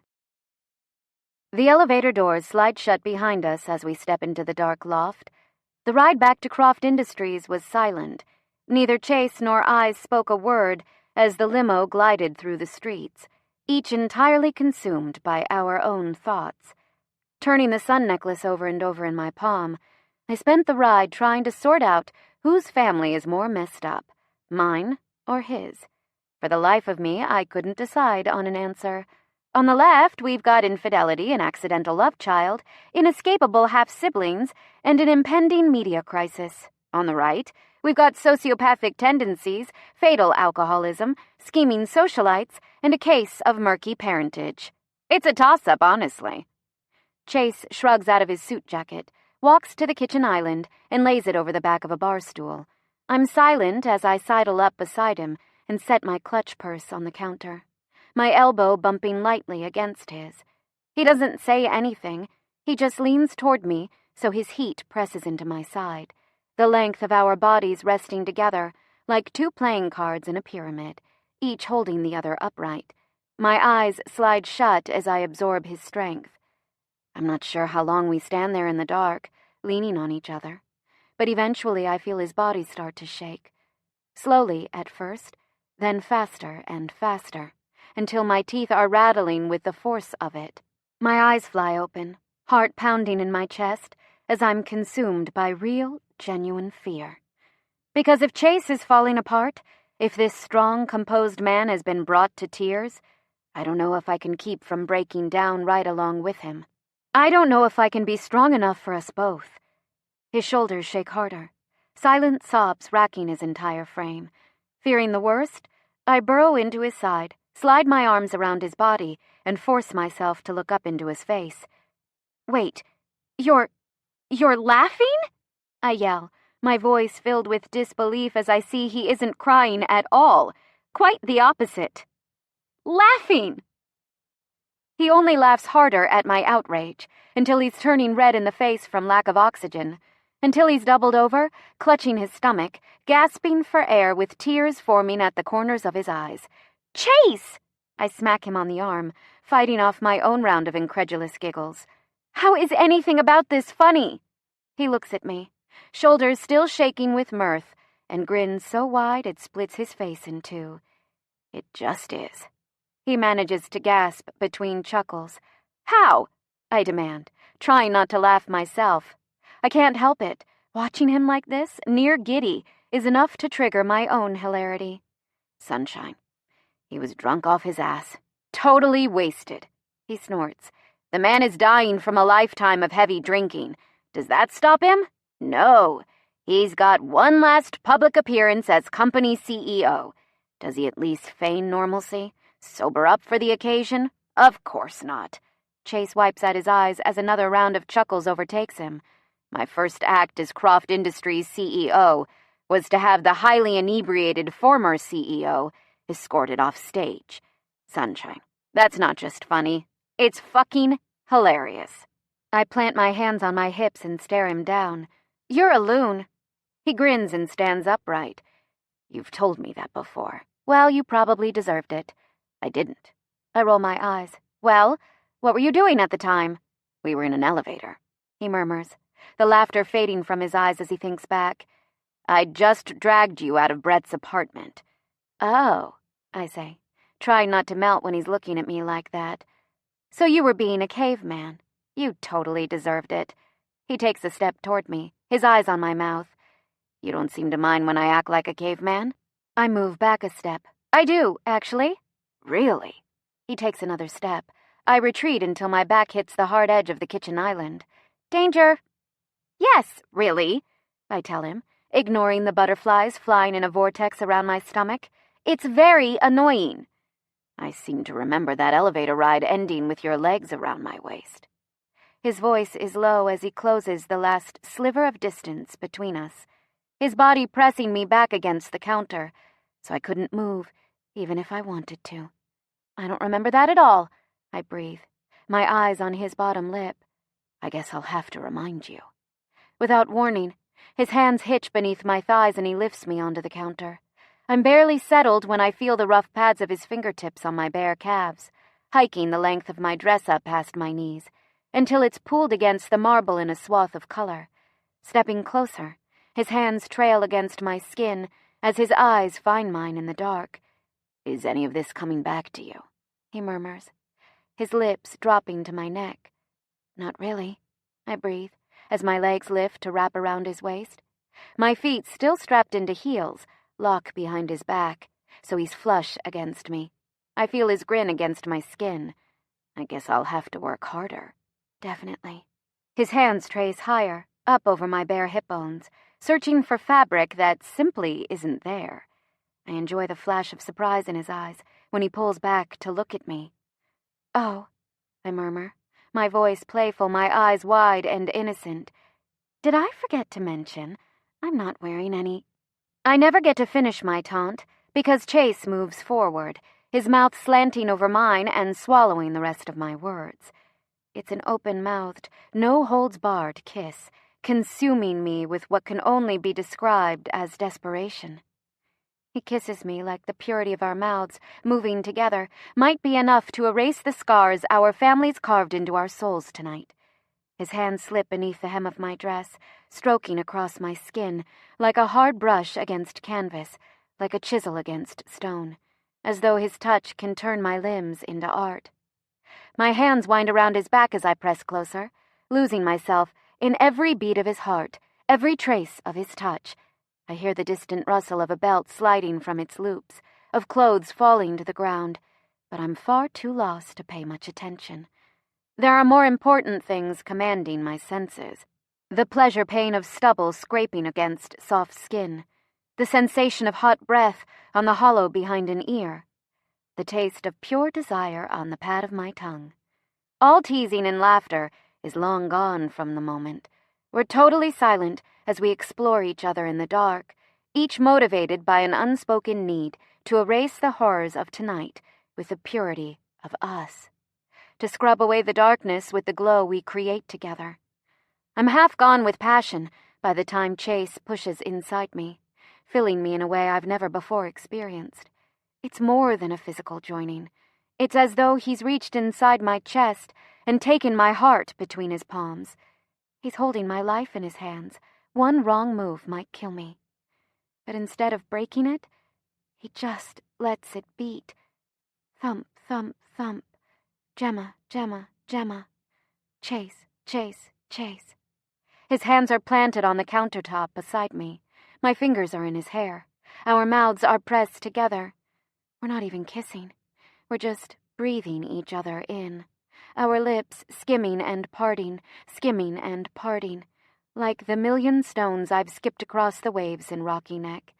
I stare into his eyes as he pushes me over the edge, and with each stroke of his body, each touch of his hands, each lingering look, he takes my fragile heart and breaks it a little more. Not by pulling it to pieces, by filling it with so much emotion. It's nearly bursting.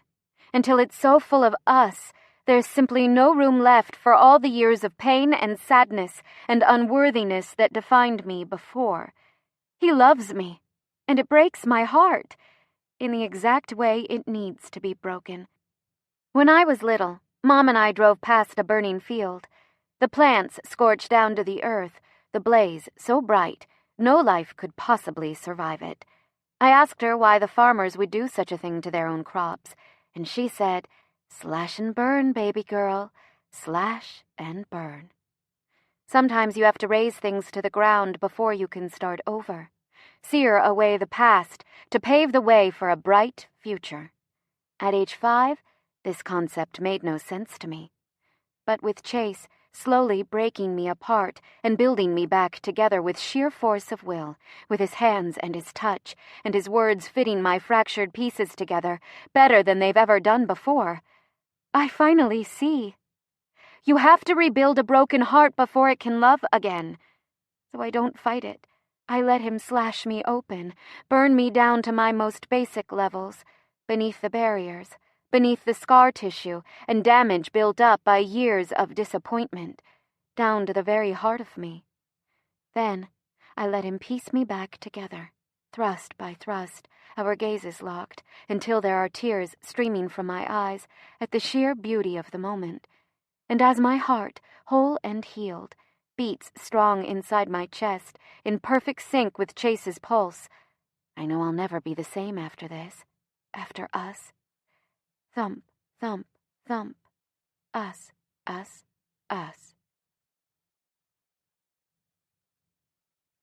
Later, we're sprawled in Chase's bed, skin bare and limbs tangled, our eyes long adjusted to the darkness of his room. I'm tracing circles on his naked chest with my fingertip, while he plays with the ends of my hair. On the surface, it sounds like a simple moment, the casual aftermath of two lovers on crinkled sheets, doing nothing at all exceptional or exciting. But there's nothing simple about the way I feel when he touches me, thoughtlessly tender with absent affection. And really, it is kind of exceptional that we're here. Gemma Summers and Chase Croft, two people who don't make sense on paper, whose broken, blunted pieces shouldn't fit together. And yet, here we are, fitting. A week ago, he was a stranger. Now I'm beginning to wonder how I ever made it through the day without him. I suppose I didn't know what I was missing. Tonight kind of sucked, I murmur eventually. Ah, just what a man likes to hear when it comes to his sexual prowess. I lift my head to look at him. Not you, dummy. I meant tonight, the gala. You know, before the staggering show of sexual prowess? He snorts. Glad to hear it. I just mean, I sigh again. Between rat bastard Ralph conniving with batshit Brett, meeting my half-sister, nearly coming to blows with Vanessa in the bathroom, and then Jameson's Grey Goose-sponsored speech. Back up. Chase's eyes narrow on mine. You bumped into Vanessa? You never mentioned that. Shit, I hadn't meant to tell him about her. Didn't I ask, my voice innocent. No. Huh, that's odd. I could have sworn. Gemma. His voice is stern. Cut the shit. What did she say? I feel my cheeks start to heat with color. Nothing. Gemma? It isn't a big deal. Then why are you blushing? Damn. She was very predictable, really. Nothing I hadn't heard before. It didn't bother me at all. Then tell me. It was just a little something about me not being good enough for you. That sounds far too magnanimous for Vanessa, he says bluntly.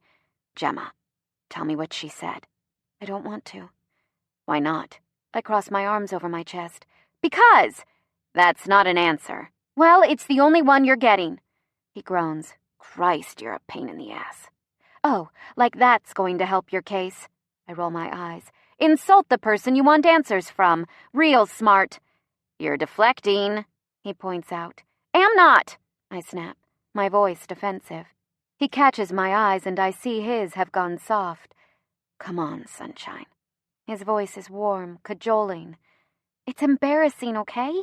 I mutter, the words rushing from my mouth too quickly to stop. She maybe, possibly, equated me to a shiny new toy you'll use up and throw away as soon as you get bored with me. She basically called me a sex doll, just not as succinctly. An angry sound rattles from Chase's throat. But it doesn't matter, I continue, before he sent into a rage blackout, because Phoebe was there and she totally handled Vanessa.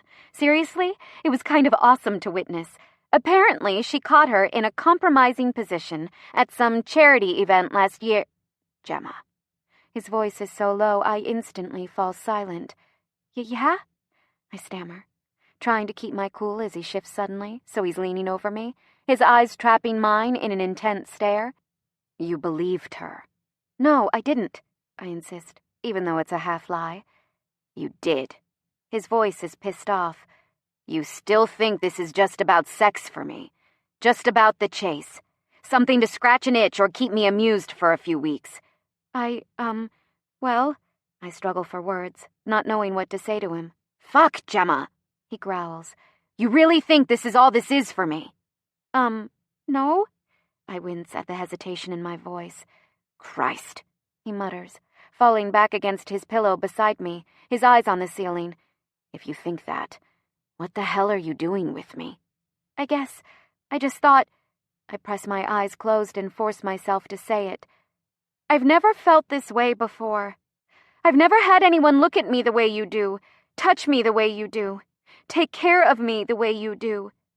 I've never felt like anyone truly understood me until you. And I figured everyone deserves to feel this way at least once in their life, right? Even if it's not meant to last, even if the other person doesn't feel the same. Sunshine. Look, I know better than anyone that love isn't always perfectly balanced. It doesn't break even, doesn't weigh the scales equally on both sides. Someone always cares more.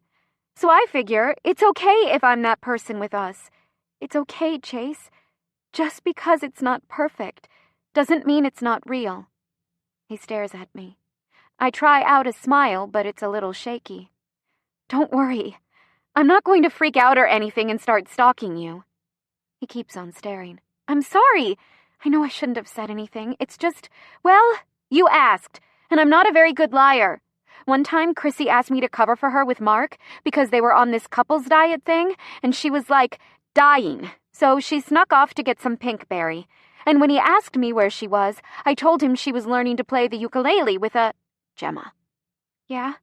Shut up. I huff. Don't tell me to shut up, mister. Hey! My squeal of protest escapes just as Chase grabs me by the shoulders, pins me flat to the bed, and rolls so his entire body is sprawled on top of mine. I try to push him off, but he's too heavy to budge even an inch. "Get off!" I complain, squirming futilely. "You're heavy." "You're the loon." "Excuse me?" "You. You're the loon in this relationship. Not me." "Am not." "Gemma. The amount of nonsensical bullshit you've talked yourself into believing in the space of just a few days could set a world record." "Rude." "Well, I'm so sure," I say snottily, glaring up at him. His eyes narrow. "You've got yourself convinced that I don't care as much as you do, that I'm not as invested in this as you are, and that I don't feel the same way about you.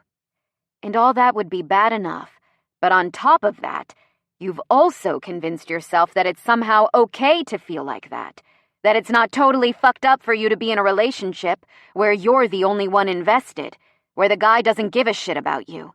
Well, I'm talking now." His voice leaves no room for argument, and my mouth snaps shut. "I know you've never done this before. I know you think we've got different definitions for what this thing is between us. So I'll lay it out for you, plain as day. My definition." Oh boy. He leans so close his lips are practically pressed against mine. "We're together. You're mine. Which means I give a shit. I'm always going to give a shit. We're going to fight. We're going to make mistakes. We're probably going to drive each other fucking crazy because, like I said earlier, you're a loon." I open my mouth to protest, but he keeps on talking. "Don't tell me I don't care about you because it's bullshit. Don't tell me I'm not in this with you because I am. I'm in it, sunshine. And I care. A hell of a lot more than I ever thought I would." He drops his forehead to rest against mine, and his voice loses a tiny bit of its edge. "This relationship, it's happening. You and me, we're partners. Equal partners. With equal feelings and equal fucking chances of getting hurt. You got me." I'm silent for a long time, processing his words. He just stares at me, his eyes burning into mine, his body pressing me into the bed, and waits for me to say something. Anything. "Are you done?" I ask finally. One side of his mouth tugs up in a smile. "Yeah." "Can I say something now?" "Yeah." Tilting my head up, I bring my mouth to his and kiss him with every ounce of passion I can muster, and with my hands and my lips, I tell him exactly what I think of his definition of us. When we finally break apart, we're both breathless, lying on our backs with matching grins on our lips. I roll to lay my head on his chest, just over his heart, which is quickly becoming my favorite place in the world, and listen to the comforting thump as my own heartbeat returns to normal. "Who knew when we met that your family would be just as screwed up as mine?" I ask, after a while, my voice quiet. A soft kiss lands on my temple. "Yours may be screwed up, but they're not half as bad as the Crofts." "I don't know. Does your family saga include an illegitimate love child that will destroy the family if the media ever catches wind?" My voice is teasing. "Because mine does. And speaking as said illegitimate love child, it's not as fun as it sounds." His mouth opens, like he wants to say something, then promptly snaps closed again. I see the muscle jumping in his cheek as his eyes swim with indecision. "Chase?" He lifts his gaze to meet mine, and the stark pain in it makes my heart stutter in my chest. "Yes." "What?" "You asked whether the Crofts have an illegitimate love child in the mix. That'll destroy the family if the media ever finds out." His jaw tightens. "Yes, we do." "Chase," I whisper, my mind racing through possibilities so fast I can barely keep up. "Me." His voice is flat, revealing none of the emotion swimming in his eyes. "I'm the bastard." My heart aches as he forces out words that are nearly enough to break him. "Jameson isn't my uncle. He's my father." It all makes sense now. Why Brett resents him so much. Why he hates being called Mr. Croft, hates being a Croft. Why he left 5 years ago when he learned the truth. Why Jameson would leave the company to a nephew instead of a son. So, my voice is gentle, hesitant, as though one wrong word might make him shut down and shut me out. Your mother, she cheated on her husband with his brother. Chase nods.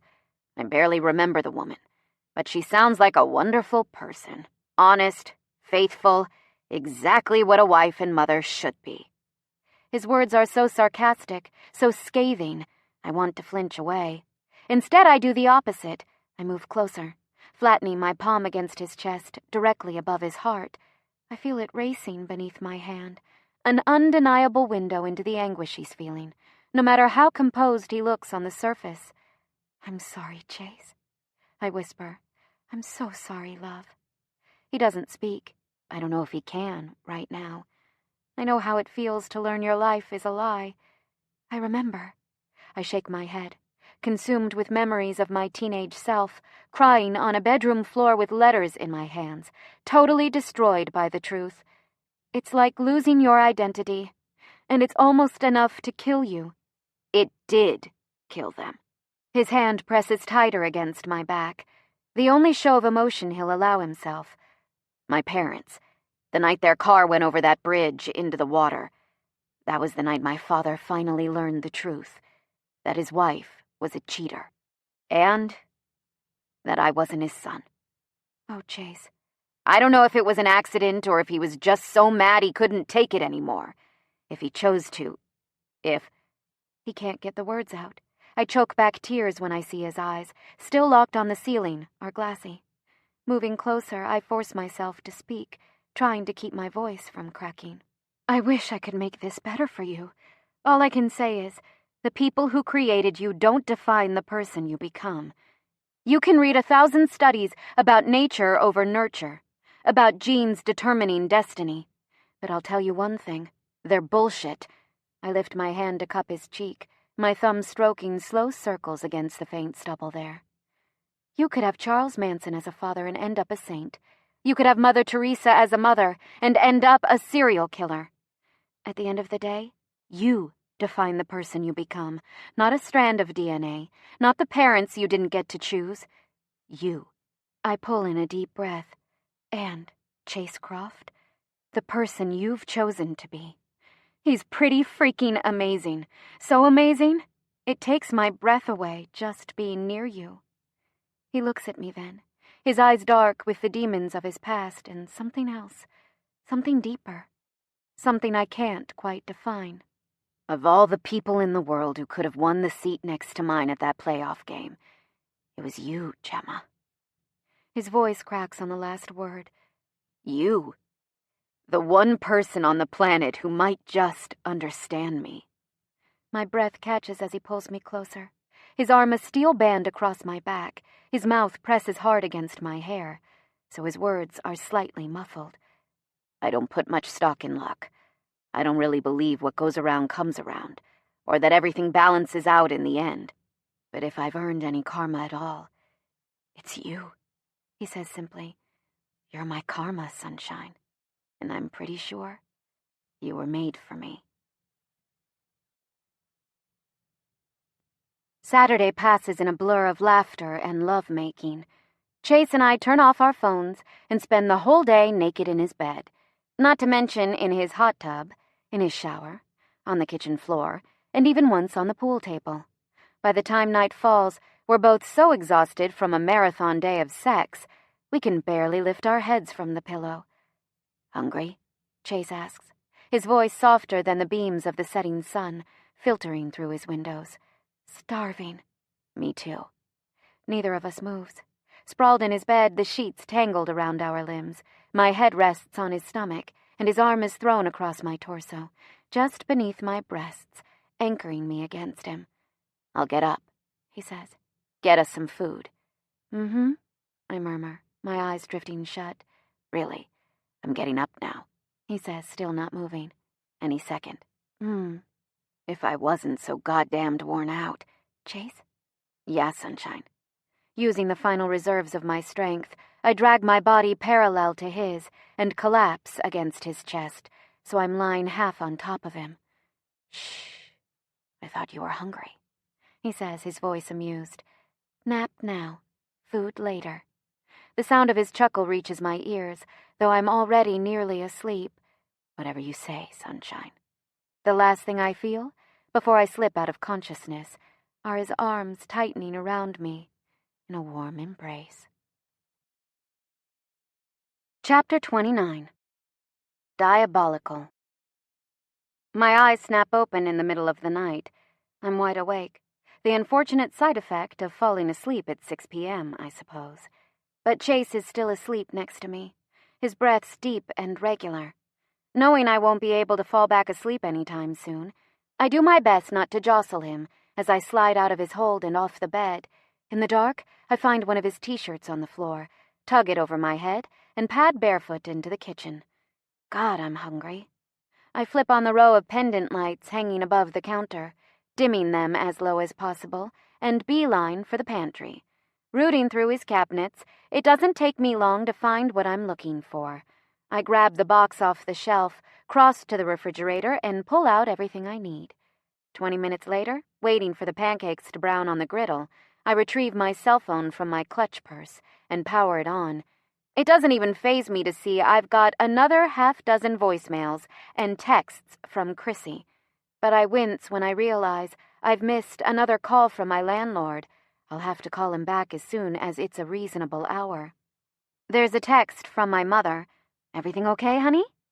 Probably because I've been ignoring her texts since the gala. Frankly, I don't know what to say to her. Or maybe I'm afraid of what she'll say to me when I ask the questions Phoebe's necklace revelation prompted. Maybe a little of both.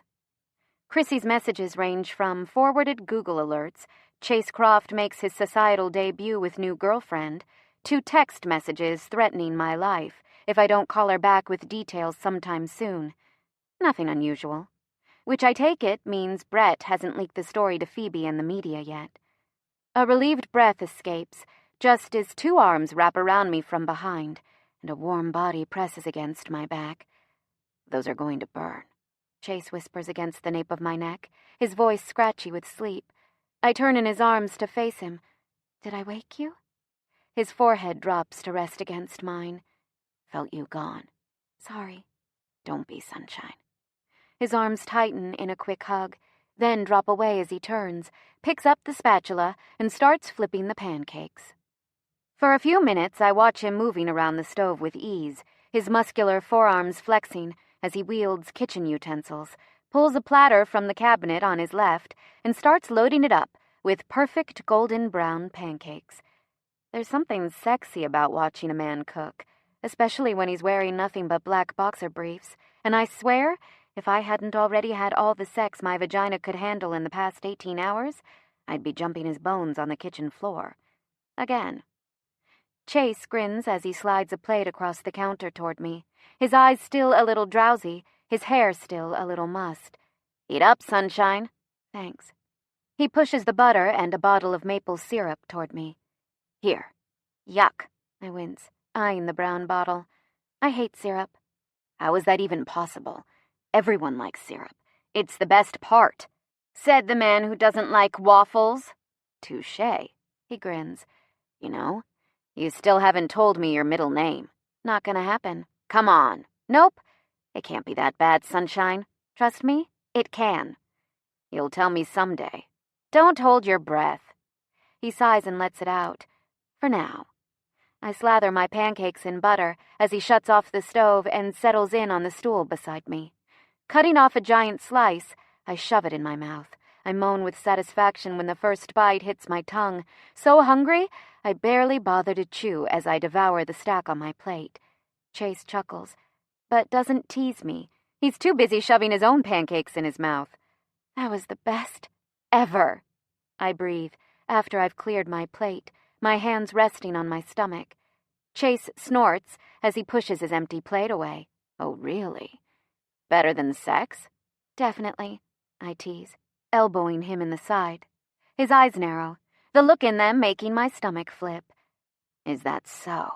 What can I say? They were really good Hey! My squeal of protest is lost as Chase jumps off his bar stool so fast I barely see him move. plants his shoulders against my stomach, and throws me over his shoulder. I don't even have time to form words, because before I know what's happening, he's marched us back into his room and tossed me down on the bed. Chase! He's silent as he reaches for me, and the look on his face makes all the thoughts in my head flee. The t-shirt goes up over my head and disappears. Chase's underwear vanishes like magic, and then faster than I can blink, he's on me, in me, grinding his body against mine in a slow, torturous pace that makes me forget about breakfast foods. Better than pancakes? He asks, after we've both cooled down. I was just teasing, you know. I press a kiss to his chest. You didn't have to go all caveman. I didn't hear you complaining. I grin against his skin. True enough. His hands slide through the hair at the nape of my neck, massaging with rough fingers. We're quiet for a while. You're not wearing your necklace. His words, spoken in a soft voice, still send a jolt through me. I've never seen you take it off before. I don't say a word, but I can feel my body radiating tension. Gemma? I swallow. It's something Phoebe said. He waits. She said she has one just like it, I whisper. A gift from her father. Sunshine. Which means there's a pretty good chance my mother has been lying to me about him for years. You don't know that. Actually, I do. I push up to look at him. She said he never tried to contact me. Never sent a card, never sent a letter, nothing.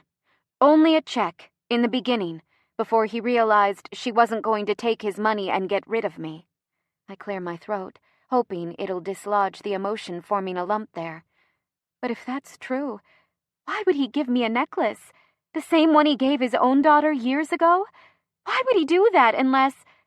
The lump expands, blocking my airway and cutting off my words. Unless he wanted to be a part of your life. Chase finishes for me, when he sees I'm too choked up to form words. I drop my head back to his chest and let him stroke my hair. Let him murmur quiet assurances that it'll be okay, that we'll figure it out against the crown of my head. And for a little while, I let myself believe him. Have you considered getting in contact with him? He asks sometime later. My body goes tight at just the thought. I could get in touch easily, Chase continues. We've done business with West Tech in the past. It wouldn't take more than a phone call, if you're open to. No. My voice is flat. I don't want to see him. I don't want to talk to him. Not now. Not ever. Chase pauses, processing the chill in my words, the rigidity of my frame. Okay, sunshine, he whispers, kissing the top of my head. Okay. It takes a while, but eventually I fall asleep in the circle of his arms. The sound of loud, booted footsteps, clomping against hard wood, stirs me awake. My eyes blink open, and I see it's mid-morning, maybe near noon, if the bright sunlight pouring through the balcony windows is any indication. I'm alone in bed, and this time there's no note on Chase's empty pillow. Hearing hushed, unfamiliar voices drifting from the main room, I reach over the edge of the bed and grab his rumpled t-shirt off the floor. I glance around for the shopping bags Shelby delivered before the gala, but they aren't on the armchair where I left them. A squirmy feeling stirs in my stomach as I follow my instincts across the room into the walk-in closet where Chase keeps his clothes. Sure enough, folded neatly on the shelves to my left are 4 pairs of jeans. My gala dress is hanging neatly in a garment bag next to a colorful array of blouses and tops that Shelby purchased. Grumbling under my breath about bossy, presumptuous billionaires who charge ahead into new territory without even thinking about asking for permission, I snatch a pair of jeans off the top of the stack and stuff my legs into them. As I pull on a bra and do up the buttons of what I must admit is a very pretty top, I think of the many, many things I'm going to say to Chase when I find him. Big things, possibly loud things, at the top of my lungs. At which point, he'd better explain it was all an accident, that his housekeeper put my things in his closet without checking with him. Because seriously, if he moved me into his apartment without so much as a conversation, I'll have to kill him. When I'm dressed, I pop into the bathroom to take care of business, shriek at the scary state of my waves, hello, sex hair, and brush my teeth as fast as possible. Rubbing at my bleary eyes, I head into the kitchen, fully expecting to find Chase talking to Evan or Knox, or even Shelby if she's in a particularly persistent mood. I do not expect to find 3 hulking men in Galizia Moving Company shirts lugging boxes out of the elevator and depositing them along the wall on the far side of the loft. My wide eyes meet the steady brown gaze of a tall, muscular, bald man who looks a little like Bruce Willis. "We'll be out of your hair in a few minutes, ma'am."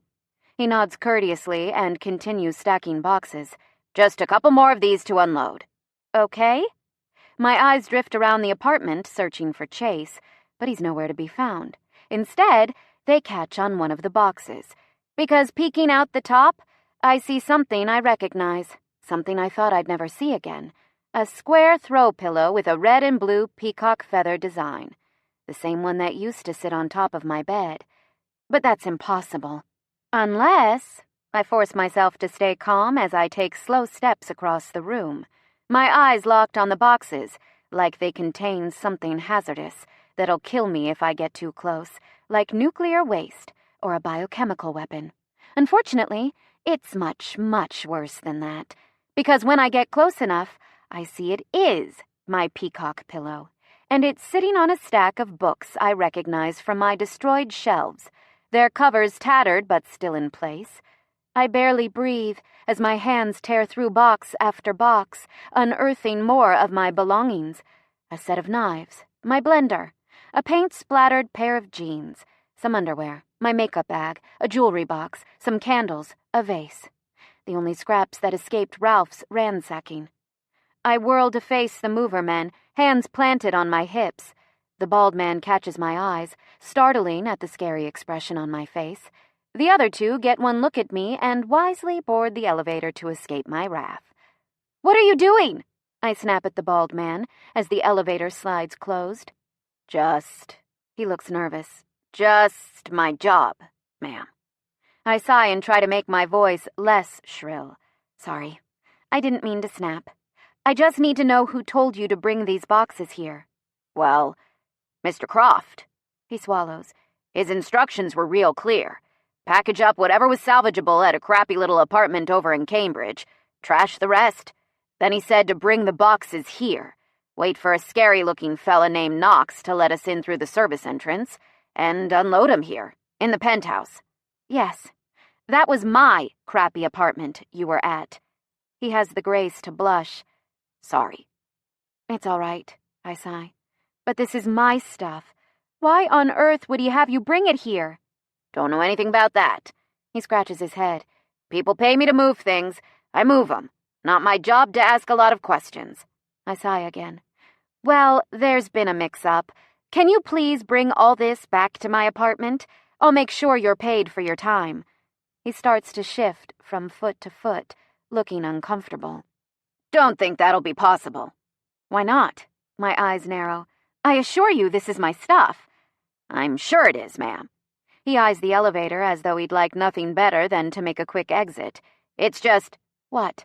"Well, the landlord was there when we were clearing out your place, and he was real insistent we had to be finished by the end of the day. Said the lease was ending, and he had to get the renovators in ASAP, seeing as he has a new tenant moving in and all." He said what? "Look, I have to be going." He starts to edge toward the elevator. "I'm real sorry for any inconvenience, but I hope you'll find everything in order, and next time you're moving, please think of us." "Wait!" I call, as he crosses to the elevator and pushes the call button. "Don't I have to sign anything?" The doors slide open and he steps inside. "That Knox fella signed on delivery, ma'am. Have a nice day now." And then he's gone, leaving me in the middle of Chase's apartment, surrounded by 6 cardboard boxes that contain the sum total of my earthly belongings. What the hell? I'm going to kill him. "Babe." "Seriously." I pull a candlestick out of the box closest to me and sneer at it. "He's dead." "Babe." "Don't babe me, Knox." "You're freaking out." I whirl to face him, candlestick still in hand, and pointed at him like a sword. "Yes, I'm freaking out. My boyfriend, who frankly only became my boyfriend about 30 seconds ago, Gave up the lease to my apartment. Oh, and then he moved me into his apartment without even asking me.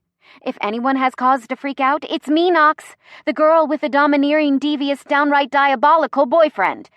That's a lot of D's, babe. Knox's eyes do that crinkle smile thing, and the sight makes me forget my anger. Only for a second, though. He arrived about 20 minutes ago and found me freshly showered, with my hair and makeup done, wearing one of my new Shelby-purchased outfits. After the movers left, I spent 10 minutes staring from box to box, in disbelief, before deciding I needed coffee, followed by a long, hot shower. I ticked both of those off my list before I began searching the boxes, one of which fortuitously contained my hairdryer. Post-blowout, I grabbed all my clothing from Chase's closet, carried it out into the main room, and dumped it on top of the stack of boxes. I was in the process of calling my landlord, who blithely informed me there was nothing he could do to fix this mess, when Knox walked in. He made the mistake of thinking, since I looked put together, that I wasn't coming apart at the emotional seams. Wrong! I stepped closer to him, the candlestick held aloft and my eyes narrowed on his. Where is he? Tell me so I can go kill him. He's busy. Doing what? He's in a business meeting. It's Sunday, he shrugs. Babe, just let it be. No, I will not let it be. Come on, Knox. Are you seriously not going to tell me where he is? Depends. On whether you're going to attack anyone with that candle. He reaches out and plucks it from my grasp. And whether you're going to make a big scene. I won't make a scene, I say automatically. His eyebrow arches dubiously. I won't, I insist, crossing my fingers behind my back. Promise. He continues staring at me. Want me to pinky swear? I offer. Christ. He mutters to the ceiling. She crosses her fingers behind her back and offers to pinky swear like a kindergartner. Chase is fucked. I'm right here, you know. I cross my arms over my chest. I can hear you. His eyes crinkle again as they return to mine. Know that, babe. Please tell me, I beg, my voice cajoling. He pauses, staring at me. Please, I repeat softly. Christ. He blows out a huff of air. He's in his office. Down one floor, take a left. Can't miss it. Thanks. I grin at him, grab my purse off the counter, and beeline for the elevator doors. The whole ride down, I practice what I'm going to say to Chase, starting with, "You're a crazy person," and ending with, "I'm not moving in with you ever." Okay, maybe not ever, but not for a long, long time. When the doors chime open, I step into a hallway I recognize. Sure, last time I was here, it was in the throes of a renovation, and I was being led around by an aloof blonde named Anita, but it's definitely the executive suite at Croft Industries. There are still signs of work being done, unfinished wall sections marked with blue painter's tape, small piles of plaster dust in the hallway corners, clear plastic drapes protecting the hardwood floors from paint droplets. But for the most part, it looks great. Gone are the garish green tones, the horrid carpeting, the heavy furnishings. It's been tastefully decorated in what I'm coming to recognize as Chase's signature taste. Practical, pretty-looking furniture that's upscale without being uncomfortable. I wander down the hall and find myself once again at the imposing set of double doors which, this time, I know lead into Chase's office. It seems like a million years ago that I stood before them in my work uniform, a binder full of artwork pressed to my chest, worrying about meeting whoever I'd find inside. Little did I know. I take a deep breath, steady my shoulders, and reach for the handle. As my fingers curl around the knob, I tell myself to stay strong, even if he tries to pull that caveman nonsense that steals all rational thought from my head with a single glance, a single touch, a single word. We're going to have a normal, adult conversation about this. I'll state my mind clearly, and he'll listen respectfully. It'll all be fine. And maybe, after we've dealt with this like normal people, we'll make some more pancakes. Naked. I fight a smile at that last thought, thinking it probably does not bode well for the strength of my argument, if I've already forgiven him in my thoughts. But I can't help it. This is Chase we're talking about, after all. So with one more deep breath, I push open the door and step inside to face him. And all those silly, short-sighted thoughts go right out of my head. Because he's not alone. there's a man, sitting in the seat across from him. A man I recognize instantly, probably because I look just like him. Milo West.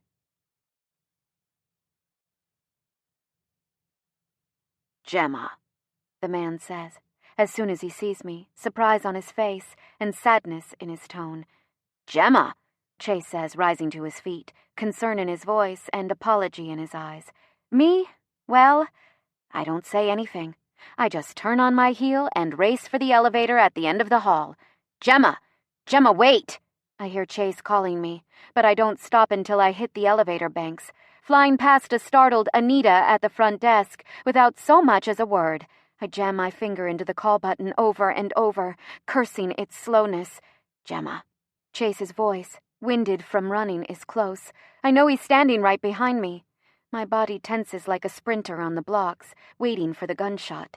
I don't turn to face him. I don't move a single muscle except for my finger, which repeatedly jabs at the call button.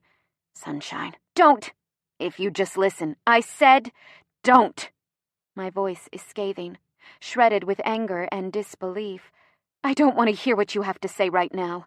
I don't want to be anywhere near you. You shouldn't be alone. Stop! He sighs. I feel him take a step closer, so there's only a tiny bit of space remaining between my back and his front. I can feel the heat radiating off him through that tiny sliver of separation. His breath stirs the hair at my nape with each exhale. It takes every bit of strength I possess not to turn around and look at him, to close the distance between us. I know with his arms around me I'll feel better. There's no comfort in the world like the circle of Chase's arms. But I don't. I can't. Not when every time I close my eyes, I see the image of the man I've fallen in love with, sitting across from the man who never loved me. The man who resented my existence from the moment I was conceived. The man I never wanted to see, meet, or even hear from. Chase knew all that. He reached out to him anyway. So it doesn't matter that he's trying to fix things, fix me. It's still a betrayal. It still hurts. The elevator doors finally slide open and I step inside. I half expect him to follow me in, but when I turn to face the doors, I see he's frozen just outside the threshold, his face a mask of sadness and frustration. Sunshine, he whispers, pain flashing on his features. I didn't mean. I thought if you just... He shakes his head. I want you to be happy. I was trying to make things better for you, to protect you. I hit the button to take me down to the lobby, staring at him with eyes full of distrust. Then why did you do the one thing you knew would hurt me beyond belief? His mouth opens, shuts, opens again. No words escape, because there's nothing to say. Our gazes hold until the doors shut, leaving me alone. I don't even try to fight the tears, as they drip down my cheeks onto the elevator floor. I race out of the building, dodge through a crowd of pedestrians with my head ducked, in case there are any paparazzi lurking nearby, and dart across the street to the closest subway station. I'm sure Knox is hot on my heels. Chase may have let me leave, but there's no way he'd do it without knowing I have protection. So I hop on the first train I see and ride aimlessly for nearly an hour, changing lines at random. People look at me a little strangely. In their defense, I am still weeping like a leaky faucet. But no one says or does a thing. This is New England, after all. We aren't that friendly. I hop off the tee at the public garden and start to wander the paths, thinking a walk by the pond might clear my head.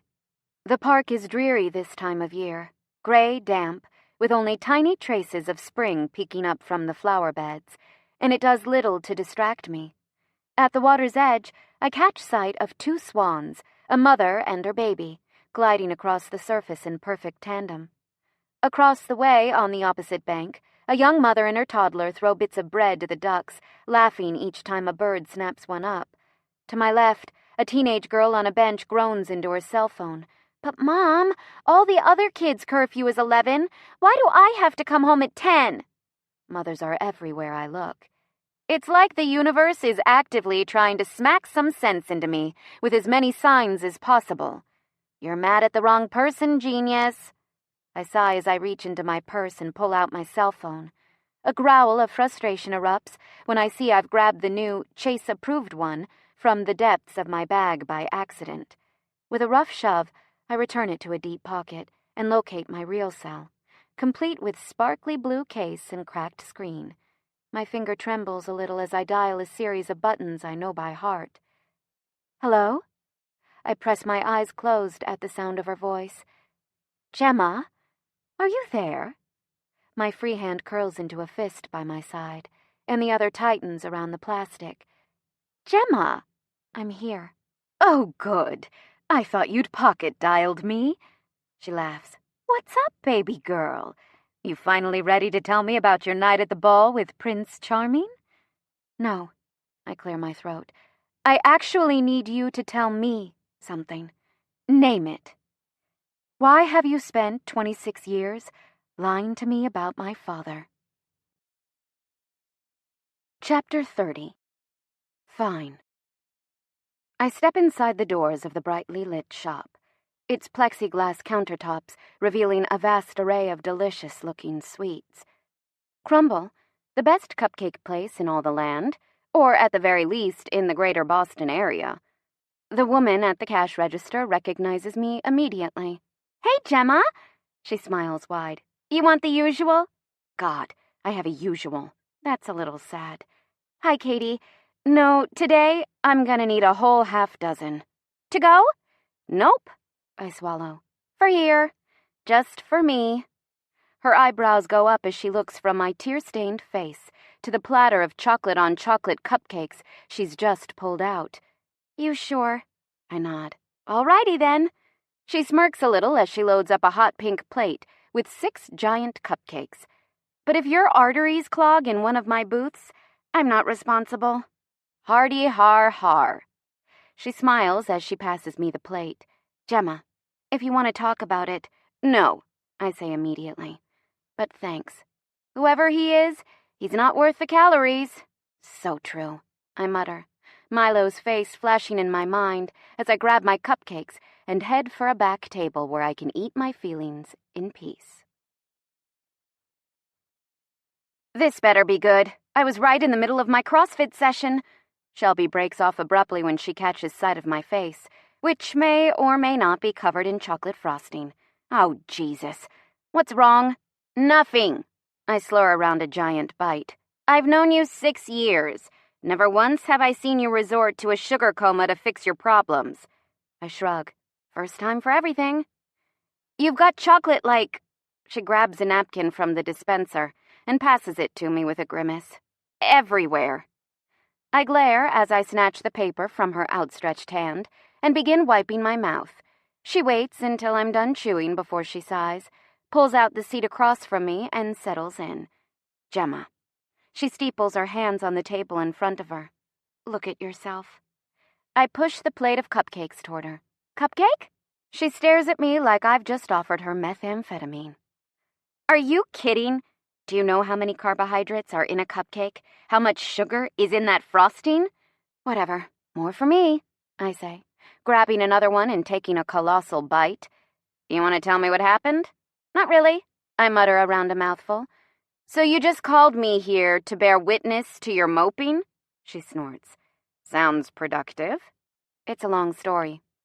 I'm already here, missing my workout, I might add. Paul's traveling for work. All I've got waiting for me at home is a paleo meal and a rerun of Top Chef. She stares at me, eyebrows raised. Lay it on me. So I do. I tell her everything. About my father, about Phoebe, about Chase. I even tell her about Brett and his threats to spill the story to the press. It takes over an hour, in part because Shelby interrupts me with questions every 2 seconds. But when I finally finish, she doesn't say a word. She just reaches out, grabs the final cupcake off the plate, and takes a bite. Wow, I've made Shelby break her 5-year sugar hiatus. That's when I know it's bad. You know how, in the past, I've teased you about having run-of-the-mill daddy issues? Shelby says eventually, after she's devoured her entire cupcake. Yeah? Well, I take it back. I take it all back. Because holy crap, that is a hell of a lot more screwed up than I ever imagined. Tell me about it. So your mom. Shelby's voice is hesitant. She admitted it? That Milo tried to be a part of your life? Yep. I take a deep breath, trying to stay calm. I've done enough yelling today, where my mother's concerned. Apparently, he's been reaching out since I was born, trying to be at least a small part of my life. He wanted to take me on vacations, introduce me to his kids, pay for college. And she never even told me about him. She let me believe he was this villain, this horrible rat bastard who abandoned me. Gem. The closest he ever got was this necklace. I reach for my neck automatically, searching for the sun pendant, but my fingers brush bare skin, and I remember I threw it off after the gala. My voice drops lower. I just can't believe she kept all this from me. Kept him from me. At least you know now, Shelby says. Maybe someday, you and Milo can move forward. After all this time? I don't know. She shrugs. Well, you don't have to decide right now. You don't have to forgive him right away, him or your mom, for that matter. She says she was trying to protect me, but I can't help this small part of me that wonders if she was really just trying to protect herself. Did she apologize? She cried. I swallow. I've never heard her cry. Ever. Geez, that's rough. Shelby winces in sympathy. I love my mother. She's my best friend. But right now I need some space from her to sort my head out. You also need to call your boyfriend. I groan. I can't. Too bad, you have to. Why? Because he's your boyfriend? And you stormed out of his office crying your eyes out? He's probably worried about you.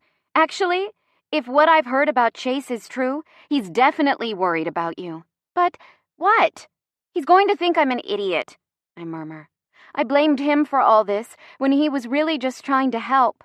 I took my anger out on him because you knew he could take it. Shelby shrugs. It's not rocket science, doll. He knows you weren't really mad at him. He's going to think I'm crazy. Gemma, I hate to break it to you, but you are crazy. She grins. That's half the fun of being around you. Thanks. That's really helpful. I groan. If he didn't like crazy, he wouldn't be with you. She reaches out and lays her hand on top of mine. Now call him!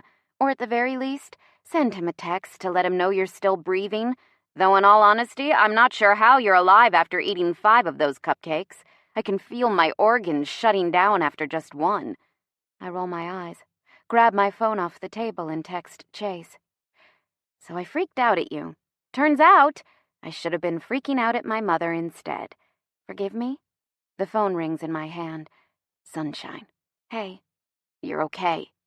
His voice is thick with concern. Knox couldn't find you.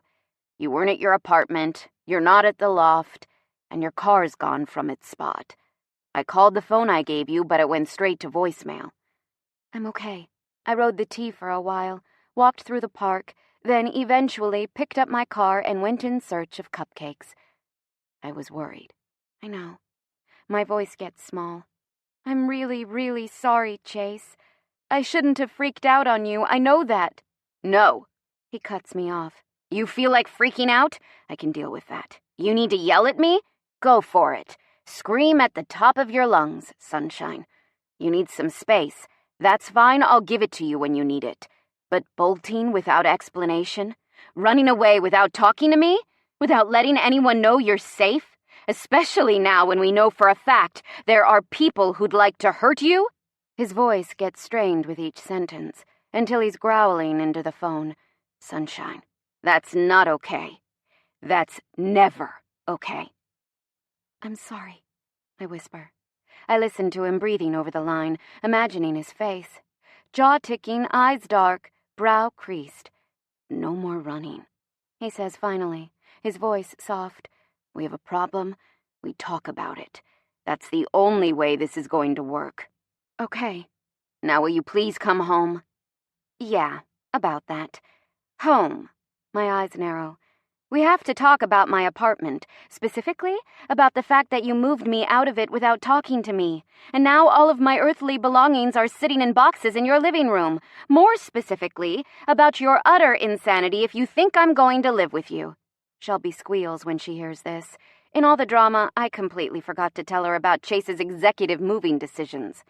I figured that might come up at some point, he says wryly. Chase! Sunshine. His voice is warm. I can hear him grinning. Don't sunshine me, mister. You freaking out? Yes, I am most definitely freaking out. You gonna run again? I pause for a beat, then sigh in resignation. No. See you at home, he says, clicking off seconds later. I listen to dead air buzzing at my ear and lift my eyes to Shelby. He moved me in without even asking. She nods. Sounds like it. He is the most annoying, bossy, incorrigible, pushy, arrogant man I've ever met. Her eyebrows lift. Anything else? I sigh. And I'm totally in love with him. I'm driving back to Croft Industries when my cell phone starts to ring. Cursing, I press a button to toggle the speakerphone and slide my finger to answer the call. Hello? Gemma? Chrissy, I can't really talk right now, but I promise to give you updates on the gala later tonight. I need you to come over. It's not really a good time, Chrissy. I have to sort some things out with Chase and my father in my apartment. Gemma! I blink, startled by the shrillness of her tone. Yeah? I need you to come over. Is everything okay? Mark's out of town on a business trip, my parents are on a cruise in the Mediterranean, and Winston refuses to eat his Cheerios. Oh, and my water just broke all over my Pottery Barn sofa, but other than that, everything's just peachy. Your water broke? I shriek. Yep. Are you sure? Gemma. There's a puddle of amniotic fluid on my living room floor. I'm sure. But you're not due for another 2 weeks. Tell that to the fetus. Okay, crap, I mutter, my mind racing. It's going to be okay. We're just, crap. Gemma, I'm the one in labor. Calm yourself. Sorry, I wince. Have you called an ambulance? No, I called you. But shouldn't you call an ambulance? I mean, I can drive you, but what if you go into heavy labor while we're caught in traffic in the tunnel? Or there's some kind of natural disaster on the way to the hospital, and I have to deliver the baby in the back seat on the side of the highway. What then, Chrissy? Silence blasts over the line. Let me get this straight. You want your pregnant best friend to ride alone in a grimy ambulance to the hospital, holding a squirming 1-year-old when she hasn't even started having full contractions yet? She asks finally. You're kidding, right? You better be kidding. Totally kidding, I agree, grimacing at my own stupidity. I'm on my way. Great. I blare my horn as I swerve into the exit lane, toward Chrissy's neighborhood. I'll be there in 5 minutes. Shelby isn't far either. We were just at Crumbles, so... You bitches got cupcakes without me? Chrissy's voice is outraged. And you weren't even going to bring me a one? I'm pregnant! Not just pregnant either. I'm in labor! Technically, we didn't know you were in labor. But you do know their red velvet is my favorite. Chrissy, there's a baby currently coming out of your womb. Please focus. Whatever, she grumbles. Just call Shelby. One of you will have to keep an eye on Winston while I do this thing. Only Chrissy would refer to giving birth as this thing. How far out is Mark? He's in San Diego for a conference. He's hopping on the first flight back, but he won't land for at least 6 hours. Damn, I swallow. Just breathe, Chrissy. I'll be there before you know it. I'm breathing just fine. Good, well, keep doing that, she snorts. You know what would have made this day a hell of a lot better? What? A red velvet cupcake. I roll my eyes and hang up, immediately hitting a button to dial Shelby. It rings once, twice, and then her voice is snapping over the line. Miss me already? I cut right to the chase. Chrissy's in labor. Crap. That's what I said. I merge lanes erratically, cutting off a taxicab in the process. He lays on the horn and flips me off, shouting a loud Bostonian, "Fuck you!" for added emphasis. Oops. Anyway, I'm almost to her place now. Long story short, the baby's early. Mark's across the country and she needs us to watch Winnie, plus hold her hand and do those weird Lamaze breathing exercises while she pushes. Oh, and she really wants a cupcake. I don't think you're supposed to eat before labor. Something about all the pushing combined with a full digestive tract leads to unwanted bowel movement. Ew! TMI, Shelby. TMI. She sighs. I'm on my way. I'm pulling up outside now. See you soon. I toss my cell back into my purse as my eyes scan the street for a spot in front of Chrissy's building. There's not a single free space to be seen, and I don't have time to circle the block, so I swerve into a restricted tow-away zone in front of a fire hydrant, flip on my hazard lights, and race into Chrissy's building without bothering to shut off my engine. A car thief's dream, I know. But I'll be back in a second, and it's Back Bay.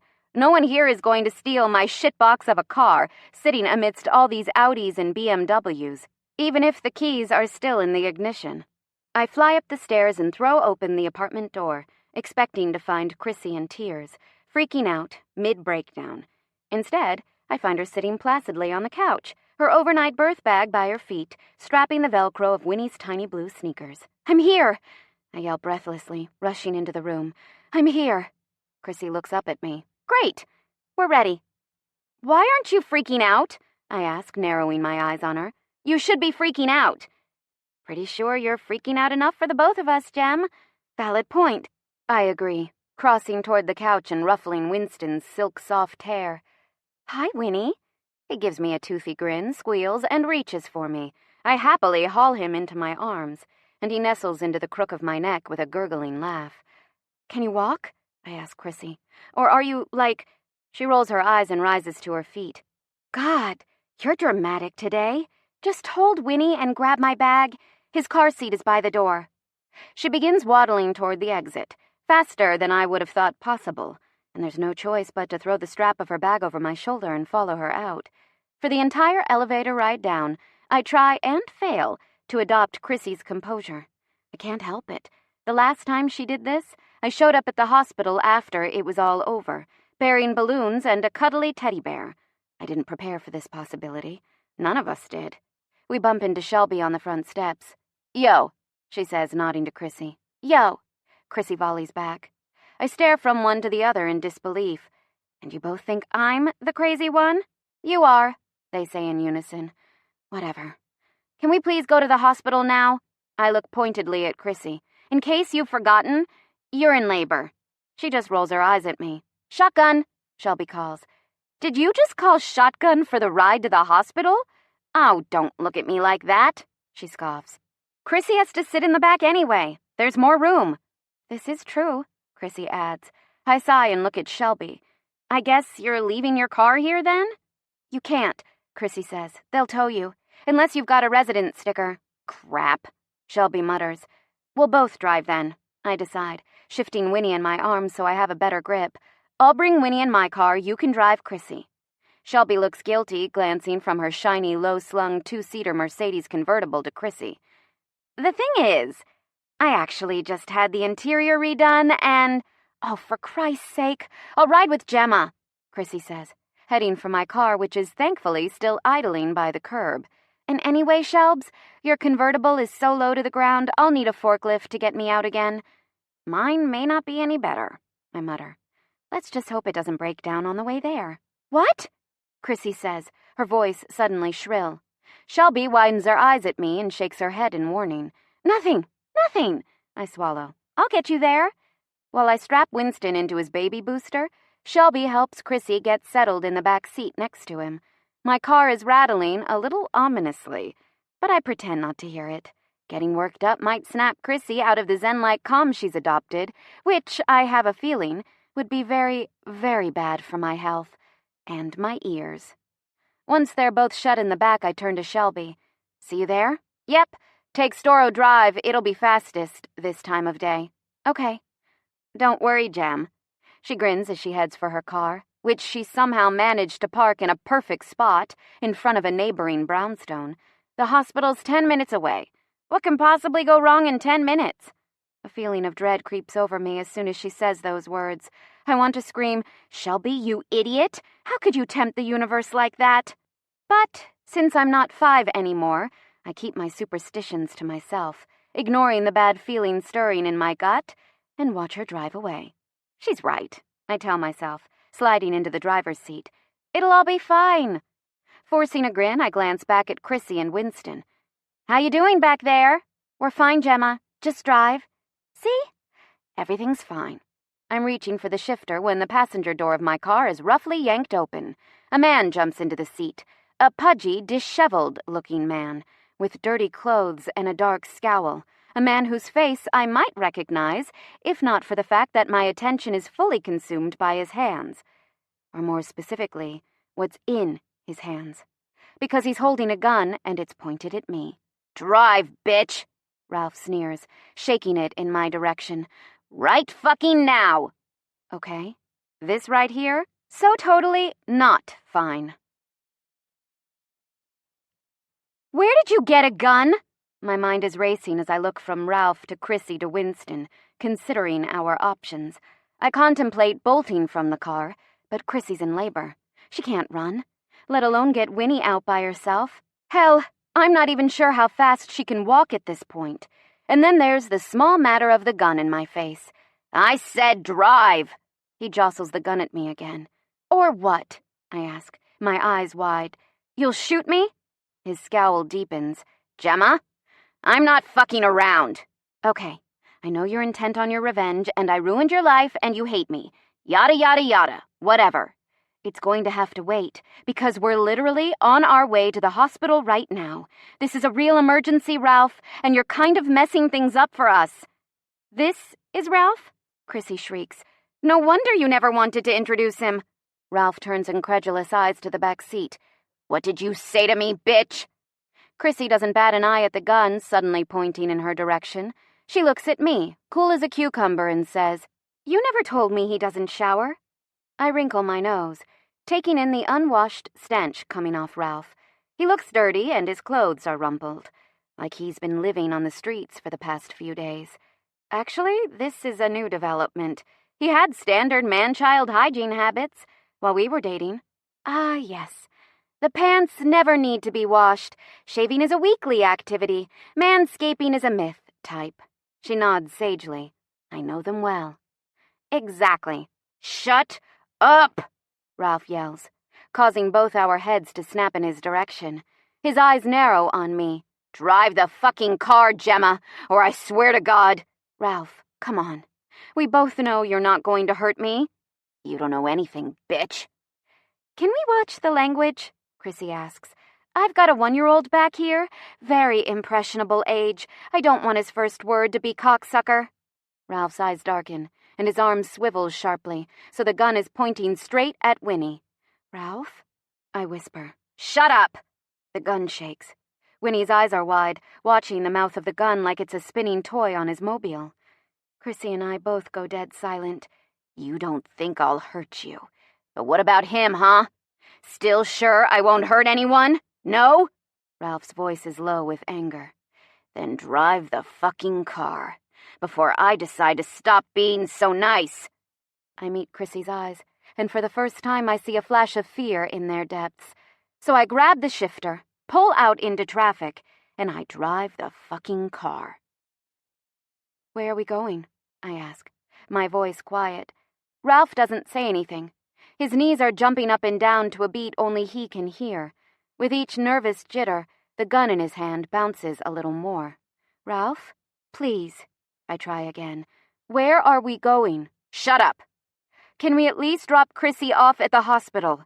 This isn't about her, it's about me. The hospital isn't far from here, and if you let me drop her off, I'll go with you. Wherever you want to go, just let me. "Do you think I'm some kind of idiot?" He sneers, glaring at me. Kind of, yeah? "You really think I'm stupid enough to let you stop at a fucking hospital?" He continues. I mean, a girl can dream. "Just drive." My hands tighten around the steering wheel as I meet Chrissy's eyes in the rearview mirror.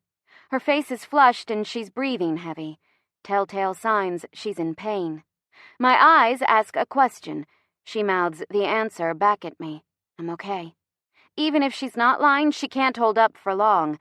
I'm not sure how fast her labor is progressing, but I'm relatively certain we should get to a hospital pronto.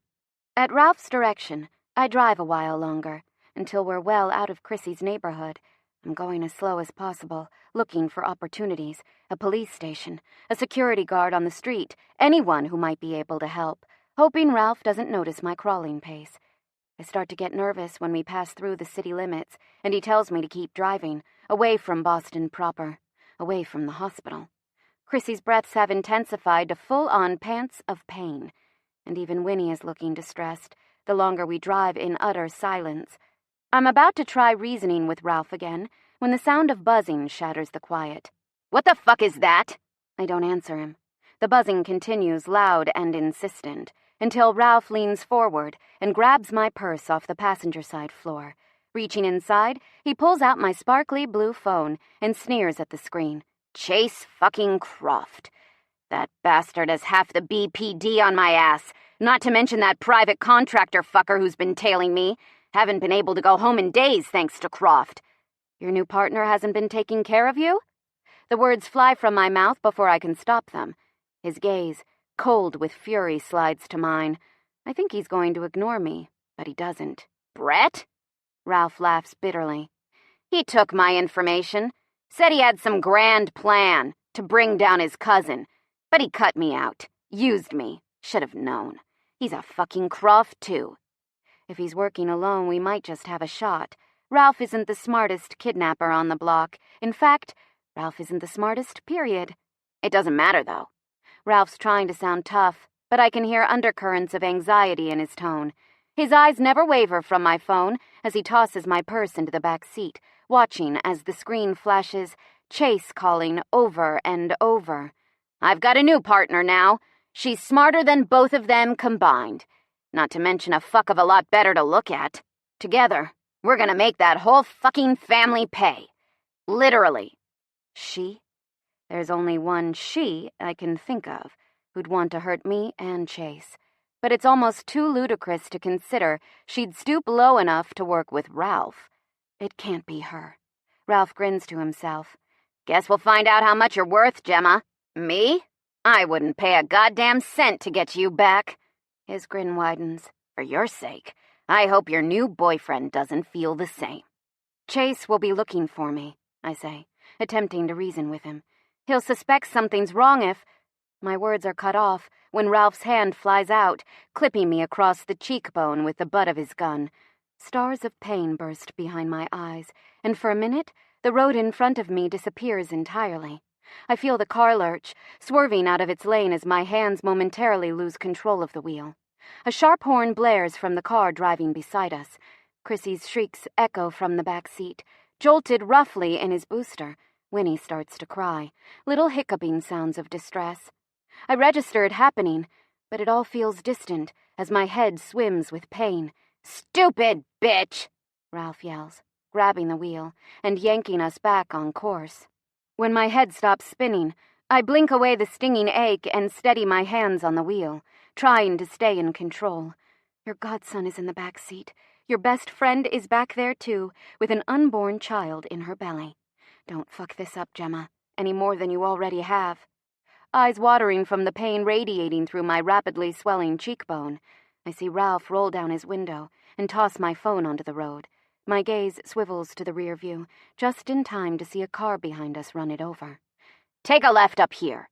Ralph's legs are jittering again, and every few minutes he glances in the side mirror like he thinks someone might be following us. I turn the car down a road I don't recognize. We've reached the outer fringes of the city, where the buildings are a little worse for wear and the people a little less polished. Graffiti streaks the sides of crumbling concrete overpasses, trash litters the street, and few businesses are actually open, though it's only late afternoon. We pass row after row of triple-decker public housing projects before entering a stretch of seemingly abandoned warehouses. Both pedestrian and car traffic grow thinner as we weave through this forgotten southeastern suburb. The sound of a phone beeping makes my entire body tense.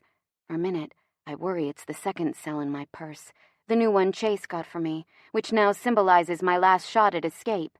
But it's Ralph's, buzzing in his pocket. What is it? He snaps into the receiver.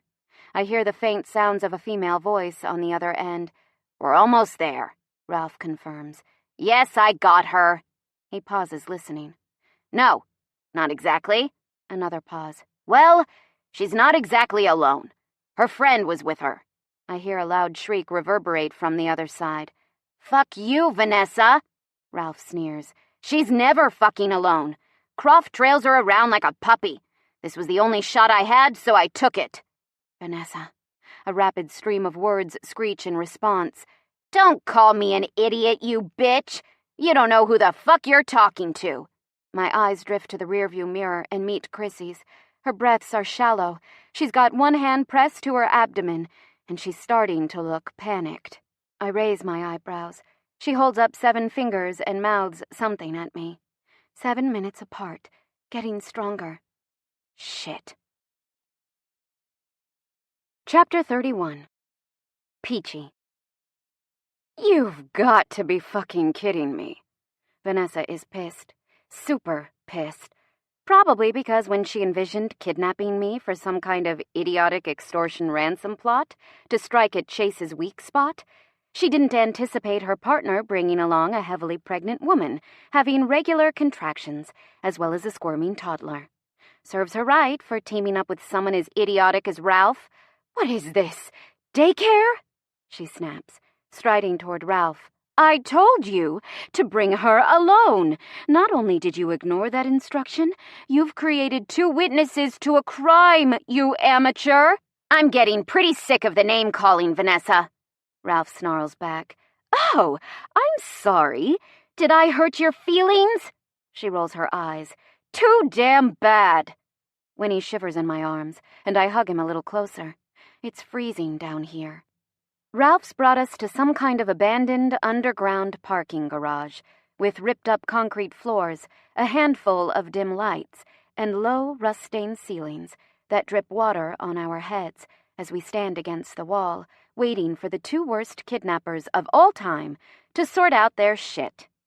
The age-yellowed headlights of my car do little to illuminate the space, but the bright LEDs of Vanessa's Mercedes cast a huge halo around the cavernous garage. Chrissy's got one hand pressed to her abdomen, as if she might stave off the pain with firm pressure, and her other is wrapped tight in mine, clenching hard enough to bruise the bones of my fingers each time a contraction moves through her. Right now, between waves of pain, her eyes are squeezed tightly shut as she focuses on her breathing and tries to tune out Ralph and Vanessa. You're such a bitch. I don't even know why I teamed up with you. Because you needed me, asshole. It was my idea to grab her and force Chase to pay up. Well, I don't need you anymore. I can do it without you. You've got half the Boston police force out looking for you, Vanessa scoffs. As soon as you make contact and Chase finds out you've got his girlfriend stuffed in a trunk somewhere, you'll be dead fucking meat. You need me to negotiate. And since you've been such a royal fuck-up, I'm upping my price. I want 70% now. What's all this about a trunk? You said 50-50. That was before you brought a pregnant woman and her spawn into the mix. They go on like this for a while. I rub my hand over Winnie's back in soothing strokes, hoping it might calm him down. Spawn? Chrissy whispers, so only I can hear. Really? I glance at her, drop my voice so low it's nearly inaudible. Tell them your contractions are getting worse. Tell them you have to sit. Wouldn't exactly be lying if I told them that, Jem. She winces in pain, holding her abdomen like it's being torn apart from the inside. Probably because it is. My purse is in the back seat. There's another phone inside. My words are hushed but intent. Get it? Call for help. Her eyes widen in comprehension as she nods, pushing off the wall, where we've been standing since Ralph forced us out of the car at gunpoint into this drippy, damp place. Vanessa is shrieking again. 70-30, or I walk. You're lucky I'm not asking for more. Hey! She breaks off abruptly when she catches sight of Chrissy, waddling toward the car with measured steps. Where the hell do you think you're going, preggers? Oh, so you did notice I'm pregnant. I have to hand it to Chrissy. She never even breaks stride as she tosses the words over her shoulder. Could have fooled me, but really, don't let me interrupt your little tiff. I'm just going to sit because, well, there's a fetus pressing against my cervix, like a train barreling down the tracks, and gravity is really not my friend right now, if you know what I mean. Ralph steps forward. Listen, bitch, I don't care. What's the going rate for infanticide these days? I ask, interrupting him. Anyone know? Vanessa rolls her eyes. I think it's 25 to life, Chrissy shrugs. Does Massachusetts have the death penalty? I can never remember. Oh, I'm not sure. But I don't think juries look too kindly on baby killers, not to mention the inmates in prison. I can only imagine what they'd do to a guy responsible for the death of a pregnant woman and her unborn— Okay. Ralph's looking a little rattled. Get in the fucking car and don't fucking move. And leave the door open. Christ, this is a fuck-up, Vanessa mumbles.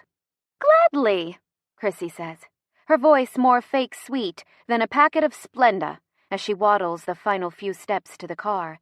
I catch her eyes just before she slides into the back seat, and hope she reads the message in my gaze. Please be fast, and please be careful.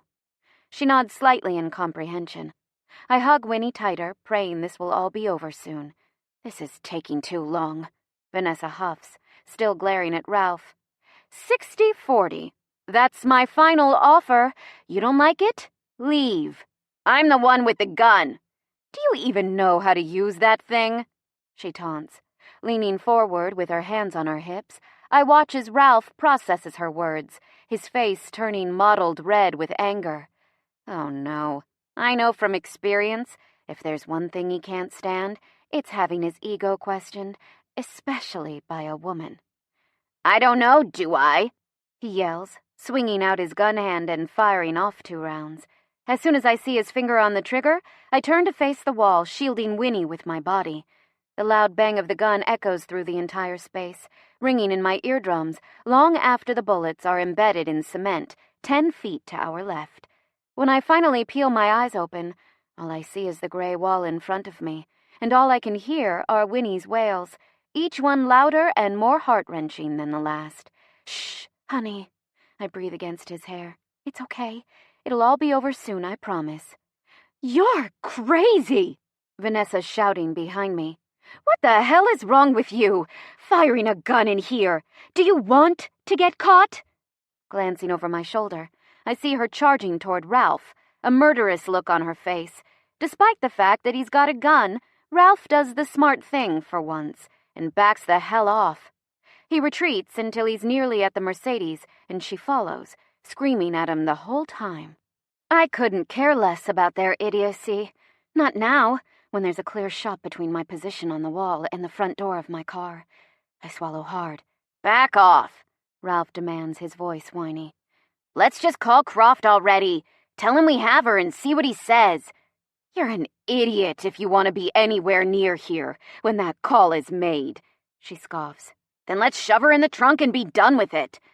I try to tune them out as I hug Winnie closer and begin to edge along the wall.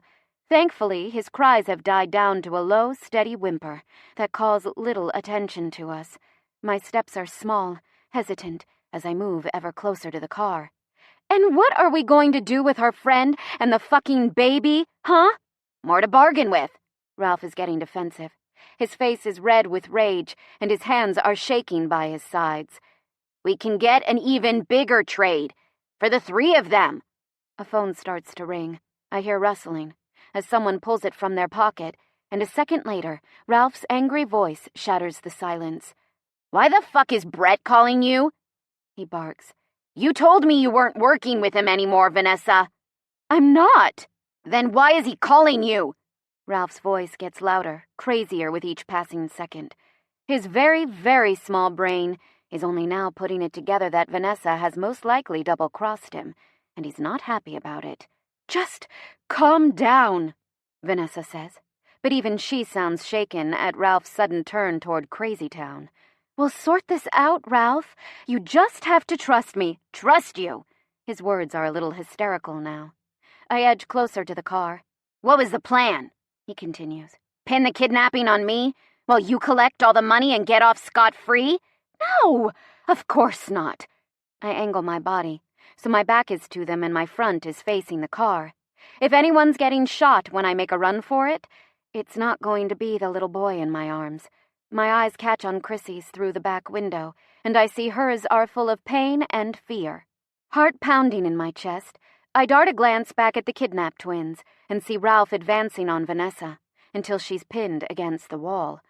By my guess, there's about 20 feet of space between us. How long does it take a bullet to travel 20 feet? Not long, that's for damn sure. Still, when I see him turn fully away, so all his attention is focused on the cowering blonde before him, I know it's now or never.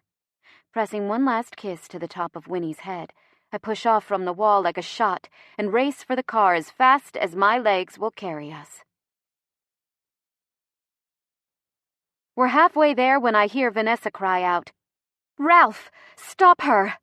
Shit. I hear a muttered curse, the sound of pounding footsteps, and the unmistakable rapport of a gun firing in my direction. Bang, bang, bang, bang. Searing pain grazes my shoulder, causing me to stumble. I'm nearly blind with agony, but I force my feet to keep moving, one after another. The welcome clicking sound of the gun running out of rounds reaches my ears. Thank God, we're almost there. A final burst of hope shoots into my bloodstream, like a needle of adrenaline straight to the heart, as I fly across the pavement faster than I've ever run in my life. "Gemma, you fucking bitch!" Ralph screams. "Stop!" I don't. We're nearly at the car when the front door flies open. I see Chrissy, legs still in the back seat, half lying on the center console, and I practically toss Winnie into her waiting arms. My ass isn't even settled on the front cushion when my hand hits the shifter and my foot slams down on the gas pedal.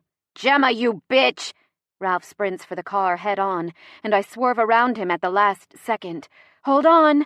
I yell, just before my hands tighten on the wheel and whip it all the way left. The U-turn is so sharp, I think we might flip. But eventually, the car rights with a squeal of tires and the smell of burning rubber. I press the pedal flat to the floor and blast past my rat bastard ex, who's still screaming like a crazy person. Probably because he is a crazy person. "You okay?" I yell to Chrissy as we race up the ramp toward daylight.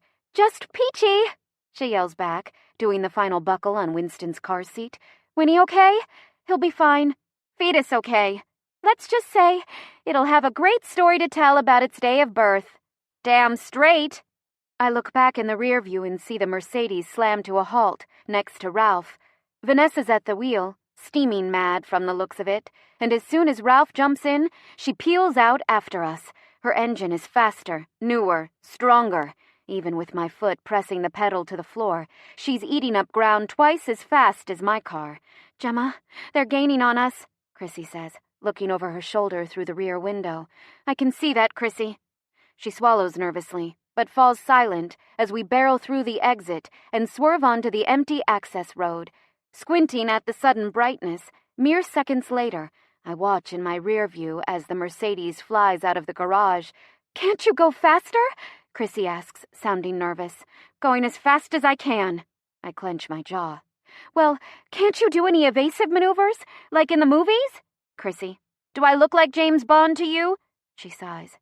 "If we can make it to the end of this stretch, we'll be back in semi-civilization," I say, not sure whether I'm reassuring her or myself. They won't be able to follow us with other cars and people around. My car starts to rattle, a sure sign the engine is straining as we fly down the seemingly endless straightaway. Chrissy moans in the back seat, her back arching as another contraction hits her, hard. They're getting closer together. "How you doing back there, Chrissy?" "Just..." Deep breath. "Peachy." Deep breath. "Uh-huh." "The other moms?" Deep breath. "At my birthing class?" Small moan. "Can shove it." Deep breath. "With their water births?" Bigger moan. "And private midwives?" Deep breath. "I'm in a freaking car chase."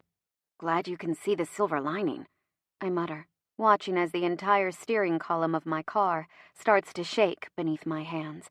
A strange burning smell has begun to drift back from the engine and fill the interior. Definitely not a good sign. I dart a glance ahead and see we're nearly halfway back to the main road. My eyes snap up to the rear view, and I see the Mercedes has crept closer, the front mere feet from our back fender. So near I can make out Vanessa and Ralph's faces through the windshield. She beeps, loudly, and it sounds like a threat. "Shit. Where's the closest hospital, Chrissy?" "Don't know." She's breathing through clenched teeth, her face pinched in pain, but I think the contraction is starting to pass. "Not even sure where we are." "Maybe Roxbury, Mattapan?" I swallow. I don't know. Not exactly our kind of neighborhood, she pants. Did you find the phone? Are the police coming? Called Chase, then police. She shudders with pain. But the phone ran out of battery before I could describe where we were. Shit! Could they track the call? Triangulate our signal? Or is that just something that happens in the movies? Seriously.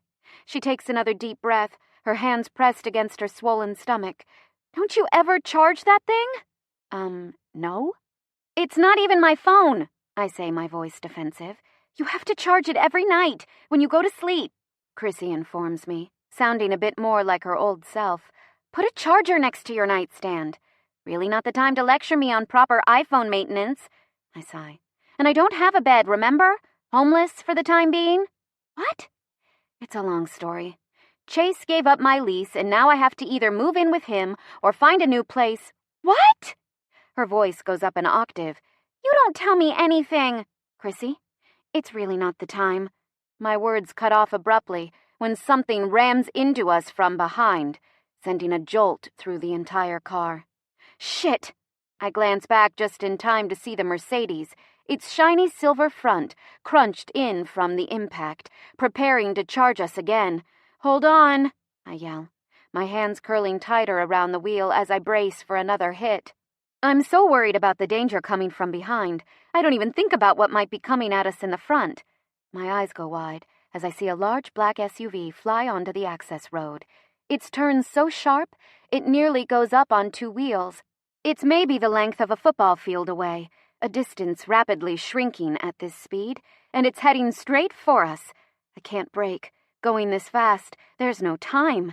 Plus, there's the small matter of Vanessa. As soon as I think her name, the Mercedes slams into us again, its impact hard enough to give me whiplash, not to mention make my already struggling car start to wheeze in a not-so-good way. Distantly, I hear Chrissy trying to soothe Winnie in the back seat, but I can't spare much thought to them. Not with the SUV bearing down on us, coming closer and closer with each second, like some deadly game of chicken, sure to end with all of us in the hospital, or worse, the morgue. Who is that? Chrissy shrieks. Not sure, but I don't think they're on our side. Of course not. Her voice is laced with pain, the sign of another contraction rolling through her. That would be too... Deep breath. Damn! Small moan. Easy. Her contractions are coming closer. 5 minutes apart, maybe less. Shit, shit, shit! I curse under my breath, watching the road rapidly disappear between me and the SUV. When the space shrinks to 50 yards, I start to lay on my horn. Get out of my way! I chant over and over. Get out of my way! Move, asshole! Chrissy shouts, feeling a bit less magnanimous. This is so not the time to fuck with me. Each of her words is punctuated by a scream of pain. I blast the horn again, one long suspended beep. But the SUV doesn't move to the side of the narrow road. If anything, it starts coming faster. The Mercedes rams us again from the back, so hard I almost lose control of the car. Shit. Chrissy, hold on, I swallow, and hold Winnie. Run the fucker off the road, Chrissy yells back at me, and then let me out. Deep breath. So I can kill, small scream, that blonde bitch. Really helpful, Chrissy. I tug once on my seatbelt, making sure it's clipped tight, and watch the road dwindle. 30 yards, 25, 20. I take a deep breath. 15 yards, 10, 5. At the last possible second, I swerve the wheel sharply right. I register the SUV flying past us on the left, a familiar Hulk-sized man behind the wheel. But most of my attention is locked on the road in front of me, or lack thereof. Dirt flies up in a cloud as we spin out, the tires skidding onto the slope of patchy grass beside the road. The wheel is wrenched from my hands as I lose control of the vehicle. The world goes mute. Time seems to slide into slow motion as I wait for the inevitable crash. Somehow, my hands find the wheel again, clamping down in a last-ditch effort to bring the car back under control. It's locked hard over. No matter how hard I try to turn, it doesn't budge. I see the fence, a towering 10-foot wall of graffiti and concrete lining the roadway, coming ever closer to my windshield. I think I scream, but I'm not sure. All I know in that instant is that I'm probably going to die. And if I die, it'll be without telling the one man who's ever scaled the walls of my heart and made himself at home that I'm pretty sure I'm in love with him. Actually, I'm not pretty sure. I'm sure. Certifiably 100%, no going back, in love with him. My last thought, before we slam front first into the wall with a piercing screech of metal and a shower of sparks, is that I hope, somehow, he knows that. I must have passed out for a second, because when I come to, the dust has settled, somewhat. My head aches worse than anything I've ever felt before. Judging by the pain in my lungs, I figure at least one of my ribs has to be broken. Either that, or the airbag hit me hard enough to rearrange my internal organs.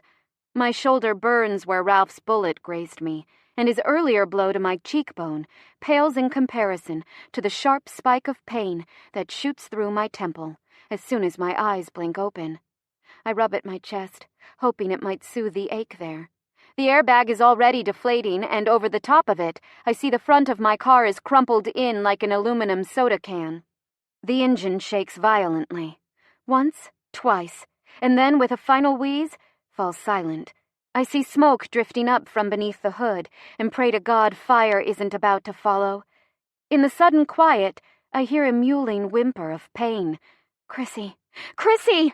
I scream, turning around to face her as my hands search for the release button of my seatbelt. "Chrissy, are you okay?" My heart pounds madly in my chest as my eyes fly over the back seat. She's there, eyes slivered open, her hand on Winnie's tiny, flailing arm. He's alive. She's alive. "Chrissy, talk to me!" My voice cracks. "Tell me you're all right!" "Just," she wheezes, "peachy." I try to chuckle, but it hurts too much. "Glad to hear it. Is Winnie okay?" "I think he's just shaken up," she says, stroking her fingers through his hair. "We'll be okay." "Good. Mark would have killed me. Totally." Her grin is lopsided, but it's there. "Listen." "What?" "Listen." She sits up a little straighter. "Sirens!" I strain my ears, listening, and when I do, I hear them. The undeniable sound of police cars racing toward us. Thank God. I take a deep breath and pain streaks through my chest. "Now you can get to the hospital and have that damn baby." "Let's hope I make it that far." Her smile fades a bit. "I really don't want some state trooper looking at my hoo-ha." "Seriously, Chrissy, we need to discuss your priorities." I hear her laugh. But the sound is swallowed up as my car door is yanked open with a jarring squeal of metal. I turn, fully expecting to find a police officer, firefighter, paramedic, really any kind of first responder would do. At this point, instead, I find the Hulk. I'm so stunned by his appearance. I don't even fight him as he reaches in, wraps his hand around my biceps, and yanks me from the car without a word. "Hey!" I scream. Then he throws me up over his shoulder. "Put me down! Bring her back here!" I hear Chrissy shrieking. "Or I swear to God I will kill you! Chrissy! Gemma! You've got to be kidding me!" I scream as my fists pound his back, flooded with disbelief that I'm being kidnapped again! Kidnapped from my kidnappers! It would almost be funny if it didn't totally suck. I can't see much, considering I'm hanging upside down and all, but I can tell the Mercedes is long gone. That's not much of a surprise. Vanessa and Ralph may have been the worst abductors in the world, but evidently even they were smart enough to cut and run when they saw my car spin out of control. Kidnapping is one thing, murder is another. The Hulk doesn't break stride or bother to respond to any of my curses. He just walks up the dirt incline toward his SUV, which, I'll have you know, didn't suffer so much as a scratch, pulls open the passenger door, and tosses me inside. To my surprise, he doesn't close the door after me. He keeps coming, wedging his massive frame into the seat until I'm forced to scramble to the driver's side to get away from him. "What do you think you're doing?" I screech. He doesn't answer as he settles into the passenger seat, pulls the door closed, and flips the locks. "Drive," he says flatly. "I'm not driving anywhere." I stare at him like he's a total crazy person. And I'm not leaving my friend. She's pregnant. She needs medical attention. Cops will be here any minute. Exactly, and I fully intend to wait for them. His jaw clenches as he stares me down with those eerie, empty eyes for a long moment before reaching into his jacket pocket and whipping a sleek black gun from his holster. He's not like Ralph. He definitely knows how to use that thing. Drive. I swallow hard, glance one last time at my car, still smoking faintly by the wall, and pray to every god up there that Chrissy, Winnie, and the yet unnamed fetus will be okay. And then I drive. Chapter 32. Let Go. We're silent for almost an hour. I listen each time he tells me to make a turn, change lanes, merge onto a different road. Every bone in my body aches to the point of distraction. My mind searches for possible escape plans, but everything I come up with ends with me meeting a very gruesome end, either staring down the barrel of the Hulk's gun or bleeding out in a flipped SUV, neither of which sounds very appealing at the moment. I can only hope Chrissy is with the police by now, that she's safe at the hospital. Eventually, we leave the highway and merge onto a winding back road, the trees growing denser as we move ever eastward. The coast can't be far off now, and I feel dread stir to life in my stomach as thoughts tickle at the back of my mind. Thoughts of another car ride, not so long ago, when Chase told me a story about the house he grew up in. When we pass an ornate wooden sign that reads, "Manchester by the Sea welcomes you," I feel the pit in my stomach morph into a bottomless cavern of anxiety. I know exactly where we're going. I hear Chase's voice echoing through my mind. They were driving home one night, to our summer house in Manchester. It was raining out, really miserable. The roads were slick. My hands clench tighter around the wheel. Why are we here? The Hulk looks over at me, surprised I've broken my resolute silence, and readjusts his gun where it lays against his knee. Brett wanted you to bring me here, right? I try to keep my voice calm, but it starts to fray as hysteria creeps in. He did, didn't he? He looks out the window as though thoroughly bored by my questions. Why? I ask. Why here? He doesn't say a word, but I worry, deep in my bones, that I already know the answer. When we round a bend and the bridge comes into sight, I pump the brakes, hard. It's smaller than I thought it would be, maybe 40 feet across, 15 feet wide, constructed of wood planks and a stone foundation. Thin plywood railings on either side are all that separate cars from plummeting into the inlet below, where water rushes in with the evening tide.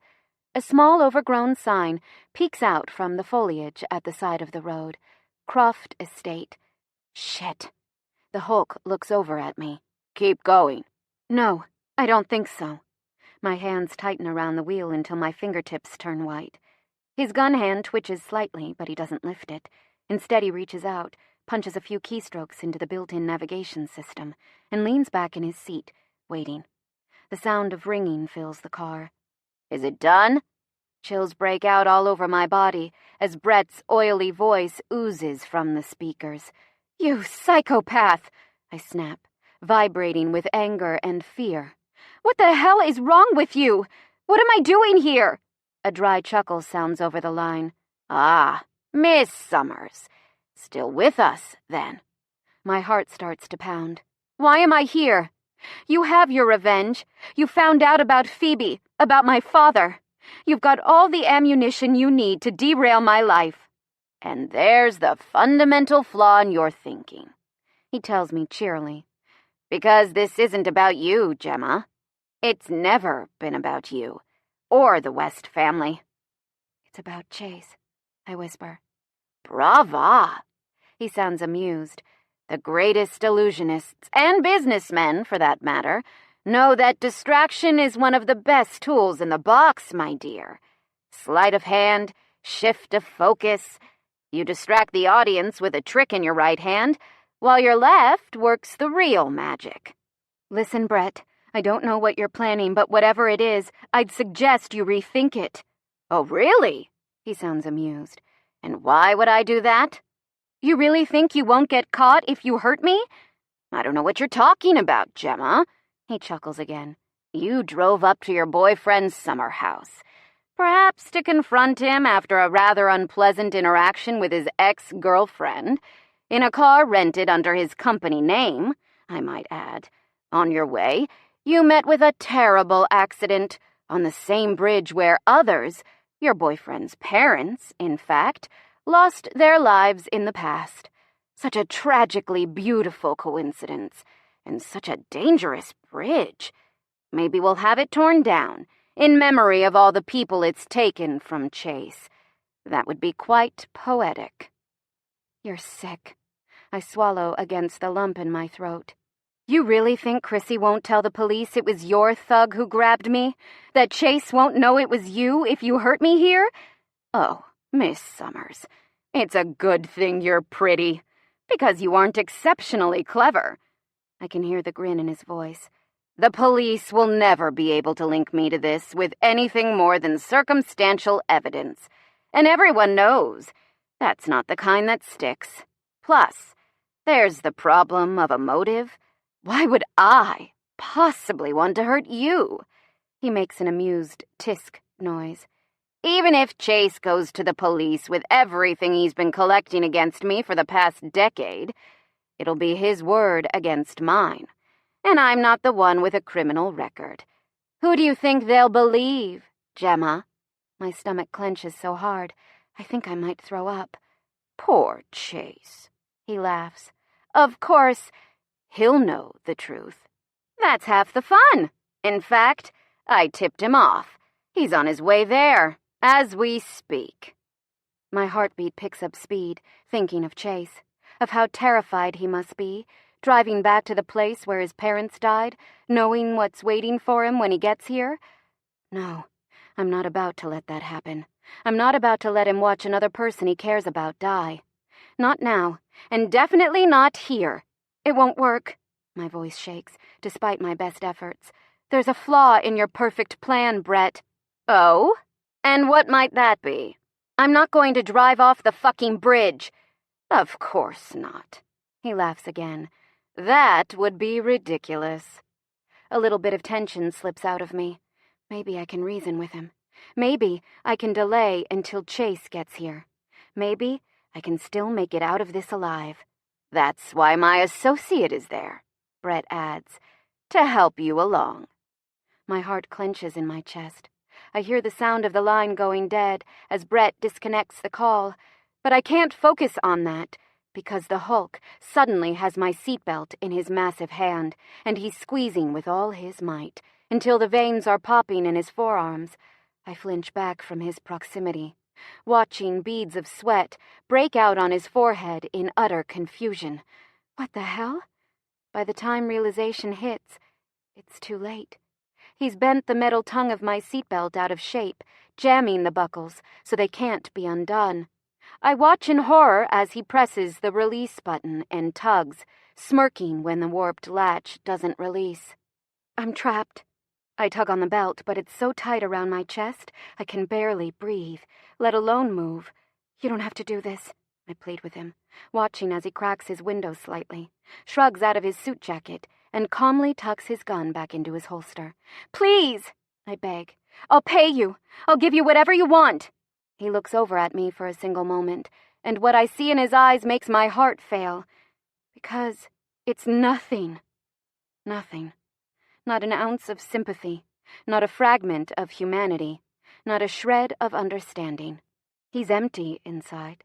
His eyes don't leave mine as he reaches over, grabs my right knee with one beefy fist, and jams it down onto the gas pedal with so much force, I've got no chance in hell at resisting him. The car lurches forward, toward the bridge, and I try to swerve, but his other hand is latched onto the wheel, keeping us on a steady course for disaster. I hear the moment we cross onto the bridge, the sound of the tires, spinning over uneven boards, and I feel my stomach fly into my throat when the Hulk pulls sharply on the wheel, sending us careening toward the barrier, toward the water. I don't have time to think how insane it is that this is my second car crash of the day, because suddenly we've hit. The wood railing snaps like a toothpick when our car crashes against it, through it, and then we're flying. No, We're falling. I don't scream when we hit the water. I can't. All the breath is stolen from my lungs on impact. We land so hard, my teeth clack together in my skull, and my head whips forward with such force, I'm surprised my neck doesn't break. There are sounds, rushing water, the sputtering engine, but I barely hear them. My eyes are wide, watching the water creep up over the hood as we slowly slip beneath the surface. The Hulk has already undone his seatbelt and rolled down his window the rest of the way. Water is spilling over, filling the passenger side so rapidly, the entire car will be full in a matter of seconds. He doesn't say anything, doesn't even look at me, as he maneuvers his huge frame against the stream of water, out through the open window. I hear the sound of his feet, pushing against the metal door as he swims off. And then I'm alone. "Wait!" I gasp, feeling water ascending up past my knees, my stomach, my chest. "Please!" But he's gone. I barely manage to pull in a last breath before the weight of water wins out in one great, final torrent that fills the car to the ceiling. The world goes dark as I sink slowly toward the bottom, the weak evening sunlight barely filtering through the murky depths. I wonder vaguely how deep it is here, if I'll still be alive when I hit the bottom. I want to scream, but I know I can't waste my air, so I thrash against my seatbelt instead. I claw at the buckle until my fingernails tear. I curse Brett and the Hulk and Vanessa and Ralph. And then, as the strength in my arms starts to wane, as my will to fight slowly ebbs, as my vision starts to fade out around the edges, and my lungs start to burn, I curse myself. I curse every stupid, stubborn, self-preserving bone in my body for ever pushing Chase away. I curse all those horrible, harmful voices in my head that told me it would never work, that a girl like me would never make a man like him happy. I curse the marrow in my bones, the strands of my DNA that truly believed I wasn't worthy of a love like this. With the last of my strength, I tilt my head toward the sky. The faintest beams of sunlight shine down through the windshield. I wish I could feel their warmth, but I can't feel anything anymore. Except cold, dark, alone. As I slip away, I pretend he's here with me, his hand on my arms, his lips warm on mine, the rough calluses of his fingers tracing my skin. Chase. The last thing I see before the darkness takes over and I fade into nothing is an image of his face, those green eyes, that wolfish grin, and with him burned forever onto the backs of my eyelids, I smile as I let go. It's not a bad way to die. Chapter 33. After. Breaking up is never easy, I suppose, which is probably why so many people suck at it. We're so scared to hurt feelings, to place blame, to be anything but polite, that we retreat to the safety of cliches. It's not you, it's me. We can still be friends. I need to focus on myself. Our friendship means too much to me. I've been on the receiving end of my fair share of these lines, and I'm not ashamed to admit I've even used some of them. Because when it comes down to it, it's a lot easier to feed someone a line than simply say what you feel. We're not it. You're not the one. I'm sorry if I hurt you. At some point, we all decided that honesty was no longer the best policy. We chose collectively to embrace the cliché, to generalize, to standardize, until all those pesky personal feelings are sucked right out of the dreaded encounter, until our breakups more closely resemble a business severance than the ending of a relationship. Hell, it's practically become a competition. Who's more aloof? Who handles the mess with the least perceivable distress? Who's winning the breakup? And hey, maybe that would be okay. Except those harmless little clichés aren't really so harmless. Because when you hear those same lines over and over, when someone can't be bothered to end things with a good reason, with some emotion and honesty, or hey, even an original line, scary thoughts start to take root. Those little voices in your head say you aren't even worth the effort it takes someone to dump you with a little personalization. They say you aren't worth the time, the energy, the emotional drainage. You aren't worth anything at all. I spent a long time listening to those voices, believing them, hearing them, fearing them. And when I met a man who made me question everything, it took me a long time to shake them off. So long, I almost missed my chance to tell him the only thing that matters. We're it. You're the one. I'm sorry it took me so long to figure it out.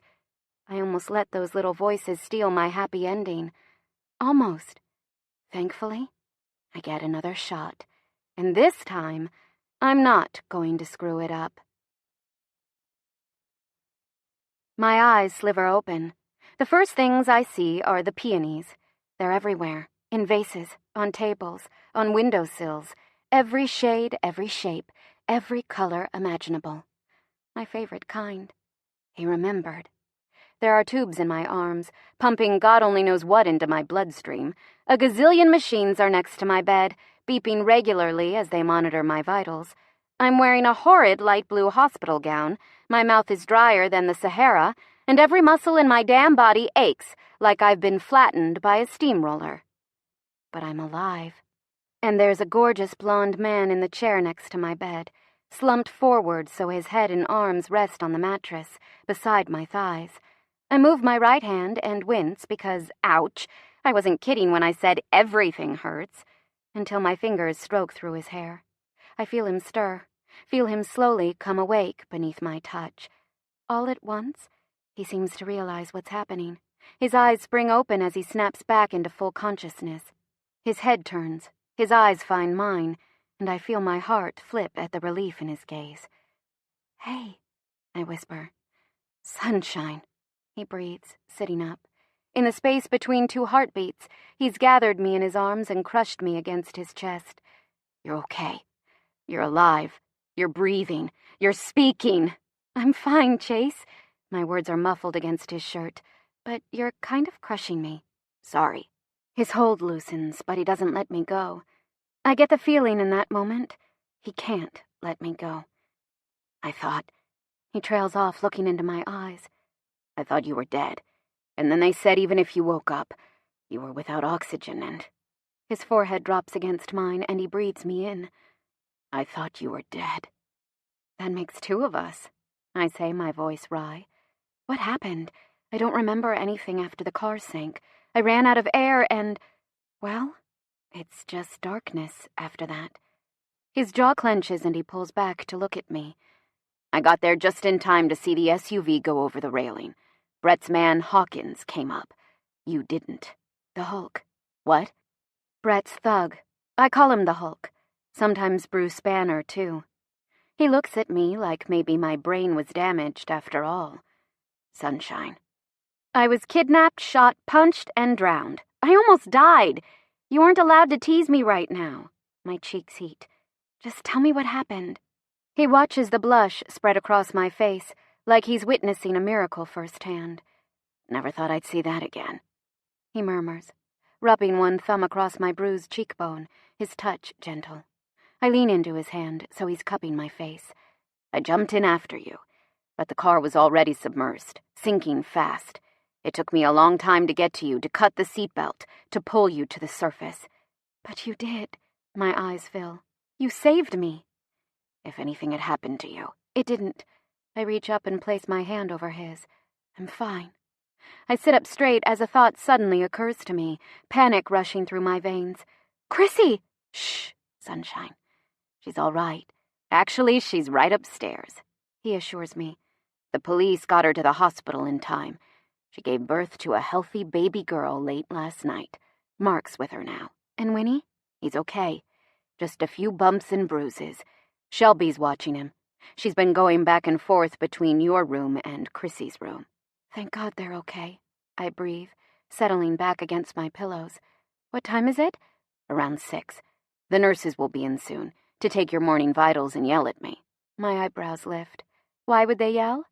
"This is the ICU. Visitors aren't supposed to spend the night or bring flowers."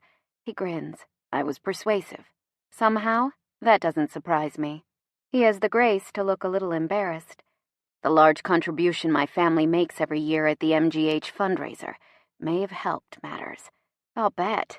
My voice is dry. "Wait, I'm at Mass General?" "Yeah. You were in rough shape. They airlifted you here."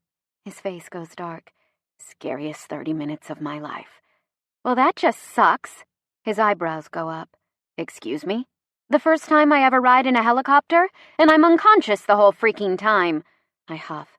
Just my luck. He grins and shakes his head at me. I'm serious, I protest. As soon as you're better, I'll take you on the company helicopter. Seriously? Seriously. He kisses me then. Just a light brush of his lips over mine, and the tenderness of it steals my breath. You should sleep, he says, pulling back slightly, his eyes moving over my features like he's trying to memorize them. You need to heal. I'm fine, I murmur, but I can hear the drowsiness in my own voice. Shh. My eyelids slip closed, despite my best efforts. Chase? Yeah, sunshine. Are you staying? He pauses a beat. Always. I let the beauty of that single word sink into my bones.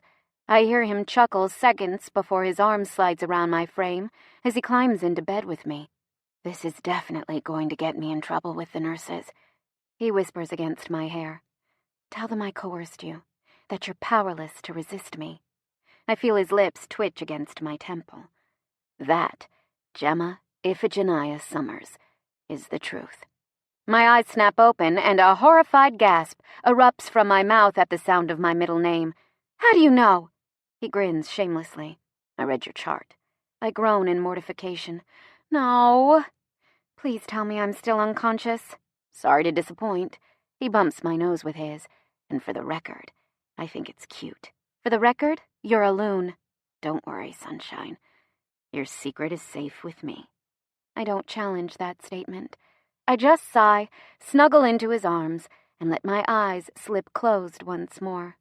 Because I know Chase's arms really are the safest place on Earth. She's still sleeping? Are you sure there isn't permanent brain damage? It can't be healthy for her to be sleeping this much. Shh, Shelby. You'll wake her, and wheel me closer. The baby brigade won't let me out of this damn chair, but I don't have to be shoved into the corner like some distant cousin. Chrissy, we aren't even related to Gemma. A distant cousin has more rights to be in here than we do. It was a figure of speech. Now wheel me closer. A sigh. Fine. But seriously, do you think Chase was lying when he said she woke up this morning? Maybe the grief did something to his head. Maybe he's delusional, and she's really a vegetable. Shelby, don't call Gemma a vegetable.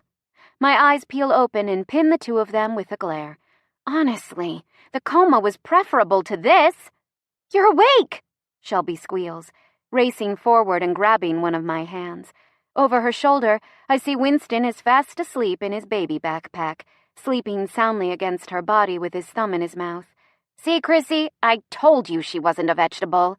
Yeah, that's exactly what you said, Shelbs. Chrissy rolls her eyes. How are you feeling, Gem?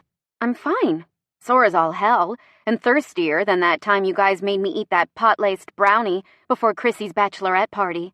Here. Shelby passes me a cup of water from the nightstand beside my bed. Drink.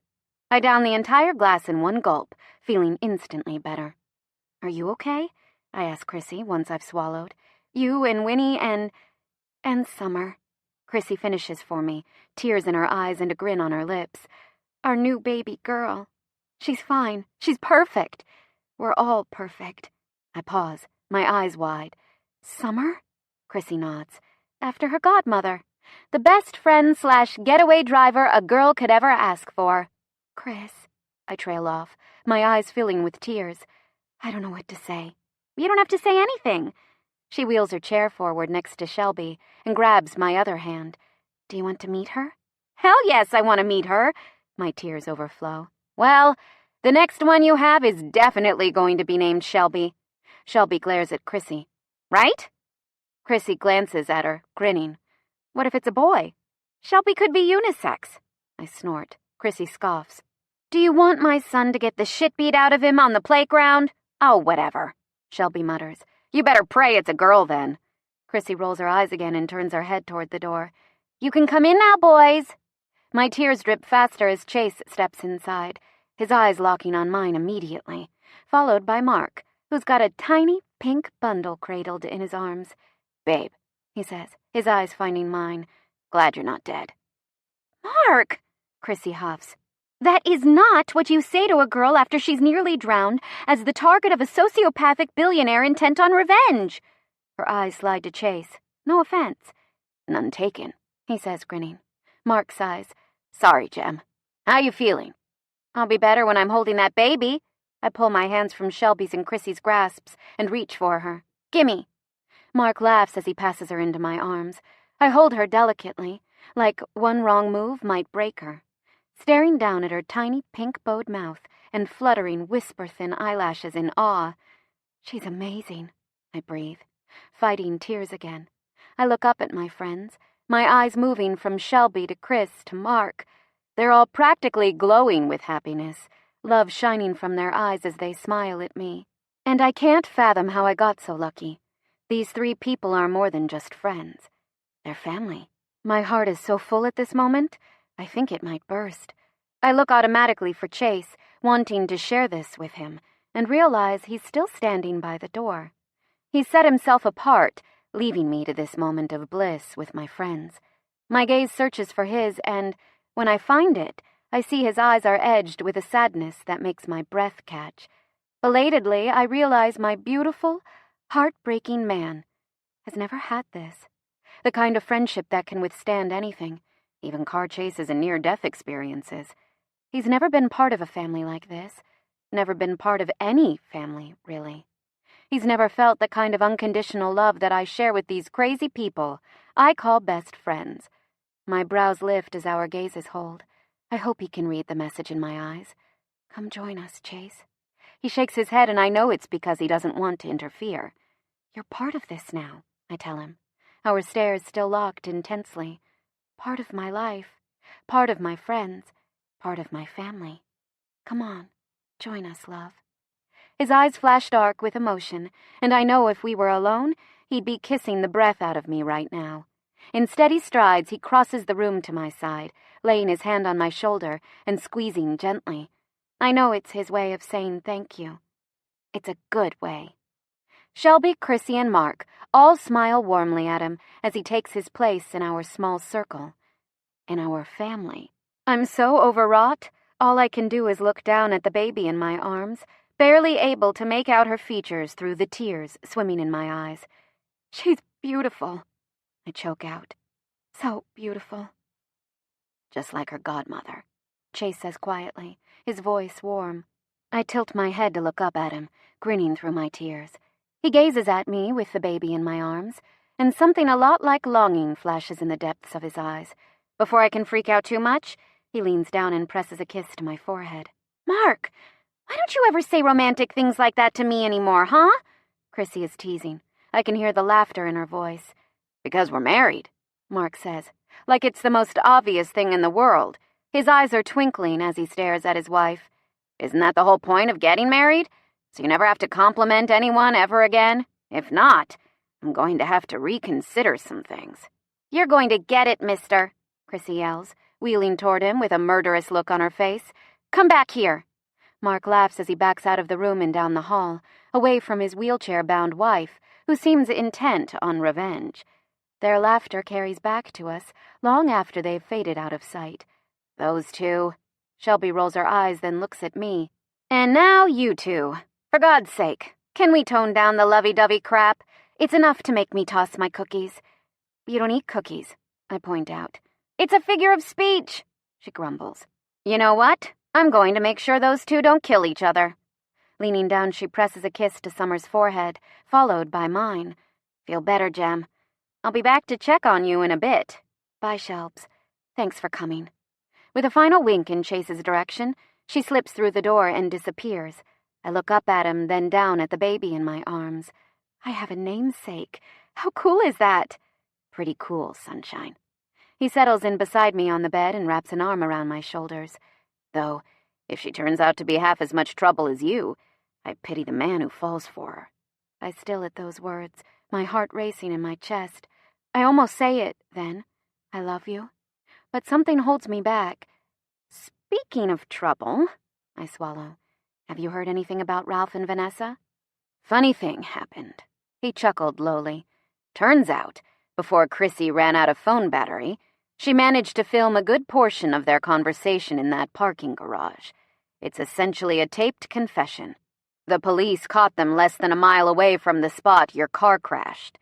As soon as they got them in custody, they turned on each other faster than a flipped coin. Wow, I breathe. Yeah, and that's not all. He looks at me, his eyes suddenly serious. When I went into the water after you, Knox chased down Hawkins, or the Hulk, as you like to call him. He's in police custody, facing charges for kidnapping, assault, reckless endangerment, and attempted murder. Holy cow, Chase nods. Word is, he's cutting a deal. If he gives the DA everything he has on Brett, they'll shave some years off his sentence. If not, with that many charges, he's looking at some serious time behind bars. So, after all these years, after everything he's done, Brett might go to jail? Chase nods, assuming his lawyers can't get him off. Finally, I breathe, relieved. Finally, Chase echoes, his mouth tugging up at the corners. There's something else. My eyebrows go up. Your mother is here, he says gently. And so is your father. Oh, I'm truly stunned to say anything. I told them to wait in the lobby for now. I wasn't sure you'd want to see them. His eyes ask a question I'm not sure I have the answer to. I swallow hard. I guess they can come in. Are you sure, Sunshine? I nod. I'm sure. Then I'll go get them. I'm practically levitating off the bed with nerves, waiting for Chase to return with my parents in tow. A kind nurse came by and took Summer back to the nursery while he was gone, and without her in my arms, I'm not sure where to focus my restless energy. Fighting the urge to fidget, I clasp my hands together and wait for them to arrive. Mom's crying before she even sees me. "Gemma," she exclaims, crossing the room in a blur of motion until her hands are wrapped tight around mine. "Baby girl, I was so worried." "I'm fine, Mom. Really." She doesn't say anything, she's crying too hard. But as she pulls me close, I know no matter what happens, no matter how many fights we have or how many angry words we exchange, she'll always be my mom, and I'll always love her, flaws and all. I hear the sound of a throat clearing, and my eyes move toward the door. There's a tall, dark-haired man standing there with a bouquet of beautiful red and black flowers in his arms. Gemma. He takes a few tentative steps into the room, his posture stiff. I'm Milo West. I'm your father. My eyes dart to Chase and he nods slightly, reassuring me with that tiny motion. You can do this, Sunshine. I force my eyes back to Milo's and see, in the depths of his gaze, that he's nervous despite his frigid manner. It's nice to meet you, I say quietly. Thanks for coming. He nods, looking more than a little overwhelmed. I take pity on him. Are those for me? I ask, my eyes dropping to the flowers in his arms. Oh, yes, of course. He looks around at the million peonies, then down at the single bouquet in his arms, clearly feeling flustered. I didn't think you'd have so many already. Are they poppies? I ask, extending my arms for them. They're beautiful. He nods, taking the final steps forward and gently laying the bouquet in my arms. Your sister. They've always been her favorite. His voice is halting, awkward, forced. But he's trying, even I can see that. And right now, in just this moment, fresh off a near-death experience, I'm willing to give him a free pass. I tilt my head forward to inhale their fragrance. Thank you, Milo. He tries out an uneasy smile. Mom, will you put them in some water for me? I ask, passing the flowers to her. Sure, baby girl. She pulls them to her chest. I see more tears gathering in her eyes when she leans in to press a kiss to my forehead, then turns for the door. Chase, why don't you help me track down a vase? She asks, her voice clogged with emotion. Chase meets my eyes and I nod. I'm okay. Of course, Petra. He lets Mom tug him out the door without protest. I can go too. I'm sure you need to rest. Milo shifts from foot to foot, looking anywhere but at me as he prepares to head out after them. Why don't you stay? I ask, halting him with my words. His eyes find mine, full of uncertainty and hope. Are you sure? I nod. Tell me about Phoebe and Parker. I'd love to know more about them both. He looks a little shell-shocked as he settles into the chair beside my bed, but once he starts talking, he seems to relax a bit. And here I thought this day couldn't get any stranger. Of all the things I didn't expect about the last 24 hours, car chases, kidnappings, surprise births, near drownings, me sitting with my father, having a civilized conversation, was the last one I'd have predicted. And yet, it's really not so terrible. In fact, listening to him talk about the siblings I'll hopefully get to know one day, it's actually kind of nice.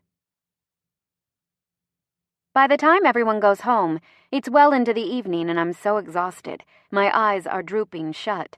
Chrissy's been officially discharged.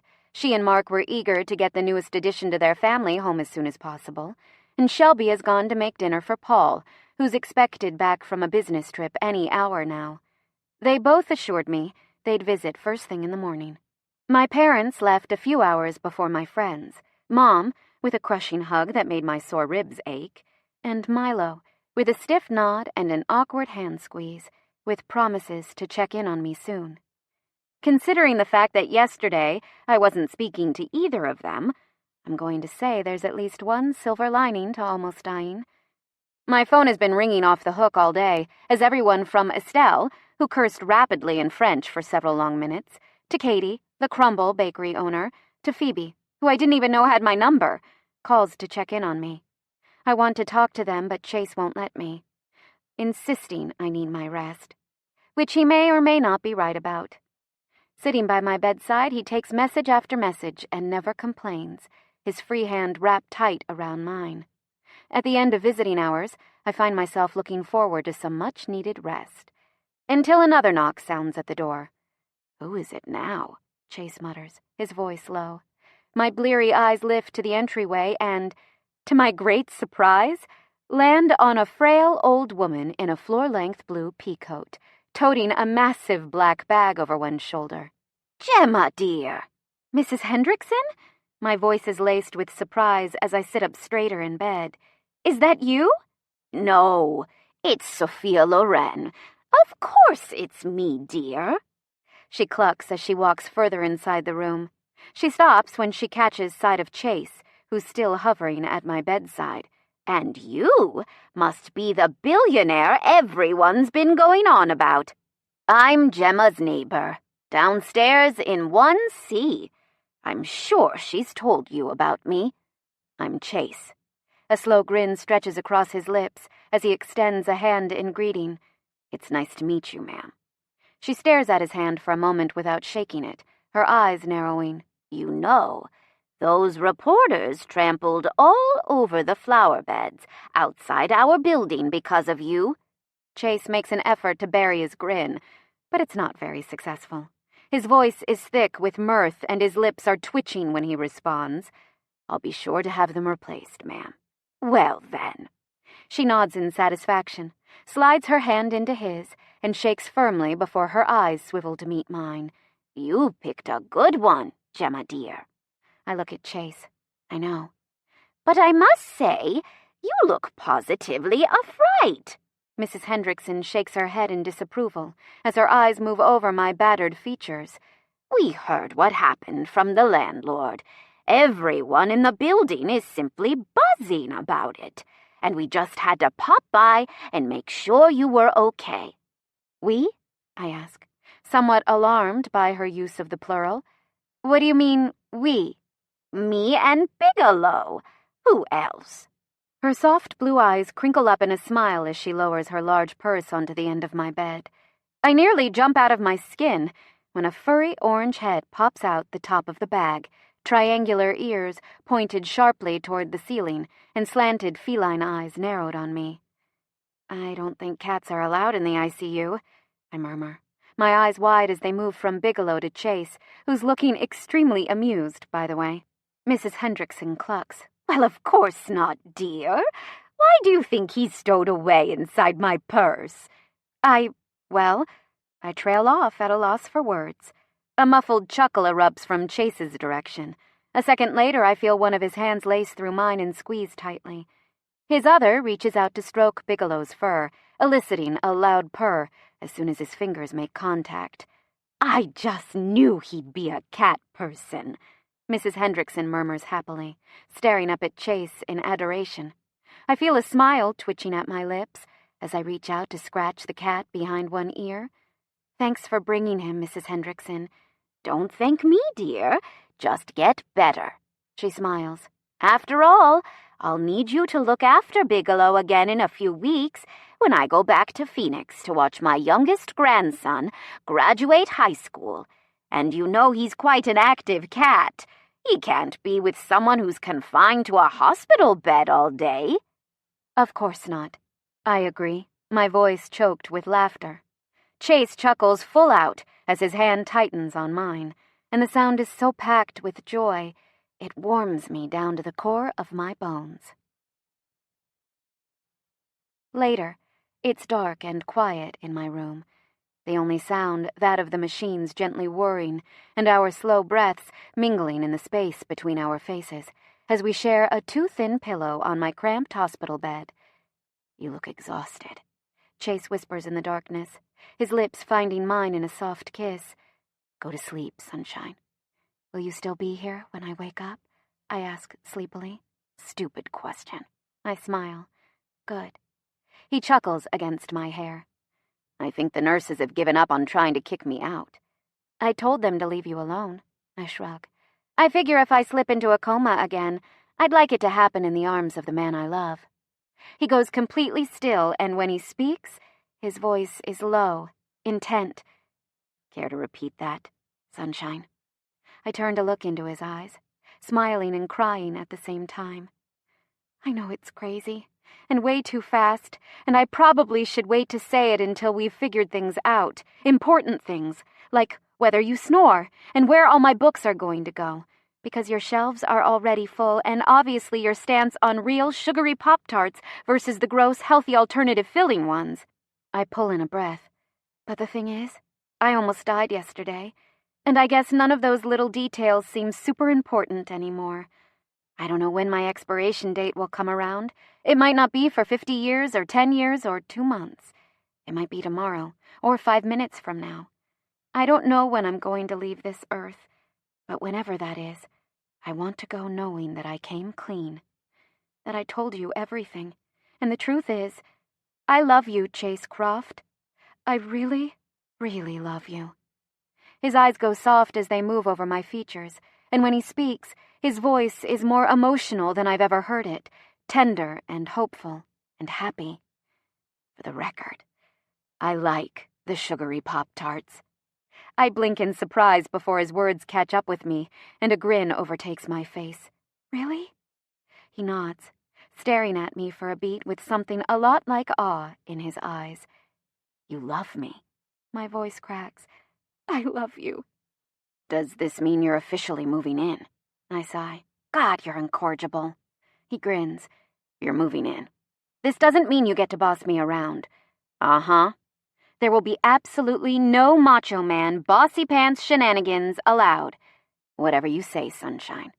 You're doing that thing where you pretend I'm getting my way just so I'll let you off the hook, aren't you? His grin widens. See, you know me so well already. I groan. This is going to be a disaster. Maybe. He brushes his lips against mine. But I love you too, sunshine. I really, really love you. And even if it's too fast, even if it's a mess, even if it's crazy, it'll be our mess, our crazy. And that's really all I need. Well then, my eyes are watering, which kind of takes the heat out of my argument. I'll have you know I've got conditions. Conditions? If I'm going to move in. I stare into his eyes, deadly serious. For starters, I'm going to need a waffle maker. I don't care if you don't like them. A girl needs a waffle maker, Chase. It's a rule. His lips twitch. I think we can manage that. And, I point a finger at him, in case he thought he was getting off easy, how do you feel about chocolate cupcakes? They're pretty good. He shrugs.